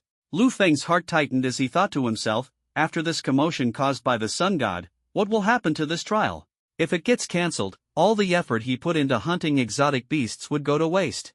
That would be such a huge loss. What's going on with you? Why did a teacher from another class have to bring you back? Li Xian asked curiously, her gaze scrutinizing Lu Feng as if trying to discern something from his expression. "Squat down and talk first, the sunlight is glaring," Lu Feng said, raising his hand to shield himself from the blinding sunlight, his demeanor appearing casual and relaxed. Li Xian paused for a moment but eventually obeyed and squatted down. After all, the environment here was indeed uncomfortable. To be honest, she didn't want to see this man. However, after spending so many days together, the anger in her heart had mostly dissipated. As long as she didn't think about it, there was nothing to be angry about. The corners of Lu Feng's mouth lifted into a smile as he looked at the girl squatting beside him. In the sunlight, her profile was still as fair as jade, with a soft jawline and playful strands of hair dancing in the breeze, which filled his heart with a sense of ease. The pleasant warm sun and breeze, along with the beautiful women, finally allowed his previously tense nerves to relax.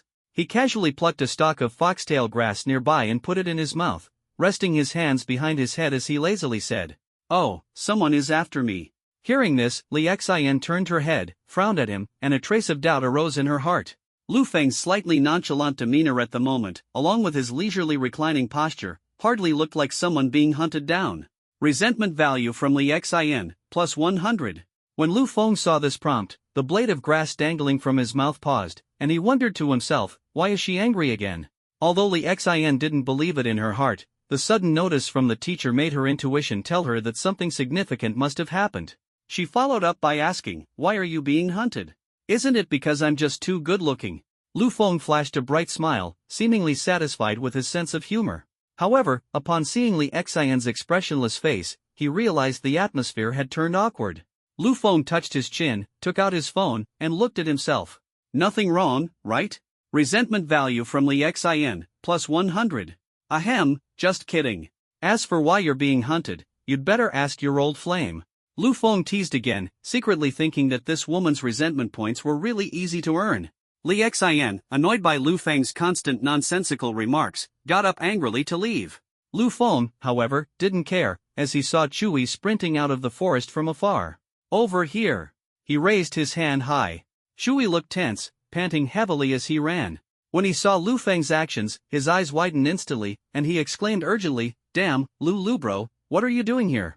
Aren't you still inside?" He had been desperately running away, thinking only about rescuing Lu Feng as quickly as possible, but unexpectedly, Lu Feng had returned even earlier than him. Another person showed up behind, and the two of them started fighting.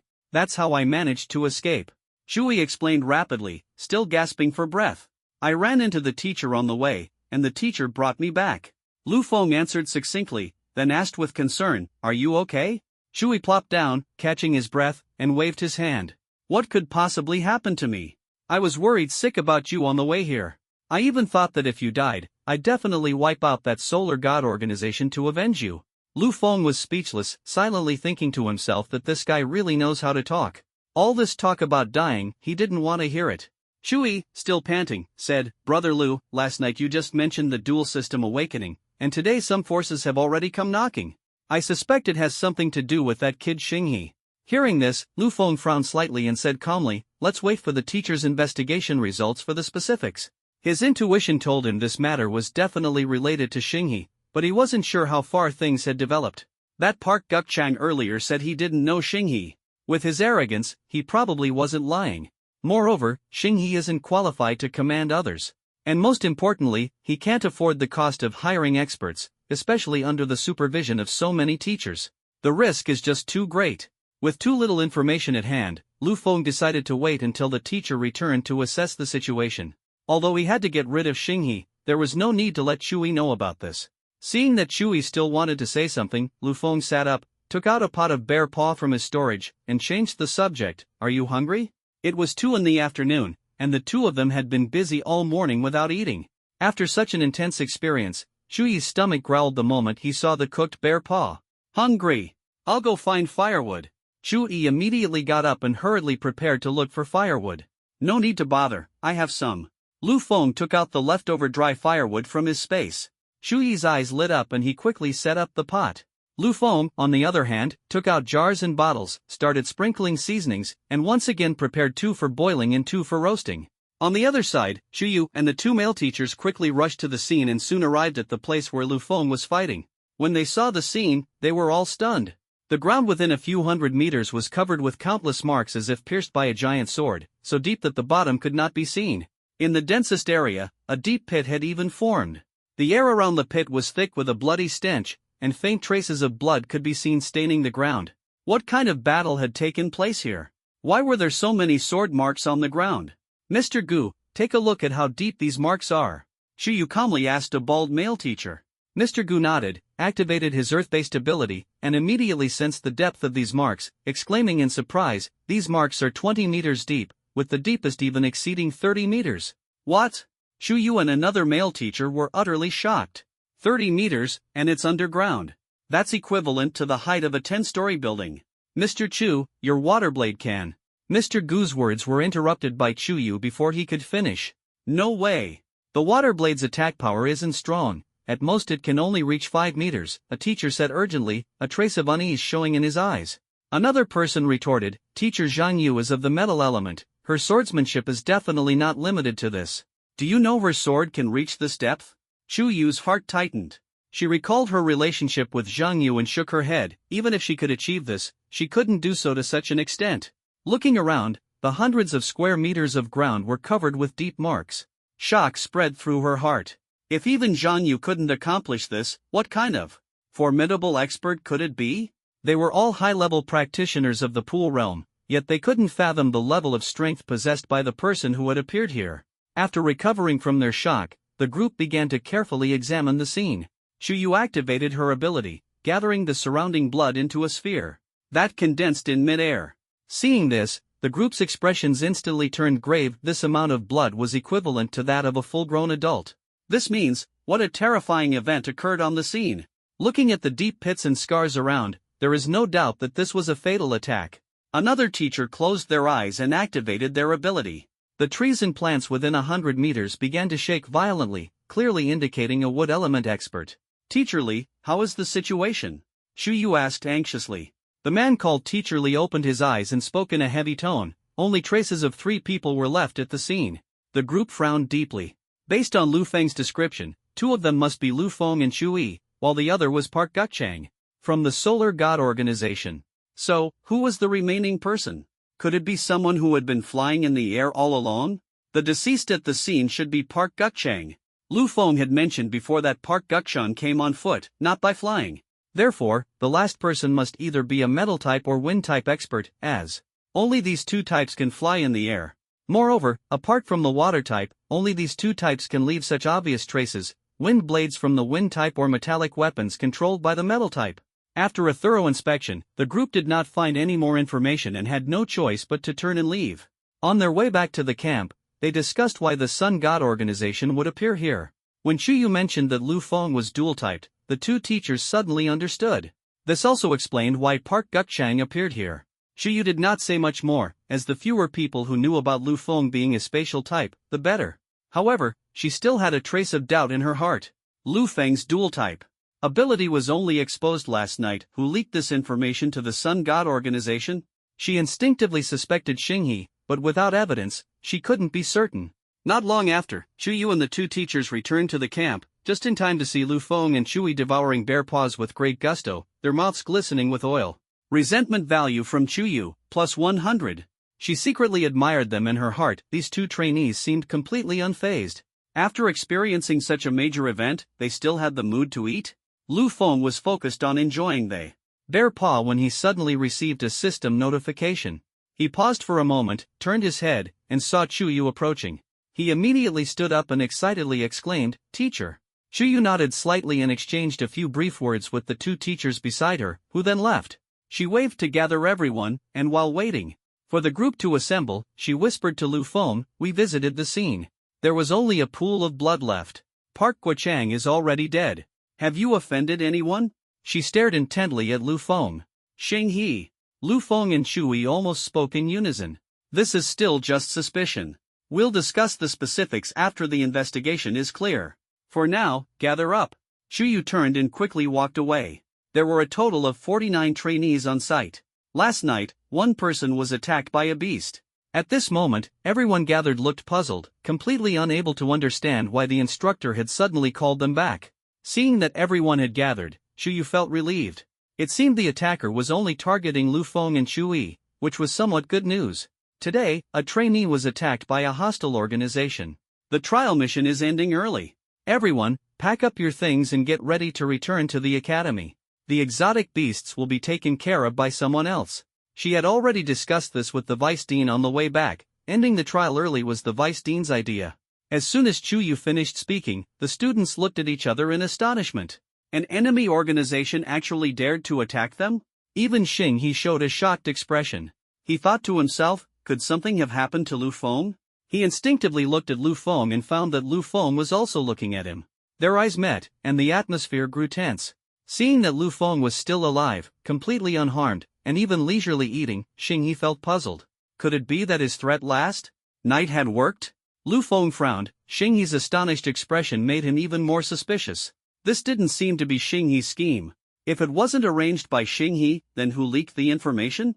However, ending the trial early means the rankings are still valid, and the rewards won't be missed. He was full of confidence in securing first place. Not long after, the elder who was responsible for collecting the exotic beasts last night arrived with a cart. This time, Lu Feng sold 10 exotic beasts, earning over 200,000 points. He decided to take the money and split over 100,000 points each with Chuyi. After everyone finished packing, Chuyu announced the return to the city. Wushang City, Government Center. This is the power center of Wushang City, managing various government agencies and maintaining the orderly operation of 9 million people. The entire compound covers dozens of acres, with buildings no higher than 3 stories. At the very center stands a grand building, its entrance imposing, with 2 massive white jade pillars piercing the sky, supporting the wide eaves. In the main hall, various officials were busy handling daily affairs. In an office at the very back sat a middle-aged man with sharp, chiseled features. He was the city lord, Li Wujuan, who was currently holding a pen and reviewing documents. Knock, knock, knock. The sound of knocking came, and he looked up. Come in. City lord, something major happened on the dark web last night, and it concerns Wushang Academy, said a man in a suit as he walked in, speaking bluntly. What's the matter? Li Wujuan frowned. At 10 o'clock last night, an anonymous post claimed that a dual-element awakener of earth and water appeared in Class 3 of the freshmen at Wushang Academy. This awakener is named Lu Feng. What? Dual-element awakening? Li Wujuan's eyes widened in disbelief. Such a rare genius, seen only once in decades, actually appeared in his small satellite city? Historically, dual-element awakeners were a privilege only enjoyed in main cities with populations exceeding 100 million. Who would have thought that such a talent could emerge in this city with a population of merely 10 million? This heaven-sent prodigy made him feel as if he were dreaming. That's impossible. Li Wujuan quickly regained his composure and firmly said, "Why didn't Wushang Academy inform me about the appearance of a dual-element awakener?" As the lord of Wushang City, he should have been the first to receive such significant news. How could it fall to a secretary to inform him? Secretary Zhang did not argue in the face of the questioning and continued, "The initiator of the post has offered a 2 million bounty to take Lu Feng's life. Just this noon, Lu Feng, a trainee from Class 3 undergoing trials, was attacked by Park Gukchang, a member of the Solar God organization at the Qi realm. I just called their deputy dean to confirm, and the information is accurate." Moreover, they provided specific details about the situation. Li Wujuan was shocked upon hearing this, his brows furrowing tightly. He had long heard of the dark background of the Solar God organization, but he hadn't expected these rats lurking in the shadows to act so swiftly. And with Deputy Dean Jiang Jian's confirmation, it seems the dual awakening is almost certain. Park Gukchang, a target the Soul Capturing Division has long sought to apprehend, actually stepped forward to deal with a newly awakened genius. It's truly infuriating. Insi Difu. Li Wujuan's heart trembled as he thought of this organization dedicated to safeguarding national security, whose members were all individuals with special abilities. The Seoul Detention Division, a department under Insi Difu, specifically dealt with crimes committed by domestic ability users. Such a background made him even more nervous. Damn it! The Sun God organization acted so quickly, directly sending Park Gukchang to eliminate a newly awakened genius. Thinking of this, he anxiously looked at Zhang and asked, "What about that guy named Lu Feng? Is he okay?" He thought to himself, "This is a rare dual ability awakening genius. If he dies, it would be a huge loss. Not to mention the accountability from above, just losing a future hope for humanity would be heartbreaking." He hoped the person was fine. Otherwise, he would definitely go to Jinghua and vent his anger fiercely. Secretary Zhang shook his head, his expression grave. "He's fine. And according to the teacher's on-site investigation, it's very likely that Park Gukchang from the Sun God organization is dead." "That's good." Li Wujuan breathed a slight sigh of relief upon hearing that Lu Feng was fine. Then, he remembered Park Guchang and asked, "By the way, how did that Park Guchang die? Couldn't they leave one alive? I heard it was because of Lu Feng's counterattack. That guy was too careless and ended up being killed in return." Secretary Zhang's tone carried a hint of admiration. A glint flashed in Li Wujuan's eyes, and a faint smile appeared at the corner of his mouth. "It seems this Lu Feng is no ordinary person. I knew he would bring us surprises." The rampant arrogance of the Solar God organization within the borders of the Dragon Country ignited a burning rage in Li Wujuan's heart. Wushang City was even a major disaster zone for their activities. If he could capture these members of the Solar God, Li Wujuan vowed to eliminate them one by one, showing no mercy. "I heard that another powerful figure appeared, and both Park Gukchang wanted to take Lu Feng away. In the chaos, Lu Feng managed to escape," Secretary Zhang reported urgently, with a hint of tension in his tone. Later, when the teacher arrived at the scene, all they saw was a pool of blood and the chaotic traces of battle. Park Gukchang was instantly killed before his death. Secretary Zhang continued. Li Wujuan flipped through the documents, his brows tightly furrowed, thinking to himself, who exactly is that powerful figure? To be able to easily kill Park Gukchang, who was at the Qi realm. Park Gukchang was the strongest metal element expert among the 6 elements, excelling in attack, defense, and speed. His strength was unmatched even among the higher levels of the Qi realm. Even for someone at a higher realm, killing him wouldn't be easy, yet now he has died just like that. That other party must be a Chuan realm expert above the Qi realm. The situation at the scene made him feel increasingly uneasy. It had to be either a metal element or a wind element expert to leave so few traces on the ground. But why did Park Gukchang dare to confront the other party? And why didn't the other party pursue Lu Feng after killing Park Gukchang? Even with the teacher present, their strength would be no match for such a figure. Can't figure it out, really can't figure it out. Suddenly, his eyes narrowed, and his heart trembled, unless This strong individual doesn't want to reveal their identity. Could it be that there's a traitor among their own people? All the doubts surged like a tide. Thinking of his daughter in Class 3, he suddenly realized that Wushang Academy had already started a few days ago, and he hadn't taken his daughter to enroll because of his busy schedule. It was time to go and check things out, and while there, he could find Vice Principal Zhang Jian to uncover the truth. Li Wujuan immediately stood up, his tone firm. Xiao Zhang, let's head to Wushang Academy. Notified Zhang Jian. Secretary Zhang nodded and quickly dialed the Vice Dean's phone number. Wushang Academy was some distance from the government center, and by the time the two arrived, it was nearly 6 o'clock. Vice Dean Zhang Jian, who received the call in his office, felt uneasy. After all, the city lord's visit this time was certainly not a friendly one. He knew that Lu Feng had almost been schemed against. Although the situation hadn't escalated to the worst-case scenario, the city lord's visit this time was undoubtedly to hold someone accountable. Just as he was feeling anxious, he heard footsteps coming from the hallway outside. His heart tightened, and he immediately got up to greet them. City Lord Li Wujuan, accompanied by his secretary, walked in with an imposing aura. Usually stern and unsmiling, he now offered a faint smile. City Lord Li, you're here. Please, come in. However, Li Wujuan naturally had no pleasant expression for this vice dean who had concealed a major incident. With a cold face, he walked into the office and sat down on the sofa. Zhang Jian sat down opposite, feeling uneasy, and hurriedly made tea for Li Wujuan. Li Wujuan, however, stared coldly at him, and the office instantly fell into silence. After a long while, Li Wujuan finally broke the silence, speaking coldly, "It's been a while since I came here, and it seems your academy has grown bolder." Zhang Jian's expression changed, and he gave a dry cough. What are you saying? We've always been diligent and conscientious, nurturing talent for Wushang City and the nation. Bang! Li Wujuan slammed the table and shouted angrily, then what about Lu Feng? Is this how you cultivate talent?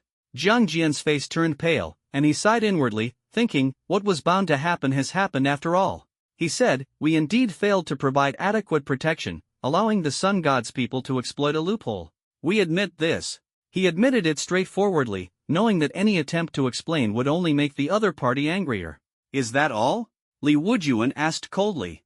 Zhang Jian was shocked, thinking, could there be other issues? Seeing this, Li Wujuan's anger flared up. Well, you don't even realize your own mistakes. I ask you, what's the deal with Lu Feng's dual-element awakening? How dare you conceal it and not report? What are you trying to do? Rebel? Ha! With this heavy accusation, Zhang Jian's heart trembled instantly, and cold sweat poured down his face. Rebellion is not something to be mentioned lightly. In these chaotic times, most major cities have a certain degree of autonomy, and secret rebellions have indeed occurred. However, this time was different. The city lord's mansion sent only one person, yet they wiped out the entire rebellious faction in one fell swoop, leaving nothing behind. Who would dare to rebel again? Moreover, regarding this so-called dual-element awakening, could the city lord really be unaware of the reason behind it? No, it must be that unreliable dean who failed to report it. Zhang Jian seemed as if struck by lightning, his face showing a helpless and aggrieved expression, and he hurriedly said, City Lord Li, there's a misunderstanding here. Li Wujuan stared coldly at him without saying a word, and the atmosphere instantly became tense.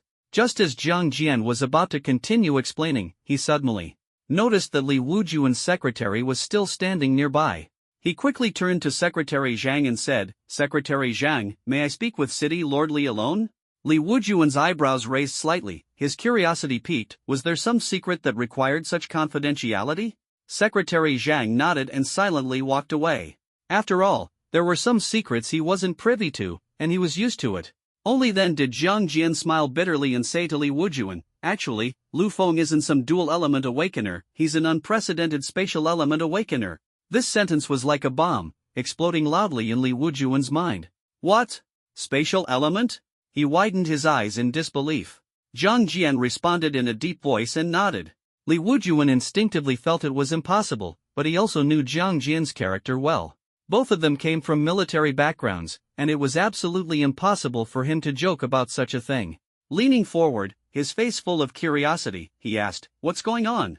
Only then did Zhang Jian recount the process of Lu Feng's awakening and the specific situation he personally verified.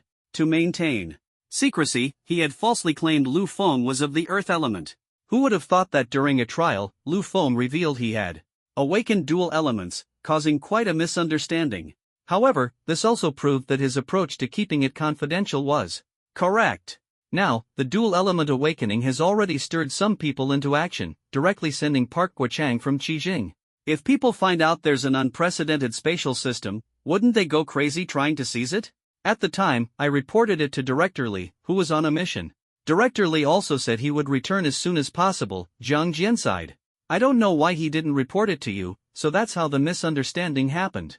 Li Wujuan didn't pay attention to the latter part of the other's words, as his focus was entirely drawn to the spatial system's abilities. His heart raced, and his emotions surged like a raging tide. Space storage, it's actually space storage. This is undoubtedly the power of the spatial system.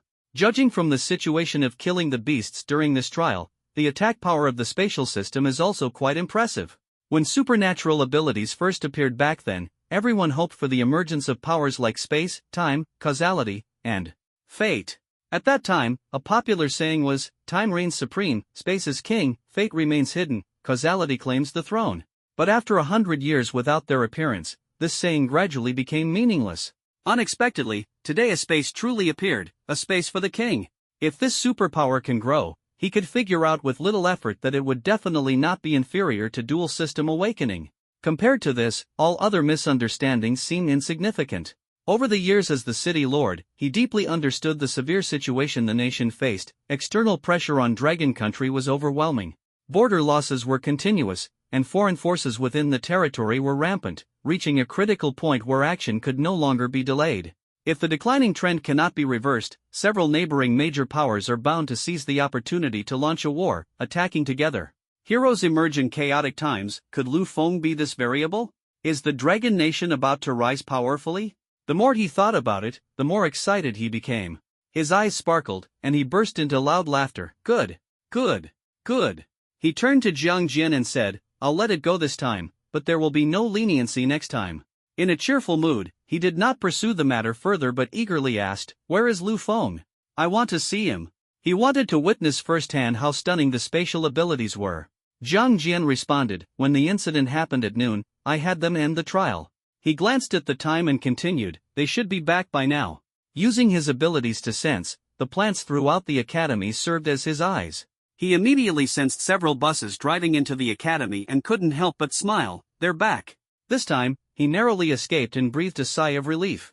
City Lord Li, who had managed the army for many years and possessed a high cultivation level, exuded an overwhelming aura that put great pressure on Jiang Jian, while he secretly cursed Dean Li for being unreliable.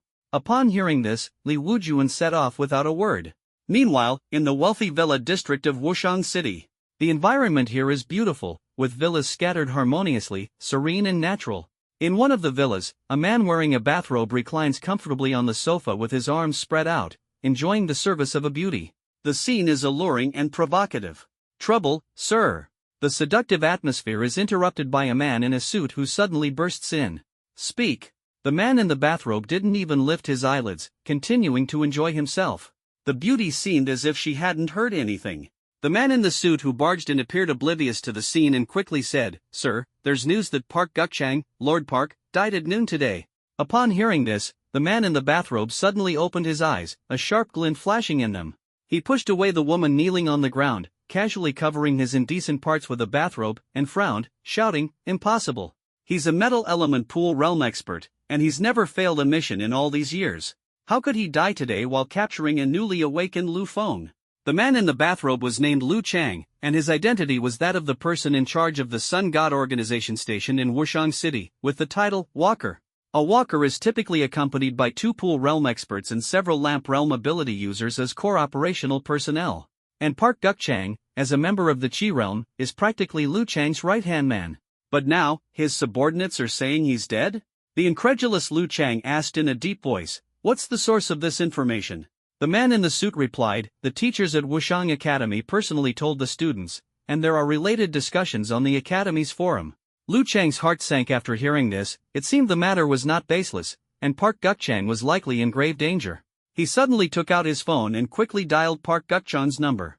However, the phone only returned a cold, unanswered tone. Park Guo-chang had set out early in the morning, and now it was already afternoon. The trainee's trial location wasn't far, so logically, he should have called to report the situation by now.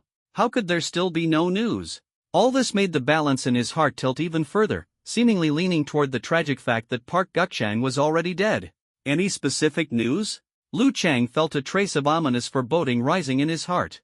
The matter has just occurred, and the specifics still need further investigation, the man in the suit replied respectfully. Lu Chang struggled to suppress the grief of losing a trusted subordinate, his face dark as water, and ordered sternly. Go investigate immediately. I want to know exactly how Park Guk-chang died. Yes. The man in the suit bowed his head in response and quickly turned to leave. Lu Chang waved him off, then furiously pounded the table, his anger becoming increasingly evident. Park Guk-chang was a subordinate he had painstakingly recruited. He had thought sending him on this mission would be a piece of cake, but unexpectedly, the sharp blade had been broken. The more he thought about it, the angrier he became. His chest heaved violently, and with a roar, he raised his hand and vented his fury on the woman beside him. Baka! Pa! Ah! The woman's scream echoed through the villa, like a clap of thunder. The subordinates outside had long been accustomed to this, as if they hadn't heard anything, and continued patrolling and guarding outside. Nanyun border. Above the vast expanse of the primeval forest, 7 people were speeding by, seated on a 5-square-meter irregular iron plate. Their speed was at least over 500 kilometers per hour, and the forest below, viewed from the air, resembled a green curtain. Among these 7 people, there were 5 men and 2 women, ranging in age from their 30s to 50s. Sitting at the very front was a long-haired man, who belonged to the metal element. He sat cross-legged in meditation, holding a high-grade spirit crystal about 3 centimeters in size, fully focused on absorbing spiritual energy to sustain the energy consumption of flight. He was preparing himself, ready to engage in battle at any moment should they encounter enemies or powerful exotic beasts. The other 6 sat behind him, their tattered clothing and the bloodstains on their bodies clearly indicating they had just gone through a brutal battle. However, under the treatment of water-based abilities in medicine, everyone managed to avoid losing limbs. At this moment, a thunderous voice rang out. "Damn it, these little devils have some skills." A bald man roared, his voice booming like thunder, shaking the air around him. His eyes sparkled with excitement as he recalled the results of the battle, and a smile involuntarily curved at the corner of his mouth. "Luckily, we didn't lose out this time. We caught them off guard during the beast tide, huh? Bah! If it weren't for the beast tide being indiscriminate, they wouldn't have gotten away so easily this time." Another man dressed in a tight-fitting outfit grumbled angrily, his fists clenched tightly, as if his rage alone could tear the air around him apart. "Sigh, this time they have another new expert. If it weren't for Li Lei, we might have suffered casualties." A woman sighed, holding a high-grade spirit crystal in her hand, absorbing energy from it. Her body emitted a wind element aura. With a gentle wave of her hand, the surrounding wind instantly became mild, allowing the group to chat safely on the speeding metal surface. Mentioning Li Lei made everyone's hearts tighten. He was the renowned dean of Wushang Academy, and his combat prowess was not to be underestimated. "No worries, we took down quite a few of them too. It was a satisfying revenge, definitely worth the trip." Another person chimed in, their tone brimming with confidence. At that moment, Li Lei's phone suddenly vibrated. He glanced at it. It was a call from the dean of Wufeng Academy in another satellite city. At their level, phone signal issues were no longer a concern. "Hello? What are you calling for, old man?" Li Lei answered the phone, his voice carrying its signature thunderous tone. The people around him silently held their breath, afraid of revealing any mission information. "I saw on the dark web that your academy has a dual element awakening." "Congratulations!" A man's cheerful voice came through the phone. "Li Lei? Dual element awakening?" He incredulously rubbed his ears, thinking there must be something wrong with his hearing. Just a few days ago, there was a spatial element awakening, and now there's a dual element awakening? This was even more shocking than winning the lottery. "What did you say? I didn't catch that," Li Lei hurriedly asked. The other party had to repeat it, and a bunch of question marks instantly popped up in Li Lei's mind, leaving him completely dumbfounded. "Who awakened dual elements?" he asked curiously. When the other party mentioned the name Lu Feng and said it was earth and water elements, he became even more confused. Didn't the vice dean say a few days ago that Lu Feng was a space element? How did 2 more elements suddenly appear?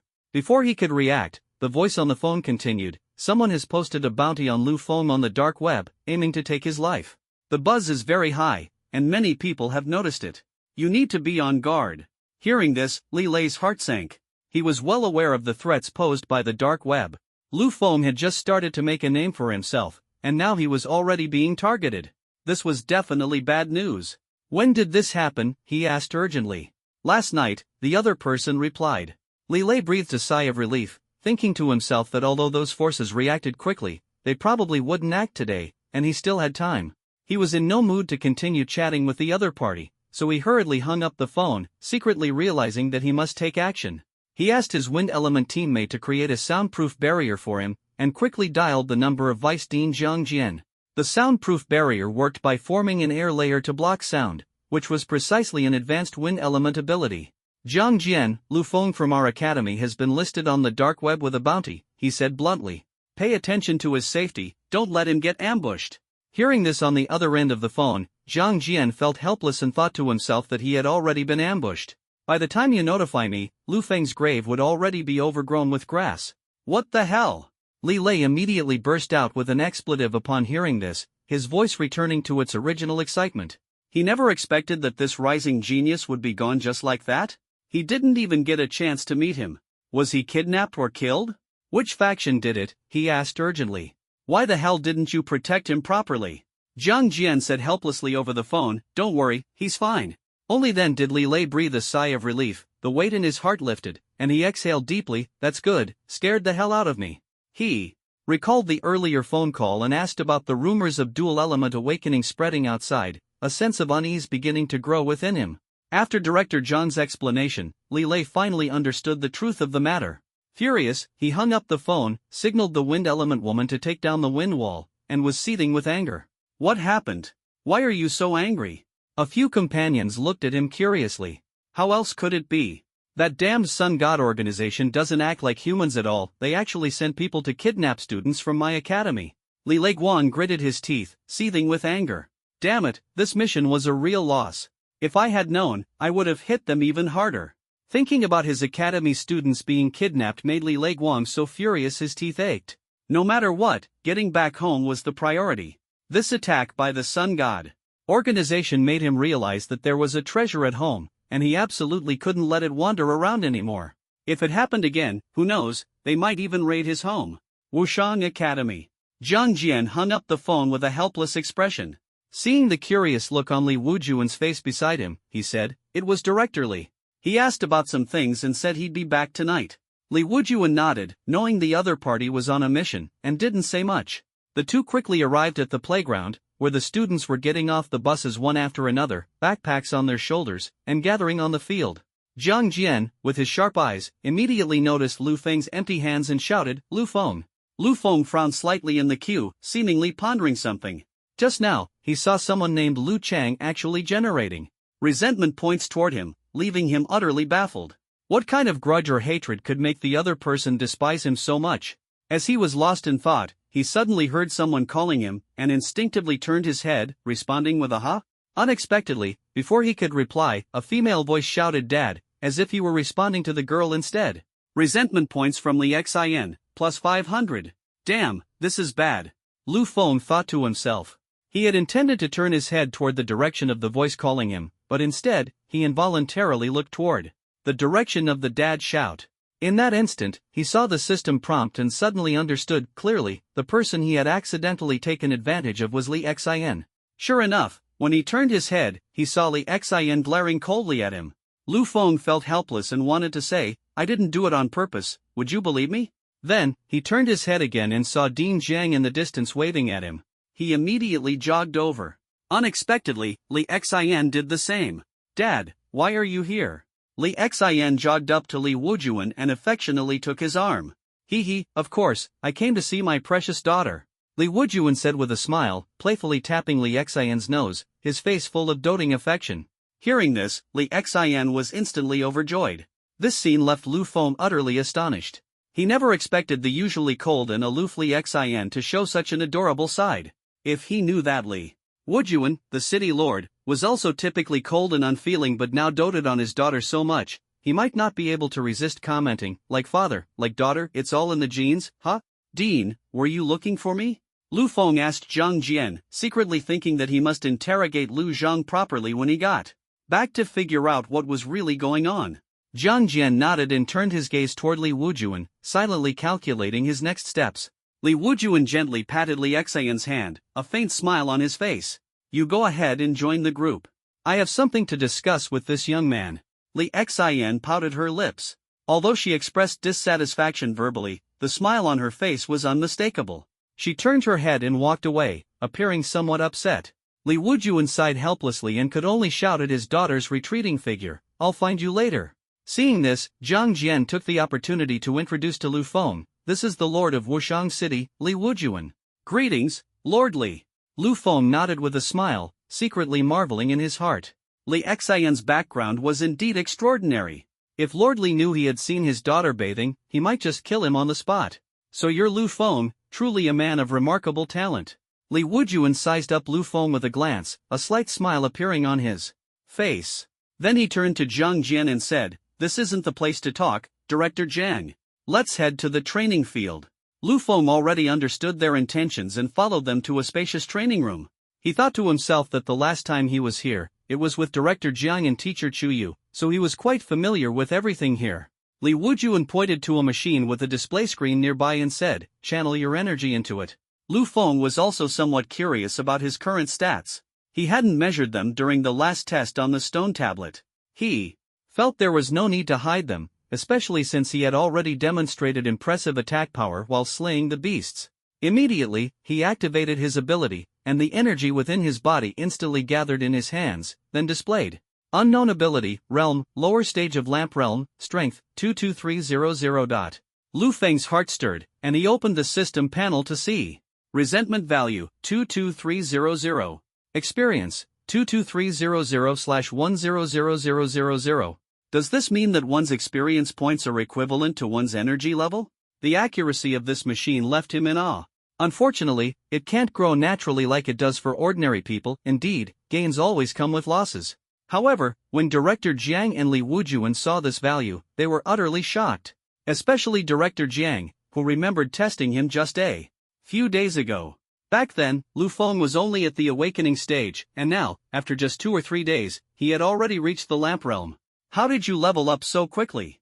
Director Jiang asked in astonishment. "Oh, I exchanged spirit crystals for exotic beasts over the past 2 days, Lu Feng answered honestly. Dean Jiang nodded, understanding in his heart that Lu Feng must have used the spirit crystals to upgrade to the high stage of awakening. While hunting exotic beasts, he encountered a crisis, broke through on the spot, and thus gained such formidable energy. This testing machine calculates values based on the strength of the energy. As one's level increases, the energy also becomes purer and more powerful. The amount of energy a person's body can contain is limited, but the purity of the energy can be infinitely enhanced. It's like a battery, though the volume remains the same, the stored electricity differs, and the output voltage varies as well. Spirit crystals not only raise levels but also serve as a supplement for energy consumption.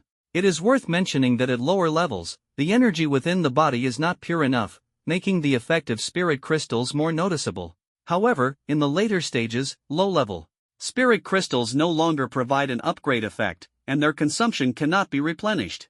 It is akin to 2 batteries. If one does not upgrade its voltage, it cannot charge the other. Li Wujun was overjoyed, believing that Lu Feng not only awakened a rare attribute but also possessed an exceptionally outstanding innate talent, with his rapid upgrade speed being the best proof. He asked Lu Feng to unleash his attack techniques and demonstrate his spatial storage ability, which left everyone in awe. Although the blade of space is similar to the water blade of the water element and the wind blade of the wind element, its damage far surpasses those two. The water and wind elements rely on the moisture in the air as their medium, whereas the spatial attributes' characteristics were beyond his comprehension, leaving him marveling at its wonder. Ultimately, it still comes down to the manipulation of alien energy. As long as the opponent's alien energy is strong enough, their defensive power will naturally be high, which falls within their understanding. However, the spatial storage ability made Li Wujun ecstatic. With this ability, it was practically a mobile warehouse. Think about those awkward moments, like when he, as a fire element user, burned his pants completely during transformation. Or, for example, when the team was on a mission, often in the wilderness, carrying a large backpack that was extremely inconvenient during fights. He had to find a spot for the earth element user to bury it, then retrieve it after the battle was over. Imagine being in a primitive forest, without experience, not even knowing where to bury it. And when it comes to destruction, if he could carry 100-ton TNT equivalent in his space, which country would dare mess with him? As this thought emerged, Lu Feng felt secretly pleased, as if he could already see those nations trembling before him. However, Lu Feng also realized that sheer offensive power alone was not enough to earn him the recognition he deserved. He needed more leverage to remain undefeated in this game. At present, his strength was formidable but limited to battles within the same level. If it came to crossing major realms, he would appear insignificant. While his spatial storage ability gave him some advantages in combat, it had not yet made the city lord view him in a new light. After experiencing the betrayal of the Sun God organization, Lu Feng's heart burned with the flames of revenge. He had always been someone who repaid grievances without fail. Even minor figures like Xing he had to pay the price for offending him, let alone the Sun God organization. However, within the academy, he couldn't find any trace of them, nor did he know where to start. Even more critically, he lacked an intelligence network, making it nearly impossible to uncover Park Gukchang's real name, Li Yuriong, or track down Lu Chang, who had been constantly accumulating resentment points around him. Most importantly, Lu Feng hoped to make the nation stronger. No matter how much he earned personally, it could never compare to the satisfaction of national strength.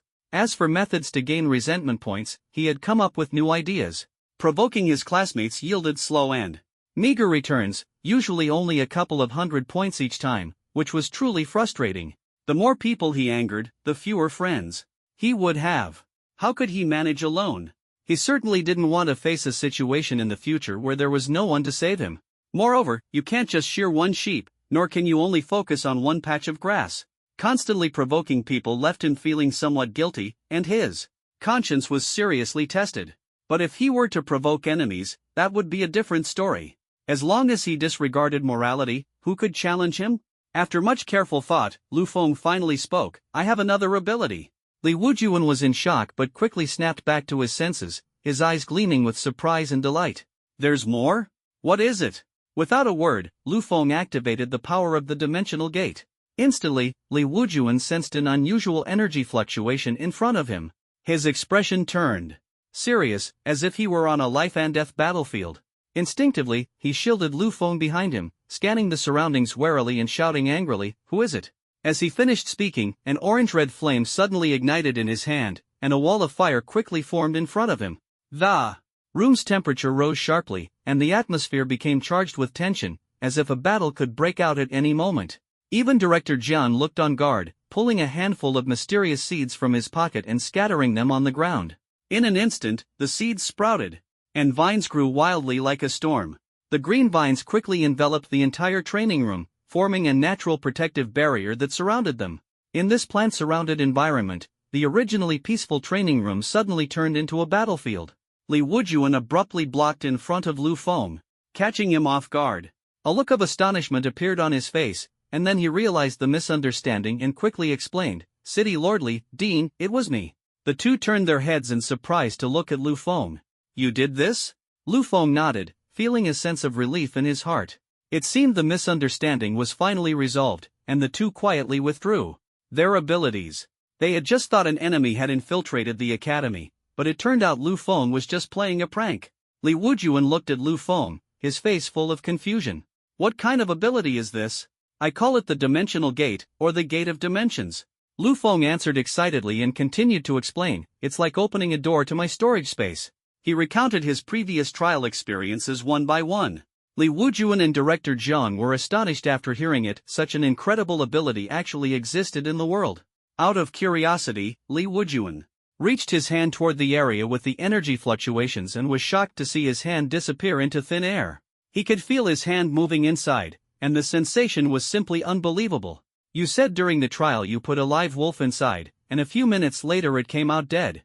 Are you sure it suffocated, or was it something else?" Li Wujuan asked. Lu Feng shook his head. "At the time, I didn't have the conditions to conduct that many experiments. The exotic beasts are very alert. If they sense something is wrong, they won't proceed further, like that mutated crocodile. As for the wolf, it leaped in at the right moment, and that was the result." Li Wujuan nodded, silently pondering in his heart. He asked again, "You said this dimensional gate can let things come out. Show me a demonstration." Lu Feng responded with a thought, retrieving two pens belonging to Dean Jiang from the space and easily placing them at the entrance of the dimensional gate. When Dean Jiang saw his beloved pens, his eyes lit up instantly, thinking to himself, these cost me thousands of yuan, they are absolutely great items. Just as he was about to speak up and ask for them back, Lu Feng bent down, picked up the pens, and casually tossed them back into the dimensional gate. Zhang Jian. Resentment value from Zhang Jian, plus 100. Lu Feng chuckled inwardly, feigning innocence. It was clear that the fountain pen was of extremely high quality, and keeping it for himself was simply the best option. He calculated in his mind that occasionally earning some resentment points was truly worth it. Dean Jiang ultimately just opened his mouth but, helplessly, couldn't bring himself to ask for it back in front of the city lord. After all, that would be far too humiliating. Li Wujuan paid no attention to any of this, but his mind began to calculate practical strategies. Lu Feng had previously mentioned that as long as the dimensional gate was within his line of sight, it could be activated. This immediately gave him a bold idea. What if the dimensional gate was placed in Jinghua's city? How thrilling would that be? He sneered inwardly, growing more excited the more he thought about it, itching to immediately lead a team to the border and let Jinghua experience what true fear was. He turned to look at Lu Feng, his gaze growing increasingly fervent, wishing he could deploy this invincible trump card right away.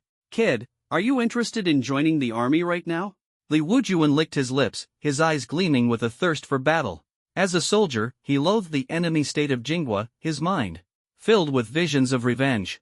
Lu Feng was precisely the invincible trump card in his hand, and he couldn't wait to send him to the battlefield to make Jinghua taste a bitter defeat. As long as Lu Feng joins the army, he can be assigned to his own squad and participate in various missions. The current military is no longer the same as before. Although there are still structured units, they ultimately operate in the form of squads, usually consisting of 6 people, or 7 if there is a lightning element user. Each squad is equipped with 1 member from each element, designed to comprehensively handle all kinds of unexpected situations. City Lordly, he is still studying, Dean Jiang reminded with a slight frown. He knew Lu Feng was only 19 years old, had just become an ability user, and still had a lot of knowledge to learn. He felt it would be best for Lu Feng to finish his studies before joining the army. You know what the situation outside is like. There's no time to take it slow. Li Wujuan patted Lu Feng on the shoulder enthusiastically and said, as long as you join the army, there will definitely be countless benefits. A real man should make his mark on the battlefield, not stay here reciting books and essays. His voice was filled with excitement. Dean Jiang was helpless and was about to persuade him, but unexpectedly, Lu Feng interrupted him. What's in it for me? After saying that, he shrugged. Otherwise, if it's just empty promises, it's going to be tough for me. Li Wujuan was stunned, not expecting Lu Feng to be so straightforward. He couldn't help but feel a bit more admiration for this young man. He had always disliked overly scheming people, and this kind of candid and bold personality was a refreshing surprise. All right, what do you want? Li Wujuan asked with a hearty laugh, his eyes gleaming with anticipation. Lu Feng's eyes lit up instantly, and he said excitedly, I need equipment, I need spirit crystals. A single low-grade spirit crystal costs 100,000. How long would it take me to earn that? And equipment, combat suits, and weapons, those are rare items worth millions or even tens of millions. He showcased his extraordinary abilities just for this day, finally having the chance to obtain what he desired. Li Wujuan laughed heartily. Is that all? No problem. As long as you join my team, you can pick whatever you want. He waved his hand grandly, his face full of boldness. New recruits in the army are provided with basic equipment and spirit crystals. If Lu Feng were to join his squad, he would surely receive the best resources. After all, the benefits brought by a strong individual would benefit everyone. Dean Jiang sighed helplessly on the side. As a teacher, he naturally hoped his students would build a solid foundation and bring glory to the nation. However, Lu Feng, knowing nothing yet, was in such a hurry to enlist and take on missions, which left him with a faint sense of worry. Since Lu Feng is willing, I don't object, but he still has a lot to learn. Dean Jiang thought for a moment and shared his idea. How about this? When there are tasks, he can follow you, and when there are no tasks, he stays at the academy to build a solid foundation. What do you think? Li Wujuan considered for a moment and nodded. The tasks within the city weren't urgent, having Lu Feng involved would certainly be better, but it wouldn't matter much if he wasn't, as they had all gone through the same process. Although border tasks were frequent, their frequency wasn't high. As the city lord, Li Wujuan didn't have many tasks either, and he was usually dispatched only for extremely urgent missions. Lu Feng secretly breathed a sigh of relief. After all, he still felt somewhat timid about killing, especially after taking down Park Guochang. The sense of discomfort lingered like a shadow. He understood that he needed time to adapt, and spending more time learning at the academy was the right path forward. After the discussion was settled, Li Wujuan revealed a satisfied smile and said to Lu Feng, "Alright, tomorrow I'll handle the procedures for you. As for equipment, you can choose whatever you want when it's time for the mission."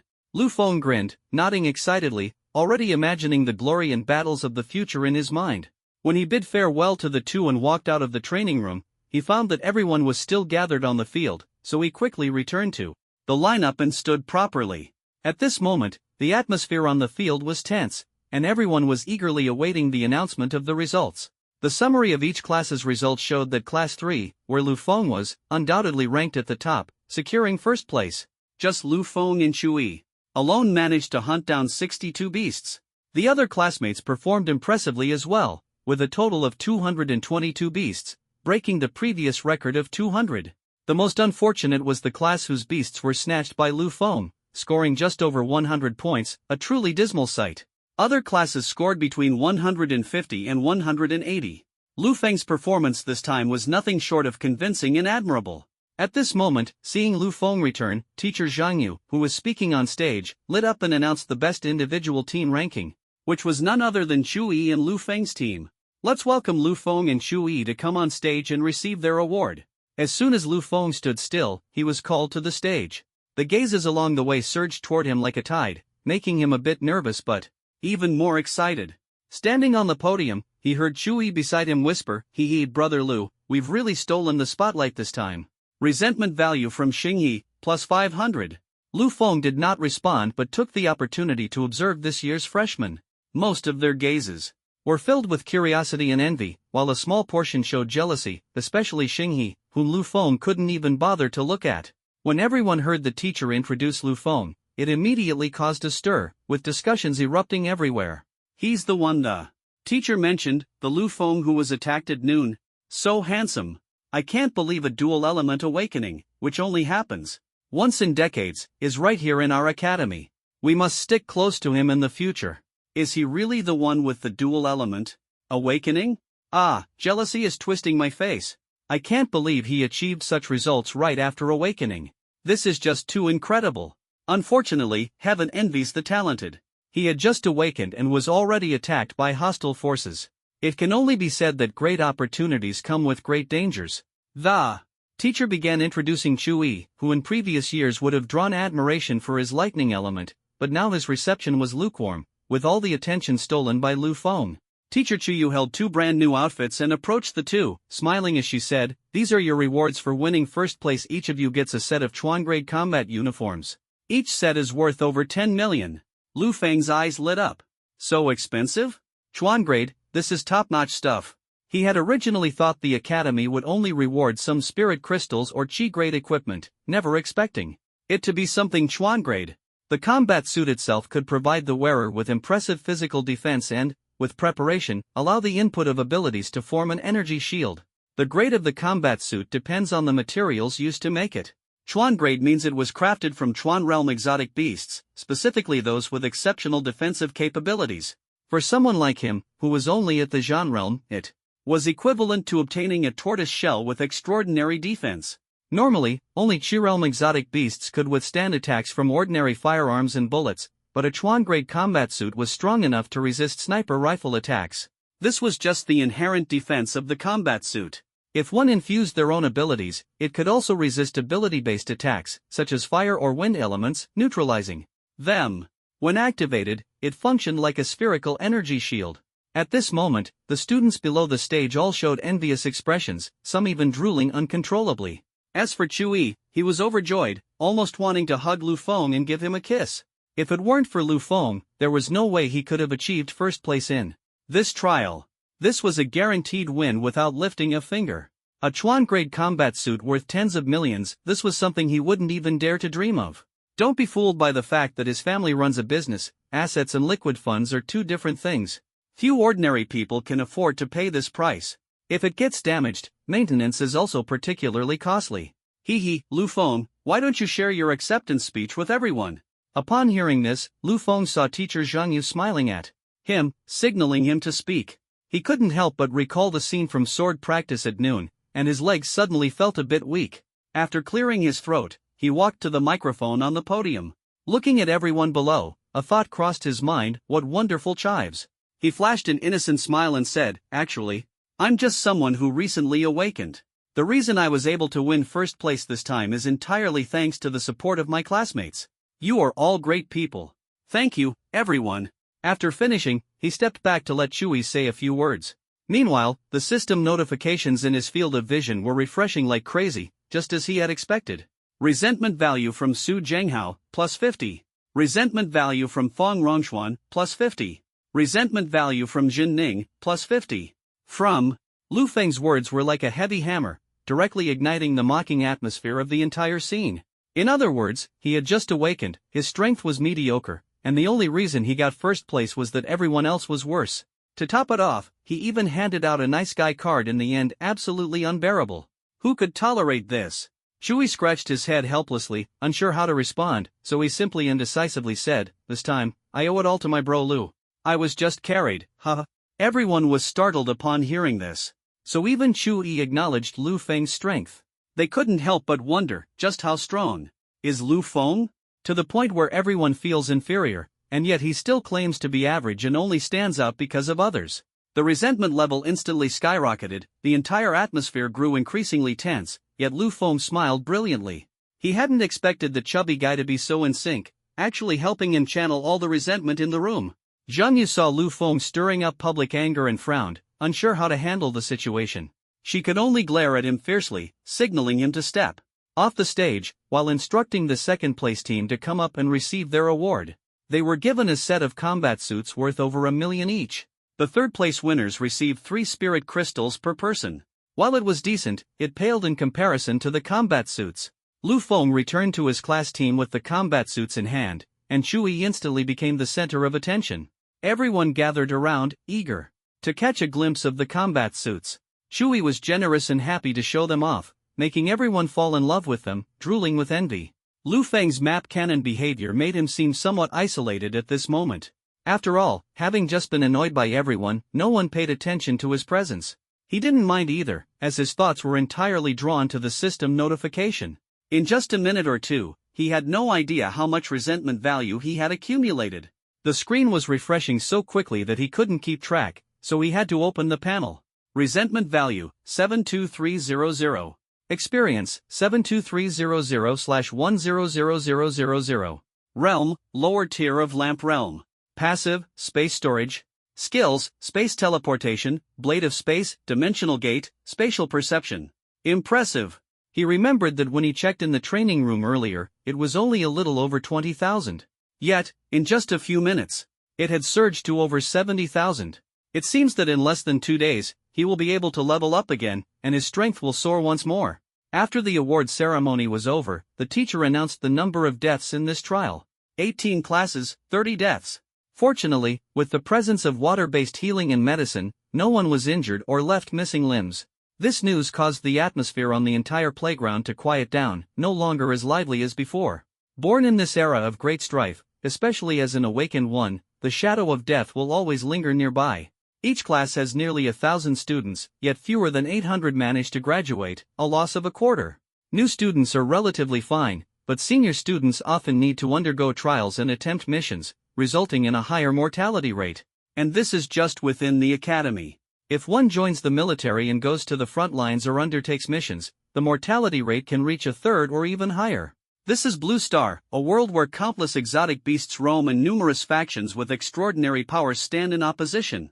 They will be the vanguard protectors of every family. Vice Dean Zhang Jian stepped onto the stage, glanced around at everyone, and said in a deep voice, "There has never been such a thing as peaceful times. It is countless predecessors who have gritted their teeth, fought drenched in blood, and carried the burden forward.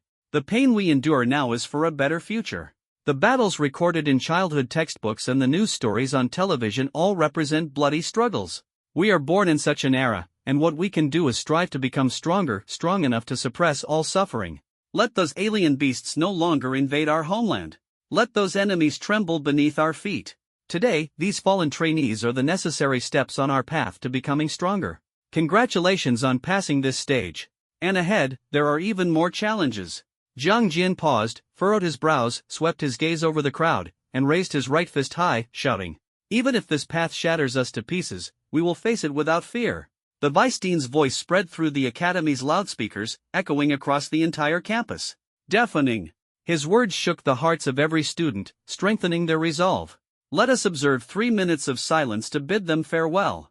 Dean Jiang put down the microphone and observed a moment of silence. The trainees remained silent, bowing their heads to mourn the departed. Lu Feng also bowed his head quietly, deepening his understanding of the world.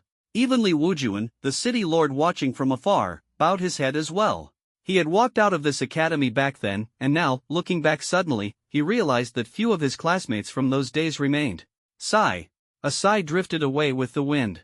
3 minutes passed, and the crowd dispersed. Lu Feng and Shui eagerly took the combat suits back to the dormitory to put them on.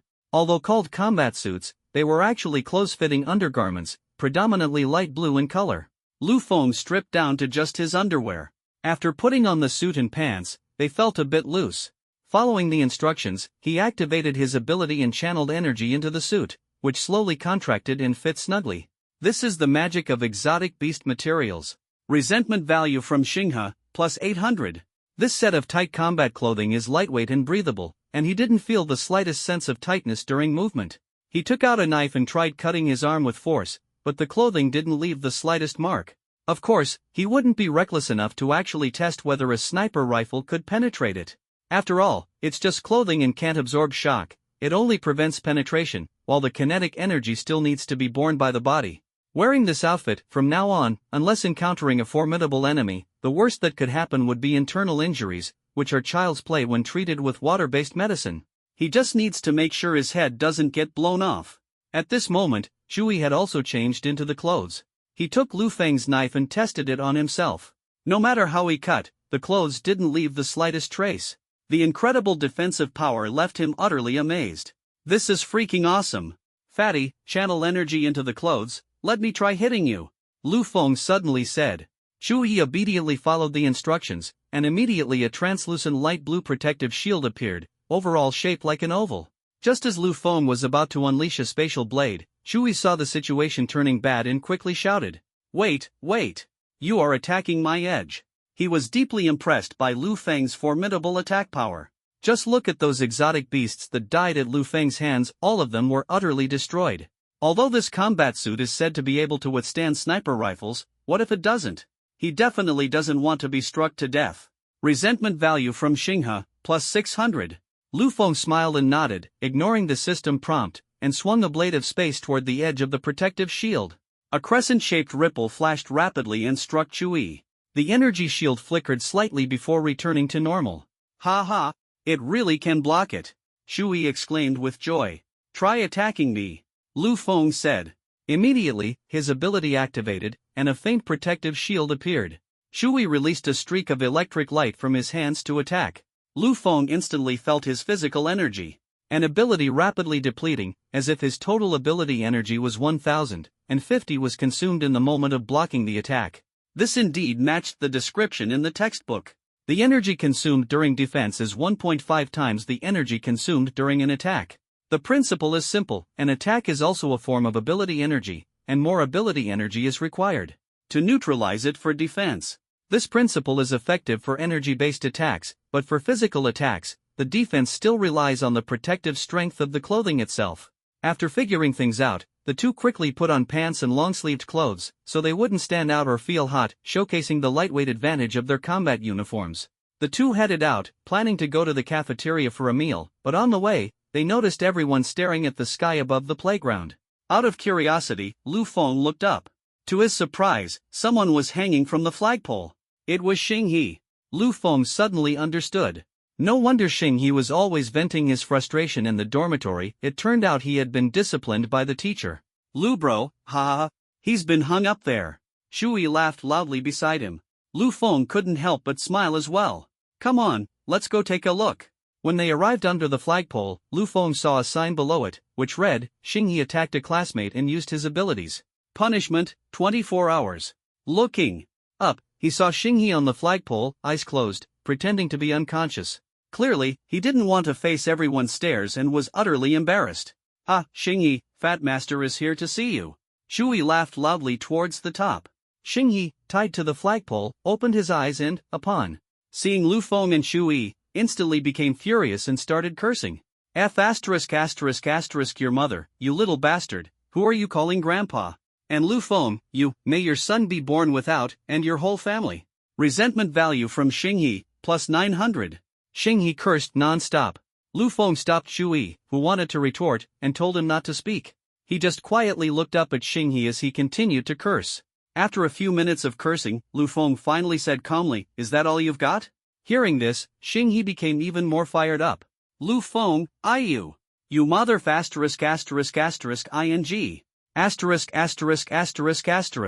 Resentment value from Xinghe, plus 900. Lu Feng showed a disdainful smile. When the other party was out of breath from yelling, he finally countered, "Bounce back." Xinghe? Resentment value from Xinghe, plus 900. He was about to explode with anger. After all that scolding, it all bounced back? What kind of outdated jokes are these? If I scold him again, it'll be for nothing. Telling him to shut up is infuriating. Thinking of Lu Feng being attacked, he immediately said, "I bounce it back to you, you bastard. Lu, you're at death's door. How does it feel to be hunted down? Want me to collect your corpse for you?" Lu Feng found it boring. The current Xinghe was like a mad dog, and even arguing with someone like that felt beneath him. Feeling hungry, he casually told Shu Yi beside him to go eat, then turned and left. Shu Yi looked at the person on the flagpole and burst into laughter. Lu Feng's comeback just now was simply a stroke of genius. Ha ha ha, Xinghe, I'll bounce it back again. It'll drive you crazy, you turtle grandson. After saying that, he also followed Lu Feng and left, not forgetting to raise his middle finger behind him as he walked away. Resentment value from Xinghe, plus 900. The surrounding trainees, who had learned about the feud between the two through the forum, were thrilled to catch this latest development. After finishing his meal, on the way back, Lu Feng once again went to the playground. This time, Xinghe had learned his lesson and didn't curse, but instead stared at Lu Feng with a venomous gaze. The system prompt displayed Xinghe's resentment value. Lu Feng didn't care at all and chatted enthusiastically with Shu Yi. After chatting for a while, he noticed that Xinghe had closed his eyes to rest and stopped generating resentment value, which annoyed him. As a resentment value machine, how could it stop generating? Gotta think about how to annoy the other party. Suddenly, he had a brainwave, squatted down, and pretended to pick up a painting from the ground. Shu Yi next to him immediately exclaimed, "Whoa, Lu, you said you lost it. Let me see it quickly." Shu Yi held the large picture frame, showing amazement. Li Xian truly deserves to be the campus belle, her beauty is absolutely stunning. Xinghe, who was on the flagpole, immediately opened his eyes upon hearing this. He instantly saw the picture frame in Shu Yi's hands. The image of Li Xian under the autumn maple tree was simply breathtaking. However, this beauty is in the hands of the two people he hates the most. Even the photo he doesn't have, how could it appear in their hands? How can he possibly believe this? Ah! Why do you have her painting? Lu Feng took the painting, looked up in surprise, and said, "No way? You don't have it?"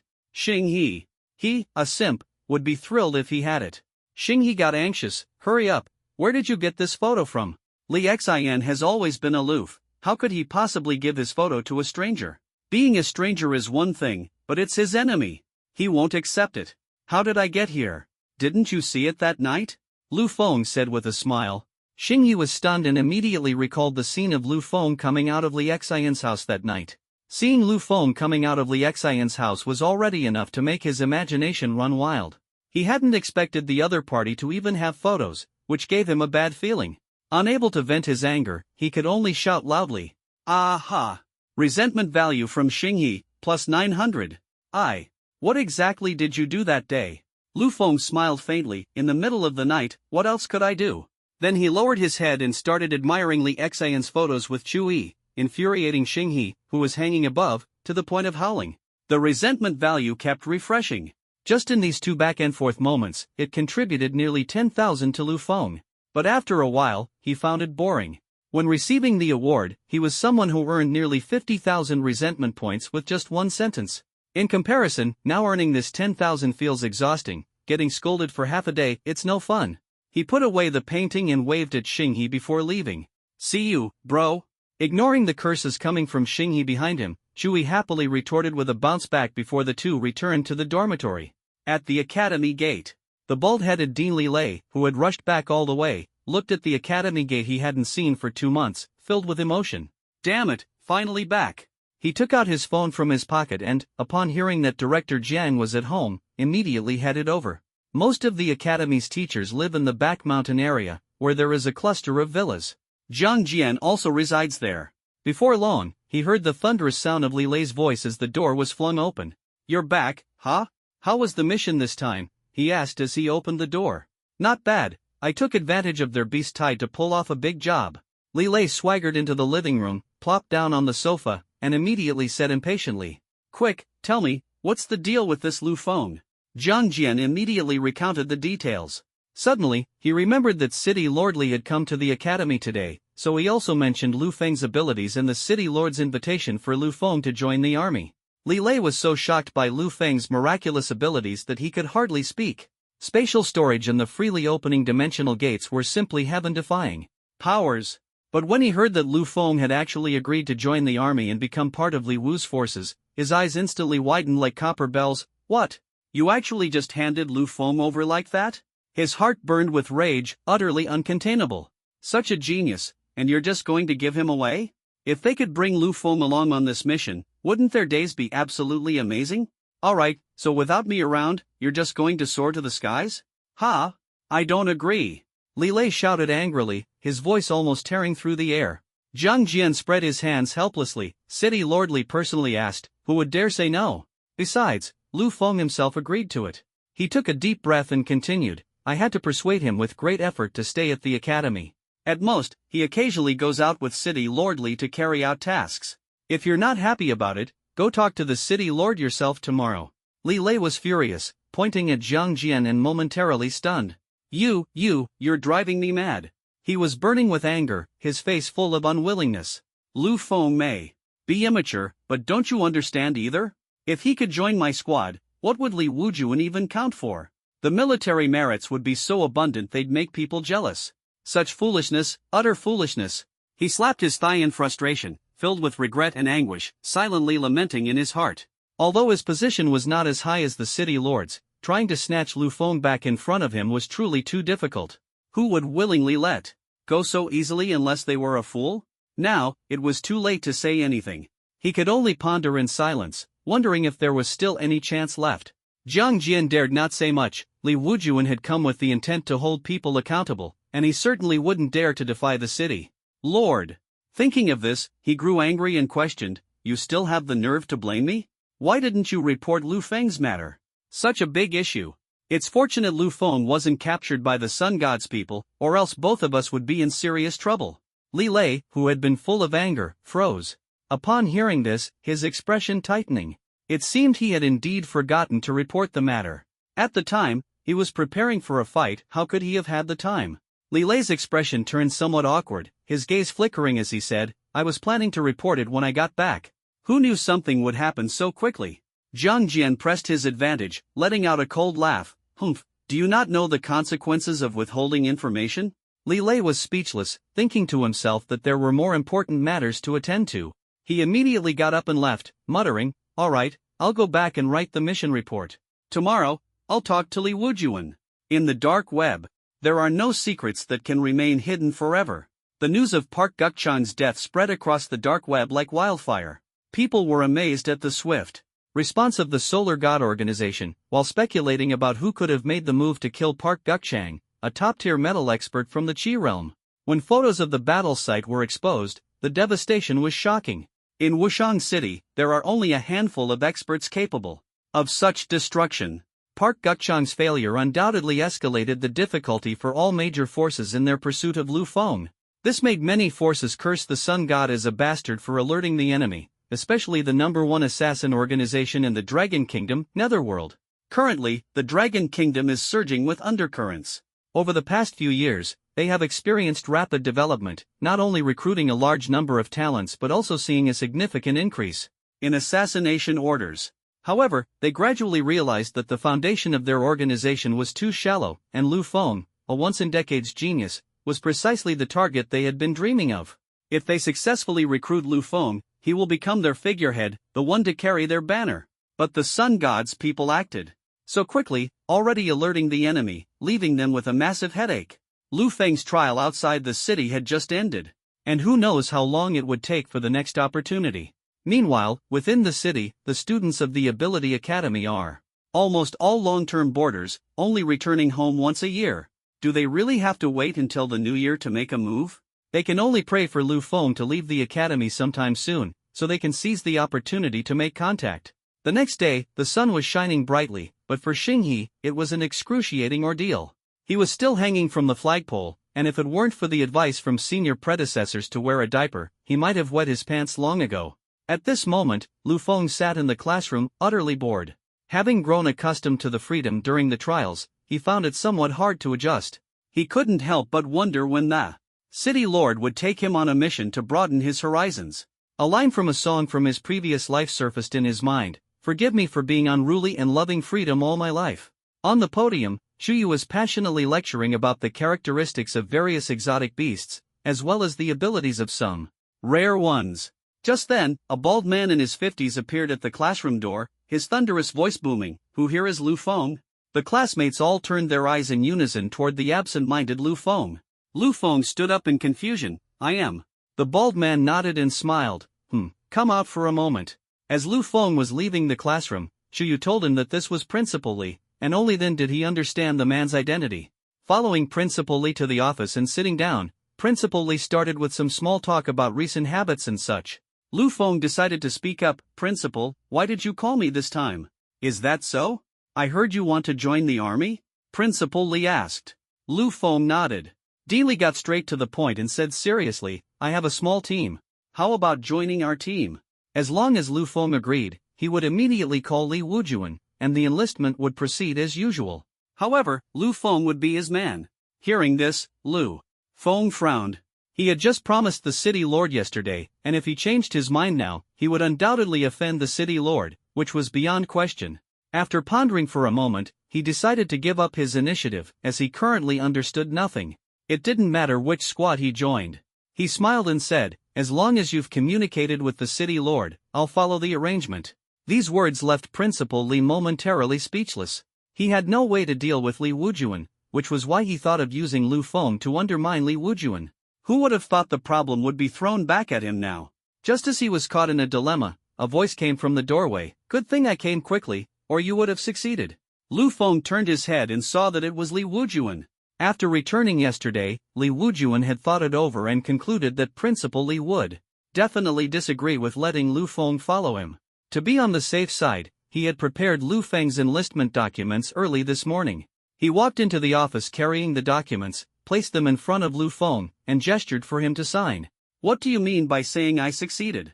Clearly, you took advantage of my absence," Li Lei said coldly. He was at the same level as Li Wujuan, but his official position was not as high, so he naturally did not yield to him. "Humph. Anyway, Lu Feng is mine, so stop scheming." Li Wujuan frowned, and the atmosphere instantly became tense. "He's my trainee, and I have the right to manage him." Li Lei refused to back down, suddenly standing up with an imposing aura. "What do you want him to do?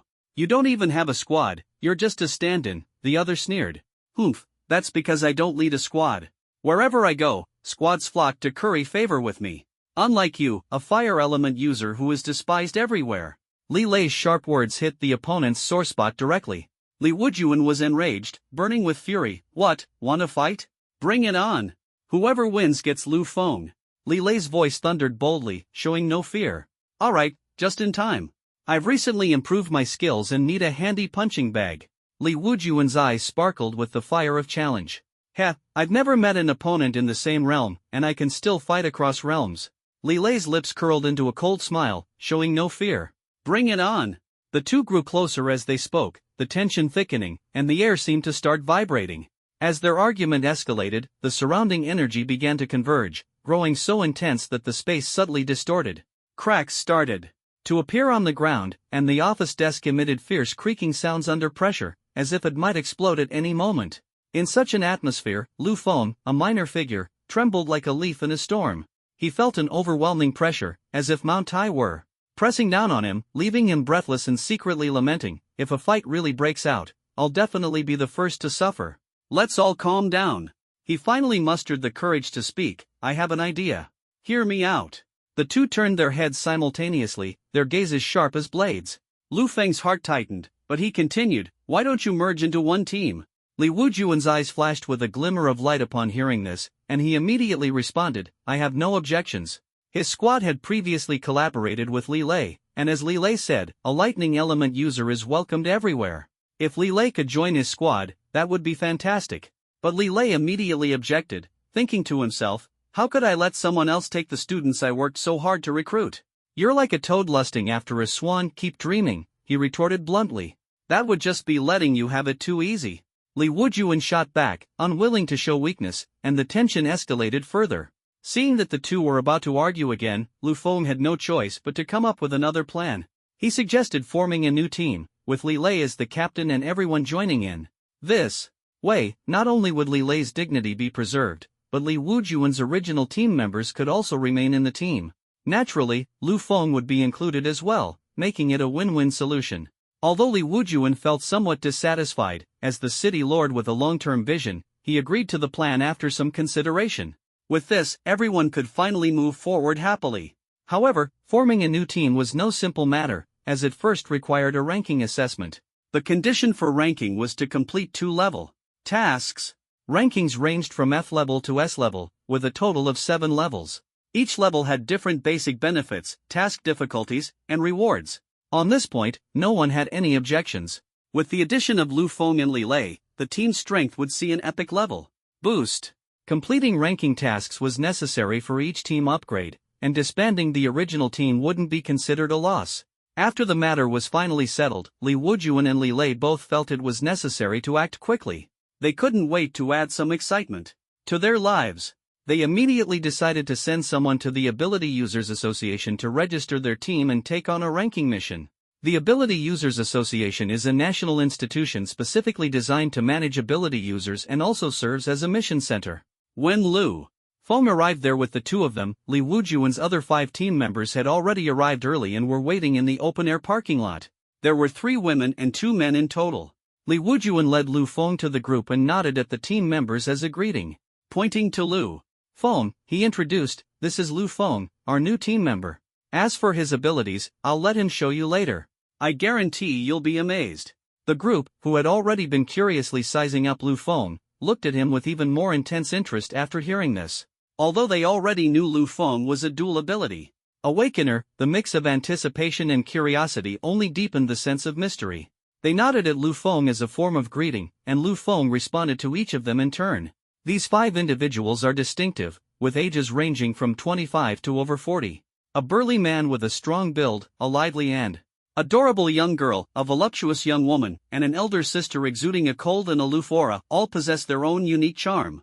You'll have plenty of time to get to know them later. Let's go register the squad first, Li Wujuan said, and Lu Feng nodded in agreement. The group stepped into the hall, where about a dozen people were handling various matters. Upon seeing Li Wujuan, everyone nodded kindly. Who wouldn't recognize the mayor of Wushang City? He commanded respect wherever he went. The group entered a private room and, with the assistance of the staff, completed the cancellation of the previous squad. However, deciding on a name for the new squad proved to be a real challenge for everyone. Li Lei wanted Thor's Wrath as the squad name, but Li Wujuan retorted angrily on the spot, "I'd rather call it Blazing Flames Over Heaven." In the end, Lu Feng's suggestion of Scalpel won unanimous approval from everyone. The scalpel not only symbolizes saving lives but also the removal of malignant tumors, representing precision and efficiency. The captain of the scalpel squad is Li Lei, and the vice-captain is Li Wujuan. When taking on the ranking mission, Li Lei and Li Wujuan decided to accept a C-level difficulty task. This level requires the squad to have a Sea Realm expert, and Li Wujuan happens to be one, while Li Lei is a high-level River Realm expert. Completing this task would be challenging but within their capabilities. The group began discussing which tasks to take on. The missions are divided into 2 categories, one targeting exotic beasts and the other targeting humans. Human-related missions are further divided into domestic and foreign tasks. Domestic missions typically involve capturing fugitive ability users, protecting key individuals, and gathering intelligence. Li Lei and Li Wujuan wanted to take on a mission that was abroad, heading straight to Jinghua. However, when Lu Feng saw 2 identical mission entries for the same location on the tablet's task list, he immediately interrupted their discussion. Dean, City Lord, take a look at these two missions. The two exchanged puzzled glances, took the tablet, and immediately frowned, their faces full of, "Are you kidding me?" expressions. This is a B-level mission, are you serious? Several team members nearby gathered around, their eyes fixed on the tablet. Task difficulty, level B. Task name, destroy the ammunition depot in Daiko City of Gingwei Island. Task description, according to reliable intelligence, a large stockpile of ammunition is stored in a warehouse in Daiko City, a satellite city of Jingwa. Your mission is to blow it up.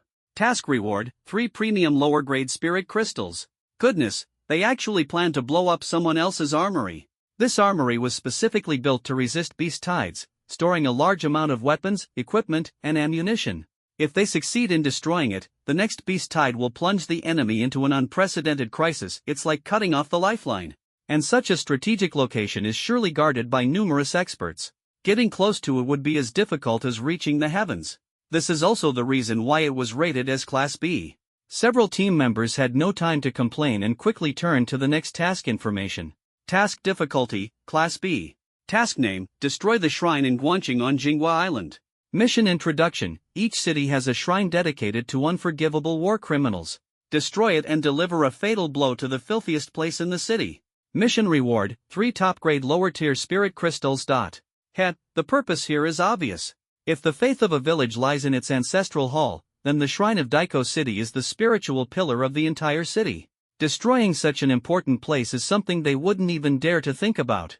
Despite the reward being extremely tempting, a top-grade lower-tier spirit crystal, with a market value as high as 1 billion, and even then, it's often unavailable.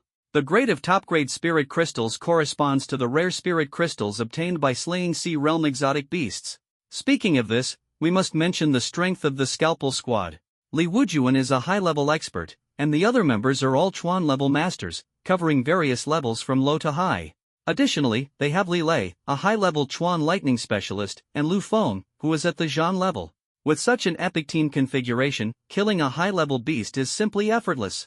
High-level beasts are highly valuable, but the value of spirit crystals is even more incomparable. The value of a beast's body is usually less than 1/10 of that of spirit crystals. They risk their lives to obtain a top-grade lower-tier spirit crystal, which is worth billions in wealth when converted into money. The cost of battle is generally around tens of millions, including equipment repairs, medicine consumption, and spirit crystal usage. But as long as they complete this mission, they can earn 3 priceless top-grade spirit crystals, worth as much as 3 small goals.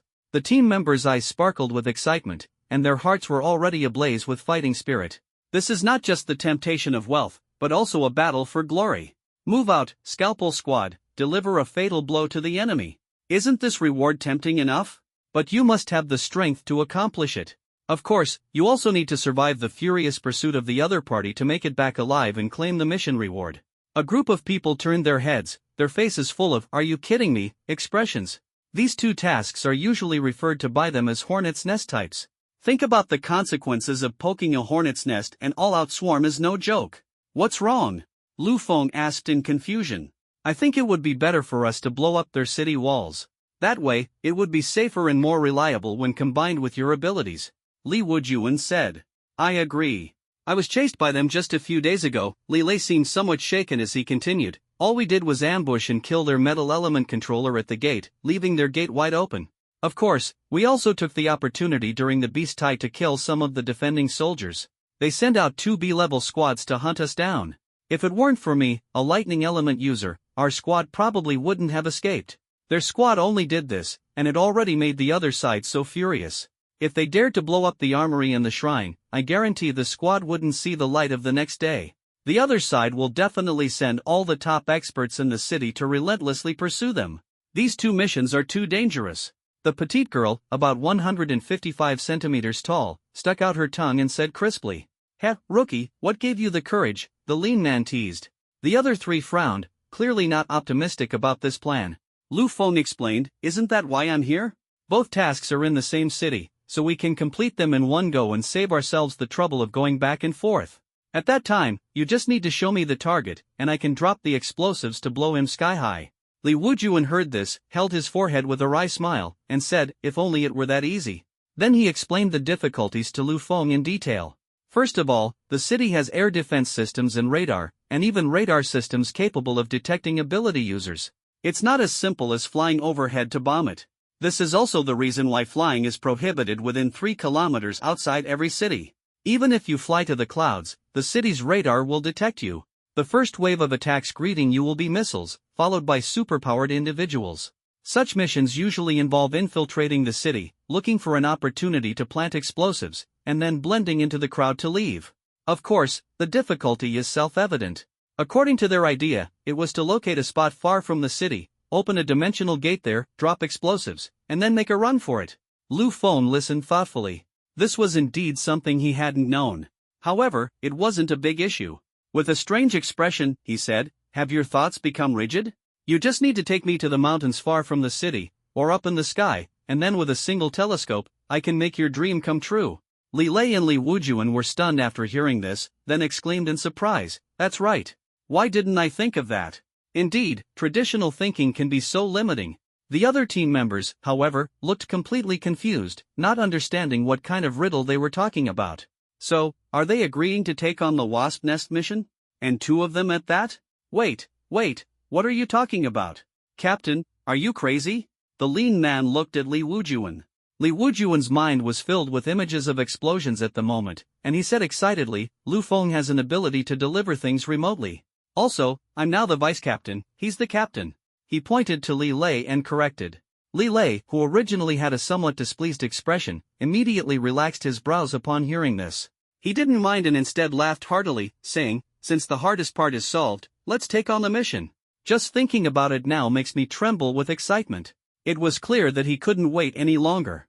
Several team members, upon hearing that Lu Feng had the ability to deliver remotely, all lit up with excitement. Their eyes were filled with incredulous light as they looked at Lu Feng. Although they didn't understand how Lu Feng managed it, they believed Li Wujuan's words would certainly be correct. Now they could truly enjoy themselves. The task's difficulty was greatly reduced, and the risks were much smaller. Everyone began to imagine the scenes during the mission, instantly becoming excited. Very soon, Li Lei decided to take on these 2 tasks. The detailed mission information was displayed before everyone. After quickly reading through it, Li Wujuan announced that everyone would set off early tomorrow morning. Go get ready now. As the city lord, he had one advantage: he could take weapons and ammunition as he pleased. A few of them drove to a military camp. After passing through several checkpoints, Lu Feng finally saw the door to the weapons warehouse. Li Wujuan commanded the armed soldiers nearby to open the door. Instantly, a strong scent of gun oil and iron rushed out, as if stepping into a temple of weapons. Lu Feng's eyes widened as he stared intently at the piles of ammunition boxes and various weapons, utterly amazed. He had only seen such things in movies, and never imagined he would witness them in person today. It felt like a dream. Everyone, the usual rule: grab the gear you can use. Li Wujuan said with a hearty laugh, as if it were the most ordinary thing in the world. The team members appeared at ease. Li Lei had previously served in Li Wujuan's squad, so he wasn't as excited as Lu Feng. They typically carried a few stun grenades or flashbangs, and at most, a single anti-material sniper rifle would suffice. For those with supernatural abilities, ordinary ammunition and weapons have almost lost their effectiveness. For instance, rifles can be easily controlled or deflected by metal-based ability users. Even if a bullet hits a person, unless it strikes a vulnerable spot like the eyes, a shot to the head might not be effective. High-level ability users possess astonishing defensive capabilities. But anti-material sniper rifles are different. Their power is unmatched. Even from a kilometer away, ordinary soldiers can easily hit their targets. The impact of the bullet is enough to cause internal injuries, or a single shot to the head can directly incapacitate the opponent, potentially even proving fatal. The rapid firing and element of surprise of sniper rifles make them the kings of the battlefield. In contrast, weapons like rocket launchers and missiles have obvious trajectories and take too long to react, making them no match. While anti-aircraft guns can also deal with aerial targets, they are overly cumbersome. Once a target is bombed, the opponent will immediately become alert. And metal-based ability users can quickly take to the air and effortlessly control incoming ammunition, rendering it ineffective. If the distance is too great, the opponent can rely on radar warnings. Most modern weapons are gradually being phased out, relegated to use by ordinary soldiers against beast hordes. Many low-level exotic beasts are still highly sensitive to ammunition. Very soon, everyone had picked out the flashbangs and sniper rifles they needed, their movements as skilled as seasoned veterans. Only Lu Feng was still wandering around, touching this and that, his face full of curiosity and excitement. The massive object before them, a tank, exuded the aura of a steel beast, as if calling out to the heart of every man. Tell me, what man could resist such a battlefield-dominating giant? Ha, stop staring. These things are outdated and useless outside the city. Li Lei, carrying a barret, smirked with a hint of arrogance. They were only produced in case the city ever falls, so they could be used for fighting inside the city. His words carried an air of confidence. Now, who still cares about patents and such? Every country's technology can produce them with ease. Li Wujuan appeared quite excited at this moment. He turned to Lu Feng and said, "Let's go, I'll take you to get the explosives." He followed closely behind Lu Feng, his eyes shining brightly. Lu Feng nodded and then followed Li Wujuan to the innermost part of the warehouse. Li Wujuan lifted a tarp, revealing neatly arranged boxes, which turned out to be marked with bomb symbols. He casually opened one box, and inside were large chunks of TNT explosives.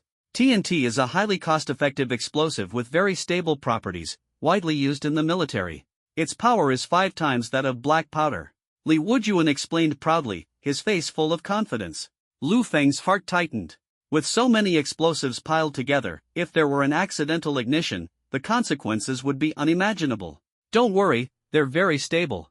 Li Wujuan seemed to notice his concern and offered a reassuring smile. He waved his hand behind him, summoning a soldier, and said, "Call some people over and combine all this explosive into a 100-kilogram charge, set with a 10-second timer." The soldier nodded in acknowledgement and quickly gathered a team to start assembling.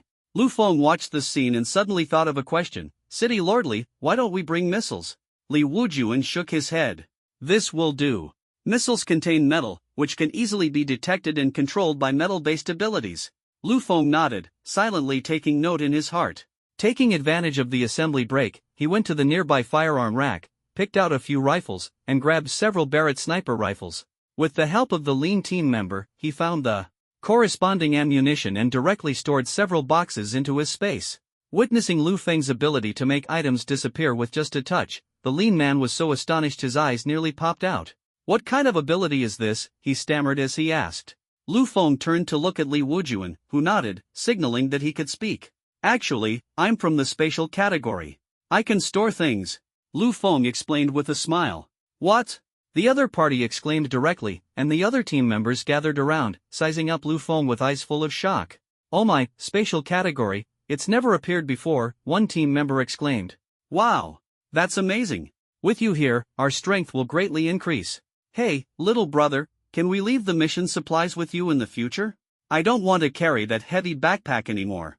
Another team member's eyes sparkled with anticipation. "No wonder you dared to take on such a B-level mission. Looks like this time it's a sure thing." Everyone began to see Lu Feng in a new light. "Ha ha ha, great." They responded enthusiastically, gradually accepting Lu Feng as the new team member. Seeing that Lu Feng still didn't know their names, everyone took the initiative to introduce themselves. "My name is Lu Han, nicknamed Sweet Potato, Earth Element." A burly man spoke up, his body muscular and exuding an imposing aura. "My name is Zhang Nan, Wood Element. You can call me by my nickname, Sugarcane," said the lean man with a smile. "My name is Shin Lin, nicknamed Peach, and I'm Water Element." She was lively and adorable. Although only 155 centimeters tall, she had an astonishing figure that left people amazed. "My name is Han Bing, nicknamed Kumquat, Metal Element." A tall man introduced himself coldly, exuding a sharp aura. "Hee, little brother, my name is Yang Dai, nicknamed Pineapple, Wind Element." The last woman, with a curvaceous figure, spoke in a gentle voice, like the girl next door. Lu Feng smiled and nodded in greeting, while noticing everyone's nicknames. He wondered to himself, why do you all have fruit-related nicknames? This is to conveniently conceal our identities and also to differentiate ourselves. It's best to have a nickname when carrying out missions. Yang Dai explained, thoughtfully adding, "I suggest you pick a nickname too. Do you have a favorite fruit?" Lu Feng thought for a moment.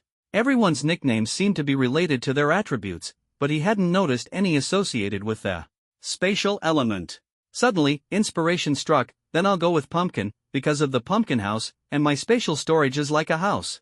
The group smiled upon hearing this, feeling the name was quite fitting. "Welcome aboard." The lean Zhang Nan patted Lu Feng on the shoulder and smiled warmly. "Lu Feng!" a voice called out from afar.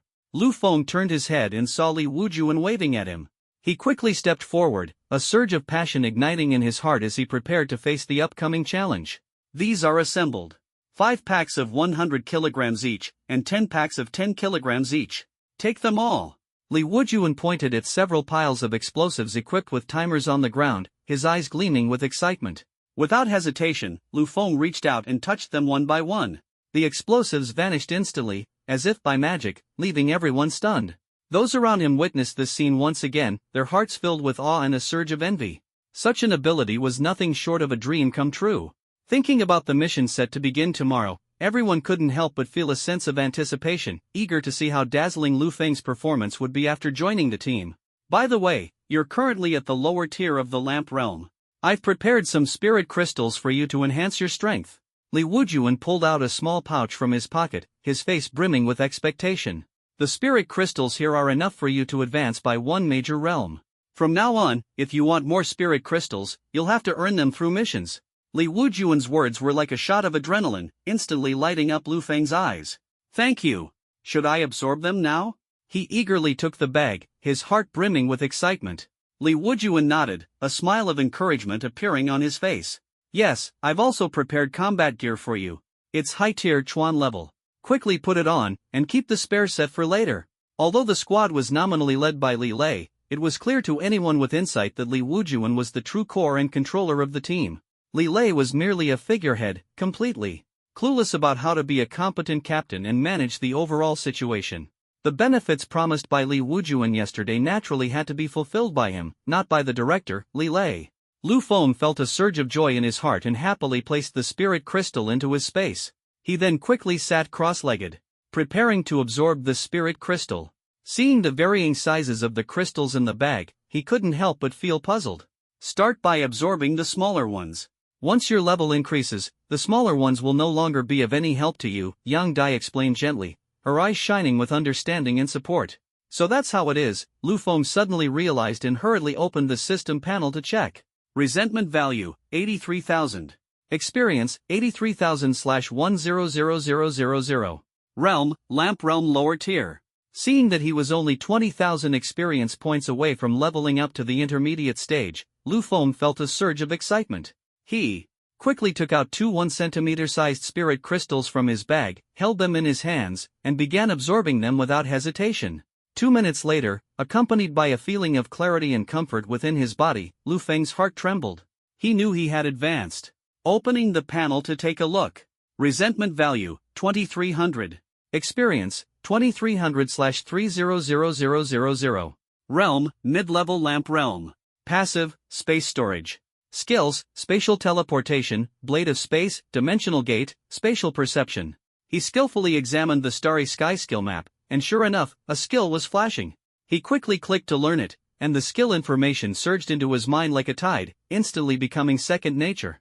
The skill bar now had one more skill. Shrinking the ground into inches, greatly increases movement speed. He suppressed the excitement in his heart as a strong desire to experiment surged within him. He continued to take out a lower-tier primary spirit crystal from the bag. He wanted to see if there would be any difference with the system-enhanced version of himself. But the sensation from his hand was extremely peculiar. The energy absorbed into his body had no effect on enhancing the foreign energy within him. It was like oil and water, completely unable to blend. Instead, it required consuming his own energy to convert it, making it a losing proposition. Thinking of Yang Dai's words just now, he seemed to suddenly understand. He took out a spirit crystal from the bag again, this time a 2-centimeter-sized intermediate-level primary spirit crystal. Several team members nearby were originally planning to take their leave, as they had to prepare for tomorrow's mission. However, seeing Lu Feng absorb the spirit crystal so quickly, they couldn't help but show expressions of astonishment. They remembered that when they were at the Lamp Realm, it took at least 10 minutes to absorb a single spirit crystal, didn't it? The group exchanged glances, afraid of disturbing Lu Feng. They quietly moved to the side and whispered among themselves, marveling at how the captain had managed to find such a monster. When Li Wujun said that Lu Feng had only awakened for a week, several people exclaimed in disbelief, impossible. Back then, when they were in the academy, it took them over a month to reach the Lamp Realm even with the help of spirit crystals. But the reality before their eyes left no room for doubt. Thinking of Lu Feng's terrifying speed when absorbing spirit crystals, the only words left in everyone's hearts were exceptional talent. At this moment, Lu Feng, who was absorbing the spirit crystal, had no idea what everyone was discussing. Before long, he finished absorbing one crystal. Filled with anticipation, he opened the panel again. Resentment value, 32300. Experience, 32300/300000. Realm, mid-tier of Lamp Realm. Passive, space storage. Skills, spatial teleportation, blade of space, dimensional gate, spatial awareness, shrinking the ground into inches. Seeing the experience points soar to 30,000, he nodded, just as expected. Next, he absorbed 9 spirit crystals, taking about 10 minutes. A sense of clarity surged through his body again, as if his meridians had been completely unblocked. When he opened his eyes, he found that only Li Lei and Li Wujuan were left by his side. He turned his head curiously and asked, "Where did they go?" Li Lei looked at Lu Feng with a strange expression. They went back first to pack their things and get ready for tomorrow's gathering. He was considered exceptionally gifted in the lightning element, but seeing Lu Feng absorb a spirit crystal in just 1 minute, he couldn't help but feel immense pressure. Completely crushed by superior talent. Lu Feng nodded, closed his eyes, and checked the system panel. Resentment value, 2300. Experience, 2300/600000. Realm, advanced Lamp Realm. Passive, space storage.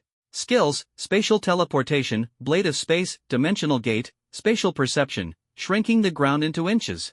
The first thing he noticed was the experience value as high as 600,000.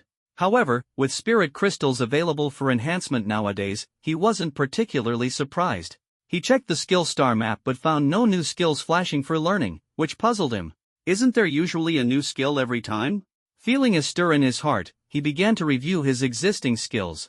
The spatial storage had already expanded to 60 meters in length, width, and height, and the teleportation distance had also significantly increased. The spatial blade could now emit 4 slashes at once, and the dimensional gate could open even wider. The range of spatial awareness expanded from the initial 50 meters to 100 meters. He hadn't used the shrinking ground technique yet, but he felt it had improved significantly. This instantly enlightened him. It seemed that at higher levels, skills undergo a qualitative transformation. He lowered his head, took out 10 3-centimeter-sized primary high-grade spirit crystals from the bag, and continued to absorb them with his eyes closed. Resentment value from Xinghe, plus 200. This scene made Li Wujuan's heart ache. A low-grade primary spirit crystal costs 100,000 yuan, a mid-grade primary one costs 300,000 yuan, and a high-grade primary one costs 600,000 yuan. He spent a total of 9.2 million yuan just on spirit crystals. Adding the 60 million yuan Chuan-level high-grade combat suit, he spent nearly 70 million yuan in total. His previous squad was ranked D level. After their strength improved, they kept taking on C-level missions but never went for a new ranking evaluation. The reward for each mission ranged from tens of millions to over 100 million. Split among the 6 squad members, each person would only get around 10 to 20 million on average. That was quite a big loss. However, this time the mission involves a team of 8, and completing these 2 tasks will bring in 600 million. Calculating it, the cost of recruiting Lu Feng this time can be recouped in just one go, truly a value-for-money deal. But that's not the most important part. What excites him the most is the thought of the misfortunes that will befall the little days later, which fills him with immense satisfaction. Li Lei is also pondering this mission. The tasks from a few days ago can't even compare to this one. The level of excitement is worlds apart. Just as the two were lost in their soaring thoughts, Lu Feng had already absorbed everything completely. The alien energy within him, which was originally just a small lamp, had now grown to the size of a small pool. His strength had increased significantly. Excited, he quickly opened the system panel. Resentment value, 2500. Experience, 2500/10000000. Realm, lower tier of the pool realm. Passive, space storage. Skills, space teleportation, space blade, dimensional gate, spatial awareness, shrinking the ground into inches. The experience points reached 1 million, giving him a clear understanding of the experience required for subsequent realms. From awakening to the pool realm, the growth of experience points followed a regular 136 progression. He speculated that the mid-tier would require 3 million experience points, while the high tier would need 6 million. After figuring this out, he looked at the skill panel. One skill was flashing, indicating it was ready to be learned. His eyes lit up, and he quickly clicked to learn it. Space suppression can alter the gravity of targets within a space. As information flooded in, he quickly grasped the method of using the skill. Overjoyed, he handed the remaining few spirit crystals in his bag to Li Wujuan and said with a smile, "Thank you, I've already advanced to the pool realm. I don't need these anymore, you can take them back." He understood the value of spirit crystals. Consuming so many was a favor, and he wanted to save as much as possible for the other party. Li Wujuan and Li Lei were stunned upon hearing this, their expressions frozen as if something unbelievable had just happened. Li Lei asked in shock, "You've reached the pool realm?" Lu Feng nodded, still not understanding why the two of them had such expressions. "Impossible," Li Wujuan said firmly. "How could simply absorbing spirit crystals directly lead to advancement? Doesn't everyone have to go through numerous life and death trials to succeed? If advancement could be achieved just by absorbing spirit crystals, top experts wouldn't be so rare." He recalled his experiences over the past 20 years, the trials and tribulations, the countless battles he had endured to reach his current level. But when he compared himself to Lu Feng in front of him, he immediately felt the saying comparison is the thief of joy come to life. Lu Feng, feeling helpless, could only let the other party test it out to see for themselves. Li Wujuan immediately took Lu Feng to the training room in the unit. When he saw the machine clearly displaying lower stage of the pool realm, he was stunned. He forcefully slapped Li Lei next to him. "Hiss, what are you doing?" Li Lei, who was inexplicably hit, immediately exclaimed angrily. "Oh, just checking if I'm dreaming." Li Lei. The detection data clearly shows that Lu Feng is indeed a Qi realm. This made the two of them think of the novels they had read before. Could there really be someone with such heaven-defying comprehension? This is just too unbelievable, Li Lei said, dumbfounded. At this moment, Lu Feng was thinking about trying out the ability he had just acquired. First is the art of shrinking the ground into inches. He started walking in the training room. Although he walked very slowly, each step spanned 6 or 7 meters. After walking back and forth a few steps, it felt as if he was shifting positions instantly. "What is going on?" Li Lei exclaimed in shock, rubbing his eyes in disbelief, wondering if he was seeing things. Obviously, Lu Feng was just walking normally, so how could he cover such a long distance? This intense sense of contradiction made it hard for him to wrap his head around it. What kind of ability is this? Li Wujuan was also full of astonishment. Lu Feng walked around the perimeter of the room, getting happier with each step. Extremely satisfying. A normal person's step is about 60 to 70 centimeters, but he directly multiplied it by 10. With his physical fitness at the Qi realm, doesn't running mean surpassing the Qi realm by 10 times? At the same level, who could possibly catch up to him? A great tool for escaping. Hearing Li Wujuan's words, he stopped and said happily, "It's probably a way of utilizing space that allows me to move faster. Like shrinking the ground into inches." Li Wujuan was speechless, he really didn't know what to say and could only feel envious. Spatial abilities are truly amazing. By the way, I have another idea. Try standing in the middle. Lu Feng wanted to test spatial suppression. Li Wujuan, hearing this, curiously walked to the center of the field. "Get ready, there will be pressure on you," Lu Feng reminded. Li Wujuan spread his stance and said in a deep voice, "Bring it on." He was curious to see what kind of ability it was. As soon as he finished speaking, he suddenly felt a heavy pressure bearing down on him. He tried to move a couple of steps, and with his physique from the Sea realm, it wasn't too difficult. Lu Feng, seeing this, directly increased the output of his ability. Snap! Crack! Suddenly, fine cracks appeared on the ground beneath Li Wujuan's feet, as if it could no longer bear such immense pressure. Li Wujuan's entire body was tense, feeling as if his body weighed 10,000 pounds at this moment. If it weren't for the protection of his supernatural ability, his fragile internal organs might not have been able to withstand such gravity and could have been crushed into a lump. He tried to move, and with every step he took, cracks appeared on the ground, but it still didn't affect him much. He tried jumping once. Boom! Lu Feng. Li Lei? Suddenly, a large hole opened in the ground, and Li Wujuan's figure disappeared, having already fallen to the floor below. Lu Feng quickly withdrew his ability and ran to the edge of the hole to look down. "City Lord, are you alright?" Cough, cough. I'm fine. Li Wujuan below, covered in dust, coughed twice amidst the smoke and dust. "Good kid, that strong?" Li Lei stared in shock at Lu Feng. Originally, he wanted to give it a try, but seeing this scene, he immediately dismissed the idea. Li Wujuan of the sea territory has already ended up like this. The river territory must give its all to withstand the pressure. If he gets crushed by this little kid Lu Feng, wouldn't that be utterly humiliating? When Li Wujuan's figure reappeared on the second floor, he burst into hearty laughter. He didn't mind his disheveled and dusty appearance at all. "Good. Great. He patted Lu Feng's shoulder forcefully, expressing his satisfaction. The stronger Lu Feng became, the happier he was. To possess such powerful means while still in the pool realm if given time to grow. He couldn't even imagine who could possibly be Lu Feng's match. Perhaps only those two beings remain, right? Is it okay? Lu Feng pointed at the hole. Ah, it's fine. Li Wujuan waved his hand nonchalantly, someone will come to fix it later. By the way, what's your nickname? They told you, right? Lu Feng smiled slightly and nodded. My name is Pumpkin, what about you? I'm Dragonfruit, and he's Thunder Pomelo. Li Wujuan pointed to Director Li, his face brimming with a confident smile. Remember to use code names as much as possible during missions. Lu Feng nodded earnestly, his heart filled with anticipation for the upcoming challenge. At this moment, Li Wujuan waved his hand, signaling a soldier to escort over a person wearing a black hood. Lu Feng frowned, puzzled. Who is this? Li Wujuan's expression remained indifferent, with a hint of coldness in his eyes. You opened the dimensional gate, it needs to be tested. Lu Feng's heart trembled in disbelief. You're actually using a living person for the experiment?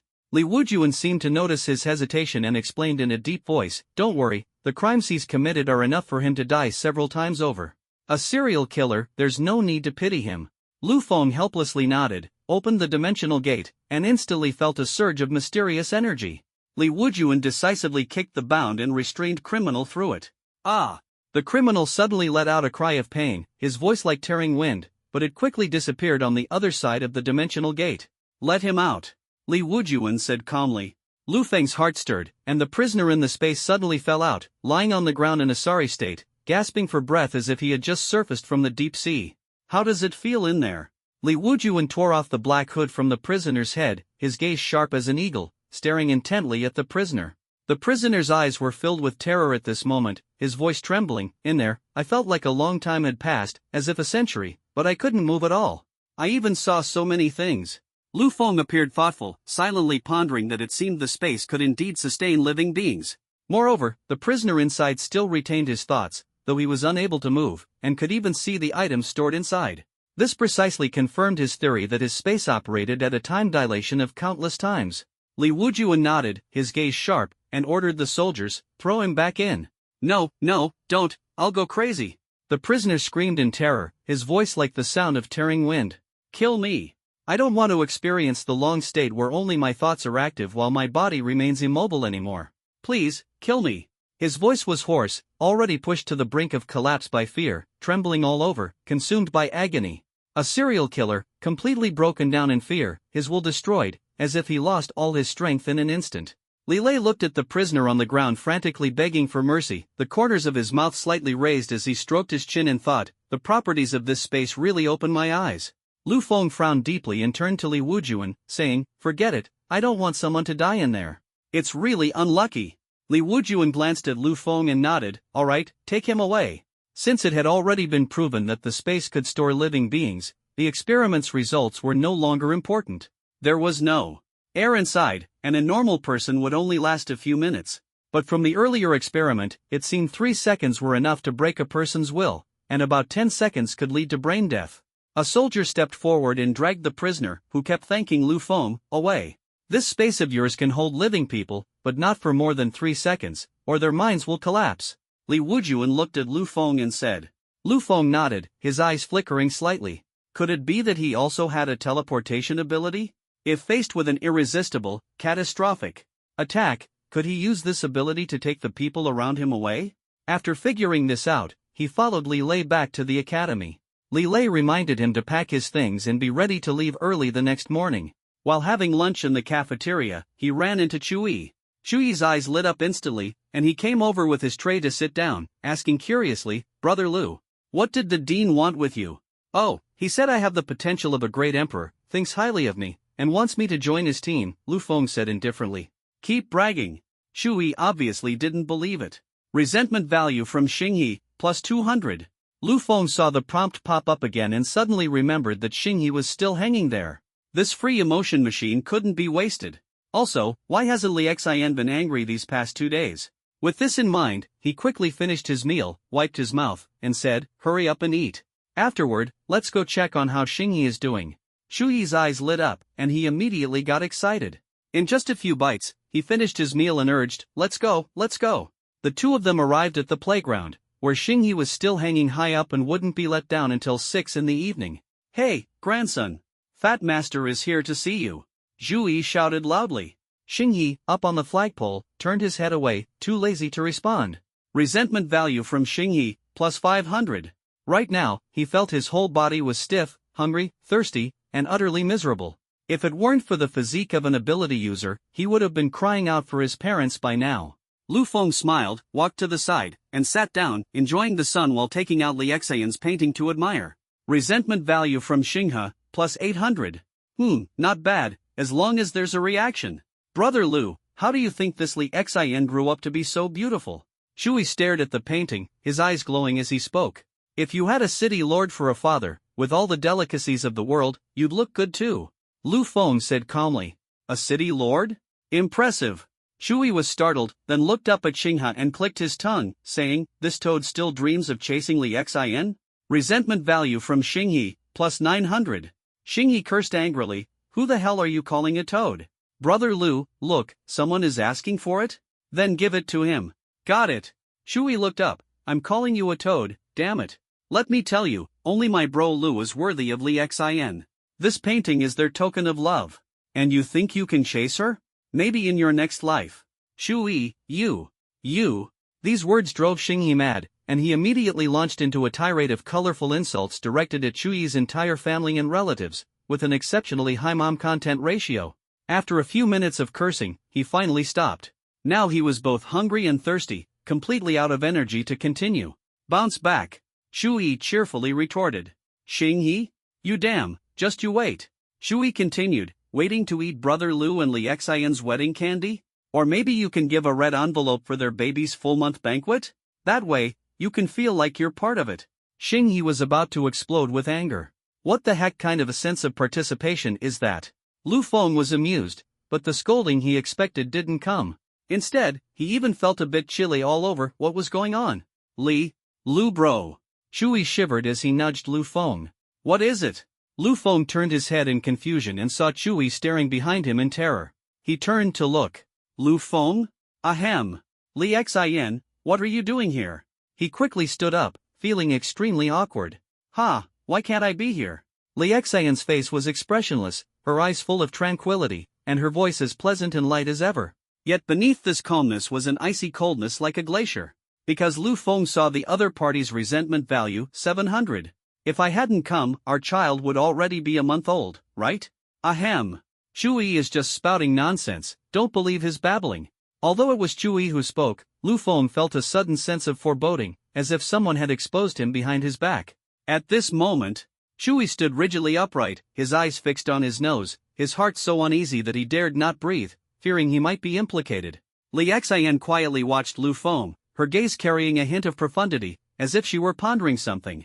She glanced at her painting, turned around, and left, as if she had no further connection to this place. Hanging midair, Xingyi grew anxious. "Xian, what's the matter with your painting?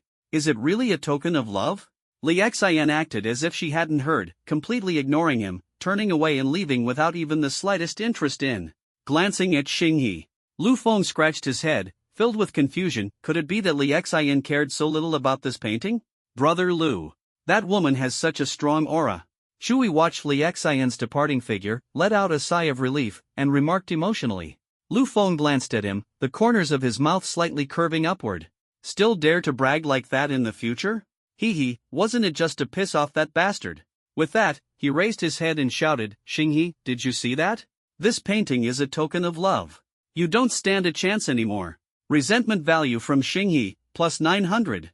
Xingyi burned with rage, glaring at Lu Feng. "Why would Li Xian paint for you? What on earth is going on? Say something, damn it." Lu Feng's heart turned cold, and the corner of his mouth curled slightly, revealing a mocking smile. "Pathetic," he said coldly. "She didn't even glance at you just now, did you notice? Her eyes were only on me." Yes, that's exactly the truth, Lu Feng thought to himself, not even close to being a lie. Aha! Resentment value from Xingyi, plus 900. Sure enough, these words made Xingyi completely blow his top. "Lu Feng, don't get too cocky too soon. You've been targeted by those forces, you won't live long." "Ha ha ha ha." Xingyi's wild laughter was filled with unwillingness and madness. He had finally remembered this point. Humph, the information you sold will only hasten your demise. Lu Feng's gaze turned sharp as he stared directly at Xingyi. Just die after me. Ha ha ha. Xingyi in midair had no awareness of the deeper meaning in Lu Feng's words. A trace of coldness flashed in Lu Feng's eyes. As expected, it was Xingyi. He raised his head, stared at the other party, and said coldly, Xingyi, you reap what you sow. With that, he put away the painting and turned to leave. Xingyi watched Lu Feng's figure gradually fade into the distance, and a chill involuntarily ran down his spine. At this moment, he finally realized he had let something slip. Damn it! But, hee. Lu Feng, even if you know it was me who leaked it, so what? Do you dare to kill me? Watching Lu Feng's retreating figure, Xingyi wore a gloomy expression, his face twisted with malice. He felt secretly pleased, so long as he was careful. What could Lu Feng possibly do to him? Ha ha ha ha ha. From the flagpole on the field came Xingyi's maniacal laughter. Lu Feng, who was about to leave, paused for a moment, suppressing the fury in his heart. In the end, he refrained from using spatial control on the other party. The Vice Dean's wood-based abilities made him tread cautiously. He had no desire to end up being strung up himself.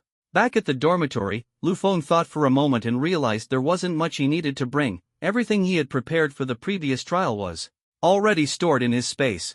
Walking alone into the bathroom, he changed into the tight combat suit given to him by Li Wujuan and nodded in satisfaction. Now, he already possessed the combat strength of the pool realm, combined with the high-tier river-level protection. Facing someone like Park Guchang from before, he could definitely handle it with ease. Recalling the scene at that time carefully, Park Guchang was probably at the high-tier pool realm. With Lu Feng's current strength, he could absolutely fight Park Guchang to a standstill. As for whether he could kill him, that would depend on the level of Park Guchang's combat suit and who exposed a flaw first. The afternoon classes were still theoretical knowledge. Lu Feng had already read the textbooks, and what the teacher was explaining were just some case studies. Although the content was interesting, his mind had already wandered far away. In his head were piles of explosives, several boxes of grenades and ammunition, and most importantly, that Barrett sniper rifle. Who hadn't played a few shooting games in their previous life? The Barrett was the king of sniper rifles. One gentle shot packed the power of a cannon, and even a graze could be fatal. Lu Feng suddenly felt a bit regretful for not trying out the gun in the morning, otherwise, he could be savoring the experience now. Wait, don't I have a lightning element that's still upgrading? Now that he had some downtime, he remembered he still had a lightning element. It seemed like the river realm was just the next stage. By then, could he become the king of thunder and lightning? Thinking of this, Lu Feng's eyes instantly lit up, as if he had been injected with adrenaline. He spent the entire afternoon lost in his fantasies, occasionally bursting into silly laughter, his gaze unintentionally falling on Li Xin. After class, he had dinner and deliberately passed by the playground to collect a wave of resentment points. He also stopped by the supermarket for a massive shopping spree. Happy water, ice-cold beer, and other beverages were all stocked up, several large boxes in total. He also bought a pile of various seasonings and snacks. Now that he wasn't short on money, he bought everything he could. Who knows how long this mission would last? It's always better to be well prepared. Out in the wild with nothing, he couldn't let himself suffer. After paying, he arranged for the supermarket to deliver everything to his dormitory, as it was still best not to expose his abilities too much. In the dorm, Shui was stunned to see so many items being stored into the space. After a round of questioning, he finally believed that Lu Feng was really going on a mission, leaving him utterly dumbfounded. Just awakened and already going on a mission. Besides the dean, who else could pull that off? For a moment, envy spread in Shuyi's heart. To think he could latch onto the dean's coattails. Lu Feng didn't disclose any information about the mission, as he wasn't that foolish. If Shui accidentally let something slip, it would be troublesome. Early the next morning, Dean Li Lei called and asked everyone to gather at the gate of the courtyard. After getting into the dean's car, Lu Feng arrived at the city gate, where Li Wujuan and several teammates were already assembled, each carrying a large backpack. Inside were their toiletries, clothes, and some equipment. In the past, most of the items in the bag were disposable. After a mission, who cared about these things? They were either almost destroyed, or became a burden if taken along while fleeing. At that moment, getting back to the city as quickly as possible was all they wanted. "You're here, let's go," Li Wujuan said. Lu Feng nodded to everyone and greeted them. The group headed straight out of the city. They needed to travel 3 kilometers beyond the city limits before they could fly, so they began to accelerate their run. However, to the team's surprise, Lu Feng, despite being at the pool realm, was able to keep up with their pace. His strides carried a peculiar rhythm, making them once again look at Lu Feng with newfound respect. After moving 3 kilometers away, everyone stopped. Lu Feng said, "You can all hand over your backpacks to me, and I'll put them in the space." Xin Lin's big eyes on her small face immediately curved into crescent moons with a smile. "Thank you, little pumpkin, sorry to trouble you." She had long wanted to give her bag to Lu Feng. Being short and carrying so many things was really awkward. She had only held on until now because there were too many people at the city gate earlier. Lu Feng noticed that Xin Lin was wearing sportswear suitable for combat today, instead of her cute Lolita outfit. Hearing this, everyone else also smiled and handed their backpacks to Lu Feng, keeping only their frequently used personal items. "That's great. With you around, we'll never lose anything again." Zhang Nan laughed, throwing an arm around Lu Feng's shoulder, his eyes sparkling with excitement. "By the way, did you prepare any food?" Lu Feng nodded, a smile tugging at the corner of his mouth. "Of course. Snacks, drinks, and even beer." Ha ha! The burly Lu Han's eyes lit up instantly upon hearing the word beer, as if he had just seen the most delicious delicacy in the world. At that moment, a puff of smoke suddenly emerged from Han Bing's collar, then condensed in the air into a large iron plate several meters wide and long, hovering steadily. "Everyone, hop on." Lu Feng couldn't help but recall the flying sword he had ridden a few days ago, feeling a bit uneasy. Yang Dai, noticing Lu Feng's expression, asked gently, "What's wrong? Are you afraid of heights?" "Ah, no, no." Lu Feng quickly waved his hand, stepped forward, and chose a seat close to Li Wujuan. Although the metal sheet looked thin, it gave him an exceptionally stable and solid feeling. Once the 8 of them were seated, Han Bing took out her phone for navigation, and the group soared into the sky, speeding off in one direction. Yang Dai quietly used her ability to ensure the wind wouldn't blow on everyone, which made Lu Feng extremely curious. Suddenly, he felt someone lightly tap his shoulder. Turning his head, he saw it was Zhang Nan. Zhang Nan gestured for him to look at Han Bing and said seriously, "She's terrible with directions. When you're on a mission with her, it's best to remember the route yourself. In battle, our phones often get damaged. If you don't want to get lost, you'll have to rely on yourself." Lu Feng smiled indifferently. "It's fine, everyone can just hand me their phones for safekeeping when the time comes. But have you ever thought about what happens if you're gone?" Zhang Nan blinked, teasingly. "Lu Feng? Thank you for being so good at conversation." Everyone burst into laughter upon seeing Lu Feng rendered speechless by the joke, and the atmosphere instantly became lively. Li Wujuan once again introduced everyone's nicknames to Lu Feng, emphasizing that they should be addressed by their nicknames from now on. Then, he handed out earpieces, the size of a mung bean, which could be easily placed in the ear. "This headset has a communication range of 10 kilometers and is powered by supernatural energy," Li Wujuan said to Lu Feng. Lu Feng nodded, secretly thinking to himself that he hadn't expected such advanced black technology to exist. Li Wujuan glanced around at everyone and said clearly and firmly, "Everyone has read the mission details, but I'll repeat them once more.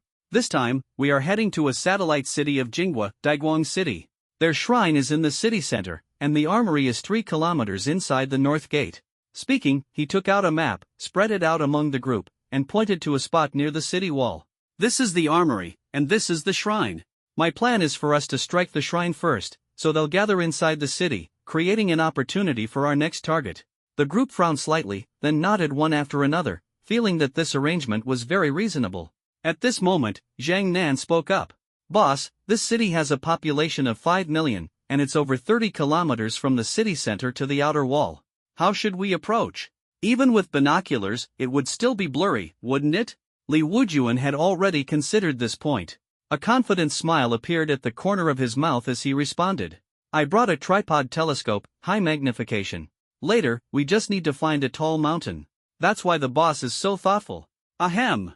At this moment, Li Lei cleared his throat, and Zhang Nan realized something, quickly explaining. "He's the boss, you're the captain." Li Lei nodded, a satisfied expression on his face, seemingly proud of his team. Lu Feng found this scene amusing and couldn't help but press his lips together to stifle a laugh. Looking at the rapidly passing vegetation below, he thought of a question. "How long will it take for us to arrive?" Yang Dai, standing to the side, replied. "At our current speed, we need to fly for about 5 hours. By then, we can rest at the border station." Lu Feng's eyes lit up. Excitedly, he took out sunflower seeds, drinks, duck necks, wings, and feet from his space. Come on, it's boring on the way. Let's eat something to pass the time. In the blink of an eye, the ground in front of everyone was covered with snacks, as if a grand party had been held, leaving everyone wide-eyed. This was an experience they had never had before. At this moment, they felt like they weren't here to carry out a mission, but to enjoy a rare outing. Not okay? Then should I put it away? Lu Feng saw that no one was making a move and thought there might be some rule he wasn't aware of. Hey! Sure, why not? Zhang Nan snapped out of it and quickly grabbed Lu Feng's hand as he was about to put the food away. In the past, our backpacks were limited, and we couldn't carry so much stuff. This is the first time, so we were just caught off guard. As he spoke, he picked up a can of soda. Put! The moment the cap was opened, the rich foam of the soda gushed out instantly.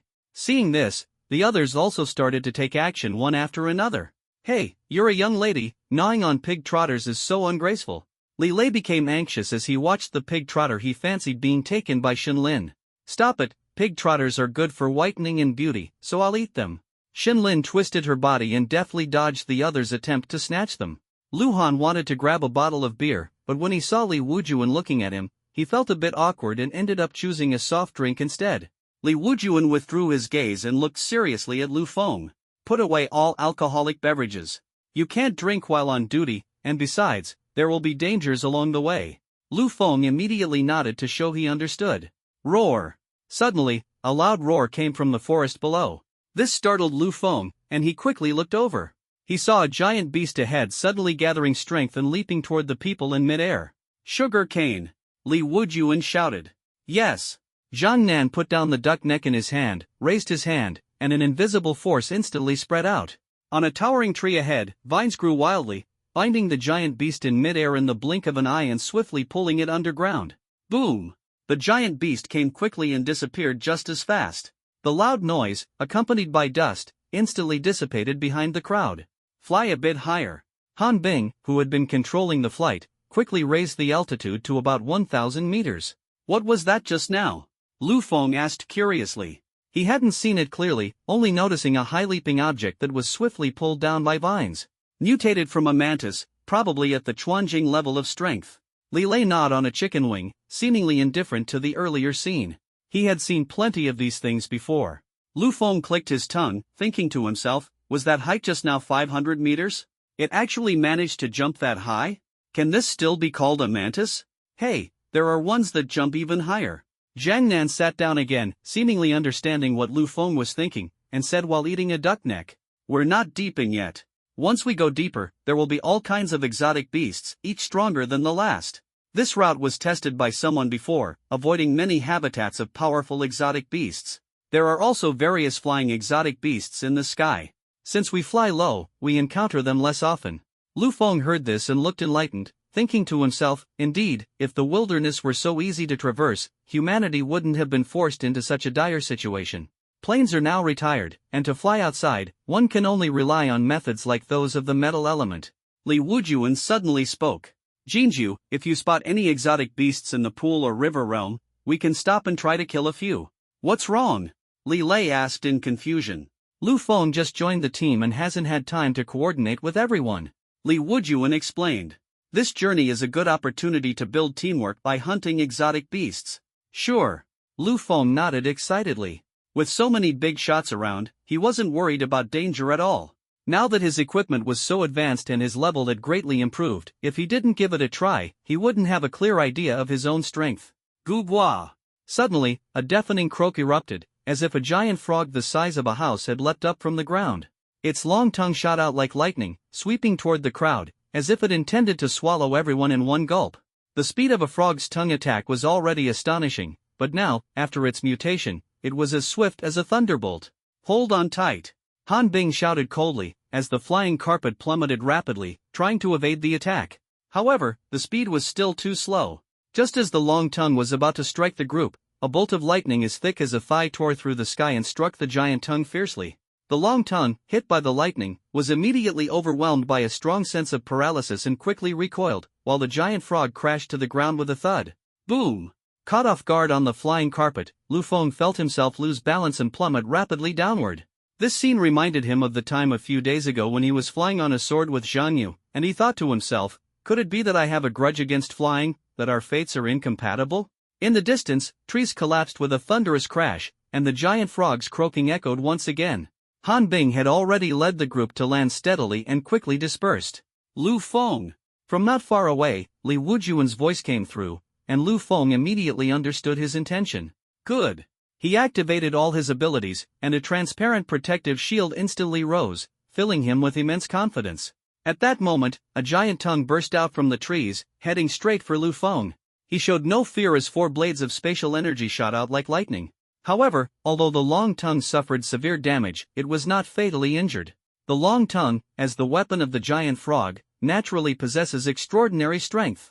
Lu Feng's heart tightened, and he quickly unfolded an invisible dimensional gate in front of him, into which the long tongue plunged. He tried to close the dimensional gate but felt a strong backlash from the failed attempt. As expected.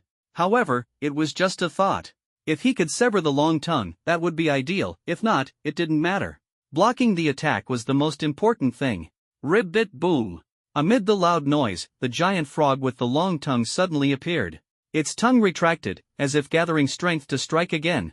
The long tongue attacked once more. A few teammates nearby initially wanted to intervene, but they were stopped by Li Wujuan's words over the headset. Let Pumpkin try it on their own. We'll provide backup. In the field, the dimensional gate once again blocked the attack. Lu Feng, seeing this, felt reassured and stood still, contemplating his next move. Facing this giant frog, he knew he couldn't confront it head-on. A sudden inspiration struck him, his eyes lit up, and an idea emerged. Now that the giant frog was trapped in place, targeting it was a breeze. With a wave of his hand, 2 spatial blades appeared on each side, slicing through the dimensional gate and speeding toward the frog. Although immobilized, the frog's instincts made it close its eyes and attempt to block with its long tongue. However, the speed of the spatial blades was as swift as lightning. All 4 attacks struck simultaneously. How could it possibly fend them off so easily? Pop! The frog's eyeballs burst like watermelons. Croak! It let out a pained wail, the excruciating pain and sudden blindness throwing it into utter panic. Its long tongue flailed wildly, desperately seeking a sense of safety amidst the chaos. The giant frog's 2 legs frantically kicked at the ground, but its exaggerated weight made the ground beneath it as unstable as water, offering no support. Mud splattered everywhere as it failed to gain leverage, unable to leap high and escape. It could only keep shifting its massive body, as heavy as a 1,000-pound boulder, struggling to move. In the distance, Li Wujuan and the other team members were dumbfounded. Lu Feng faced the situation alone, yet he managed to injure and trap the opponent with such ease? If it were them dealing with this giant frog, they would never have been able to pull it off. In the past, they could only rely on Lu Han, the earth element giant, to withstand the damage, prevent long-tongue attacks, or stop the giant frog from crushing teammates with a single leap. The wood element vines were completely incapable of controlling those 2 thick legs, and only Han Bing of the metal element could use metal to find an opening. But the giant frog would never be foolish enough to let itself be slaughtered. Hitting its eyeball was as difficult as climbing to the heavens. Even if they managed to hit it, the giant frog, in its pain and madness, could leap hundreds of meters away, making it impossible to catch up. However, now, Lu Feng alone could cross boundaries to kill the giant frog. He was practically a mythical existence. The teammates discussed in shock. This. Boss, what kind of monster did you bring? Wow. Little Pumpkin is so strong. This new team member's attack power is actually this high. He can injure a Chuan-level creature. Impressive. Fighting across levels alone. Awesome. The battle was not over yet, and a cold glint flashed in Lu Feng's eyes. How could he give up the chance to beat a drowning dog?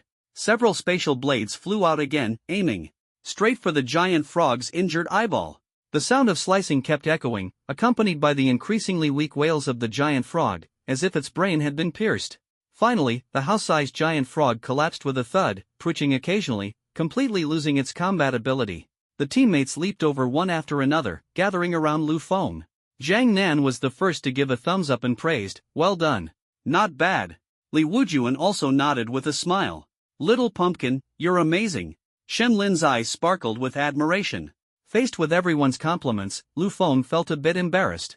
Lu Han approached the giant frog, and the soil on the ground quickly gathered toward him. In the blink of an eye, he transformed into a 3-meter-tall rock. Giant. Looking down at the giant frog and confirming it was incapacitated, he turned and nodded toward Li Wujuan. "Let's go, it's time to collect the spoils." Zhang Nan threw an arm around Lu Feng's shoulder, grinning brightly. Han Bing controlled a sword to cut open the giant frog's brain, extracting a 3-centimeter-sized spirit crystal and handing it to Shunlin. Shunlin immediately gathered a ball of water to wash the blood and flesh off the spirit crystal. "Cut off the long tongue too, it's a great material," Li Wujuan suggested. Li Wujuan turned to look at everyone. This time, the giant frog was taken down by Pumpkin alone. "How about we let him keep all the spoils?" Everyone nodded, in agreement, smiling as they expressed their approval. In their hearts, they were filled with anticipation and confidence in this powerful new teammate. Originally, they thought Lu Feng was just someone with a unique ability but low strength, requiring special care during missions. Now it seems that's not the case at all. Not only is his ability unique, but his strength is also ridiculously powerful, and he won't be a burden to them in the slightest. Lu Feng is currently only at the Qi realm, yet he managed to single-handedly kill a Chuan realm giant frog. This is simply astonishing. It's something they themselves couldn't achieve, and even experts at the Chuan realm might not be able to pull it off. Hearing Li Wujuan's arrangement, Lu Feng quickly said, No, we are a team, and any gains should belong to the team." Halfway through his sentence, he noticed Li Lei's displeased expression and swiftly changed his tone. "If it weren't for the spirit crystal provided by the vice captain to enhance my strength, I wouldn't have been able to kill the giant frog at all. It should rightfully be split equally among everyone. A high-grade mid-level spirit crystal is worth 30 million, and adding the long tongue's value of several million, this is no small amount. The value alone shows how strong and difficult to kill a Chuan realm creature is." But Lu Feng understood clearly that fairness is fairness. Although he was short on money, he was a principled person. Since they were a team, they had to follow the team's rules. Li Wujuan gave Lu Feng a deep look and finally nodded in agreement. As the vice captain, he needed to consider everyone's opinions, and an equal split was the best solution. Since Lu Feng suggested it, he went along with it to avoid potential minor conflicts over distribution in the future. After all, you can never fully know someone's heart. "Alright, then put that long tongue away for now. Give the spirit crystal to Han Bing to replenish her flying energy." After the distribution was settled, Zhang Nan stepped forward and lightly punched Lu Feng in the chest, laughing as he said, "Well done. Even though your cultivation level is low, your combat strength is absolutely impressive. From now on, I might have to cling to you for support, huh?" Although these words were said in jest, Zhang Nan truly had this thought in his heart. Lu Feng was only 19 years old and had just joined the academy not long ago, yet he already possessed such strength. If he grew for another year, he would surely reach the Chuan realm. Judging by his current formidable performance, wouldn't he undoubtedly be a reliable ally in the future? Lu Feng smiled without saying a word. Seeing that everyone was preparing to leave, he glanced at the giant frog's corpse and suddenly had an idea. "Are we just going to leave this giant frog behind? Not easy to carry, forget it," Zhang Nan said casually, with a hint of helplessness in his tone. "It's fine, my space can hold it," Lu Feng said confidently, and with a touch forward, the giant frog instantly disappeared. The house-sized giant frog vanished just like that, leaving everyone stunned. Only then did they remember Lu Feng's mysterious spatial ability. "Right. Look at my memory, I just haven't gotten used to it yet." Li Wujuan slapped his forehead, his face full of regret. Everyone continued riding Han Bing's flying carpet or flying iron, speeding rapidly toward their destination. Along the way, the group's attitude toward Lu Feng noticeably improved. If they were merely polite before, now they truly acknowledged him. They recognized Lu Feng's strength and abilities as a new teammate. Throughout the journey, everyone gathered around Lu Feng, eagerly discussing his skills, asking about childhood anecdotes, and even jokingly teasing him about how he could be so awesome. Amid this harmonious atmosphere, suddenly, a massive boulder, 4 to 5 meters wide, shot up violently from the ground and hurtled straight toward the group. "Quick, dodge!" Yang Dai was the first to react. As a wind ability user, she manipulated the wind, trying to protect everyone. Han Bing quickly controlled the flying carpet, making a sharp right-angle ascent into the sky to avoid the chaos caused by a sudden stop. "What is that?" Li Wujuan looked downward and saw a 6-meter-tall gorilla pounding its chest in a show of defiance as it glared up at them. Roar! The deafening roar shook the air as the gorilla uprooted a tree and swung it wildly at the group once again. "Get him!" Li Lei shouted angrily, exuding an aura of fearlessness. Li Wujuan originally didn't want to get involved, but seeing the captain give the order, he had no choice but to silently comply. Confronting Li Lei was not a wise move. He estimated that this King Kong's level was at the Chuan realm, but whether it was mid-tier or high-tier, they'd only know after fighting. With the current team configuration, there shouldn't be any issues. Han Bing quickly sensed Li Wujuan's intent and immediately dove downward. During the fall, Zhang Nan and Li Lei had already taken action. Countless vines and trees surged toward King Kong, binding it tightly, with a poisonous green glow flickering among the vines. A massive thunderbolt struck King Kong with a deafening crash, instantly charring a patch of its brown fur. Roar! King Kong bellowed in fury, a foul-smelling gust of wind rushing toward the group who had just disembarked from the flying carpet. Come on, this gorilla doesn't brush its teeth. Zhang Nan quipped, covering his nose and mouth. Orangutans brush their teeth? Lu Feng was stunned, thinking to himself. Zhang Nan, this guy is truly an innocent fool. Resentment value from Zhang Nan, plus 100. Everyone had no time to continue chatting idly and quickly took their positions. Lu Han, the Earth Element ability user, formed rock-like skin on his body and strode forward boldly. Boom! King Kong tried to shake off Lu Han and attack the people behind. However, Lu Han held on tightly, rolling together with King Kong and toppling several large trees. Roar! King Kong, with immense strength, caught Lu Han off guard and flipped him over, pinning him underneath. King Kong's muscular arms swung wide, and his massive fists were about to crash down on Lu Han. Get lost! At this moment, flames transformed into a human figure descending from the sky, delivering an uppercut that sent King Kong flying 4 or 5 meters away. Such terrifying physical prowess, capable of toppling the massive King Kong, could only be achieved by Li Wujuan of the Sea Realm. His body resembled fiery red rock, with visible magma flowing within, radiating a scorching aura that distorted the surrounding space. As soon as King Kong was pulled away, thick lightning struck down instantly, and the surrounding greenery began to entwine around him. Ha! Accompanied by a delicate shout, a long sword about 2 meters long descended from the sky, its speed so fast it appeared like a black streak. It was about to pierce straight into King Kong's head. Lu Feng seized the opportunity, adding several spatial blades while swiftly unleashing spatial control. King Kong's movements froze for an instant. Although the effect was limited, it barely managed to turn its head and avoid the longsword's attack. However, the other attacks landed squarely on it. Roar! The heavily injured King Kong spewed blood wildly, let out a thunderous roar, and rose again, charging straight at Li Wujuan. Lu Han strode forward, standing in front of King Kong, trying his best to draw its aggression. Facing the towering beast as tall as 2 stories, Li Wujuan showed no fear and charged bravely. However, King Kong swung its massive palm, and with one misstep, Li Wujuan was sent flying. His entire body shot out like a cannonball, toppling trees along the way, and in an instant, he was flung 100 meters away. Boom! A deafening explosion echoed from afar. Within just 2 seconds, a fiery figure suddenly leapt up from the ground, throwing a punch and smashing toward King Kong with full force. Lu Feng was dumbfounded, never having seen such a fierce fire-based attack. Lu Han retreated in time as Li Wujuan charged forward. Li Wujuan, like a fiery meteor, slammed hard into King Kong's face. Roar! King Kong let out a wail, and its massive body collapsed to the ground with a thud. Great opportunity! Vines appeared once again, tightly binding King Kong, while Lu Feng intensified his spatial control techniques. Under this powerful coordination, King Kong was momentarily unable to break free. Accompanied by the thunderous strikes, the blood and charred flesh within King Kong's body emitted a pungent stench, making one feel nauseous. Han Bing let out a cold shout, and the long sword in his hand transformed into steel nails, raining down on King Kong like a storm. Roar! Blood splattered from King Kong's entire body, the blood bursting in the air like fireworks. Seeing this, Shenlin, a water element user, immediately manipulated the blood, causing its flow to accelerate even further. King Kong's agonized roar thundered through the air. Under such severe injuries, King Kong struggled frantically, seemingly on the verge of breaking free from the vine's restraints. At this moment, taking advantage of King Kong's roar, a dazzling dimensional gate appeared above, and a small black shadow silently dropped into King Kong's massive mouth. King Kong? Run! Lu Feng shouted, his voice quickly transmitted to everyone through the earpiece.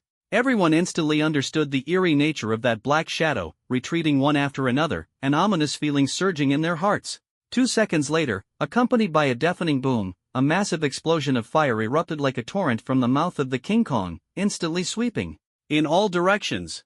The ensuing powerful shockwave rippled through the surrounding space, sending sand and stones flying, leaving everyone in awe and terror. Rustle, in the distance came the sound of leaves and sand intertwining, occasionally accompanied by the echo of stones violently striking tree trunks. 10 seconds later, everything around fell into silence. Dust and smoke filled the air, leaving only the piercing ringing in everyone's ears. Whoosh! A gust of strong wind roared past, quickly dispersing the smoke and dust. Lu Feng couldn't help but cough twice, brushing the dust off his face, his expression filled with incredulous shock. "Oh my goodness, what an explosion!" Zhang Nan, covered in dust, wiped his face with his hand and exclaimed in astonishment. The figures of the others gradually emerged in the wind stirred up by Yang Dai. Seeing that everyone was unharmed, they all turned to look at the spot where the King Kong had been moments ago, and were instantly dumbfounded. A massive crater had appeared, and the enormous body of the King Kong was reduced to only half, with the surrounding area shrouded in the scorched smoke from the explosion. "How many kilograms of TNT did you use?" Bald Li Lei murmured, clicking his tongue, his eyes filled with shock. 10 kilograms. Lu Feng stared at the massive crater, answering calmly, though his expression clearly showed he was also stunned by his own handiwork. TNT truly lives up to its name as the king of explosions. This power is absolutely incredible. The only regret is that it can only be used for ambushes. If it were a normal fight, the beast would definitely dodge based on its instincts. Even if it couldn't dodge, it could rely on its tough physical defense to withstand the attack. In the case of Chuanjing, it would only result in serious injuries. As for humans, they shouldn't even think about it. The movements of the ability users are too fast, they would disappear from sight as soon as they are spotted. Han Bing stepped forward, recalled his medal, transformed and combined it into a sword, and carried it on his back. Lu Feng felt that the metal was dirty, which was why it didn't transform into clothing as it usually did. On the other side, Li Wujuan completely withdrew from his molten state. His fiery red body cooled rapidly, revealing the specially designed fire element combat suit, preventing him from appearing naked. This made Lu Feng curious. "Vice Captain, how did you achieve this form?" Li Wujuan explained a few things, mentioning that the Sea Realm is a watershed for ability users. When ability users reach the Sea Realm, their physique improves by leaps and bounds, and they achieve a high degree of integration with their abilities, allowing their bodies to begin initial assimilation with their powers. It is said that at a level higher than the Sea Realm, complete fusion can be achieved. Masters of that level, even Li Wujuan had only seen once. This made Lu Feng feel faintly excited. He didn't have high hopes for space, but he still had the lightning element. By then, transforming into thunder and combining it with spatial teleportation for a big move would be just like the electric mouse he played with in his previous life. Under such power, who could possibly resist? Only Pumpkin could manage to throw a bomb into his own mouth. Yang Dai spoke gently, her eyes sparkling as she looked at Lu Feng. It wouldn't be so easy for anyone else. What kind of person would open a dimensional gate in front of their mouth to throw a bomb? That's easy to say, but how are we supposed to find this spirit crystal? Li Lei rubbed his bald head, bewilderedly surveying the surroundings. The scene was a complete mess at the moment, with the lingering heat waves from the explosion still present, and the diamond beast in the pit was blown to pieces. The spirit crystal was naturally blasted away as well. Lu Feng was dumbfounded. Li Wujuan pondered, then looked at Yang Dai, Zhang Nan, and Lu Han. "Try using your abilities to see if you can find it." These three systems have rather special abilities and can sense on a large scale. The three of them, upon hearing this, immediately activated their sensing abilities. Yang Dai of the wind system controlled a breeze to sweep across the land, the wood system caused the surrounding greenery to sway for sensing, while the earth system directly sensed the ground. The others also dispersed, trying to search around. This gorilla possesses mid-level strength in the Sichuan region, and its spirit crystal is worth 30 million, which is no small amount. Seeing this, Lu Feng suddenly remembered that he also had the ability for large-scale sensing. He immediately activated spatial perception. The enhanced spatial perception now covers a range of up to 200 meters in diameter. All the things within a 400-meter radius were imprinted in his mind. Now he could only pray that the spirit crystal hadn't been blasted into the sky and ended up several kilometers away. Based on the scene at the time, Lu Feng chose a direction where it was most likely to have been blown away and started searching. After walking 100 meters, he sensed an anomaly at the edge of his perception and immediately ran forward. In a patch of vegetation, he spotted a spirit crystal glowing red, like a gemstone. "I found it!" Lu Feng shouted happily. Surprised voices from his teammates immediately came through the earpiece. "You found it? Where is it?" "That's great." Everyone originally didn't hold much hope. Although they had the ability for large-scale sensing, finding a spirit crystal the size of a pebble was no different from searching for a needle in a haystack. Unexpectedly, it was found so quickly. Everyone returned to the site of the earlier battle and saw that Lu Feng was indeed holding a high-grade mid-tier spirit crystal in his hand, causing them all to rejoice. Good that it's found, it's worth 30 million. Yang Dai said with a smile. Han Bing turned her head to look at the mangled remains of King Kong in the pit, frowning slightly. Then let's just leave King Kong's corpse, it's already blown to bits like this. She looked a bit disgusted. Well, it's not worth much, forget it, Li Wujuan said. Let's keep moving. Upon hearing this, Han Bing transformed the metal into a flying carpet shape, and everyone happily sat on it. They had just set out not long ago and already harvested 2 spirit crystals worth tens of millions, undoubtedly a good omen. A Chuanjing beast is not so easy to kill. If Lu Feng hadn't thrown the explosives earlier, everyone might have had to struggle for another half an hour. If King Kong wanted to escape, they would still have to chase him. They might even encounter other exotic beasts along the way, which would be quite troublesome. This is also the reason why the prices of spirit crystals and exotic beast meat remain high. Unexpectedly, falling in love, it only took a few short minutes to successfully kill the King Kong, just like the giant frog before. Such terrifying efficiency brought smiles to everyone's faces. On the journey ahead, although they encountered a few reckless exotic beasts, no one paid them any attention. Now that the initial coordination has been completed, Lu Feng has gained a clear understanding of everyone's abilities. Although their strengths vary, the most important thing right now is the mission. The group set off at 8 in the morning and didn't reach a hilltop until 1 in the afternoon. We're almost there. Let's take a break here first, Li Wujuan said. Everyone, have something to eat and replenish your energy, he continued to encourage. The group disembarked from the flying carpet one after another, and the atmosphere began to liven up. Little Pumpkin, I have some dry food in my backpack. Hand me the backpack, Shenlin said, reaching out to Lu Feng. Dry food? With me here, why eat dry food? Lu Feng's heart stirred, and he excitedly said, no need, let's have hot pot. He began pulling out various ingredients from his backpack one after another. Spreading out a blanket, it instantly transformed into a small outdoor kitchen. There was meat, vegetables, and all kinds of dumplings, everything you could think of. The people nearby were dumbfounded, their eyes filled with shock and anticipation. Lu Feng kept pulling things out, and finally even produced a large outdoor battery and an induction cooker. After the hassle of lighting a fire last time, he had learned his lesson and become much more efficient this time. Everyone was stunned in place at this moment, as if they couldn't believe what they were seeing. Goodness, are you sure you're here for a mission and not a picnic? What are you all standing there for? Sit down. Lu Feng looked at everyone strangely, patting the carpet and saying, tell me what you like to eat, and I'll see if I bought it. Li Wujuan shook his head helplessly and sat down first. The others snapped out of it upon seeing this and quickly gathered around. Ha ha ha, with you around, life is going to be so much better. My goodness, I never dreamed I could have hot pot in the wild. Wow. Little Pumpkin, you're amazing. Big sister loves you. These meats are all farm-raised and lack chewiness. Wait, let me see if I can find some reckless exotic beasts. Finally, it was Zhang Nan who spoke. He closed his eyes, and an invisible energy emanated from him. Before long, he opened his eyes, excitement gleaming in them. Got it. At the mountainside, a vine was tied around a strange beast rabbit, moving toward the top of the mountain. This. Lu Feng was also stunned. Wood-based abilities can actually be used like this?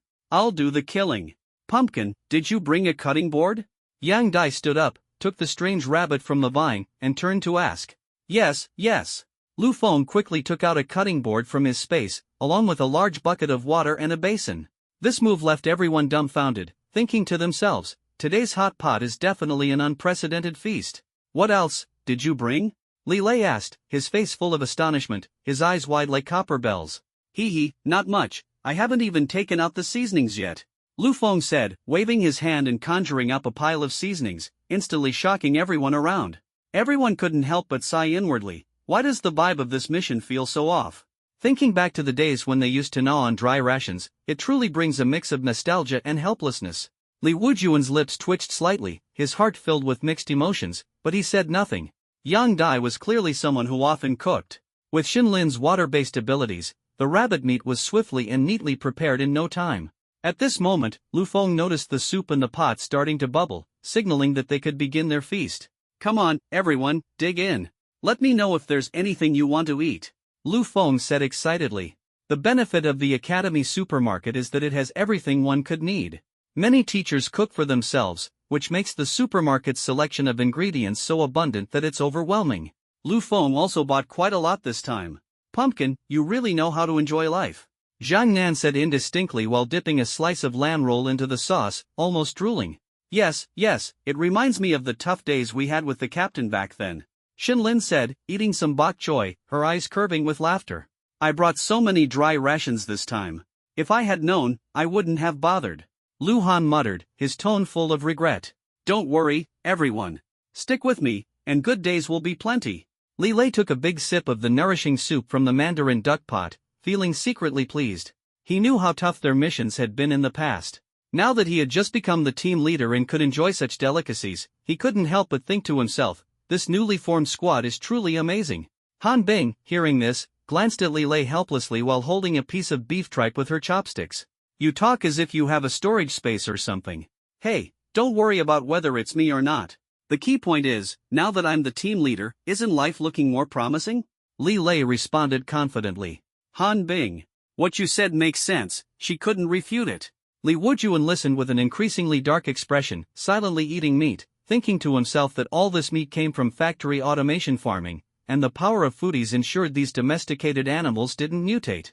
Lu Feng listened to everyone's jokes, feeling very happy, raised a can of soda, and shouted, "Today is my first official mission. There are many areas where I need everyone's guidance. Cheers." Everyone put down their bowls and chopsticks, laughing and responding, "Huh, don't say that, you really get it. Just bring more food next time, huh?" Yes, you totally get me. Pumpkin, I may not be good at other things, but when it comes to this shield, I'll definitely do a great job for you. I hope we can have hot pot every time we carry out a mission in the future, and that life keeps getting better and better. Cheers! Everyone was laughing and chatting, and the lively atmosphere felt just like being at home in the city. Lu Feng had finally integrated into this small group. Of course, while eating hot pot, no one let their guard down. The team members from the wind, earth, and wood elements were all using their abilities to sense the surroundings. Lu Feng also activated his spatial sensing. Now that he was at the pool realm, his energy was abundant, and he could keep it running all day without a problem. After eating and drinking their fill, Lu Han, Li Lei, and Li Wujuan walked to the hillside, puffing on their cigarettes and enjoying this rare moment of relaxation. Lu Feng, on the other hand, tidied up with a few female teammates, throwing things into the space. Disposable bowls and chopsticks were not kept, they were thrown into a pit, and Lu Han was asked to help bury them, trying not to leave any obvious traces, just in case. After all, what they were about to do next was bound to infuriate Dingwei to the extreme. Daiguang City. This is a satellite city with a population of 5 million. It was relocated here from the island nation decades ago, and now 50 or 60 years have passed. Over the past few decades, the population has undergone integration and education, making it impossible to distinguish their original nationalities. In the center of the city stands a grand shrine, serving as the faith of all its residents. Majestic and imposing, it spans dozens of acres, with an ancient architectural complex that is awe-inspiring. Every day, people come here to pay their respects, creating a lively and bustling atmosphere. Not only are there visible patrol teams, but there are also numerous hidden experts. Today, several top-tier masters have been dispatched as well. Did you see that? Who are those big shots that suddenly came over? A patroller whispered to his short and stout teammate in the corner of the alley. The short and stout patroller glanced around and replied in a low voice, "I heard someone from Dragon Country took on the task of blowing up the shrine." What? Seriously? The patroller exclaimed, his heart tightening. Such matters are usually a big deal. He had been working with a mindset of idling away, but unexpectedly heard that an enemy nation's team was coming to the shrine to cause destruction, which gave him quite a scare. "Shoo, keep your voice down." The short and stout patrolman immediately raised his index finger to his lips, signaling him to stay quiet. The patrolman nodded quickly upon seeing this, secretly on guard in his heart. The short and stout patrolman cautiously glanced around, lowered his voice, and continued, "This is what my nephew told me last night. You must be careful. The few people who came today are an elite team, specially sent by the higher-ups to deal with them." "Really? Is this news reliable?" the patrolman asked in a low voice, his face full of disbelief. "Of course it's reliable. My nephew is a big shot, and I heard this intelligence came from the sun god's side. It can't possibly be fake." Hearing this, the patrolman felt a sinking feeling in his heart. "It seems my dream of living a peaceful life with my dimensional princess is going to be dashed. I just hope we can all come out of this unscathed. Speaking of which, with connections like yours, I'd better stick close to you in the future. You have to take me along," his teammate said excitedly. With such a powerful shield, the short and stout patrolman was overjoyed and patted the other person on the shoulder with satisfaction. Don't worry. If something happens, don't run around. Just find a good place to hide, he said solemnly. After speaking, he couldn't help but sigh. Damn Dragon Kingdom, why do they always disturb our peace? Exactly, Baka, his teammate beside him said angrily. As ordinary people, the education they received from a young age taught them that the history of Jingwei is a story of arduous struggle. Their ancestors migrated with great difficulty from a disaster-prone island to the mainland to survive and develop, yet they were still bullied by Longwa, which enraged them to the extreme. Whenever Longwei is mentioned, they grit their teeth, wishing they could tear it apart, resenting why Longwa couldn't give them a chance to live. Fortunately, the ancestors of Jingwa were brave and fearless, leading them to find a way to survive, uniting multiple nations, which resulted in the glorious achievements of today's hundreds of millions of people. This is the history they can understand as ordinary people. The brainwashing by education and media has made them firmly believe they are victims, completely forgetting the invasion wars they launched a century ago and how these small countries were annexed by them. They occupied the territories, resources, and even the lives of others, considering it all as a matter of course and a source of glory. Yet they fail to see their own actions and can only immerse themselves in the victim role instilled by the media. After our shift is over, let's go inside and light some incense to pay our respects, the patroller suggested worriedly. Another person nodded, looking up at the sky. I hope our ancestors can protect us. On a high mountain outside the city, 8 warriors had just finished eating hot pot and rushed here like the wind, taking only a dozen minutes. At this moment, they cautiously scanned their surroundings, the tense atmosphere thick in the air. In the center, Lu Feng took Li Wujuan's backpack out of the space and quickly handed it over. Li Wujuan received it, then pulled out a large cylindrical tube as thick as an arm, followed by a collapsible stand, and began assembling it. Is it possible from this far? Zhang Nan leaned closer, staring intently at Li Wujuan's actions. He knew that the distance from here to the island's wide city wall was 6 or 7 kilometers. And adding the distance from the wall to the very center, it was at least 30 kilometers more. Altogether, it was 40 kilometers, and he couldn't help but feel a bit worried. Li Wujuan gazed toward the distant city, feeling uncertain himself. But he recalled the confident demeanor of the shop owner when selling him the telescope, and a glimmer of hope ignited in his heart. If it doesn't work, I'll go back and shut that shop down, he said through gritted teeth, his eyes shining with determination. Lu Feng was swiftly preparing on the side, pressing the switches for 3 100-kilogram explosives, then throwing them into the space as fast as lightning. These explosives were all set to a 10-second timer, and he had tested them. When killing the King Kong, once thrown in, time was almost completely frozen, and the countdown wouldn't even start. When the time was right, he could directly toss them out to bomb the target, giving those little days a surprise. The shrine is a spiritual belief for Yasukuni, but for every person in Long Country, it is an infamous and ugly building. Although he had traveled through time, the history of his previous life was similar to this world, and combined with the memories of the original owner, his hatred for Yasukuni surged through his veins. Tell me, which Long Country citizen could resist setting fire to the god toilet? This time, he finally had the chance to blow it sky high, and just thinking about it made his heart race with excitement. Hope everything goes smoothly, he silently prayed in his heart. As his thoughts soared, Li Wujuan had already set up the telescope. Li Wujuan pulled the long tube, instantly transforming it into a giant telescope over a meter long. He leaned in to test it, but the image was completely blurry, and his heart sank with a thud. Flames of anger ignited in his chest. That shop's days were numbered. Zhang Nan saw Li Wujuan's face suddenly turn grim and quickly asked, "What's wrong?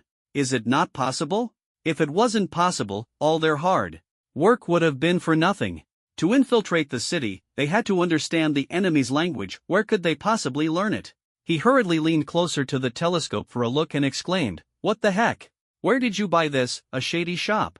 Lu Feng, curious, also stepped forward, and upon looking, found that the view of Daiguang City through the lens was as blurry as an old lady's reading glasses. His own eyesight was even clearer than this. The three exchanged glances, a sense of helplessness and despair rising in their hearts. "How about, we sneak up to the city wall, quickly ascend, and then find a target to ambush?" Lu Feng suggested tentatively. At this moment, a few teammates on guard in the distance saw Zhang Nan's strong reaction and quickly came over. "What's wrong?" Han Bing asked curiously. Seeing Lu Feng point at the binoculars, she stepped forward to take a look and was instantly speechless. "I can't believe you grown men. You didn't even adjust the magnification." Li Wujuan Zhang Nan. Lu Feng? He wouldn't have remembered to adjust the magnification if it hadn't been mentioned. He sighed inwardly, realizing that after a lifetime of playing shooting games and getting used to the automatic adjustment of 8x and 16x scopes, he had overlooked this detail. Truly, online games can be harmful. All set. Han Bing slowly finished adjusting and, as she walked away, couldn't resist shooting Li Wujuan a glare. Considering Li Wujuan's military background, how could he overlook such a basic concept? She almost thought this mission was doomed to fail. The glared at Li Wujuan felt a bit embarrassed and could only helplessly turn his head to glare at Zhang Nan.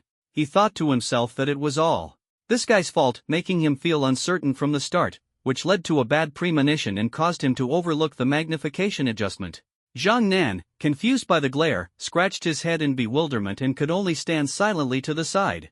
Lu Feng had already stepped forward and looked through the binoculars. The buildings in the island city instantly became clearly visible. How is it? Can you see clearly? Zhang Nan's curious voice came from the side, and the other team members' eyes were filled with anticipation. Lu Feng stepped aside to let everyone take a look, then said to Li Wujuan, "I didn't see the shrine." "Where is it?" Li Wujuan quickly took out his phone and showed Lu Feng a picture of the shrine's exterior. Lu Feng nodded, indicating he understood. Seeing that Lu Feng understood, Li Wujuan patted the others who were using the binoculars. "Make way, let me adjust the view to the shrine's location first." The crowd quickly made way, and Li Wujuan stepped forward, adjusted the camera, and said to Lu Feng, "It's ready. Take a look and see if this works." Hearing this, Lu Feng stepped forward. The lens clearly captured a cluster of ancient-style buildings. Although the details were slightly blurry, that didn't matter. Their target was right in front of them, and everyone's hearts were ignited with determination, as if they were about to embark on an epic battle. He chose the largest hall and decisively opened the dimensional gate about dozens of meters above it, dropping the first 100-kilogram TNT explosive. A deafening explosion erupted. Immediately, the dimensional gate shimmered with light and quickly dropped explosives over 2 other halls in succession. "Okay. Done." Lu Feng's lips curled into a smug smile, as if he had accomplished a great feat. He clapped his hands and turned to look at his teammates around him, his eyes sparkling with excitement. He began the countdown, his voice loud and powerful. 6, 5, 4, 3. Li Wujuan's face instantly turned pale. Everyone was dumbfounded, their minds in chaos. "What do you mean? Damn, you didn't already release it, did you? We're not ready yet. Oh my gosh." Everyone was instantly shocked, a wave of panic surging in their hearts.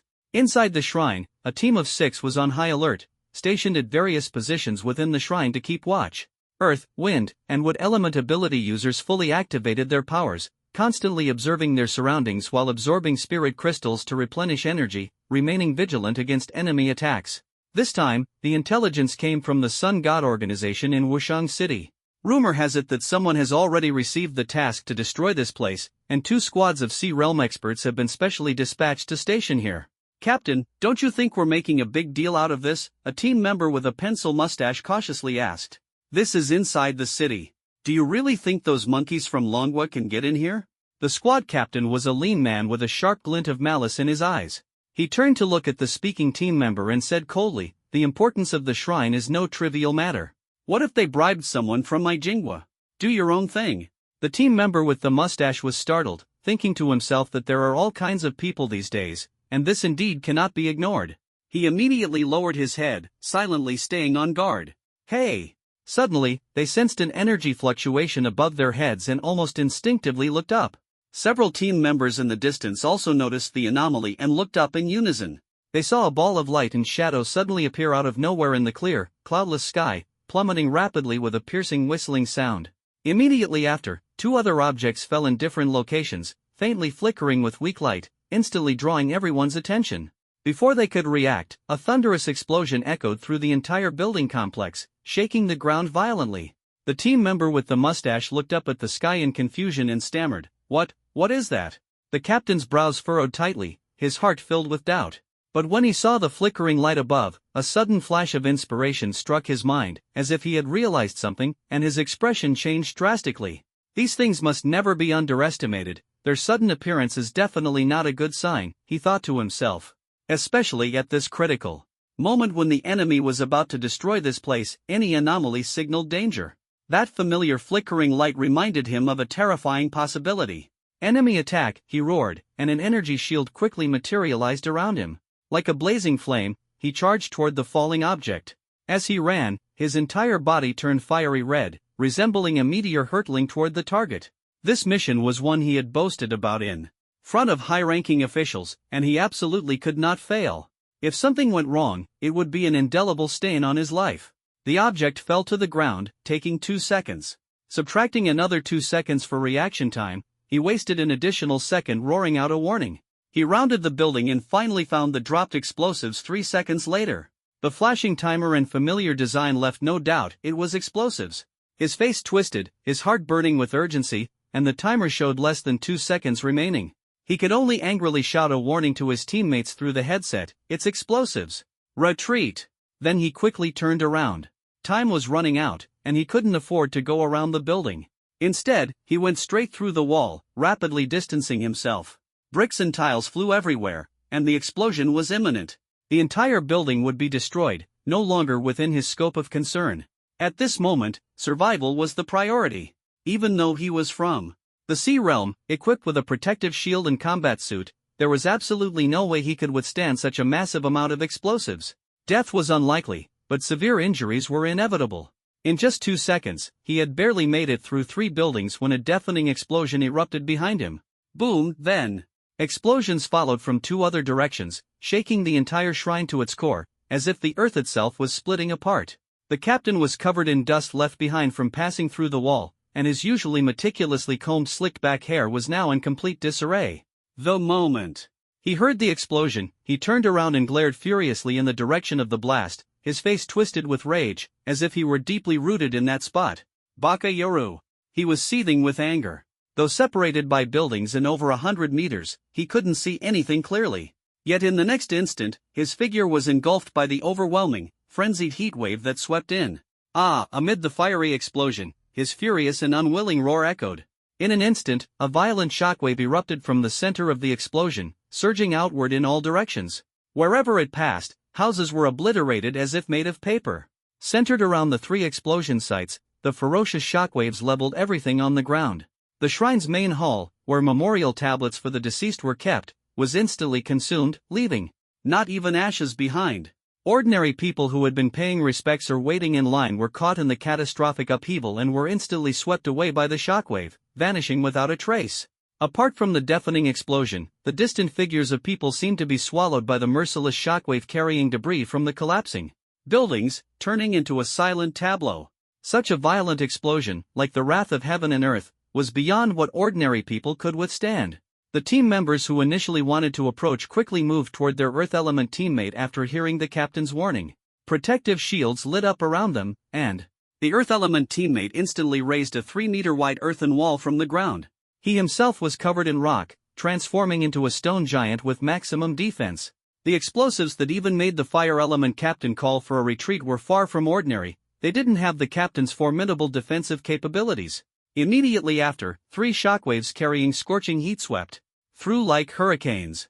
Bricks and tiles from the buildings continuously slammed against the wall in front of them, while the group swayed like saplings in the face of this disaster that felt like the wrath of the heavens.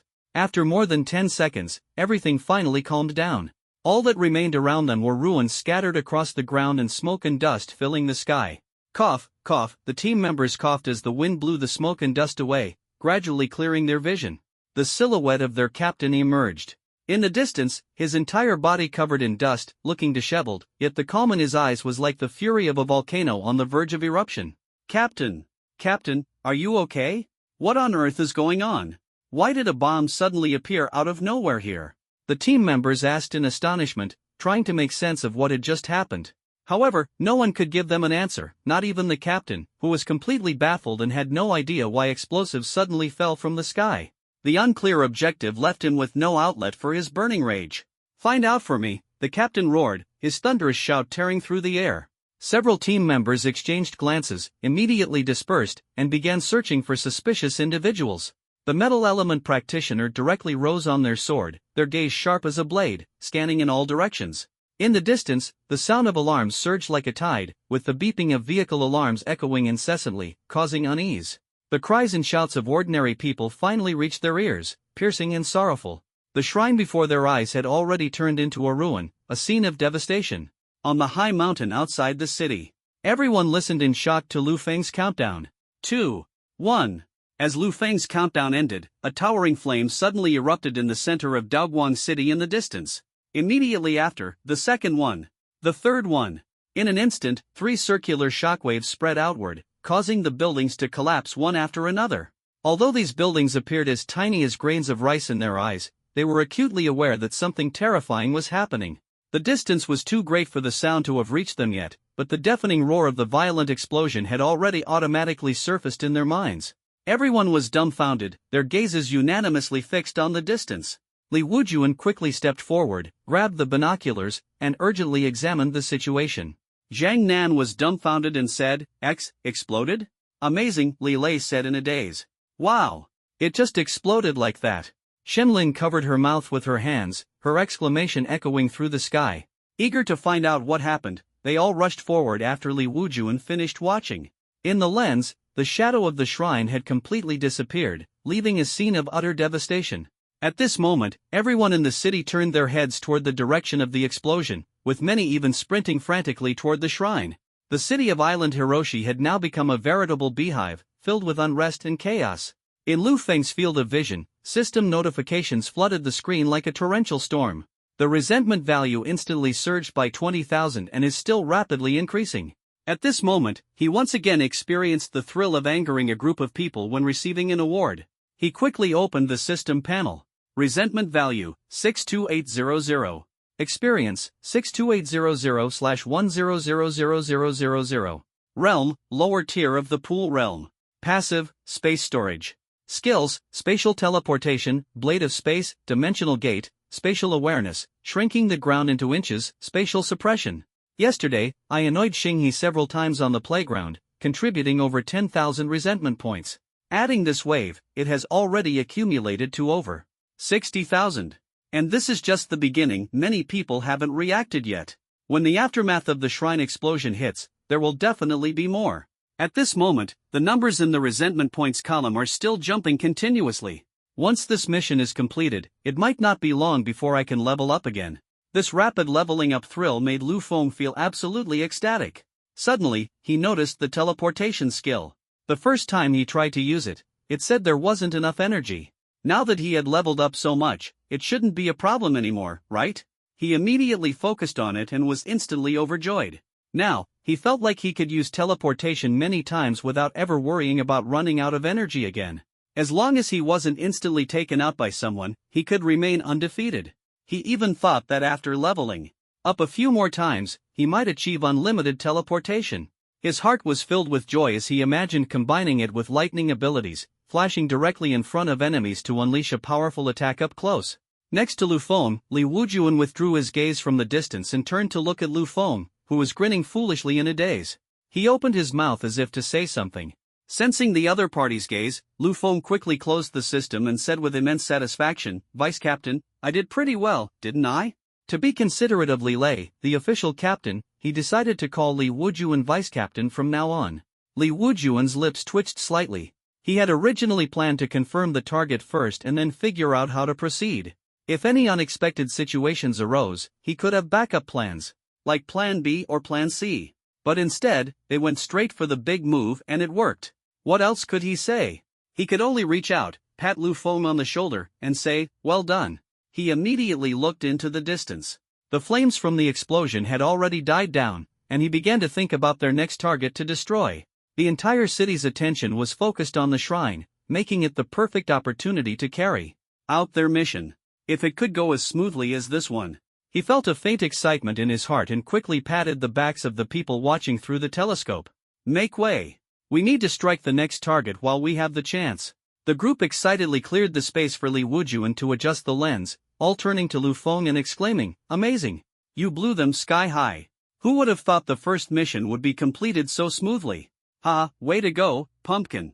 Awesome, so awesome."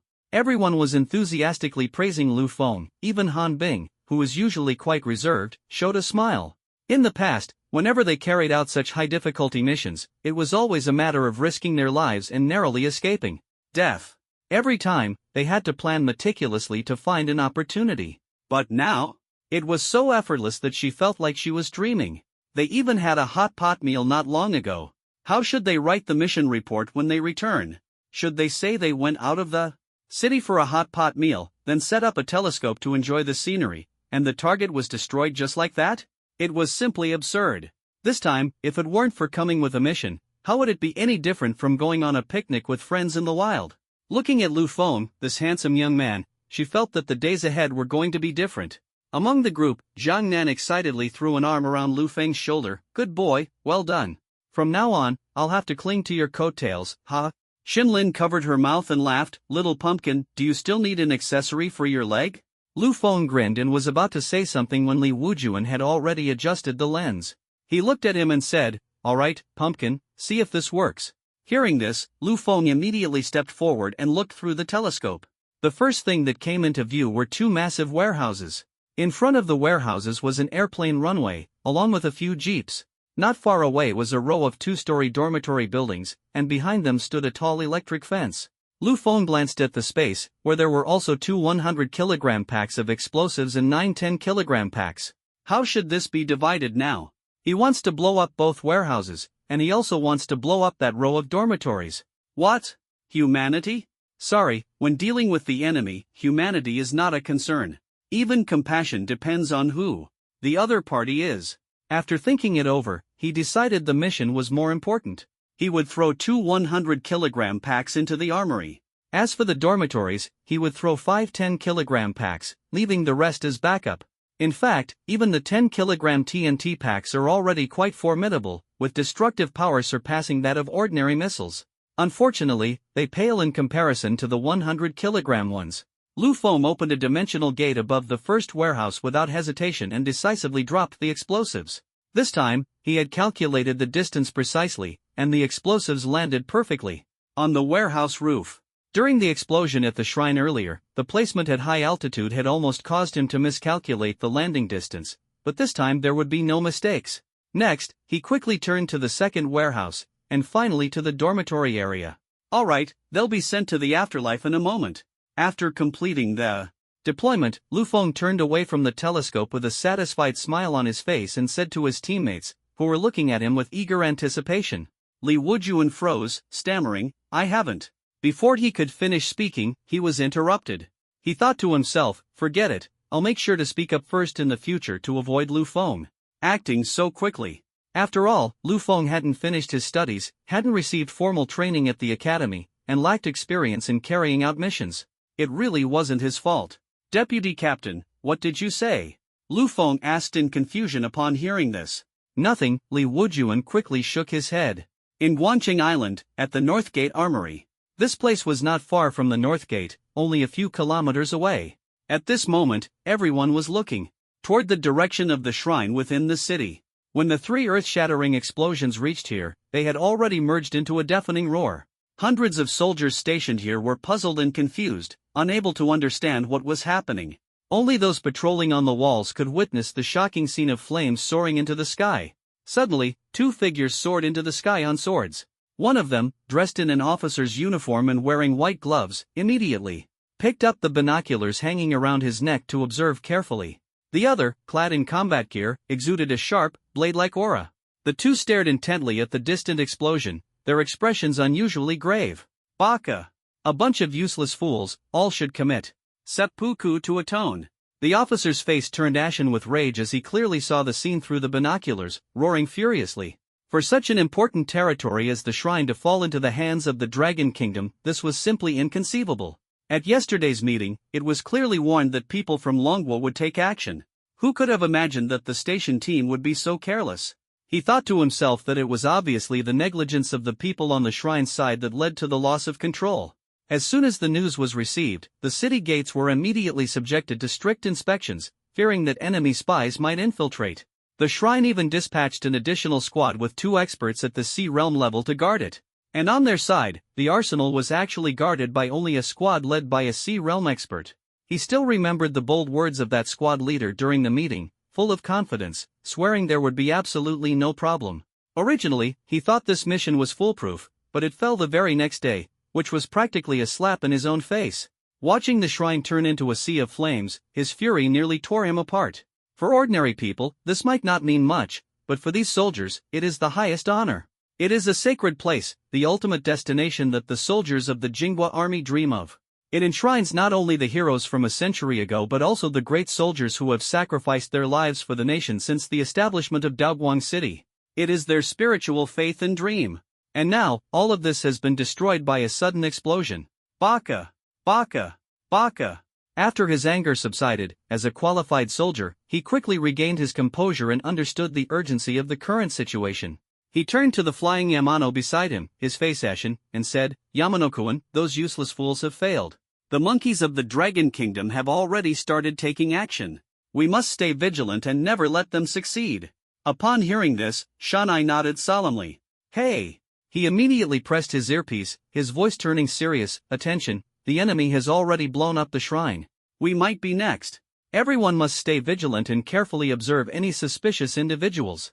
The patrol members around the armory responded one after another, indicating their understanding.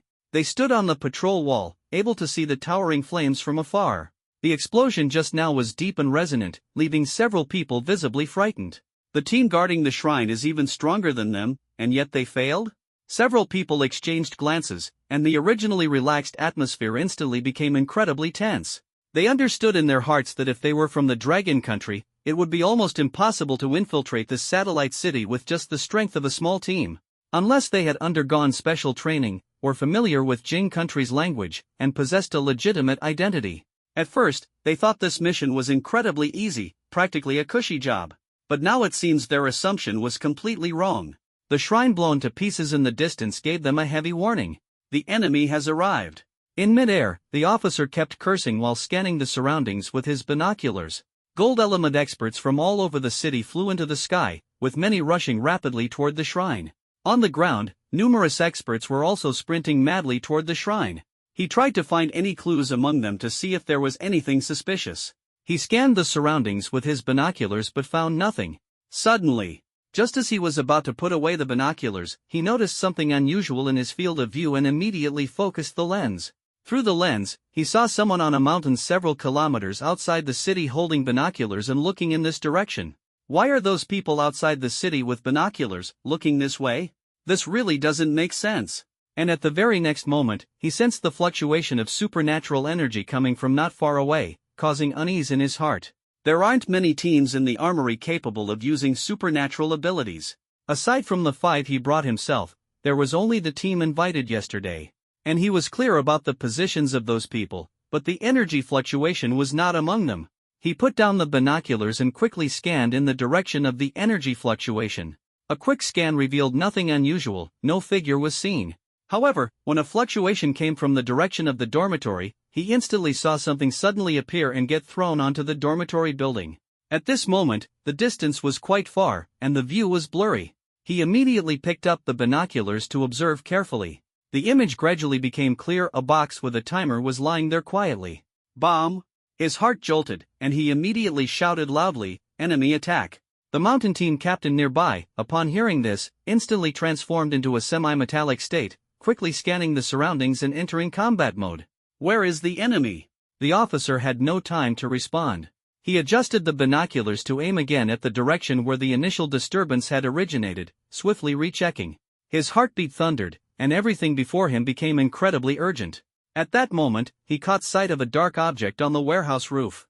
"There's a bomb up there!" His heart skipped a beat, his emotions surged instantly, and he roared as he charged rapidly toward the target.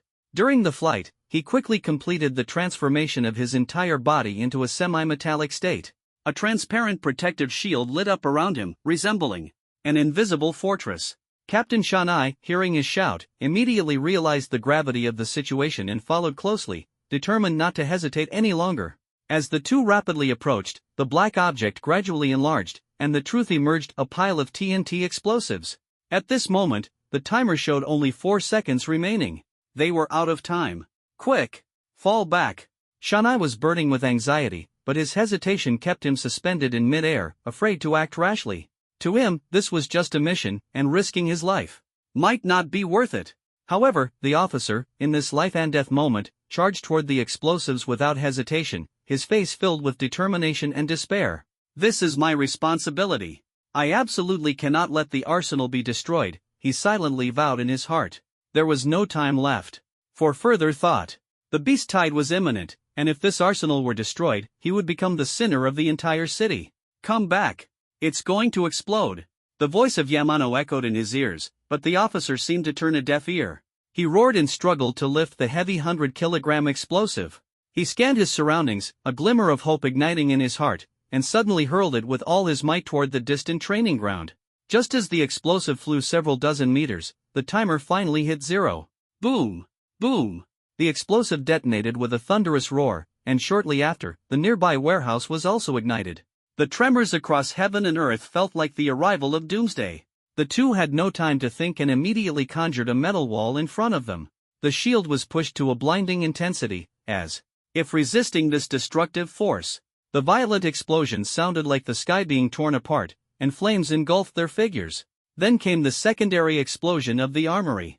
Boom! The even more intense chain explosion shook the entire area. The chain reaction of the two armories' explosions instantly formed a massive mushroom cloud that soared into the sky. The intense light dimmed the heavens and the earth, plunging the surroundings into darkness. The power of this explosion surpassed that of the shrine by dozens of times. The violent shockwave caused the entire city to tremble.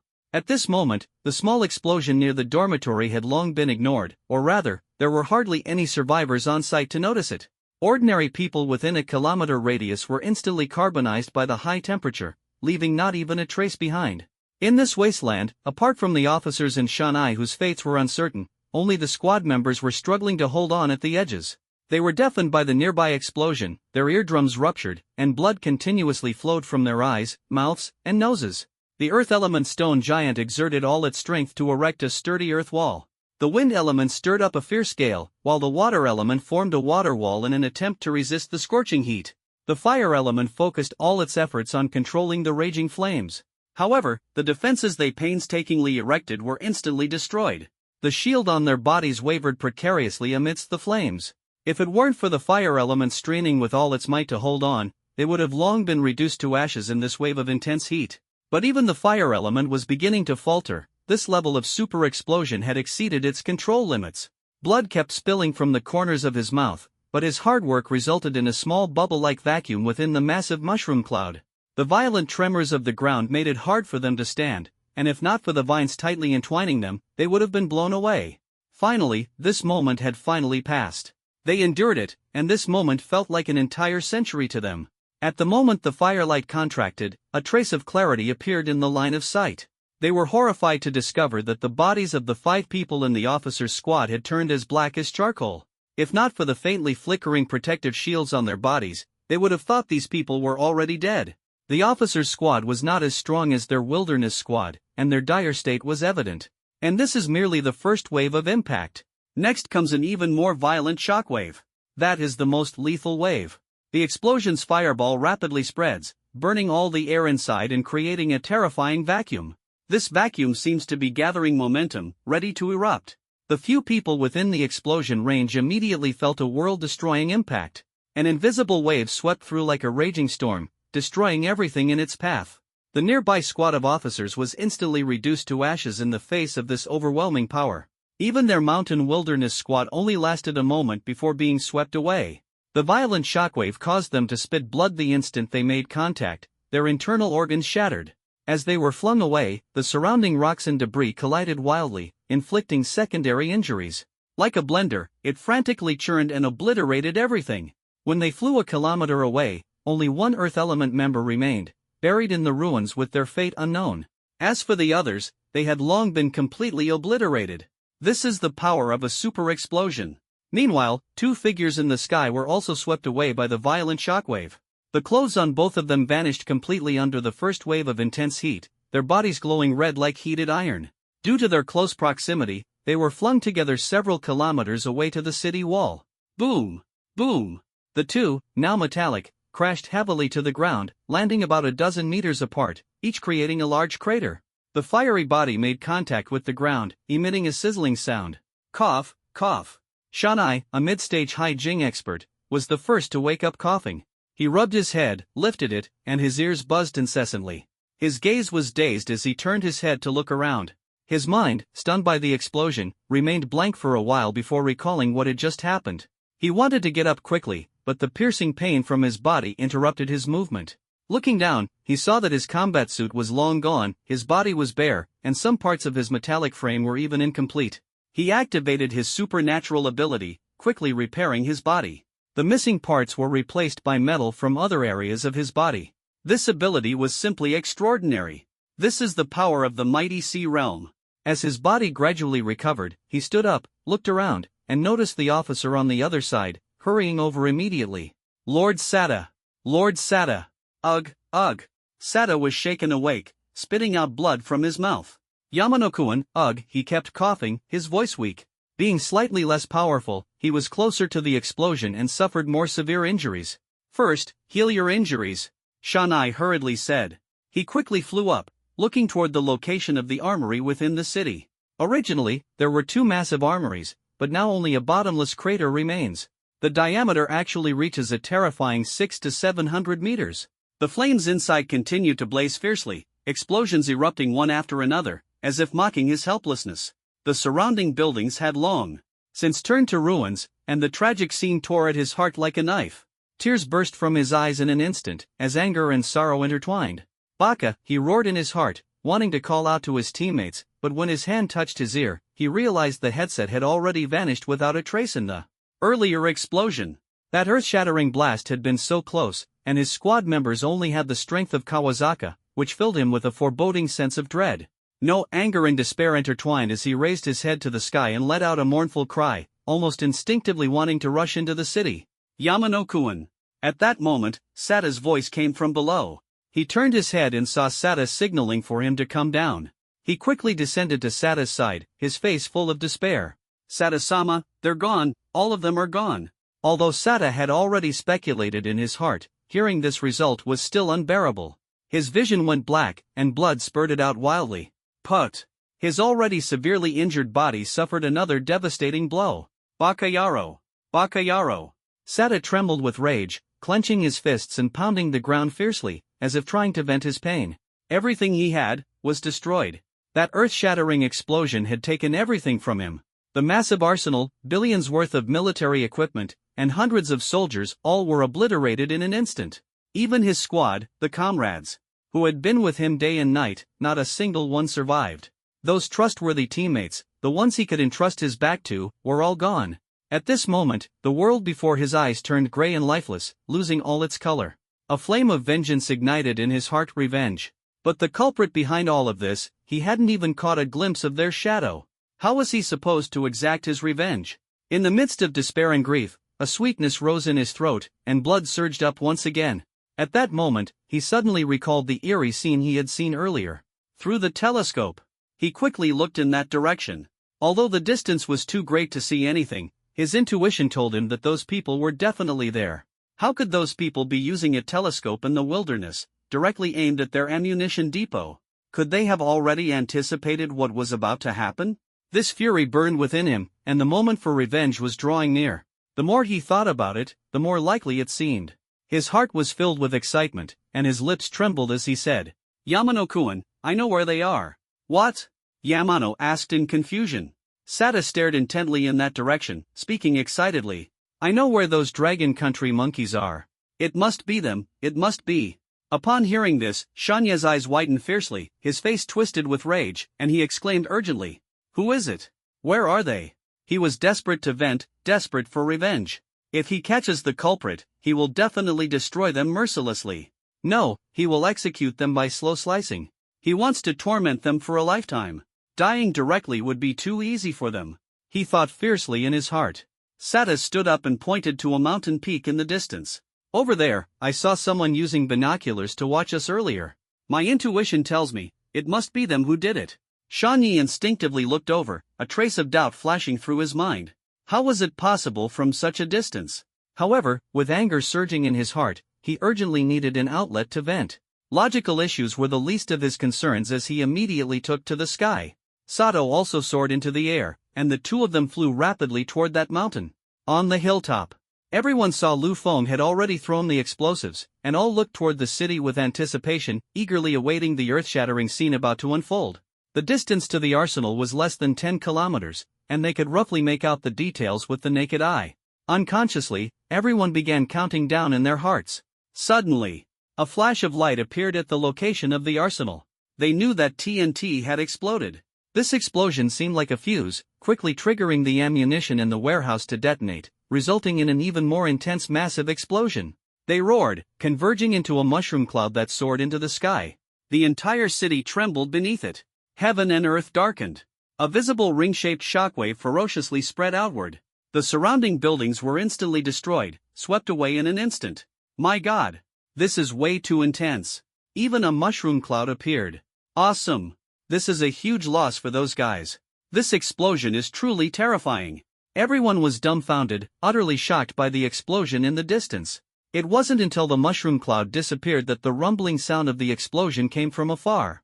Deep, heavy, and powerful. Everyone was awakened by this sound and looked at Lu Feng, their eyes full of excitement. 2 consecutive tasks of extreme difficulty were completed so effortlessly, who would believe it? Not only were the tasks completed, but there wasn't even a hint of danger. Such a wonderful thing, they wouldn't dare dream of it. Yet the reality unfolded right before their eyes. Everything was true. Little pumpkin, it's so great to have you. Xinlin excitedly hooked her arm around Lu Feng's, her face full of admiration. Her proud figure transmitted an astonishing sensation to Lu Feng's arm. Jiang Nan patted Lu Feng's shoulder and laughed. Awesome! I think we should take on more of these destruction missions in the future. There's absolutely no risk, and the rewards are high, huh? Li Lei nodded in agreement, his face glowing with excitement. Even his bald head seemed to shine brighter, and he quickly said, "Every city in Xiaorizi has a shrine and an armory. We can take them all down when we go back. Let them know what despair really means. If they dare to build one, we'll blow one up." He finished speaking and looked at Li Wujuan. "Dragon fruit, what do you think?" Li Wujuan smiled and nodded. Everything today had gone so smoothly. This also showed that their approach had great potential for success. As long as there is a target, a destructive mission, there is nothing they can't blow up. Lu Feng also smiled, thinking this was a very good idea. But what made him a bit unhappy was that this round of explosions didn't generate much resentment value. And speaking of the shrine, simply blowing it up would allow the other side to rebuild, which still made him feel it wasn't enough. Gotta discuss the other side even more. As he was thinking, he spotted bird droppings on the leaves not far away, and his eyes lit up. This is a great idea. Not only can it blow them up, but it can also discuss them and earn resentment points. Remember to use this in the future. Suddenly, the strongest member of the team, Li Wujuan, had a change in expression. He turned his head, his gaze passing through Li Lei's figure, focusing on the distance. In the distant sky, 2 black dots were rapidly approaching. It was the aura of powerful beings from the sea realm. "Retreat quickly. The enemy has discovered us." Everyone was startled and turned to look. At this moment, 2 figures could already be seen rapidly approaching. The fierce aura emanating from them could be felt from afar, making one's heart tremble. It seems like a volcano is about to erupt. But they only have Li Wujuan, a single sea realm. What should they do? However, it's already too late to try to escape. By the time they saw it, the distance was already less than 4 kilometers. For the strong of the sea realm, 10 seconds pass in the blink of an eye. On the scene, apart from Han Bing of the metal element, who could swiftly fly away, no one else could compare. Li Wujuan immediately realized this and shouted urgently, "Prepare for battle." The crowd's panic lasted only a moment before they quickly calmed down, scattering and beginning to use their respective abilities to prepare for the imminent fight. Although Lu Feng was among them, he had no combat experience. The others were warriors who had fought their way through countless battles. Even though the opponents included 2 sea realm powerhouses, there was still hope for a fight as long as they coordinated well. Sweet Potato Lu Han transformed into a rock giant, standing steadfastly at the front of the team as a shield for everyone. Fire Dragon Fruit Li Wujuan turned completely red, transforming into a fireman, exuding an imposing aura. However, his eyes revealed deep concern. Among the 2 sea realm powerhouses, one was a mid-level metal element user, whose abilities could be countered by Li Wujuan's flames. But could his teammates withstand the terrifying dual pressure? The defensive power of the Sea Realm metal element experts is like an impenetrable fortress, and their healing speed is astonishing, not to mention their formidable offensive capabilities. Under such pressure, escaping is simply not an option, as the speed disparity leaves them with nowhere to run. And Lu Feng, the key figure, is still in the team. Li Wujuan's mood grew increasingly heavy. Now, it was truly a matter of taking one step at a time and seeing what came next. At this moment, the other team members also began preparing to face the situation. On the opposite side, 2C. Realm experts were only a few hundred meters away. Lu Feng could feel the ferocious aura emanating from them, making it almost impossible to breathe. After all, the presence of a Sea Realm expert was 2 major realms above his own. Little pumpkin, come to my side quickly. Xinlin saw that Lu Feng's position was slightly forward and immediately shouted loudly. As a healer, her positioning was always strategic, staying at the back to ensure she could be protected by her teammates.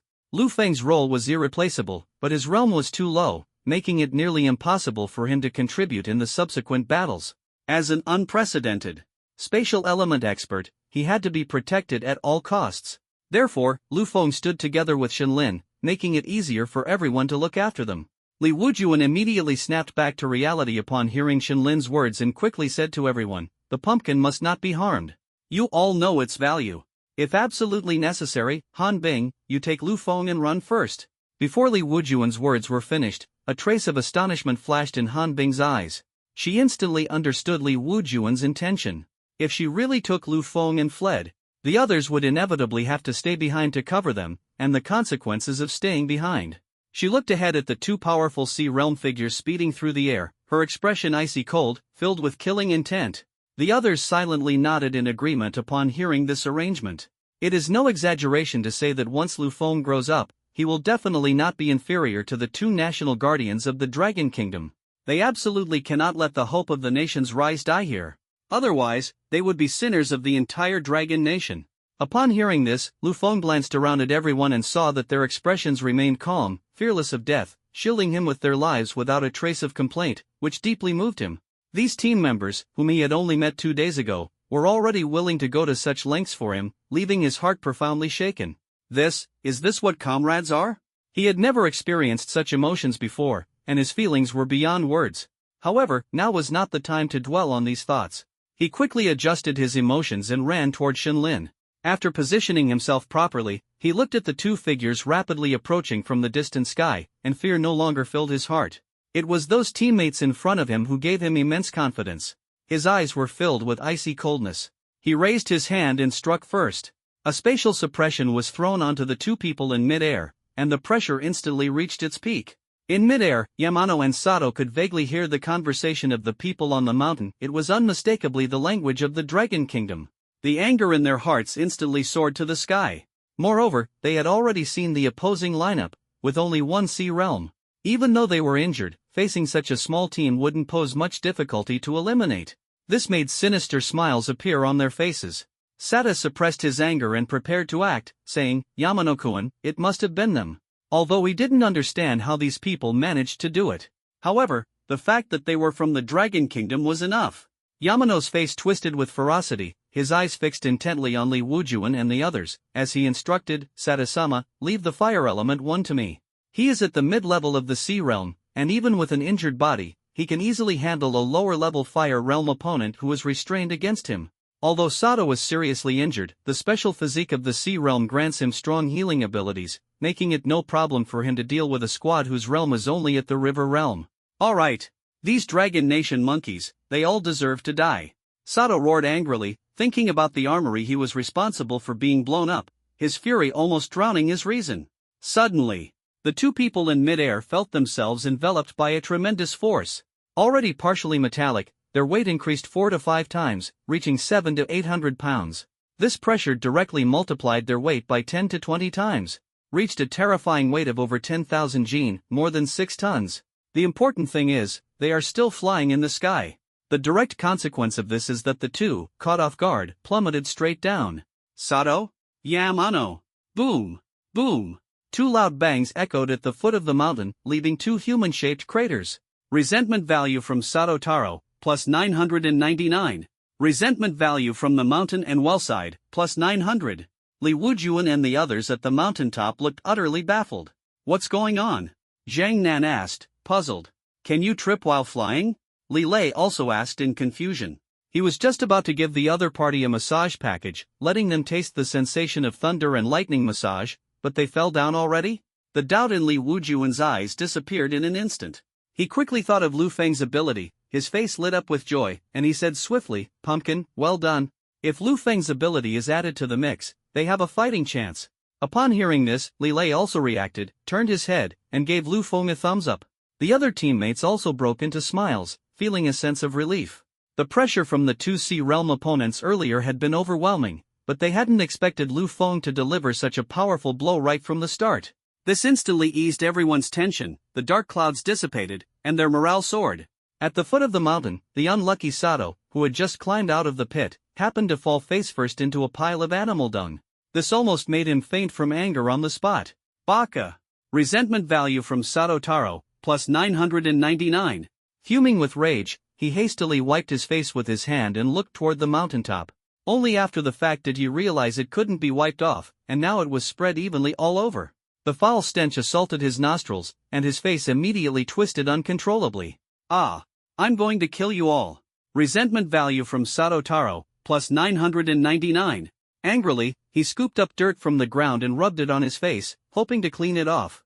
Yamano, watching the entire scene from the side, couldn't stop his mouth from twitching.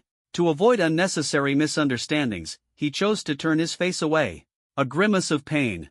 He kept telling himself in his heart that he was very angry now and shouldn't laugh. After seeing that Sato was fine, he looked toward the mountain peak, wanting to soar into the air. But the gravity still pressed down on him, and trying to take off required a massive consumption of his abilities, making him feel extremely uncomfortable. He had already expended most of his energy during the explosion, and there was still a major battle ahead. Excessive consumption was clearly not a wise choice. Yet his body felt so heavy that every step he took sank deeply into the soil, as if an invisible boulder was crushing him. He had a sudden inspiration and decided to adopt a compromise, using his abilities to lift himself and lighten his body weight. Beside him, Sato also noticed the issue and muttered in shock, "Baka Yuru. What kind of ability is this?"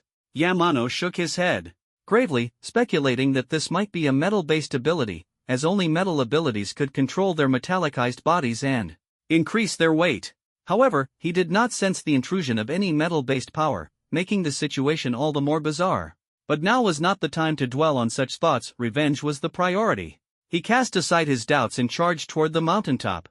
As they ran, they felt an unparalleled pressure, their internal organs were nearly unable to withstand the crushing force, fueling the flames of anger in their hearts. At that moment, the metallic substances in the ground were extracted by the two of them, instantly transforming into a gleaming katana and three sharp crescent-shaped blades, circling around them as if ready to obliterate any obstacles in their path. "They're here!" Li Wujuan keenly sensed two auras rapidly approaching. With a low shout, he charged forward. Midway up the mountain, two figures radiating a metallic sheen rushed toward him like ferocious beasts, unstoppable in their momentum. The trees and vines tried to block them, but were effortlessly slashed apart by the katanas and crescent-shaped scimitars in their hands. "Die for me!" Li Lei roared. Furiously, his entire body radiating intense blue light, as if he had transformed into the embodiment of thunder. A massive bolt of lightning struck down toward them. Seeing Li Lei appear, Sato immediately transformed his crescent scimitar into a sturdy shield, straining to block the incoming lightning. The shield instantly turned fiery red, as if battling against the thunder. The lightning's law-breaking nature caused the molten iron to lose its master's control and crash heavily to the ground. At the moment the metal hit the ground, the power of the lightning conducted into the earth, and the metal was once again manipulated by Sato, instantly transforming into countless golden sands. "Die!" The countless golden sands shot toward the enemies on the mountaintop like a storm of pear blossom needles, piercing through everything in their path with unstoppable force. The air was filled with the whoosh-whoosh sound of iron sand, like a harbinger of death. Just as the rain of arrows was about to pour down, leaving everyone with nowhere to escape. "Ha!" Luhan roared, and a powerful earth wall instantly rose from the ground. Puff puff puff, countless bean-sized raindrops sounded, striking the wall and raising clouds of dust. This wave of deadly attacks was actually blocked by him. Meanwhile, the fire element warrior Li Wujuan had already taken the opportunity to charge toward Shanai. Facing the tide-like surge of golden sand, he didn't even blink, a ball of flame suddenly spewing from his mouth. The golden sand instantly turned into molten iron, dripping to the ground. Li Wujuan lunged forward fiercely, engaging in an intense melee with Shanai as the two of them charged downhill. knew clearly in his heart that he must divide the battlefield to avoid a clash of titans causing harm to ordinary people. His teammates were all nearby, unable to unleash their full power. Although Li Wujuan's level was lower than Shanya's, Shanai was injured, and the fire element countered the metal element, making the situation far from optimistic. The metal element's abilities became extremely fragile in the face of high temperatures, and the controlled metals would turn into molten iron upon approaching. Faced with Li Wujuan's fierce assault, Shanai had no choice but to engage in close combat. Close quarters fighting prevented him from being dissolved by the high temperatures, but extracting metals from the surroundings to replenish his strength remained a challenging task. The battle between the two was like thunder roaring, with every punch landing solidly, making it nearly impossible to determine a winner. Every punch they threw carried a force of tens of thousands of pounds, resounding with loud bangs. The collision of their abilities seemed to make the very space tremble, creating ripples in the air. Meanwhile, Zuotian watched as Shanai held off the fire element warrior Li Wujuan, a sinister smile appearing at the corner of his mouth. His target was Li Lei of the lightning element, the greatest threat. Lightning element attacks were like bolts of lightning. If struck, one would suffer severe injuries accompanied by paralysis, making it truly troublesome. Boom! Just as he charged toward Li Lei, a rock giant suddenly collided with him, sending him flying dozens of meters and nearly off the cliff. He only came to a stop after crashing into two trees. The sheer power of the earth element was astonishing. Baka! Sato roared, twisting his neck with a crisp cracking sound, then accelerated forward like a high-speed train, kicking up a cloud of dust. No one could stand in his way. Come on! Seeing this, Luhan shouted loudly and sped forward to meet him. With the power of the earth coursing through him, he was fearless. The earth element thrived on the ground, continuously drawing strength without end. Vines tried to entangle Sato and create obstacles, but he broke through them one by one. Boom! Luhan was sent flying like a cannonball. The gap between the sea realm and the river realm left him utterly defenseless, battered and humiliated. At the moment of being struck and sent flying, Sato grabbed his ankle, spinning him single-handedly and smashing him left and right. The speed was so fast that it left after images. Bang bang! Luhan was beaten into a daze, stones flying everywhere, revealing his true form. If this continued, he would undoubtedly die. Save Digua, someone shouted. Yang Dai's wind blades and Xin Lin's water knives all struck Sato, but it was like sinking stones into the sea, having no effect at all. The formidable Sato completely ignored them. Even the flying sword controlled by Han Bing was nearly snatched away by the opponent. Helpless, she could only draw her sword to face Sato directly. The sword light flickered, like a startling swan in flight. But in Sato's eyes, all of this was too slow. He continued swinging Luhan toward Han Bing, forcing her to withdraw her sword and retreat. The fruitless attack left everyone extremely anxious. This is the terror of the sea realm. This is the horrifying metal element that can withstand a mushroom cloud. Although Luhan is of the earth element with high defense, if he continues to be struck, he will die without a burial place. At this critical moment, Li Lei's entire body shone with dazzling blue lightning, crackling loudly. Thick bolts of lightning, like giant dragons, emitted blinding light, instantly traversing space and striking Sato. Boom! Sato was caught off guard and struck by the lightning. His body stiffened instantly, and the intense pain contorted his face in agony. Ugh ah! His entire body sparked with electricity, and under the paralysis, he violently flung Luhan from his grasp. Luhan rolled several times in the distance, his fate uncertain. Seeing this, Xinlin quickly detoured, eager to check on Luhan's condition. The crowd finally saw Luhan escape from the clutches of the demon, and the tension in their hearts eased slightly. At the same time, they were even more shocked by the formidable physique of the sea realm, feeling as if they were facing an insurmountable mountain. At this moment, Lu Feng was not idle in the distance. Taking advantage of the opponent's moment of carelessness, he unleashed 4 spatial blades with all his might. These spatial blades, like silent phantoms, slashed towards the same spot on Zuotian's thigh. The combined attack cut so deep that the bone was visible. This was the terrifying offensive power of the spatial blade. Of course, Zuotian did not notice Lu Feng, and since he was not wearing protective gear, the attack succeeded. However, while the spatial blade could bypass most defenses, the dense alien energy within Zuotian's body acted like a protective membrane, successfully neutralizing part of the force. In the end, despite the combined power of the 4 attacks, they only managed to cut through his metallic skin but failed to sever his leg. This left Lu Feng, who had given it his all, feeling a bit regretful. He understood that his attack power was still insufficient. His attempt at a fatal strike had been slightly off due to the opponent's vibrations. Ah!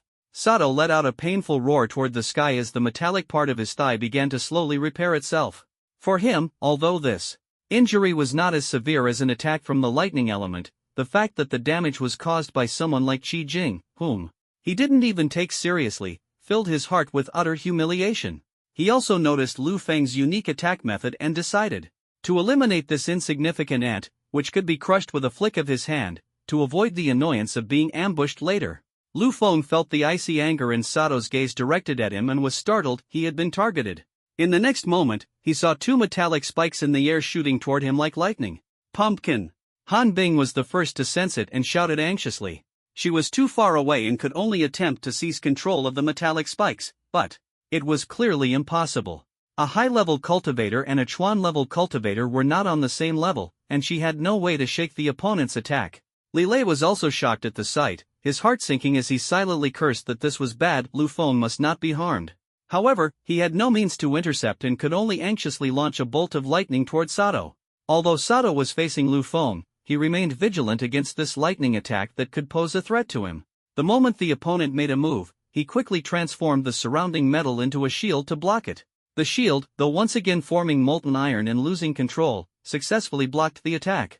Zhang Nan, being the closest to Lu Feng, grew anxious and wanted to rush over to block it, but it was simply too late. Xin Lin, treating Lu Han from a distance, was powerless upon seeing this, her eyes filled with urgency. Lu Feng was in imminent danger. At the critical moment, Lu Feng swiftly opened a dimensional gate, instantly changing the course of the battle. Two long spikes shot into the gate like lightning and vanished without a trace in an instant. Sota was stunned as Li Lei was about to strike, his heart filled with confusion. Why did his attack suddenly vanish? Why did he suddenly lose control of the long spikes?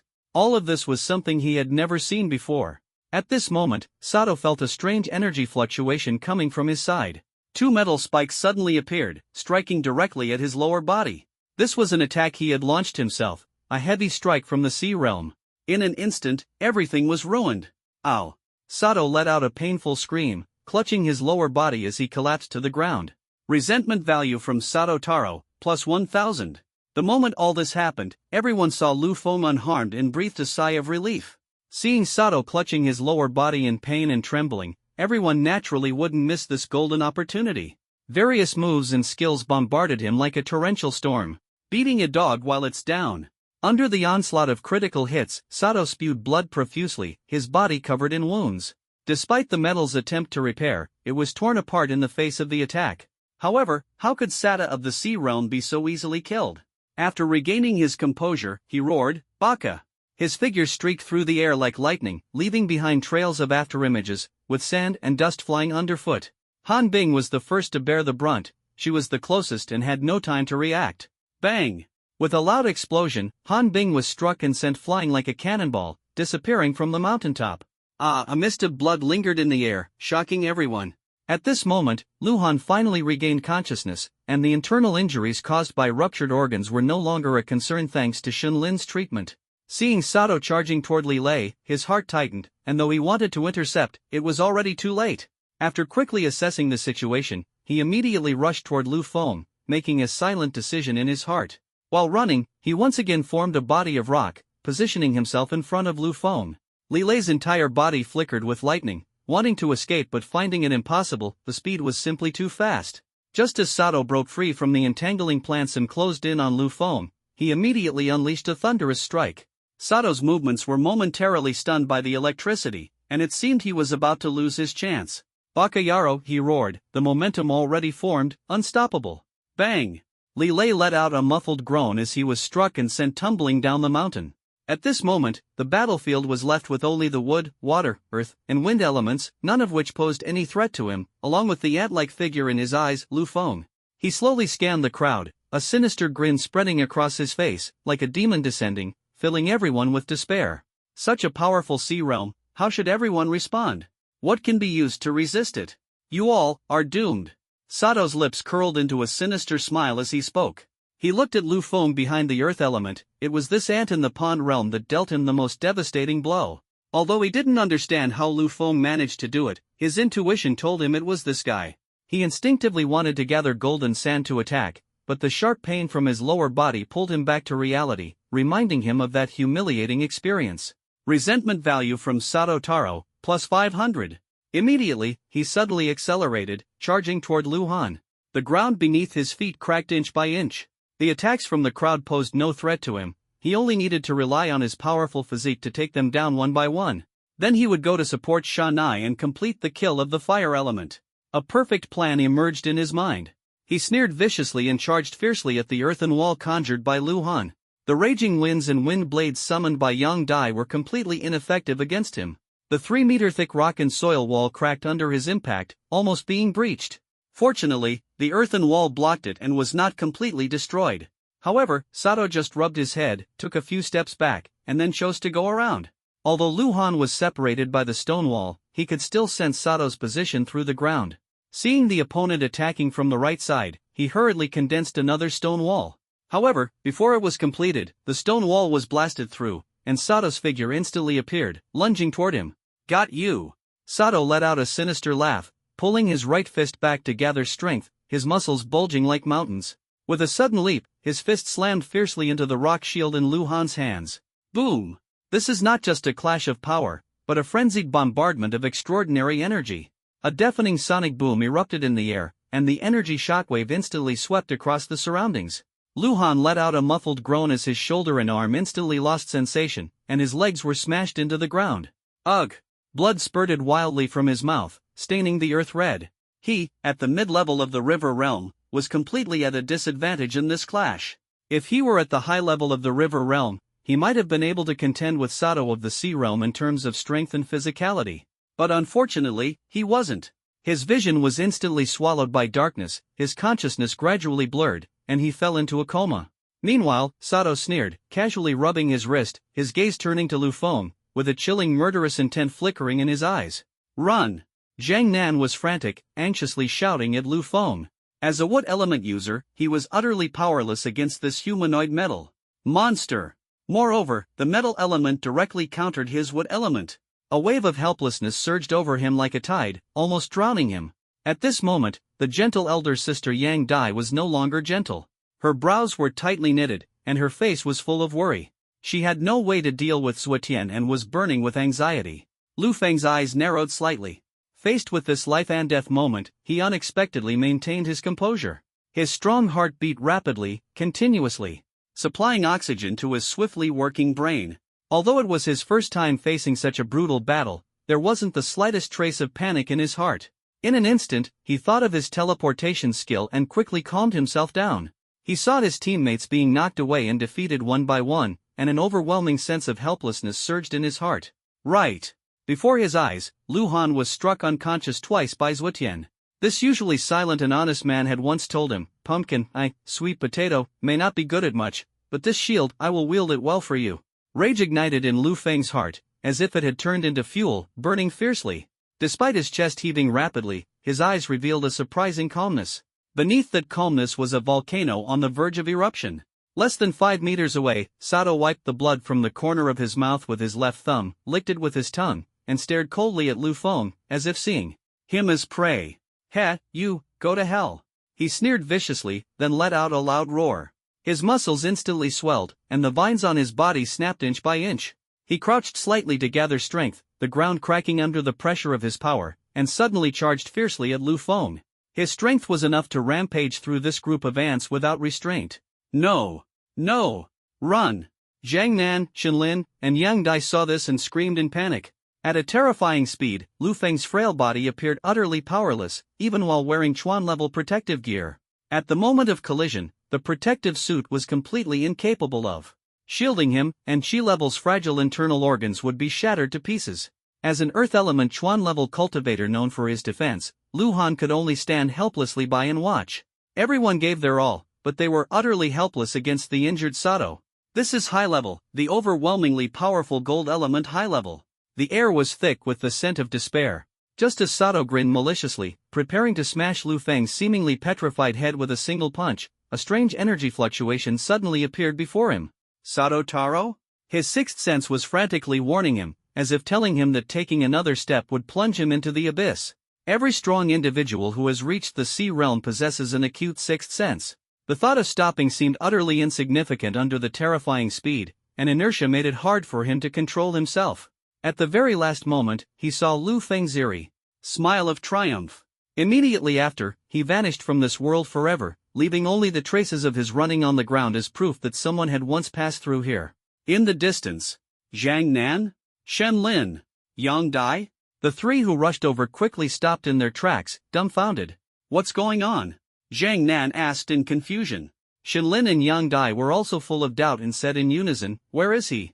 Lu Feng exhaled softly, his whole body relaxing as he smiled and said, "I opened the dimensional gate," and he rushed in. He had deliberately pretended to be scared out of his wits earlier to lower Sato's guard, and it had worked perfectly. "Ah, I get it, your space," Shen Lin exclaimed in surprise, her eyes widening with delight. Lu Feng smiled and nodded. "Awesome." Zhang Nan excitedly punched Lu Feng's shoulder. Lu Feng noticed that Lu Han, whose fate was still uncertain, was kneeling not far away. He immediately put away his smile and said urgently, "Quick, check on the teammates." "Ah, right." Shen Lin snapped back to her senses, quickly ran to Lu Han's side, touched his body, and began using her abilities to examine him. "How is he?"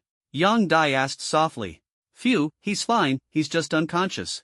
Shen Lin let out a sigh of relief and continued, "There are multiple internal hemorrhages, both arms and shoulder. Blades are fractured. I can stop the bleeding and reduce the swelling. The bones can also be realigned, but the rest will depend on his own gradual recovery." Lu Feng felt a sense of relief in his heart, as long as Lu Han was okay. This steadfast and reliable man, who disregarded life and death to shield his teammates, deeply moved and impressed him. He admitted to himself that he couldn't do the same, at least not for now. "Calling kumquat, thunder pomelo. Calling kumquat, thunder pomelo." Zhang Nan called out using the earpiece. "Kumquat here, cough cough, I'm flying back." Han Bing's weak voice came through the earpiece. Lu Feng and the others showed a hint of joy, but soon grew worried about Li Lei's condition. Zhang Nan walked toward the direction where Li Lei had been blasted down the mountain, stopped, and began activating his ability, using plants to sense Li Lei's location. "Found him. I'll go find him and bring him back." "You two stay here and don't move," he said, turning his head. Lu Feng and Shen Lin nodded. After Zhang Nan's figure disappeared, Lu Feng began sensing Zhua Tian in the space. The other party's entire body was still metallic, his facial expression frozen at the moment he entered the space, with the terror and confusion in his eyes still evident. Lu Feng felt a deep sense of dread toward this person. The Sea Realm was truly too powerful. Recalling the scenes from the previous battle, it could only be described as overwhelming and unstoppable.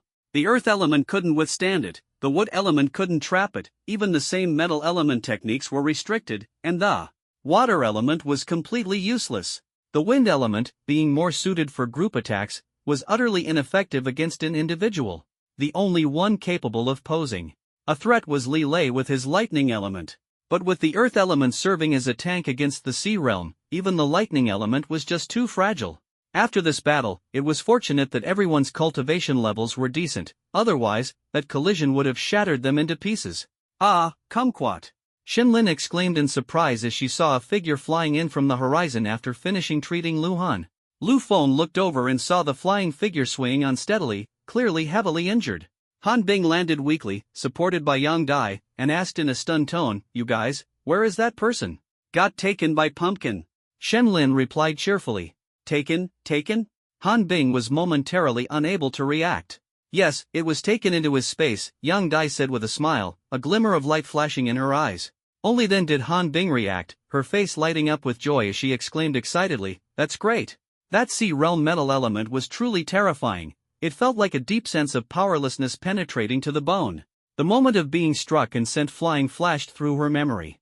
Despite being seriously injured, a strong fighting spirit ignited in her heart, and she immediately wanted to fly back. She knew in her heart that her teammates absolutely couldn't hold on much longer. Looking around, she suddenly asked in confusion, "By the way, where's Leiyu?" Lu Feng's lips curved into a faint smile.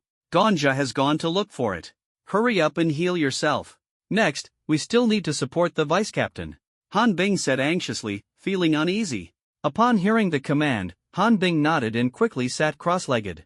Shen Lin then began using her abilities to heal her injuries.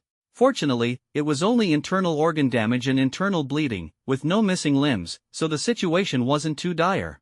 Shen Lin focused intently on repairing Han Bing's injuries. Before long, Han Bing felt her strength gradually returning. Apart from some mental discomfort, she was already fine. At this moment, Lu Han also gradually regained consciousness. Suddenly, he let out a loud shout, as if startled awake, and stood up, his entire body beginning to condense into rock, seemingly ready to fight again, which startled everyone. "It's okay now, Di Gua." Yang Dai quickly reassured him. "It's okay now?" He scanned the surroundings in confusion, still unable to understand what had happened while he was unconscious. After an explanation, Lu Han finally breathed a sigh of relief, sat down clutching his shoulder, and thought to himself, "My bones are shattered, I'll have to rely on my strong physique to slowly recover, which might take about a week." At this moment, his gratitude toward Lu Feng grew even deeper, and he couldn't help but sigh inwardly. If it weren't for Lu Feng, everyone would have perished here long ago. As everyone was chatting, Zhang Nan's voice came from afar, urgently shouting, "Shui Mateo, quickly check on him." He was seen carrying the unconscious Li Lei on his back, hurrying over. Shenlin immediately stepped forward to examine him and breathed a sigh of relief. Li Lei also had internal bleeding and a mild concussion. After some treatment, Shenlin gathered a ball of water and gently poured it over Li Lei's head. Li Lei instantly regained consciousness, coughed a few times, and, seeing everyone, weakly smiled and said, "Ha, even in the underworld, I can see you all? How wonderful." At this moment, his voice was no longer as thunderous as before. Lu Feng, standing to the side, shook his head helplessly. "What a weirdo." After the explanation, Li Lei exclaimed excitedly, "Damn, you took him down? Awesome." Lu Feng smiled faintly, feeling secretly proud, then heard noises coming from afar and reminded, "Let's get ready and quickly go support the vice captain. He's still fighting." Everyone worked together, preparing to set off again. The fervor of battle filled the air, as if the challenges ahead were calling out to them. At the foot of the mountain a kilometer away, dust flew in the forest, and trees crashed down with thunderous roars. Two figures, one black and one red, darted swiftly within, their clashes accompanied by muffled grunts. The fiery red figure seemed to have the upper hand, pressing the black figure relentlessly. Occasional fierce collisions sent violent shockwaves sweeping in all directions, toppling trees in their wake. Such terrifying battle scenes. And Horus kept even the surrounding beasts at bay, forcing them to retreat far away. The two clashed again, then leapt back, separating. "Haha, guess how many of your teammates are dead?" Yamano, with his semi-metallic body, sneered sinisterly, wiping the blood from his nose as he spoke in broken Chinese. 20 meters away, Li Wujuan, whose entire body resembled blazing molten lava, darkened his expression upon hearing this. They had been fighting for over 10 minutes. Though the battle was intense, the actual damage was minimal. He understood that this fight would not yield a decisive outcome, but he had no choice. If he joined his teammates, the enemy would unleash a massacre, and he wouldn't be able to stop it. A single mistake could cost his teammates their lives. In his heart, he prayed that his teammates could defeat the enemy's allies, but the longer the fight dragged on, the less optimistic he felt. During this time, he had tried to unleash his power to severely wound Yamano and returned to provide support. However, the enemy clung to him like sticky gum, refusing to let go. Sometimes, Yamano would even hurl insults, making him sick to his stomach. Worried about the safety of his teammates, he made up his mind. "Ha!" With a loud shout, a powerful surge of alien energy roared within him. Flames shot skyward, blazing fiercely. The violent energy burst forth, sweeping in all directions. The burning red flames instantly turned into a purple-blue hue, and his combat suit, unable to withstand the intense heat, was reduced to ashes in an instant. The surrounding trees ignited rapidly under the extreme heat, and a high-grade combat suit worth tens of millions was burned away just like that. The desperate display caused Yamano, 20 meters away, to narrow his pupils, secretly thinking, "This is bad." At this moment, he only needed to stall Li Wujuan. There was no need to waste energy fighting desperately. Once Sato finished his battle, this fire user wouldn't be able to escape anyway. But the desperate Li Wujuan wasn't thinking that far ahead. Gathering his strength, he charged forward with a roar, "You little runt, die for me." He aimed to get close and melt this damned Iron Man. He knew he couldn't sustain this for long, and with the ongoing battle, the energy consumption was immense. He had no choice but to end it quickly. Yamano, of course, wouldn't let things go as planned and fled swiftly. With a leap of several dozen meters, he attempted to take flight. Suddenly, that familiar, eerie pressure reappeared. Caught off guard, he lost his balance, crashed into a large tree, and tumbled to the ground. "Vice Captain!" Lu Feng's voice came from afar, causing Li Wujuan's sprinting figure to pause, his heart filled with joy. Since his teammates were fine, he could finally be at ease. strike while the iron is hot. Leaving a fiery red afterimage on the ground, Li Wujuan had already closed in, his sudden approach shocking Shanai. Lu Feng's words reached Shanya's ears as well, and he knew exactly what they meant. Zhuo Tian had been defeated. But how was that possible? How could a metal element user from the Sea realm lose to a small squad from the Chuan realm? He couldn't believe it. This fact shook him, causing him to lose focus. In that brief moment, Li Wujuan seized the opportunity, his blazing fists pounding straight at Shanya's head with a resounding bang-bang. Fists collided with the metallic head, sending sparks flying everywhere. Lu Feng and the others arrived, only to see Li Wujuan straddling Shanai, pummeling him relentlessly. Their hearts settled. Zhuo Tian, that metal element user, had left a deep impression on them, and everyone had been worried that Li Wujuan wouldn't be able to win. But now, it seemed they had overthought it. "Stay back, leave this to me," Li Wujuan shouted without looking back, the sound of his punches echoing as he continued to beat down on Shanai beneath him. Lu Han was already holding a shield, standing in front of everyone. Everyone understood Li Wujuan's words, they couldn't intervene, as doing so might drag the others down. Lu Feng watched this scene, his mind racing. He wanted to kill this metal element user, directly replicating Zhuo Tian's method of death, but Li Wujuan's earpiece had already burned out, making it impossible to notify him quietly. If he shouted, Shanai would become alert, and that wouldn't work either. It seemed he could only wait for an opportunity. At this moment, Shanya's entire body turned fiery. Red, like a piece of iron heated to glowing in the flames. The surface of his skin faintly showed signs of melting. If this continued, how could Shanai possibly survive? However, if Shanai were so easy to kill, the stalemate wouldn't have lasted until now. Coming back to his senses, he used both hands to block Li Wujuan's fiery punches. Channeling his ability into his waist, he suddenly exerted force. Li Wujuan, after all, was not as skilled as his opponent and was instantly shaken off by Shanai. After creating some distance, Shanai panted heavily, his eyes fixed intently on Lu Feng and the others, hatred burning like flames. In clumsy Chinese, he said, "What happened to Sato?" Lu Feng stepped forward, his expression fearless, and said coldly, "He's already dead." "Impossible." Shanya's face was filled with disbelief as he shouted immediately, "How could you ants possibly kill him?" Lu Feng sneered, deliberately provoking the other party. What if I say he stopped halfway through the fight and suddenly shouted that he had to go home for dinner? Would you believe it? Yes, dinner. Li Lei laughed heartily. Resentment value from the mountain and wellside, plus 500. At this moment, Shan Yi was completely enraged. With an imposing aura, he let out a furious roar and charged madly toward this direction, vowing to tear these damned monkeys to shreds. Ground collapse. Lu Han stomped his foot fiercely, and the ground beneath Shan Yi instantly became as soft as bread. However, Shan Yi, having fought life-and-death battles for years and faced various types of supernatural powers, was long accustomed to such tricks. How could he possibly fall for it so easily? He slightly increased the force of his body suspension, moving as steadily as if walking on flat ground. However, this was the exact moment Lu Feng had been waiting for. A dimensional gate suddenly opened in front of Yamano. Sensing something amiss ahead, Yamano's pupils suddenly contracted. The abyss of death seemed to be staring at him, making his hair stand on end. He wanted to stop, but the soft ground beneath his feet offered no support, making it impossible to break suddenly. Under Lu Feng's spatial suppression, even if he used his abilities to control his body, weighing 6 to 7 tons, he still couldn't defy the laws of nature. Otherwise, no one's coffin lid would stay shut. Moreover, Lu Feng, just in case, had already discussed a countermeasure on the way here. If the opponent charged at him, Lu Han would make the ground collapse, and Zhang Nan would push from behind using vines.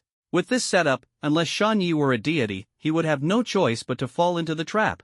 In front of the dimensional gate, Shan Yi screamed in terror. "No, don't," however, before he could finish his sentence, his figure had already vanished in an instant.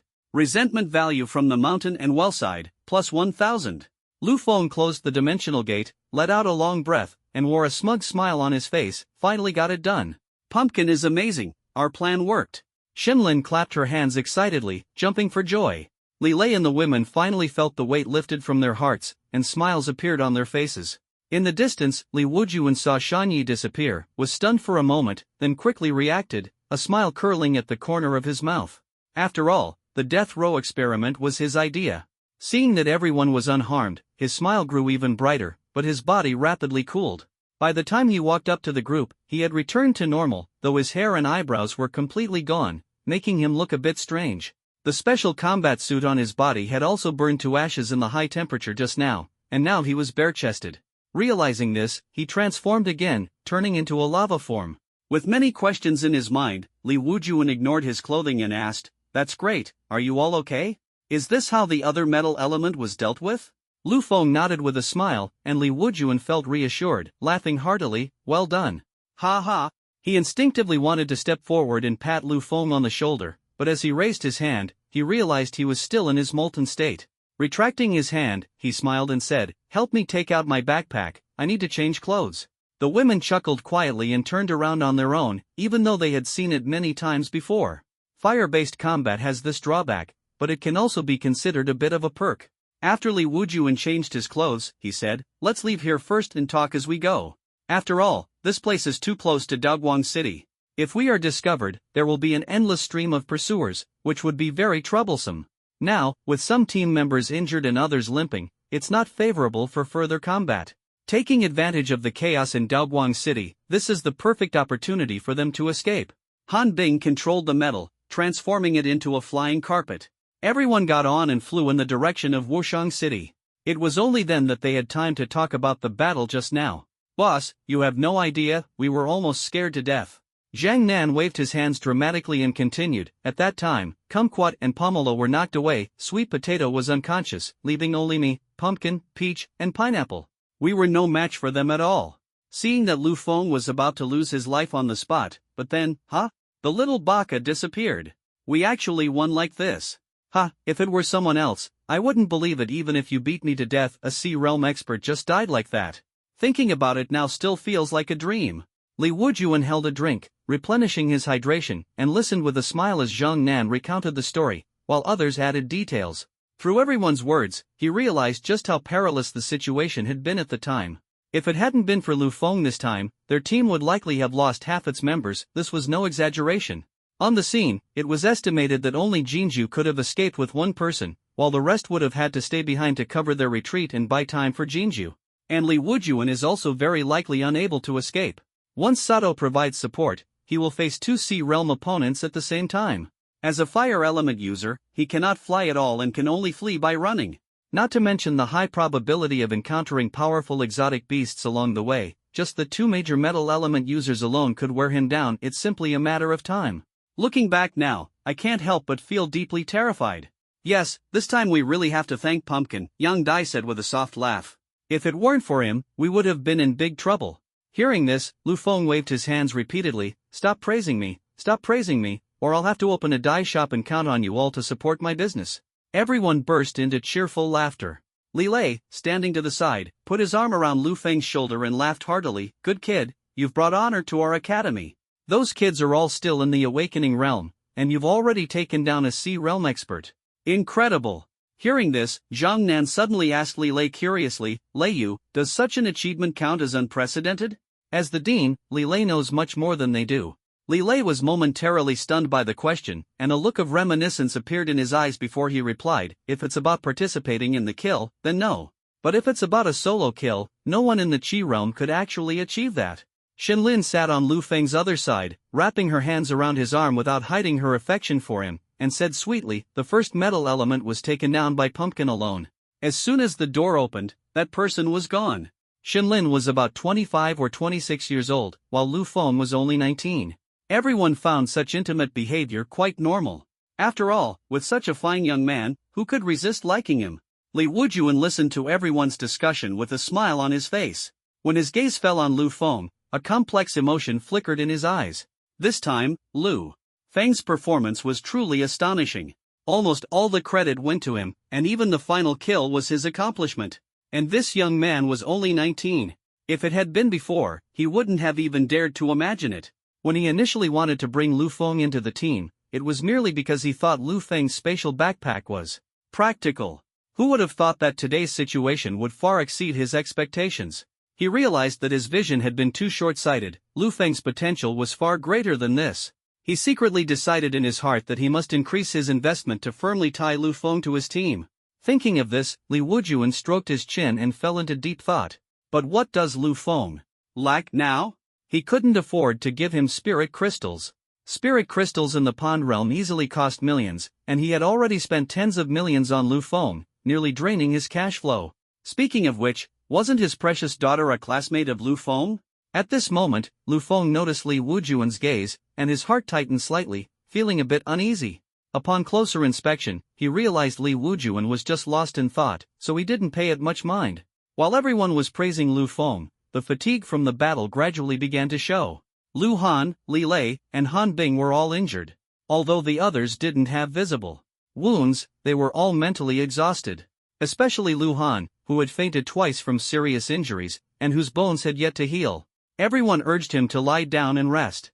Han Bing, needing to lead the group in flight, could only sit silently at the front, holding the spirit crystal, absorbing its energy while focusing on navigation and controlling the direction of flight. Xinlin checked everyone's physical condition again, and fortunately, everyone was fine.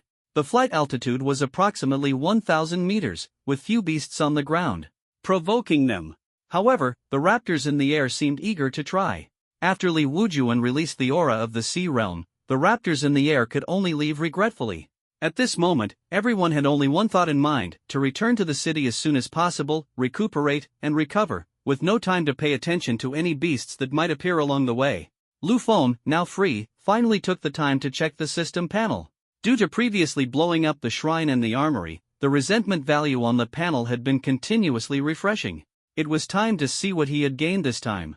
Resentment value, 328,000. Experience, 328,000/10000000. Realm, Pond Realm lower tier. Passive, space storage. Skills, spatial teleportation, blade of space, dimensional gate, spatial awareness, shrinking the ground into inches, spatial suppression. Lu Feng's eyes lit up, and his heart surged with joy. Only 2 or 3 hours had passed since the explosion, yet the resentment value had already exceeded 300,000. He clearly remembered that it was just over 60,000. At the beginning. It seems this mission to blow up the Little Days is truly a huge profit. In such a short time, it contributed so much resentment value to him, he absolutely has to keep doing this in the future. What excited him even more was that the back-end refresh was still ongoing. If nothing unexpected happened, this state would definitely last for over a week, making leveling up completely feasible. That earlier, somewhat immature idea could now be put on the agenda. Just imagine, explosives combined with manure, this resentment value would absolutely skyrocket. By then, when the Little Days see their shrine blown up, it would definitely spark a wave of fury, and when they try to clean it up, the stench would be overwhelming, surely triggering another wave of anger. Even after reconstruction, the smell wouldn't dissipate quickly, likely causing yet another bout of frustration. During worship, just thinking about the shrine being drenched in manure would surely provoke another wave of rage. Harvesting resentment value wave after wave like this would practically let him level up while lying down. Oh, and he could use this time to write a novel. He even had the title ready, My Blissful Life of Leveling Up. By lying flat against the Little Days asterisk specifically for sale in Yasukuni, he couldn't help but wonder if the Little Days could withstand this series of moves. But deep down, he knew the shrine was no longer pure. The more he thought about it, the more excited he became, itching to immediately take on more bombing missions, blowing things sky high, drenching them thoroughly, and raking in profits. With these thoughts, he began calculating the earnings from this mission. Someone had previously told him that there were roughly 3 ways to distribute team earnings. The first method was for the captain to take half, with the remaining half divided among the other members. The second method was based on contribution, with earnings distributed according to effort. The third method was equal distribution. The first method was akin to the typical 1 carries 5, where a leader takes on 5 lower-level teammates. This approach lacked cohesion, and once team members improved, they would leave to seek better opportunities. The second method had a bit of a lone wolf vibe but was also the most aggressive. Everyone would give their all, leading to a high casualty rate. Typically, this method attracted those who were short on money or lone wolves pursuing personal gain. While it was called a team, it was more like a platform that allowed individuals to pursue their own paths. Li Wujuan's team, however, adopted the third method of equal distribution. Although there were occasional instances of slacking, once team cohesion was established, everyone's energy would erupt, and they could fully trust each other with their backs. Just like in the recent battle, Li Wujuan single-handedly lured away the opponent's strongest fighter. Han Bing risked everything to save Lu Han, and even when gravely injured and unconscious, he instinctively protected the newly joined Lu Feng, leaving a deep impression on him. This gave him a sense of belonging to the team and emotional attachment to the comrades who shared life and death with him. One of life's three strongest bonds is forged by fighting side by side, a testament to the camaraderie of comrades in arms. As for the other two, forget it, you wouldn't be interested, so I won't mention them. This time, with 2 tasks, a total of 6 top-grade lower-tier spirit crystals were obtained, each worth a small fortune. In addition, there were 2 mid-tier spirit crystals from the Chuan region, but one was used to replenish Han Bing's consumption, leaving only 30 million. As for the giant frog the size of a house, its meat is probably worth 2 to 3 million at most, considering it could be made into spicy bullfrog, grilled bullfrog, or frog soup. Writing this has actually made me a bit hungry. The total income amounts to 633 million. Divided among 8 people, that's nearly 79 million per person. Heading out in the morning and returning in the evening with nearly 80 million in earnings from one trip is truly terrifying. Not to mention, in this life or even his past life, he had never seen so much money. Of course, excluding the Heaven and Earth Bank. When the time comes, he plans to convert all the money into spirit crystals. After all, he's still a student and can't possibly spend it all. By converting it into spirit crystals and absorbing them, he could then draw a round of prizes. Lu Feng's thoughts began to soar again, letting his imagination run wild.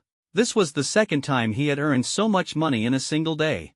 The first time was through a trial where he sold exotic beast corpses, and this second time brought in nearly 80 million directly. Anyone would find it hard not to be excited. Thinking about what new items might come out of the prize draw, his anticipation grew even stronger. While sorting out the harvest, he suddenly remembered that there were still 2 people stored in the space. Looking inward into the space, he saw that Shanai and Sato were both frozen in a breaking posture, standing motionless. With a thought, Lu Feng moved the 2 to face each other, but unfortunately, too much time had passed, and they were already dead. When he had just placed them inside, the resentment value was still constantly refreshing. Was it really going to be a total loss? He withdrew his thoughts and turned to Li Wujuan, saying, "Vice Captain, what should I do with the 2 little ones in my space?" Hearing this, Li Wujuan frowned, seemingly unsure of what to do either. Discard them? That would be a pity, as they were, after all, souls from the Sea Realm. To his shame, even after more than a year of promotion, he had yet to achieve a kill record in the Sea Realm. After thinking for a moment, Li Wujuan's eyes lit up, and he suggested, it would be such a waste to throw them away. Let me ask a friend who has a pet exotic beast and see if he wants them. He confidently added, exotic beasts have spirit crystals. While humans don't, their bodies are still a great supplement for exotic beasts. It should work. Hearing this, Lu Feng immediately became curious. Keeping cats and dogs was normal, but this was the first time he'd heard of exotic beasts. Weren't people afraid of being eaten by them? He immediately voiced his doubts, and the people around him also looked over with interest. Li Wujuan explained with a smile, this is something that has been researched in recent years. Some exotic beasts in the pool realm can exhibit very high levels of intelligence, which makes domestication possible. It turns out that this research began decades ago but was later suspended due to incidents of exotic beasts attacking their masters. In recent years, perhaps realizing the need to enhance combat power for potential future wars, the plan was restarted. Who wouldn't want a battle pet? Li Wujuan's words resonated with everyone. The friend he mentioned was actually part of this research project, and it was said that significant breakthroughs had already been achieved. After hearing this, everyone became interested and started imagining having their own battle pet in the future. Whether for combat or as a mount, it would be an unparalleled advantage. Lu Feng's eyes lit up as he listened. He was no stranger to mounts. In the game Brothers, Just Slash Me Once for $9.99, he was practically a knight enthusiast, and the mounts in the game were incredibly cool. Riding one through the streets would definitely turn heads everywhere. The group chatted and laughed as they galloped swiftly toward Wushang City. At 6 o'clock, everyone stopped at the mountaintop, casually hunted a few exotic beasts, and sat together to enjoy a delicious barbecue before continuing their journey. Finally, at around 9 o'clock, the city walls of Wushang City came into view.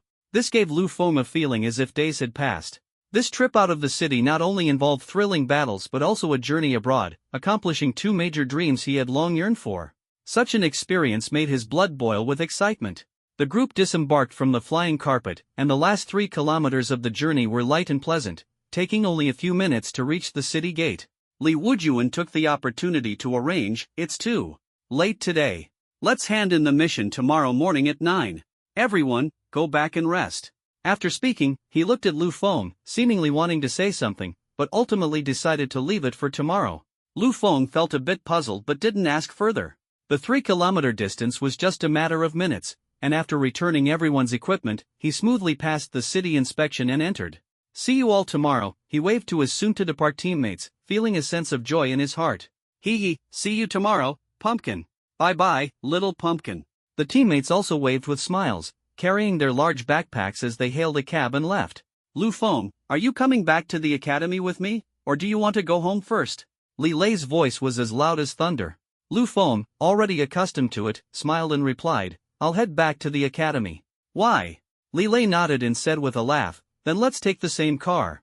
"If you're going home and it's out of the way, forget it." Lu Feng suddenly understood and bid farewell to Vice Captain Li Wujun, who was still waiting. The two of them then left together. Half an hour later, Lu Feng stood at the academy's gate, unable to contain his excitement. If the chubby Chewy knew he had accomplished such a big feat, he would probably explode with envy right on the spot. After bidding farewell to Dean Li Lei, he quickly headed toward his dormitory.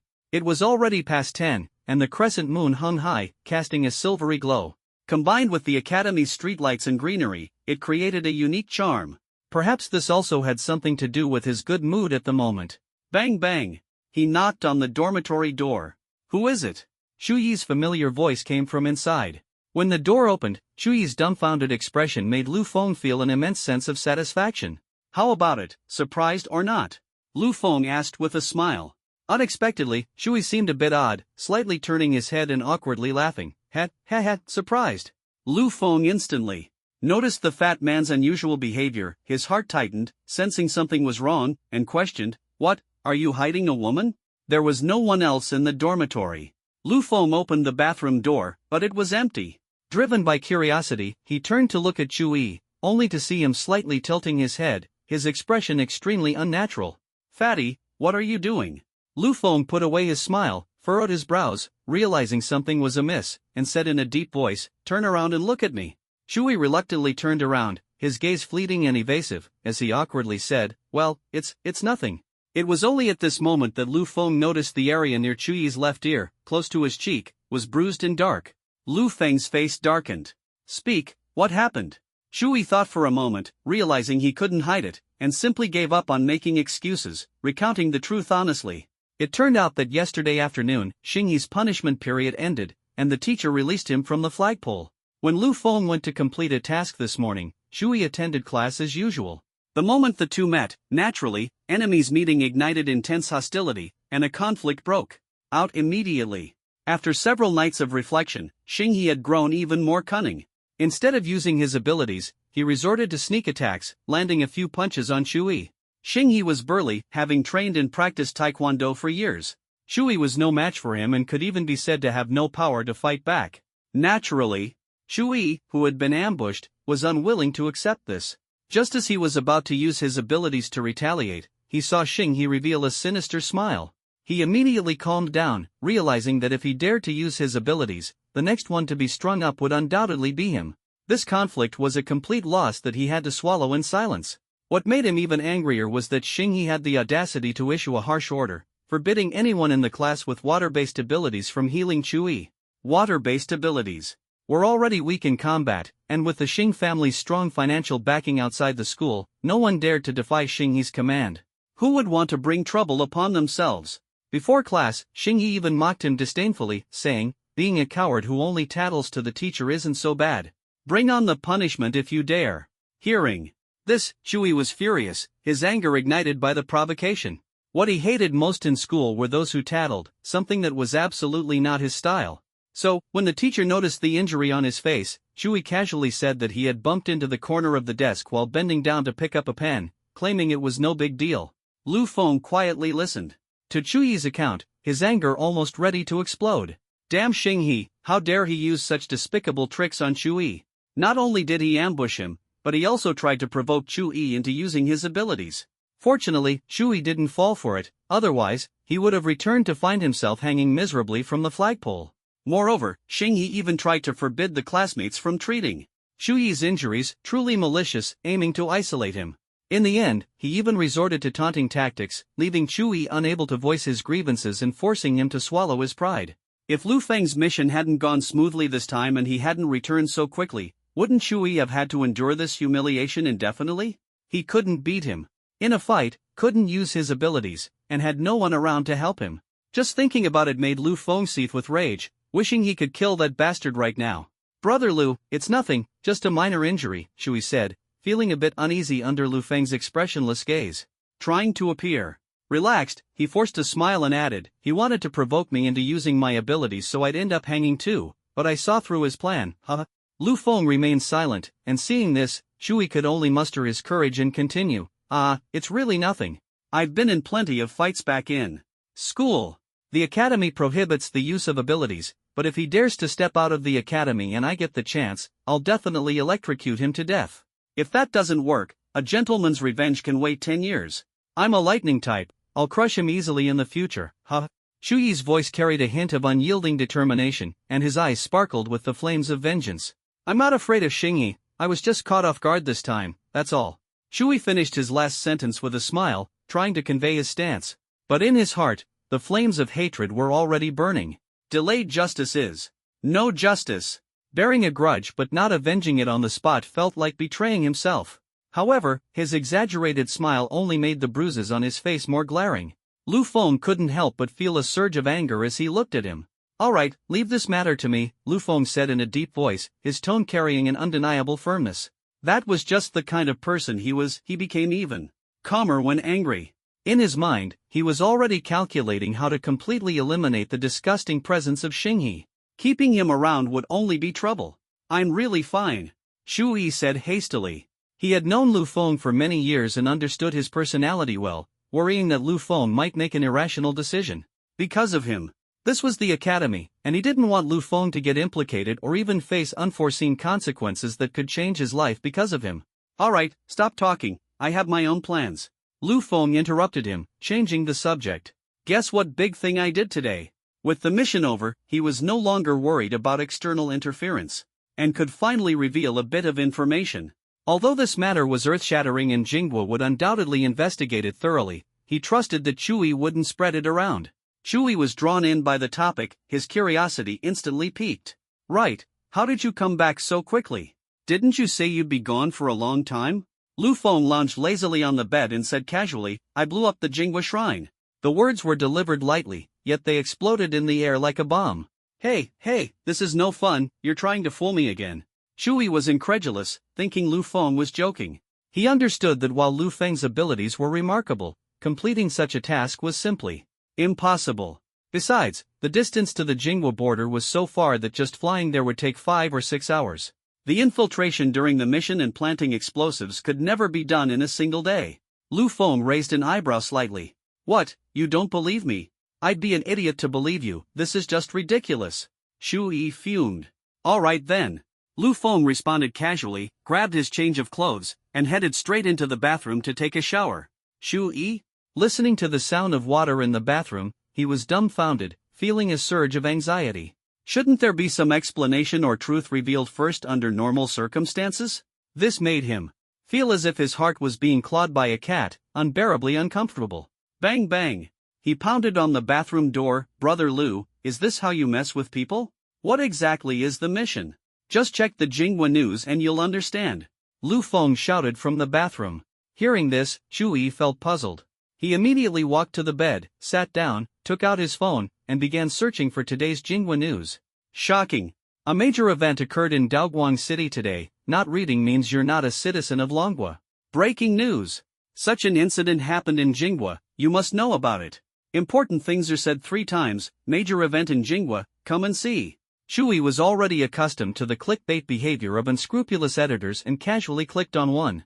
Today, netizens are all focused on a major event that happened in Jinghua, and I'm extremely curious too. It must be said, the information network of the vast number of netizens is incredibly well connected, even knowing about events happening far away in Jinghua. I'm truly full of admiration. It's rumored that a major event occurred in Daoguang City of Jinghua. Next, join me as I reveal the latest first-hand news for you. What exactly is going on? Please stay tuned to the editor. Thank you, everyone. Shui, what the heck did I just watch? For a moment, he felt an urge to strangle this editor, quickly clicked exit, and moved on to the next one. This one was much more normal, so he patiently continued watching. At 2 p.m. today, two major explosions occurred in Guangqing, Jinghua Island. The shrine located in the center of the city was destroyed by unidentified individuals. At the same time, an ammunition depot at the city's north gate was mysteriously blown up, causing a chain explosion that leveled the surrounding area, leaving the scene extremely tragic. According to Jinghua news media reports, residents of Guangqing first heard the sound of an explosion from the direction of the shrine, followed by the sound from the ammunition depot, where a mushroom cloud rose into the sky. Chui was deeply shocked and instantly understood that Lu Feng's statement about blowing up the Yasukuni Shrine restroom was not baseless but rather the act of a truly formidable character. The number of casualties is still being tallied. According to unofficial sources, this incident was a mission issued by our country's Association of Supernatural Abilities, and a team has already accepted the task. We don't know exactly which team carried it out, but it must be said that this is truly an inspiring piece of news. Ever since the border conflicts have escalated, the following news no longer held Chui's attention. His mind was filled with questions, and his heart churned with unease. Yet he refused to believe this was Lu Feng's doing.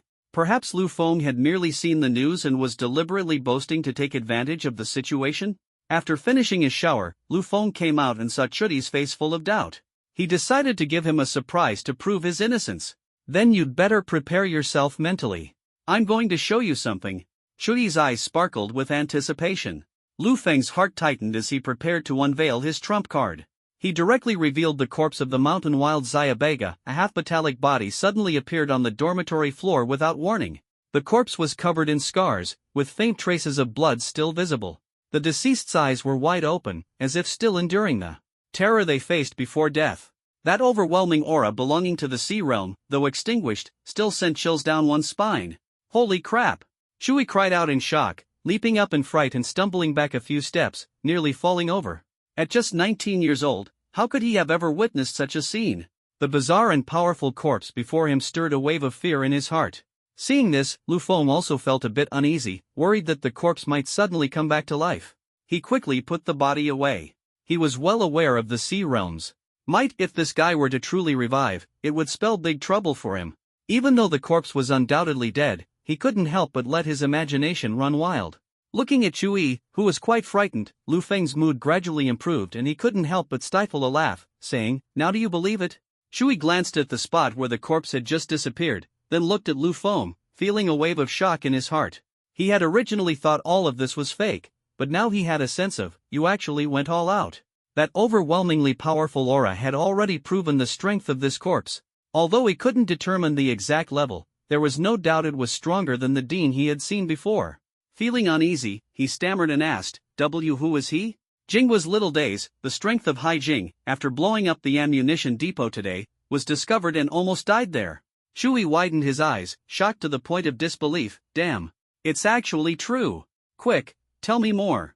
He couldn't wait to learn more. Lu Feng shook his head and said mysteriously, I definitely can't go into details, the impact is too big. Just listen to this and keep it to yourself. Chui looked regretful upon hearing this and immediately swore, Brother Lu, don't worry, I won't say a word about this even if it kills me. Then, his tone shifted, and his eyes sparkled with excitement. By the way, Brother Lu, just how strong is this sea realm? Can you briefly talk about the battle process? Lu Feng pondered for a moment. Regarding the strength of the two small entities, he felt it was okay to reveal some details. As for the battle process, he decided to describe it as perilous without delving into specific methods of elimination. Thus, he began carefully selecting what he could share and narrated it in detail. This bit of information left Chui utterly dumbfounded. It was as if he were there in person, feeling the danger of the battle and the despair of facing a formidable enemy. When he heard about the final moment when the crisis was resolved, he couldn't help but exclaim in excitement, Holy crap! Amazing, Godfather! He was now completely convinced that the shrine was indeed blown up by his good brothers. Lu Feng's account was so vivid, and that powerful corpse was definitely not fake. It was the first time he had ever seen a semi-metallicized powerhouse. Such explosive information made him even more thrilled than Lu Feng himself. However, thinking about the gap between himself and Lu Feng, he started sighing again. I now feel that the lightning element isn't appealing at all. I can't compare to you. He envied Lu Feng's ability to store items and take them out for missions to gain experience, and he deeply yearned for it. Lu Feng was in a great mood at the moment, having successfully shown off. He patted the chubby guy's shoulder and said with a smile, "Alright, from now on, Lu Ji's got your back. Hurry up and sleep, I have things to do tomorrow." It was already late at night, and he had to get up early at around 7 to head to the Ability Users Association to meet up with his teammates. After submitting the mission, he still had to deal with the corpses, enhance his strength, and handle the matter with Xinghe. There was truly a pile of things waiting for him. Early the next morning, Lu Feng got up, washed up, took food out of his space to eat, and then rode the dean's car to the Ability Users Association. There, he met the team members who had arrived early. By around 8:50, everyone had gathered. "Let's go!" Li Wujuan led the group into a private room in the hall today, under the guidance of the staff. He submitted the mission report. Since he was the city lord, it was naturally impossible for him to falsely claim a mission, so no verification was conducted. "Congratulations to Dean Li and City Lord Li for completing 2 B-level missions. Your team has been officially rated as a B-level team," the operations manager said with a smile. "I'm sure you're already familiar with the benefits and privileges of a B-level team, so I won't elaborate further." With that, he handed a small box to the two of them. Li Lei grinned and did not take it. Seeing this, Li Wujuan accepted it, opened it, and inspected the contents. Inside were 6 golden spirit crystals, shining brilliantly as if they contained boundless energy. "This is a top-grade lower-tier spirit crystal, belonging to a sea realm exotic beast." "Alright, no problem." Li Wujuan felt it for a moment and looked at the manager. The manager smiled and nodded, tactfully leaving the room. After everyone finished looking, Li Wujuan picked up the box and said, "Let's go handle the exotic beast's corpse." This was simple enough, as Wushang City has a dedicated purchasing market. When Lu Feng released the giant frog, as big as a house, the purchasing boss was startled. Normally, due to carrying limitations, small teams only bring back the valuable parts, but it was his first time seeing one of such a massive size. Because of its intact and fresh condition, it was sold for a flat price of 3 million. After finishing up, it was already past 11, close to lunchtime, so they decided to find a restaurant and have a proper celebration. In the private room, the elegant crystal chandelier and rosewood furniture complemented each other perfectly. Paired with exotic animal fur rugs and a few tasteful paintings on the walls, it certainly lived up to the price of a minimum spend of 18,000. "Order whatever you like, it's on me, huh?" Li Lei waved his hand generously, instantly enlivening the atmosphere. Everyone was completely unreserved. With such a huge gain this time, they had no need to save money for Li Lei. They eagerly ordered some exquisite dishes they had never tried before, their hearts filled with anticipation. When all the dishes were served, Li Wujuan stood up, his gaze resolute. "Next, let's calculate the profits from this time. According to our team's tradition, we first deduct the costs, then distribute the rest equally. This time's spoils include 2 high-grade mid-level spirit crystals, 6 top-grade low-level spirit crystals, and 3 million gene of giant frog meat. Converted into money, the total is 663 million. The cost of consuming 1 high-grade mid-tier spirit crystal is 30 million. The expenses for explosives and weapons don't need to be calculated due to my status, but my battlesuit was damaged, valued at 60 million. After deductions, our net income is 573 million, and each person can get 71.625 million. Does anyone have any expenses from this mission that need reimbursement? If there are any questions, feel free to bring them up." Hearing about this huge income, everyone shook their heads excitedly, indicating that there was no problem. They were all overjoyed by this generous income, and an even greater fighting spirit ignited in their hearts. Lu Feng suddenly understood that damaged equipment could also be reimbursed from the total amount. Otherwise, with how dangerous Li Wujuan's mission was, after deducting the cost of the battlesuit, he would have earned almost nothing. In that case, no one would dare to go all out in the future. With this, there would be no need to feel distressed over losses in future missions. Next, Li Wujuan shared his thoughts, expressing that he wanted 3 top-grade lower-tier spirit crystals to enhance his strength. "At this rate, I'll be able to break through to the mid-level sea realm by next year," he said confidently, his eyes gleaming with determination. Of course, Li Wujuan would make up the money for them. After hearing this, everyone was reminded of their own helplessness when facing those 2 metal element monsters, and a desire to exchange for spirit crystals of the same level to improve their strength ignited in their hearts. For someone like Li Lei, who was already at the high-level river realm, breaking through to the next realm could only rely on finding an opportunity on his own. While spirit crystals could help them quickly improve within minor stages, they were powerless when it came to major realms.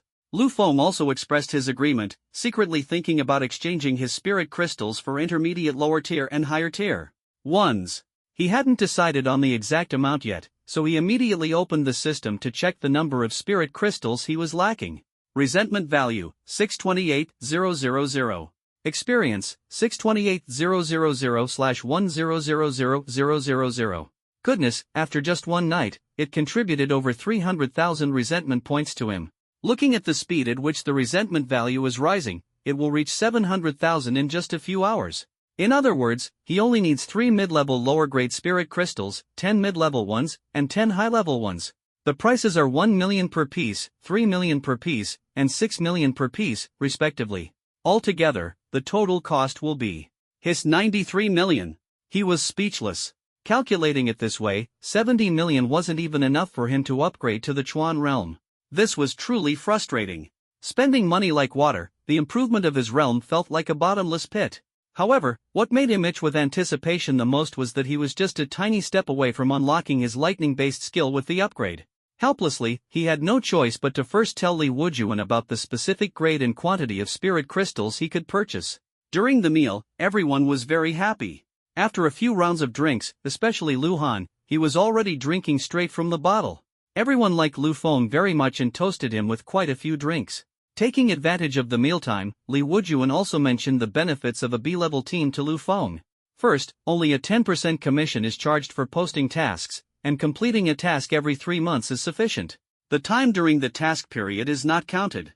You can receive a monthly basic allowance of 100,000. If you join the military, completing a B-level task also earns you military merit. This made Lu Feng's eyes light up. He could actually receive 100,000 yuan every month. At the same time, he also remembered that he was already a soldier. Li Wujuan had long since completed the enlistment procedures for him. In other words, the completion of these 2 tasks can bring him military merit rewards. Regarding this, Li Wujuan told him that he would take him to the military later. After everyone finished eating, Li Wujuan found an official institution specializing in recycling and converting spirit crystals to exchange the required amount of spirit crystals for everyone. Lu Feng received a total of 19 spirit crystals, along with a huge sum of 2.625 million yuan, which was deposited into his account.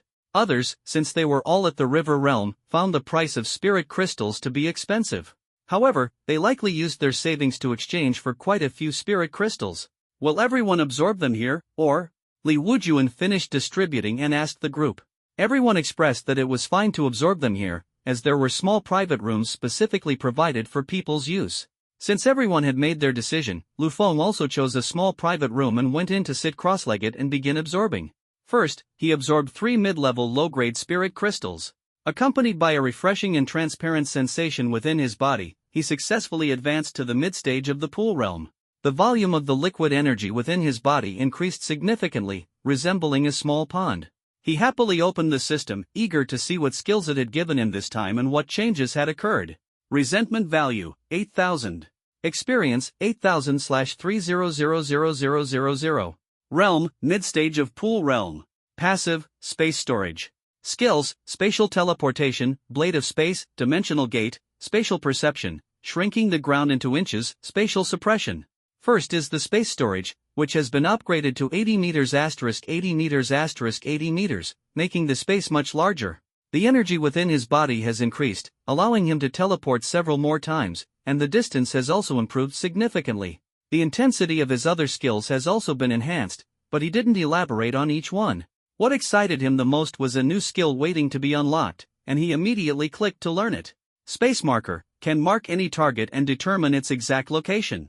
Can be used for teleportation location, dimensional gate positioning, and transmission positioning. Lu Feng was stunned after reading the description. So, his previous teleportation was random, which is why he ended up in Li Xian's bathroom? It needs to be used in conjunction with the space marker to achieve precise positioning, right? At the same time, does the dimensional gate's targeting mean that he only needs to mark the target, and he can open a dimensional gate even if it's thousands of miles away? Sitting at home, bombing a shrine thousands of miles away becomes a reality? Goodness, the end of the little days is coming. Also, does teleportation targeting mean that he will have the ability to use teleportation gates in the future? His teleportation can only move himself, and the distance is short. At the current mid-level of the pool realm, it's only a few kilometers. Then, as for the portal, could it be possible to open a door here and directly transport his teammates over a long distance to Jinghua? The more he thought about it, the more likely it seemed, and he began to breathe heavily. Thinking of this, he suddenly realized he could place a marker on Xinghe. As soon as the other party leaves the academy, he can be informed in time. It's better to send this guy to the afterlife sooner. Last night, he had a nightmare where someone cursed him as a saint in his ear, saying things like keeping Xinghe alive for the new year. Lu Feng felt it must be a case of thinking by day and dreaming by night. He had to hurry and take revenge, ending Xinghe's life. After making up his mind, he continued to close his eyes and absorb the spirit crystals.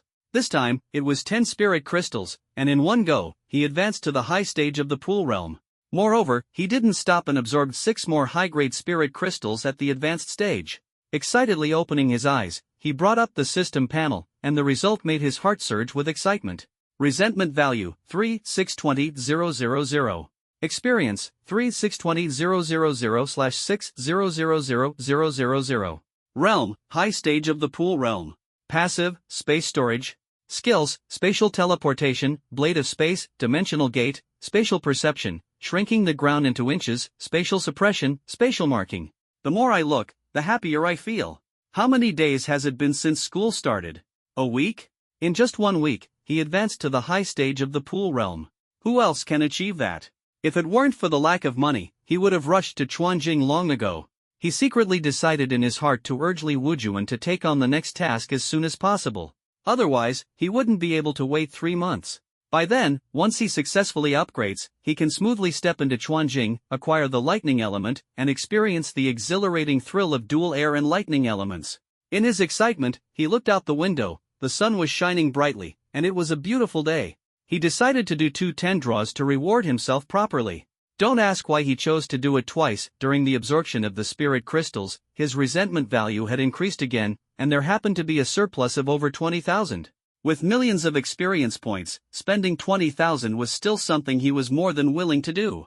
With excitement in my heart and trembling hands, I'm ready for the lottery draw. Congratulations! You didn't get anything from this draw. Congratulations! You've unexpectedly obtained a one-time skill card, Rhythm Master. Congratulations! Your draw has unexpectedly. Congratulations! You've unexpectedly obtained a steel pipe with a peculiar preference. Congratulations! You have unexpectedly won a limb regrowth pill in this draw. After all the lottery results were displayed, Lu Feng noticed something new and immediately checked it out. Limb regrowth pill, rapid regrowth and recovery of severed limbs in a short time, with the magical effect of making men envious and women blush. Ah, this. Why does it feel a bit unreliable? Lu Feng scratched his head. Although he felt a bit puzzled, he was still very excited that the system could produce something new. But the drop rate. Damn! He just remembered that he forgot to pray to the gods earlier. A sudden wave of regret surged in his heart. He forgot last time, and now he forgot again. Truly, he regretted it deeply. However, he quickly composed himself, ready to start another 10 consecutive draws. And this time, there was something new again. Lu Feng silently prayed in his heart, "Please bless me, Grandma, Buddha, Yama, Bodhisattva, God, Shiva, let me be the luckiest man alive." After finishing his prayer, he excitedly drew his reward. Congratulations! Your draw has unexpectedly granted you a one-time skill card, Rhythm Master. Congratulations! You didn't get anything from this draw. Congratulations! Your draw has unexpectedly. Congratulations! Your draw has unexpectedly granted you a steel pipe with a peculiar preference. Congratulations! You have unexpectedly won a limb regrowth pill in this draw. Congratulations! You have unexpectedly won a one-time use item, Shame washing machine. Ha ha ha! He was overjoyed. Out of 10 draws this time, he won 4 times, an absolutely incredible winning rate. The Buddha and others really proved useful. He must remember them for the next draw. Moreover, he got a new item this time. Excitedly, he clicked to check. Shame washing machine restrains the target for 3 seconds, single-use item. After reading the description, Lu Feng felt a wave of confusion. How exactly does it restrain? Do you put the target in the washing machine? This is far inferior to the steel pipe's 10 seconds. Wait, could it be that this one's effect isn't cancelled by attacks? In other words, you can beat someone up without restraint for 3 seconds? If that's the case, the steel pipe seems more like a defensive item, while this washing machine is offensive? Thinking of this, he was overjoyed and decided to test its effects properly later. From this 10-draw session, combined with the leftover items from before, he now had 5 special fetish steel pipes, 5 rhythm mastercards, 2 limb regeneration pills, and 1 shame washing machine. Looking at these items, he couldn't help but hold his forehead, thinking, he was clearly a decent person, so how did he end up with so many bizarre items? His strength greatly enhanced, he stood up, pushed open the private room door, and walked into the corridor outside, discovering that everyone had already finished absorbing and was now chatting and joking around. Jiang Nan saw him come out and immediately greeted him. Hey? You're out. How is it? Have you reached the advanced stage of the pool realm? Lu Feng smiled and nodded. Yes, I've already reached the advanced stage. Everyone immediately congratulated him, their eyes filled with envy. Just 2 days ago, Lu Feng was still in the lamp realm, and today he had already stepped into the advanced stage of the pool realm. Among them, the youngest, Shenlin, was 25 years old, while the oldest, the city lord, was 45. Yet Lu Feng was only 19. If nothing unexpected happened, by the end of the year, he might even reach the river realm and fight alongside them. This scene made everyone feel as if they, the older generation, were being overtaken and left behind by the younger generation. Lu Feng's unparalleled talent as a genius brought immense pressure to them.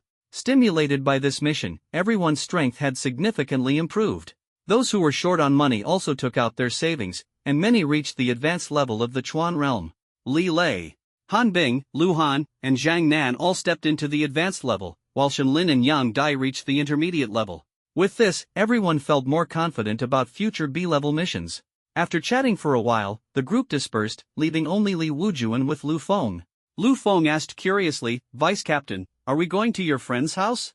Li Wujuan laughed and said, no rush, let me take you to the army first and give you a surprise. Lu Feng nodded, secretly wondering what kind of surprise this could be. Hadn't they already mentioned adding military merits during the meal earlier? When they arrived at the army base, Li Wujuan took Lu Feng to his office and asked the secretary to bring a set of military uniforms. Put this on, Li Wujuan said. Lu Feng took the clothes. It was a set of green military uniform. Suppressing the excitement in his heart, he took off his outer clothes, changed into the uniform, and put on the hat. Through the nearby mirror, he saw a spirited young soldier reflected before his eyes. As a young person, who wouldn't want to don a dashing military uniform and return in glory? A sense of honor and pride welled up in his heart, and the corners of his mouth involuntarily lifted into a smile. Hee, good lad. Li Wujuan nodded in satisfaction. After speaking, he took the tray handed over by the secretary, solemnly took out the military rank insignia, and said seriously, now awarding Comrade Lu Feng the rank of second lieutenant. In the moment Lu Feng was stunned, he spoke while putting on his shoulder badge and arm badge. Then he stood at attention and solemnly saluted. Lu Feng hurriedly returned the salute. Comrade Lu Feng, please look at the national flag on the wall and take the oath with me. With that, Li Wujuan turned around and led Lu Feng in taking the oath. At this moment, the atmosphere was incomparably sacred. After the oath was completed, Lu Feng was still in a state of confusion. He couldn't understand why he was directly granted the rank of second lieutenant. Logically, shouldn't it start from private first class or private? He immediately voiced his doubts. Li Wujuan regained his smile, his tone carrying a hint of mystery. I reported your situation to the higher-ups, and this is their decision. A fixed salary will be deposited into your account every month. Since you are an ability user, and considering your uniqueness, an additional 1 million in cultivation resources will be provided to you monthly. And the explosives in the arsenal, you can use them freely, just need to specify what they're for. There are many other conveniences, but I won't go into detail now. You'll experience them yourself later. This is the nation's special support for your abilities. Lu Feng listened and immediately widened his eyes, his heart trembling. This was truly a windfall. It was the first time he'd heard that, in addition to a fixed salary, there was actually a monthly subsidy of 1 million. And to maximize his abilities, playing with explosives freely? Goodness, he could practically transform into a bomb expert.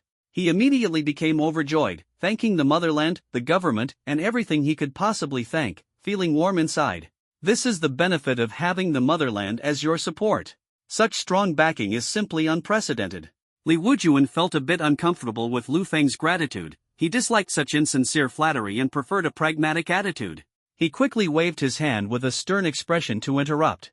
All right, since you're rather special and not suitable for public recognition, we didn't hold a rank conferring ceremony for you. As the city lord, I handled it myself, so you're not being treated unfairly. After speaking, he took Lu Feng to the hall to record fingerprints and iris scans, while also handing over the documents to Lu Feng. Lu Feng held the documents, his face full of excitement, unable to put them down. Let's go, let's deal with those two corpses. Lu Feng nodded upon hearing this, and the two drove off. However, strangely, the car did not head toward the city but instead went deeper into the military zone, arriving at a guarded location, a research base nestled against a mountain. At the entrance, 4 armed guards stood ready, carefully inspecting the two individuals' documents before allowing them to pass. A massive special metal gate, towering 20 meters high, slowly opened as Li Wujuan drove the vehicle inside. After parking the car in a designated spot, he got out and mysteriously explained, "This is where my friend works. His last name is also Li, you can just call him Dr. Li." Lu Feng curiously looked around, his heart filled with anticipation, and nodded upon hearing the words. He didn't know what this person's personality was like. He had heard that research-oriented individuals often had peculiar personalities, so he asked, "Is there anything I need to pay attention to?"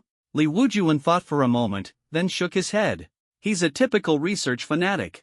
Apart from his research, there's nothing particularly noteworthy. The two walked into a checkpoint, verified their identities again, and said to an armed staff member, "Take me to see Dr. Li."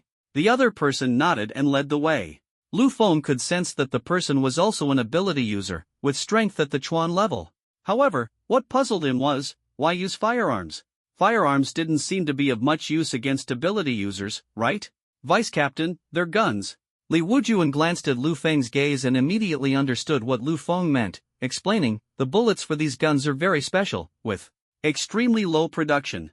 They are only issued to critical departments. They can bypass the protection of abilities, making it as easy to shoot an ability user as an ordinary person." Lu Feng was instantly dumbfounded. The country even had this kind of black tech bullet.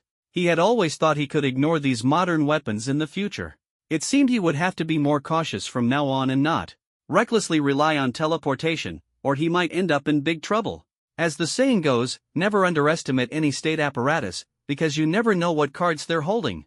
Indeed, technology is humanity's ultimate weapon. The two followed the staff member through a brightly lit enclosed corridor. The floor and walls of the corridor gave Lu Feng the impression that they were made of a special alloy. Li Wujuan seemed to notice Lu Feng's curiosity and explained, "The metal here cannot be controlled by metal-based abilities." Lu Feng suddenly understood, though it was within his expectations. Judging by the level of security, it was clear that any research conducted in this kind of laboratory represented decades or even centuries of achievements. If leaked, at best it would all be for nothing, at worst, it could aid the enemy. They arrived at a large door, where the staff members scanned their iris and fingerprint before opening it and saying, "Dr. Li is inside." Li Wujuan nodded and led Lu Feng inside. As Lu Feng stepped through the door, he was immediately stunned by the scene before him. The space inside was enormous, at least several kilometers wide at a glance. Moreover, the 200-meter-high domed ceiling was made of glass, allowing a clear view of the blue sky and the sun outside. Inside was a vast expanse of primeval forest, with a winding stream flowing through the trees. This research base actually housed a fully ecological park. Roar! At this moment, a loud roar from a strange beast came from inside. It made Lu Feng feel that this place was no different from the wilderness. The surroundings. Here were all walls made of special alloy, connected to a glass dome, giving off an impression of being indestructible, like a paradise isolated from the world. In the distance, a middle-aged man in a white lab coat was holding a notebook, recording something about a 1-meter-tall unicorn-like beast.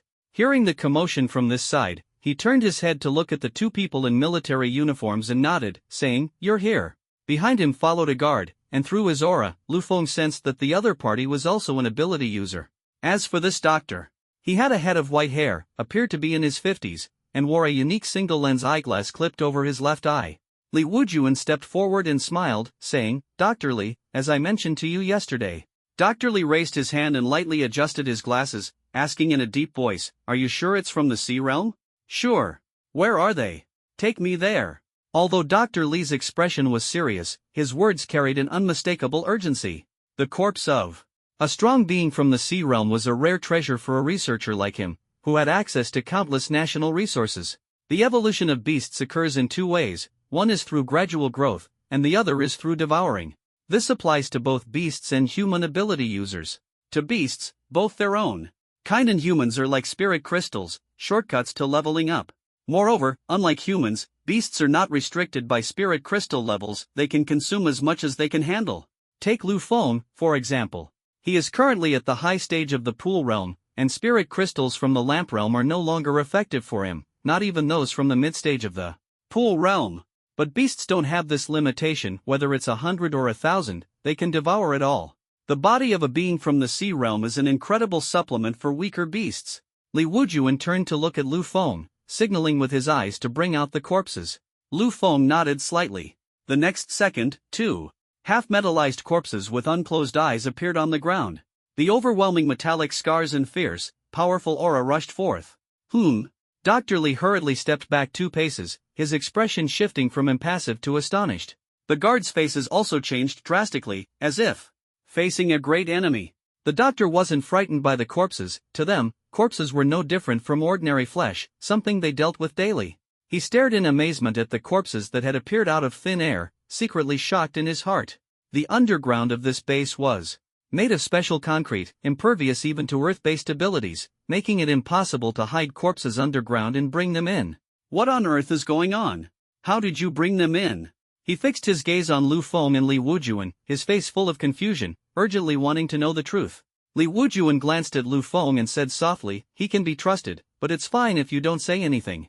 His attitude seemed very indifferent, as if he didn't care about Lu Feng's choice. Lu Feng's heart stirred as he realized that Dr. Li in front of him was in charge of the Battle Pet project, possessing extraordinary energy and status. He himself also hoped to have a powerful battle pet, and building a closer relationship would definitely benefit him. Moreover, Dr. Li carried many secrets, and his spatial abilities might be of help to him. "I use spatial abilities to bring them in," Lu Feng said firmly. "Spatial abilities?" A trace of doubt appeared on Dr. Li's face, as if he was confirming whether he had heard correctly. Lu Feng nodded and added, "Yes, spatial type, the kind with storage space." Dr. Li felt as if he were in a fog. Abilities had existed for over 100 years, yet he had never heard of the existence of a spatial type. He had been researching abilities for quite some time, so how could he easily believe such an absurd claim? But when he saw the 2 corpses on the ground, his heart began to waver involuntarily. His breathing became rapid, and sparks of anticipation flickered in his eyes, as if he wanted to completely melt Lu Feng. He couldn't wait any longer and stepped forward eagerly, his face full of longing as he said, Can I see it again?" Lu Feng chuckled inwardly and casually took a bottle of cola out of the space, handing it to Dr. Li. Dr. Li's eyes instantly widened in disbelief as he stared at the bottle of cola. Empty-handed cola conjuring? He trembled as he took it, opened the bottle cap, and a large amount of gas sprayed out, with a sweet aroma wafting through the air. He tried taking a sip, and the familiar taste instantly filled his mouth, making his whole body tremble with excitement. "Hello, may I ask your name? Are you interested in staying to cooperate on some research?" Dr. Li's eyes sparkled with fervor, seemingly completely captivated by Lu Feng's abilities. Lu Feng instantly became alert, secretly thinking this was bad. He quickly stepped back a few paces and exclaimed, "Not interested, don't do this." What kind of behavior was this? Wanting to conduct research right after meeting for the first time? He thought to himself, family members really understand just how terrifying people with no sense of boundaries can be. Just a few experiments will do. Dr. Li's eyes gleamed with determination, showing no intention of backing down. At this moment, Li Wujuan spoke up, "Old classmate, he is someone receiving special attention from above. Let's talk about the research later. This time, I came here just to deliver these 2 corpses of Jinghua people to you." Li Wujuan's words were like a thunderclap, shocking everyone present. Upon hearing this, Dr. Li's gaze immediately turned fervent as he stared at the 2 corpses on the ground, his heart filled with awe. To him, these 2 corpses of Sea Realm experts were an incredibly precious treasure. Normally, Sea Realm experts were extremely rare. With the living, only simple research could be conducted, and dissections were even rarer. Except during great battles, Sea Realm experts would hardly ever fall so easily. Moreover, this was just a small satellite city, where Sea Realm experts were as rare as phoenix feathers. Gold element experts were even more uncommon, their combat power second only to lightning element experts, with a balance of offense and defense, making them extremely difficult to kill. These 2 gold element corpses were simply a once-in-a-lifetime find. Dr. Li's heart was filled with excitement, and the corners of his mouth unconsciously lifted as he exclaimed, "Great! You've really done me a huge favor." He crouched down, meticulously examining the 2 corpses, his face brimming with joy. In his mind, he was already calculating the plans for his research. Li Wujuan smiled faintly, his tone carrying a hint of approval. This is all thanks to Lu Feng. In the future, if you achieve any research results, remember to look out for our team. Dr. Li nodded, already envisioning the countless possibilities if the Battle Pet project succeeded. Exotic beasts were not only sharp and capable of serving as sentinels in the wild, but also as mounts. Most importantly, as combat partners, their advantages were simply too enticing to ignore. My project is almost ready, and I'll need some beta testers by then. Dr. Li adjusted his glasses, thought for a moment, and said, no problem, I'll allocate some slots to your team. Li Wujuan was overjoyed and gratefully said, thank you, old classmate. On the dark web, the news of the bombing of the Yasukuni shrine instantly caused a huge uproar, shaking the entire network. Some Dragon Country netizens, while feeling a sense of satisfaction, were also deeply shocked. The forums were bustling with activity, with many posts about Yasukuni being shared, revealing numerous details about the explosion. The sudden destruction of the island Hiroshi shrine, and the explosion at the island Hiroshi armory were clearly the work of the same group. Completing such difficult tasks on the same day must have been the effort of a single team. People are speculating which team is so formidable that they managed to complete two such massive tasks in succession. These types of infiltration missions are notoriously difficult, requiring not only passing inspections but also obtaining controlled explosives within the city, an unimaginable challenge. Moreover, it has been revealed that shortly after the mission was accepted, Jinghua began taking precautions, making sabotage even harder to accomplish. However, the final outcome surprised everyone. The mission was successfully completed. Even more astonishing is that Jinghua failed to capture even a trace of those who carried it out. The strength and meticulous planning of this team are truly awe-inspiring. The vice principal of Wushang Academy was sitting in his office at this moment, browsing through this information, feeling secretly delighted while speculating which team could be so powerful. Just then, he noticed a newly posted thread and quickly clicked on it. Video exposed, 2 Sea Realm experts in Daoguang City suspected of encountering enemies, missing after a fierce battle. He quickly played the video, showing a once peaceful city wall suddenly shaking violently. 2 fiery red figures descended from the sky, crashing heavily to the ground. Soon, the semi-metallic bodies of the two in the video returned to normal, with their abilities and levels clearly visible. After a brief exchange, the two looked in a certain direction and sped off in anger, and the video abruptly ended there. The text description under the post mentioned that officials from Jinghua went to investigate in that direction and found extensive battle traces several kilometers away. Blood tests at the scene confirmed the presence of Yamano and Sada. These are 2 powerful figures from the Sea Realm. Yamano and Sada remain missing to this day, and the 2 key targets bombed in Shimahiro City have enraged the entire Jinghua, prompting them to quickly announce a series of retaliatory plans against Longwei to the public. The comments section is bustling with activity, with numerous comments pouring in like a tide. My goodness, 2 major sea-level gold types directly withstood the explosion, and then they must have discovered the squad responsible and fought a fierce battle with them? 2 major sea-level gold types, what kind of squad is so bold to dare to challenge them? And in the end, they even managed to make them disappear. This move by Dragon Country is simply too shocking. It directly struck at the lifeline of Jing Country. Absolutely thrilling. Whose subordinate is this, so incredibly brave? I've wanted to blow up the divine toilet for a long time, but I didn't expect someone to beat me to it. Ha, this is exhilarating. The Vice Dean watched with great interest, but secretly speculated whether this might be the work of Wu Shangqing's people. For example, the team of Li Lei and Li Wujuan. Li Lei's efforts to compete with Li Wujuan over Lu Feng and reorganize the team were something he was well aware of. The day before yesterday, Li Lei was still showing off in front of him, claiming that he is now the captain, truly enjoying himself. During the mission yesterday, he was aware of it and felt extremely angry. Li Lei had just returned for a few days and was about to leave again, actually leaving the academy's matters entirely to him. And the divine restroom was bombed yesterday as well. Could it really have been Li Lei and Li Wujuan who did it? Hiss. He gasped in shock, but then thought it seemed unlikely. Li Lei's team's strength was something he was well aware of. How could Li Wujuan, a Sea Realm fighter, possibly contend with 2 Sea Realm experts of the metal element? Could they have joined forces with other teams? Just as he was frowning in deep thought, there was a commotion at the door, and in walked none other than Li Lei. He walked into the office with his hands behind his back, his shiny bald head gleaming under the light, and a smug smile on his face. Zhang Jian took one look and immediately knew the other person was here to show off again. Wow, with that smug look on your face, anyone who didn't know better would think you blew up the shrine on this mission. He mocked disdainfully. Unexpectedly, upon hearing this, Li Lei's eyes instantly widened. How do you know? Jiang Jian? What kind of reaction is this from Li Lei? Obviously, his performance exceeded Jiang Jian's expectations. Could it really have been Li Lei and his group who did this? He confirmed in disbelief. The shrine explosion, was it really you who did it? He. Li Lei saw this, sat down unhurriedly, and began making tea for himself, his face full of a smug smile, clearly wanting to keep them in suspense. Your tea leaves are no good. He opened the teapot and took a look, his tone full of disdain. Jiang Jian, feeling helpless, had no choice but to bend down, take out the good tea hidden in the desk drawer, and sit down by the tea table, saying irritably, "Hurry up and say it." Li Lei took the tea leaves, examined them carefully, sniffed them, and nodded with satisfaction. While brewing the tea, he said, "That's right, we were the ones who did it." Impossible.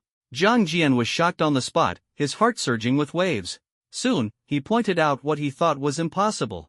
How did you get into Diguang City? Even if Lu Feng could bring explosives, how did you manage to defeat those 2C realm metal element users? Li Lei poured tea and leisurely recounted the events. Jiang Jian listened in stunned disbelief. Only then did he realize that Lu Feng's dimensional gate could open such a long distance. Directly dropping bombs from tens of kilometers away, this operation was beyond his imagination. Moreover, it can also be used as a special weapon for killing, not only capable of reflecting attacks but also catching people off guard. The most infuriating part is that it can complete tasks from dozens of kilometers away, without anyone noticing. He couldn't help but think of how hard and desperate he worked every time he carried out a mission, unlike Li Lei who did it so effortlessly. Speaking of which, he felt frustrated again, completing the task and running away, only to be discovered and confronted by two strong opponents from the other side. Fortunately, there was Lu Feng, otherwise, this time would have been a disaster. He believed this battle could have been completely avoided, it was truly unnecessary. Moreover, he had also reviewed the task of destroying the shrine and the arsenal, and the rewards added up to 6 premium spirit crystals. 600 million. The more he thought about it, the more uncomfortable he felt. Why couldn't he have such good fortune? So he tentatively asked Li Lei, "How about I join your team too? Get lost." Li Lei, seeing Jiang Jian's constantly changing expression earlier, felt completely satisfied and was in a great mood. Successfully showing off. Saves the other person from constantly saying he's unreliable. Ha, he's so envious he could die. Tisk. Jiang Jian's expression changed, and he clicked his tongue in displeasure. Li Lei smiled faintly and said, "Our team is full, so don't even think about it." Hearing this, Jiang Jian had no choice but to give up. Picking up his tea with a frustrated expression, occasionally asking about the task details. Meanwhile, Lu Chang, the leader of the Sun God organization in Wushang City, also saw the news on the dark web. Furious, he started smashing and throwing things in the villa, creating a loud clatter. Because 3 days ago, the task to destroy the shrine and the arsenal was a message he had sent back to the country. He kept emphasizing the need to take it seriously, and not let Dragon Country succeed. And what happened? The next day, someone succeeded. The more he thought about it, the angrier he became, shouting furiously, "Baka! A bunch of useless fools! You should all commit seppuku to atone." His chest heaved violently, filled with immense anger.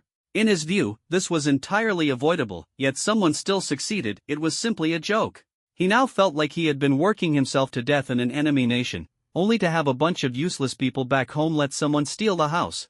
Furious, he plopped heavily onto the sofa, his expression dark and ashen. There's not a single piece of good news during this time.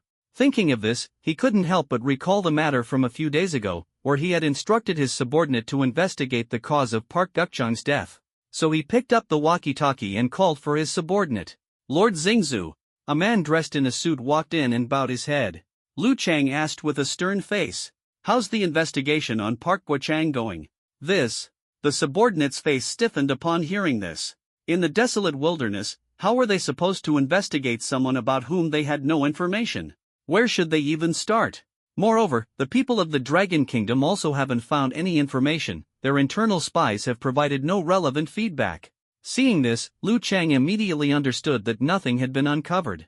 He instantly became even angrier. "Get out!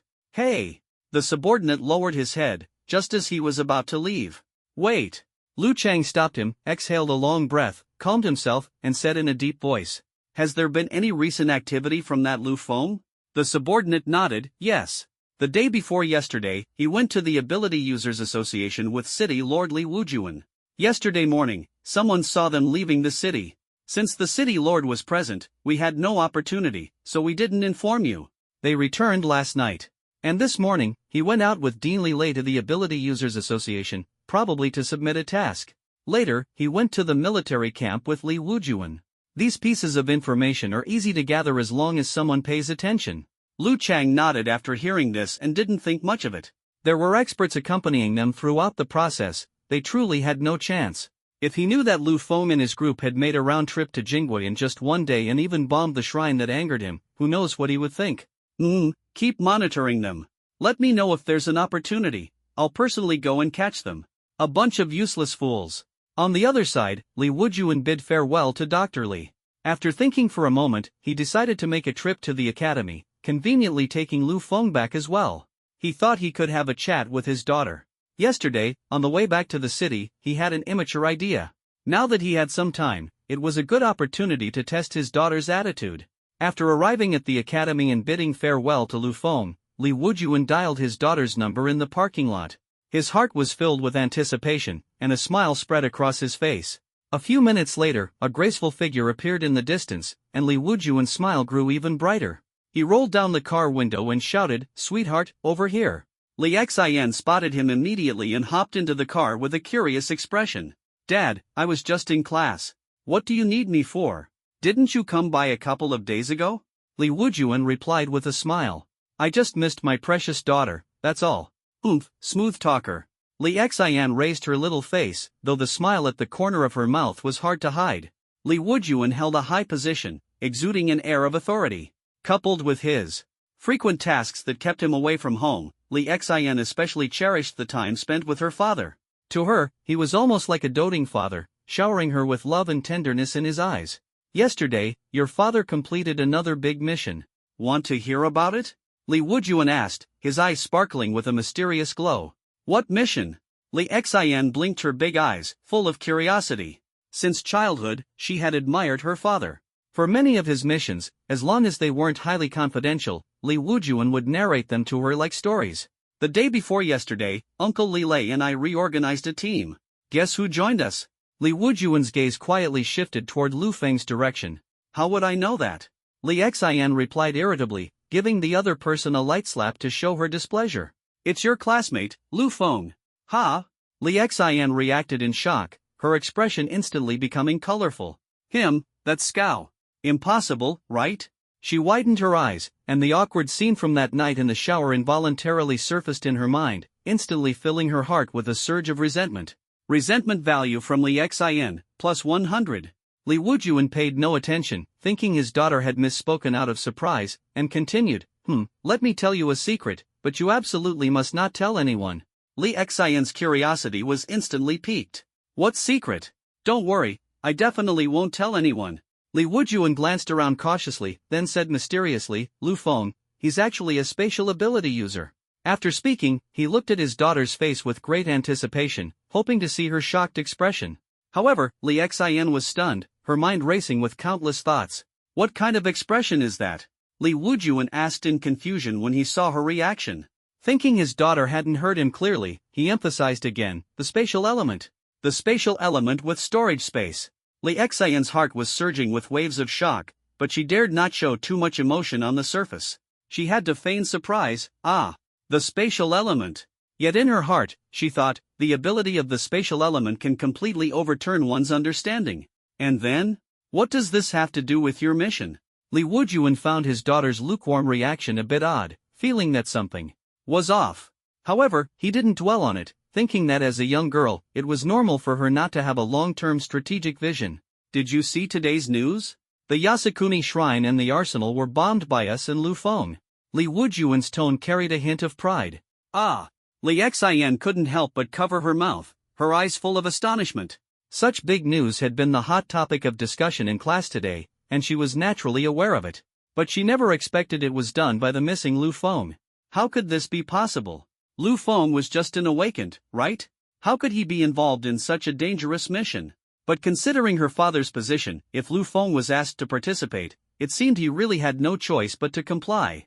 Thinking of this, she immediately said angrily, "Dad, you're using your position to pressure people again.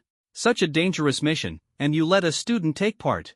Li Wujuan looked a bit embarrassed. He indeed felt he had acted somewhat inappropriately, and thought to himself, at the time, I just wanted to recruit Lu Feng into the team, but I never expected things to become so complicated. But the subsequent plot is not what the daughter imagined. He didn't notice for a moment, shouldn't his daughter be worried about him for such a dangerous mission? His little padded jacket seems to have a leak. He quickly explained, I didn't force him, he volunteered. Impossible, such a dangerous mission. Li Xian said firmly, her eyes blazing with undeniable anger. Li Wujuan panicked, hey, how is it impossible? You wouldn't believe it even if I told you those 2 missions were actually insisted upon by that kid Lu Feng. Li Xian was speechless. I already don't believe it. She muttered to herself, could it be that when I was with Lu Feng before, I also thought the same thing? Li Wujuan's words came to an abrupt halt, feeling as if he had shot himself in the foot. Why did he have to start with, you might not even believe it?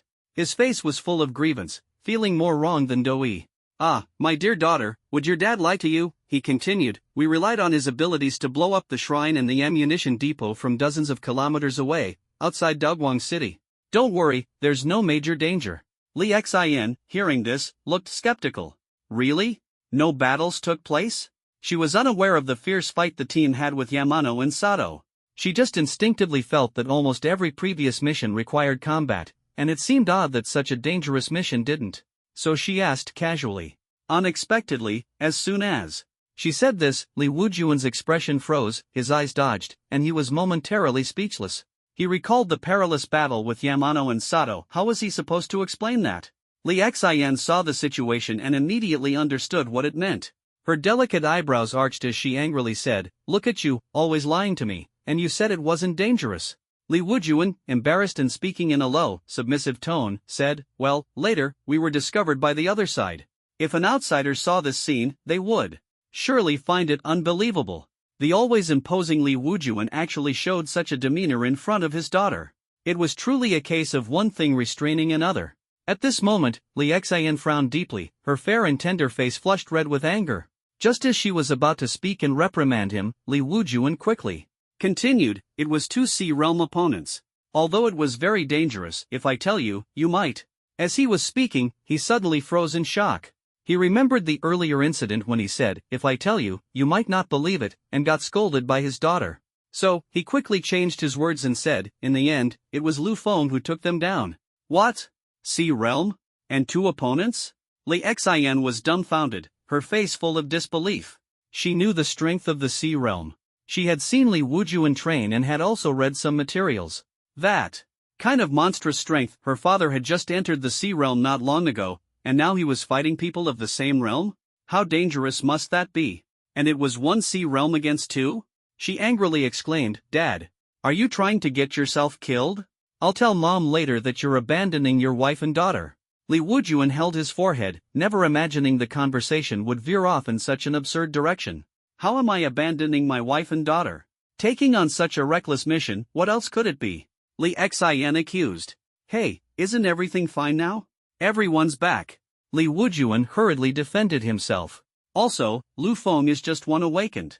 You took him to face the Sea Realm, do you know that if he got caught in the crossfire, he could have lost his life? Li Xian listed her father's faults and continued. He's a rare spatial type, shouldn't he be well protected? Li Xian was puzzled. She was well aware of the importance of the spatial type. Her father had always been steady and reliable in his actions, so how could he be so reckless in this matter? It was truly thoughtless. Hearing this, Li Wujuan's eyes lit up, feeling he finally had a chance to fight back. With confidence, he said, that's where you're wrong. He's already at the high stage of the Pool Realm now. Impossible. Li Xian firmly denied, immediately saying, it's only been a few days since the semester started. How could he have already reached the high stage of the Pool Realm? Even if he absorbed all the spirit crystals, crossing realms still depends on one's own effort. Li Wujuan felt a bit puzzled after hearing his daughter's words. How could Lu Feng's level improve so quickly? Back when he awakened, it took him until the 2nd year to reach the high stage of the Pool Realm, which was the standard for top-tier academies. Yet Lu Feng had achieved it in just 7 or 8 days? If he hadn't seen it with his own eyes, he wouldn't have believed it.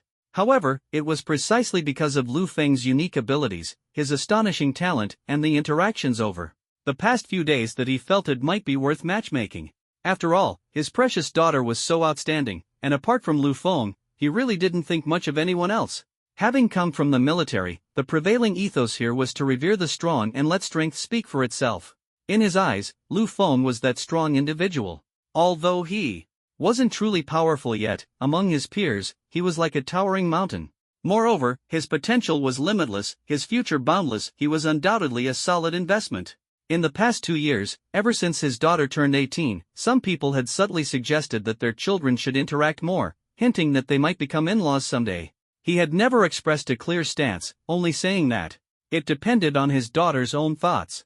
There were 2 reasons for this. First, he hadn't met a young man he was particularly satisfied with, and second, he doted on his daughter so much that he was reluctant to interfere with her choices. Even now, he was merely trying to see if he could bring them together, hoping they might pay more attention to each other and perhaps end up together in the future. What he needed to do now was to make his daughter understand Lu Feng's strengths and excellence, so she would take more notice of him.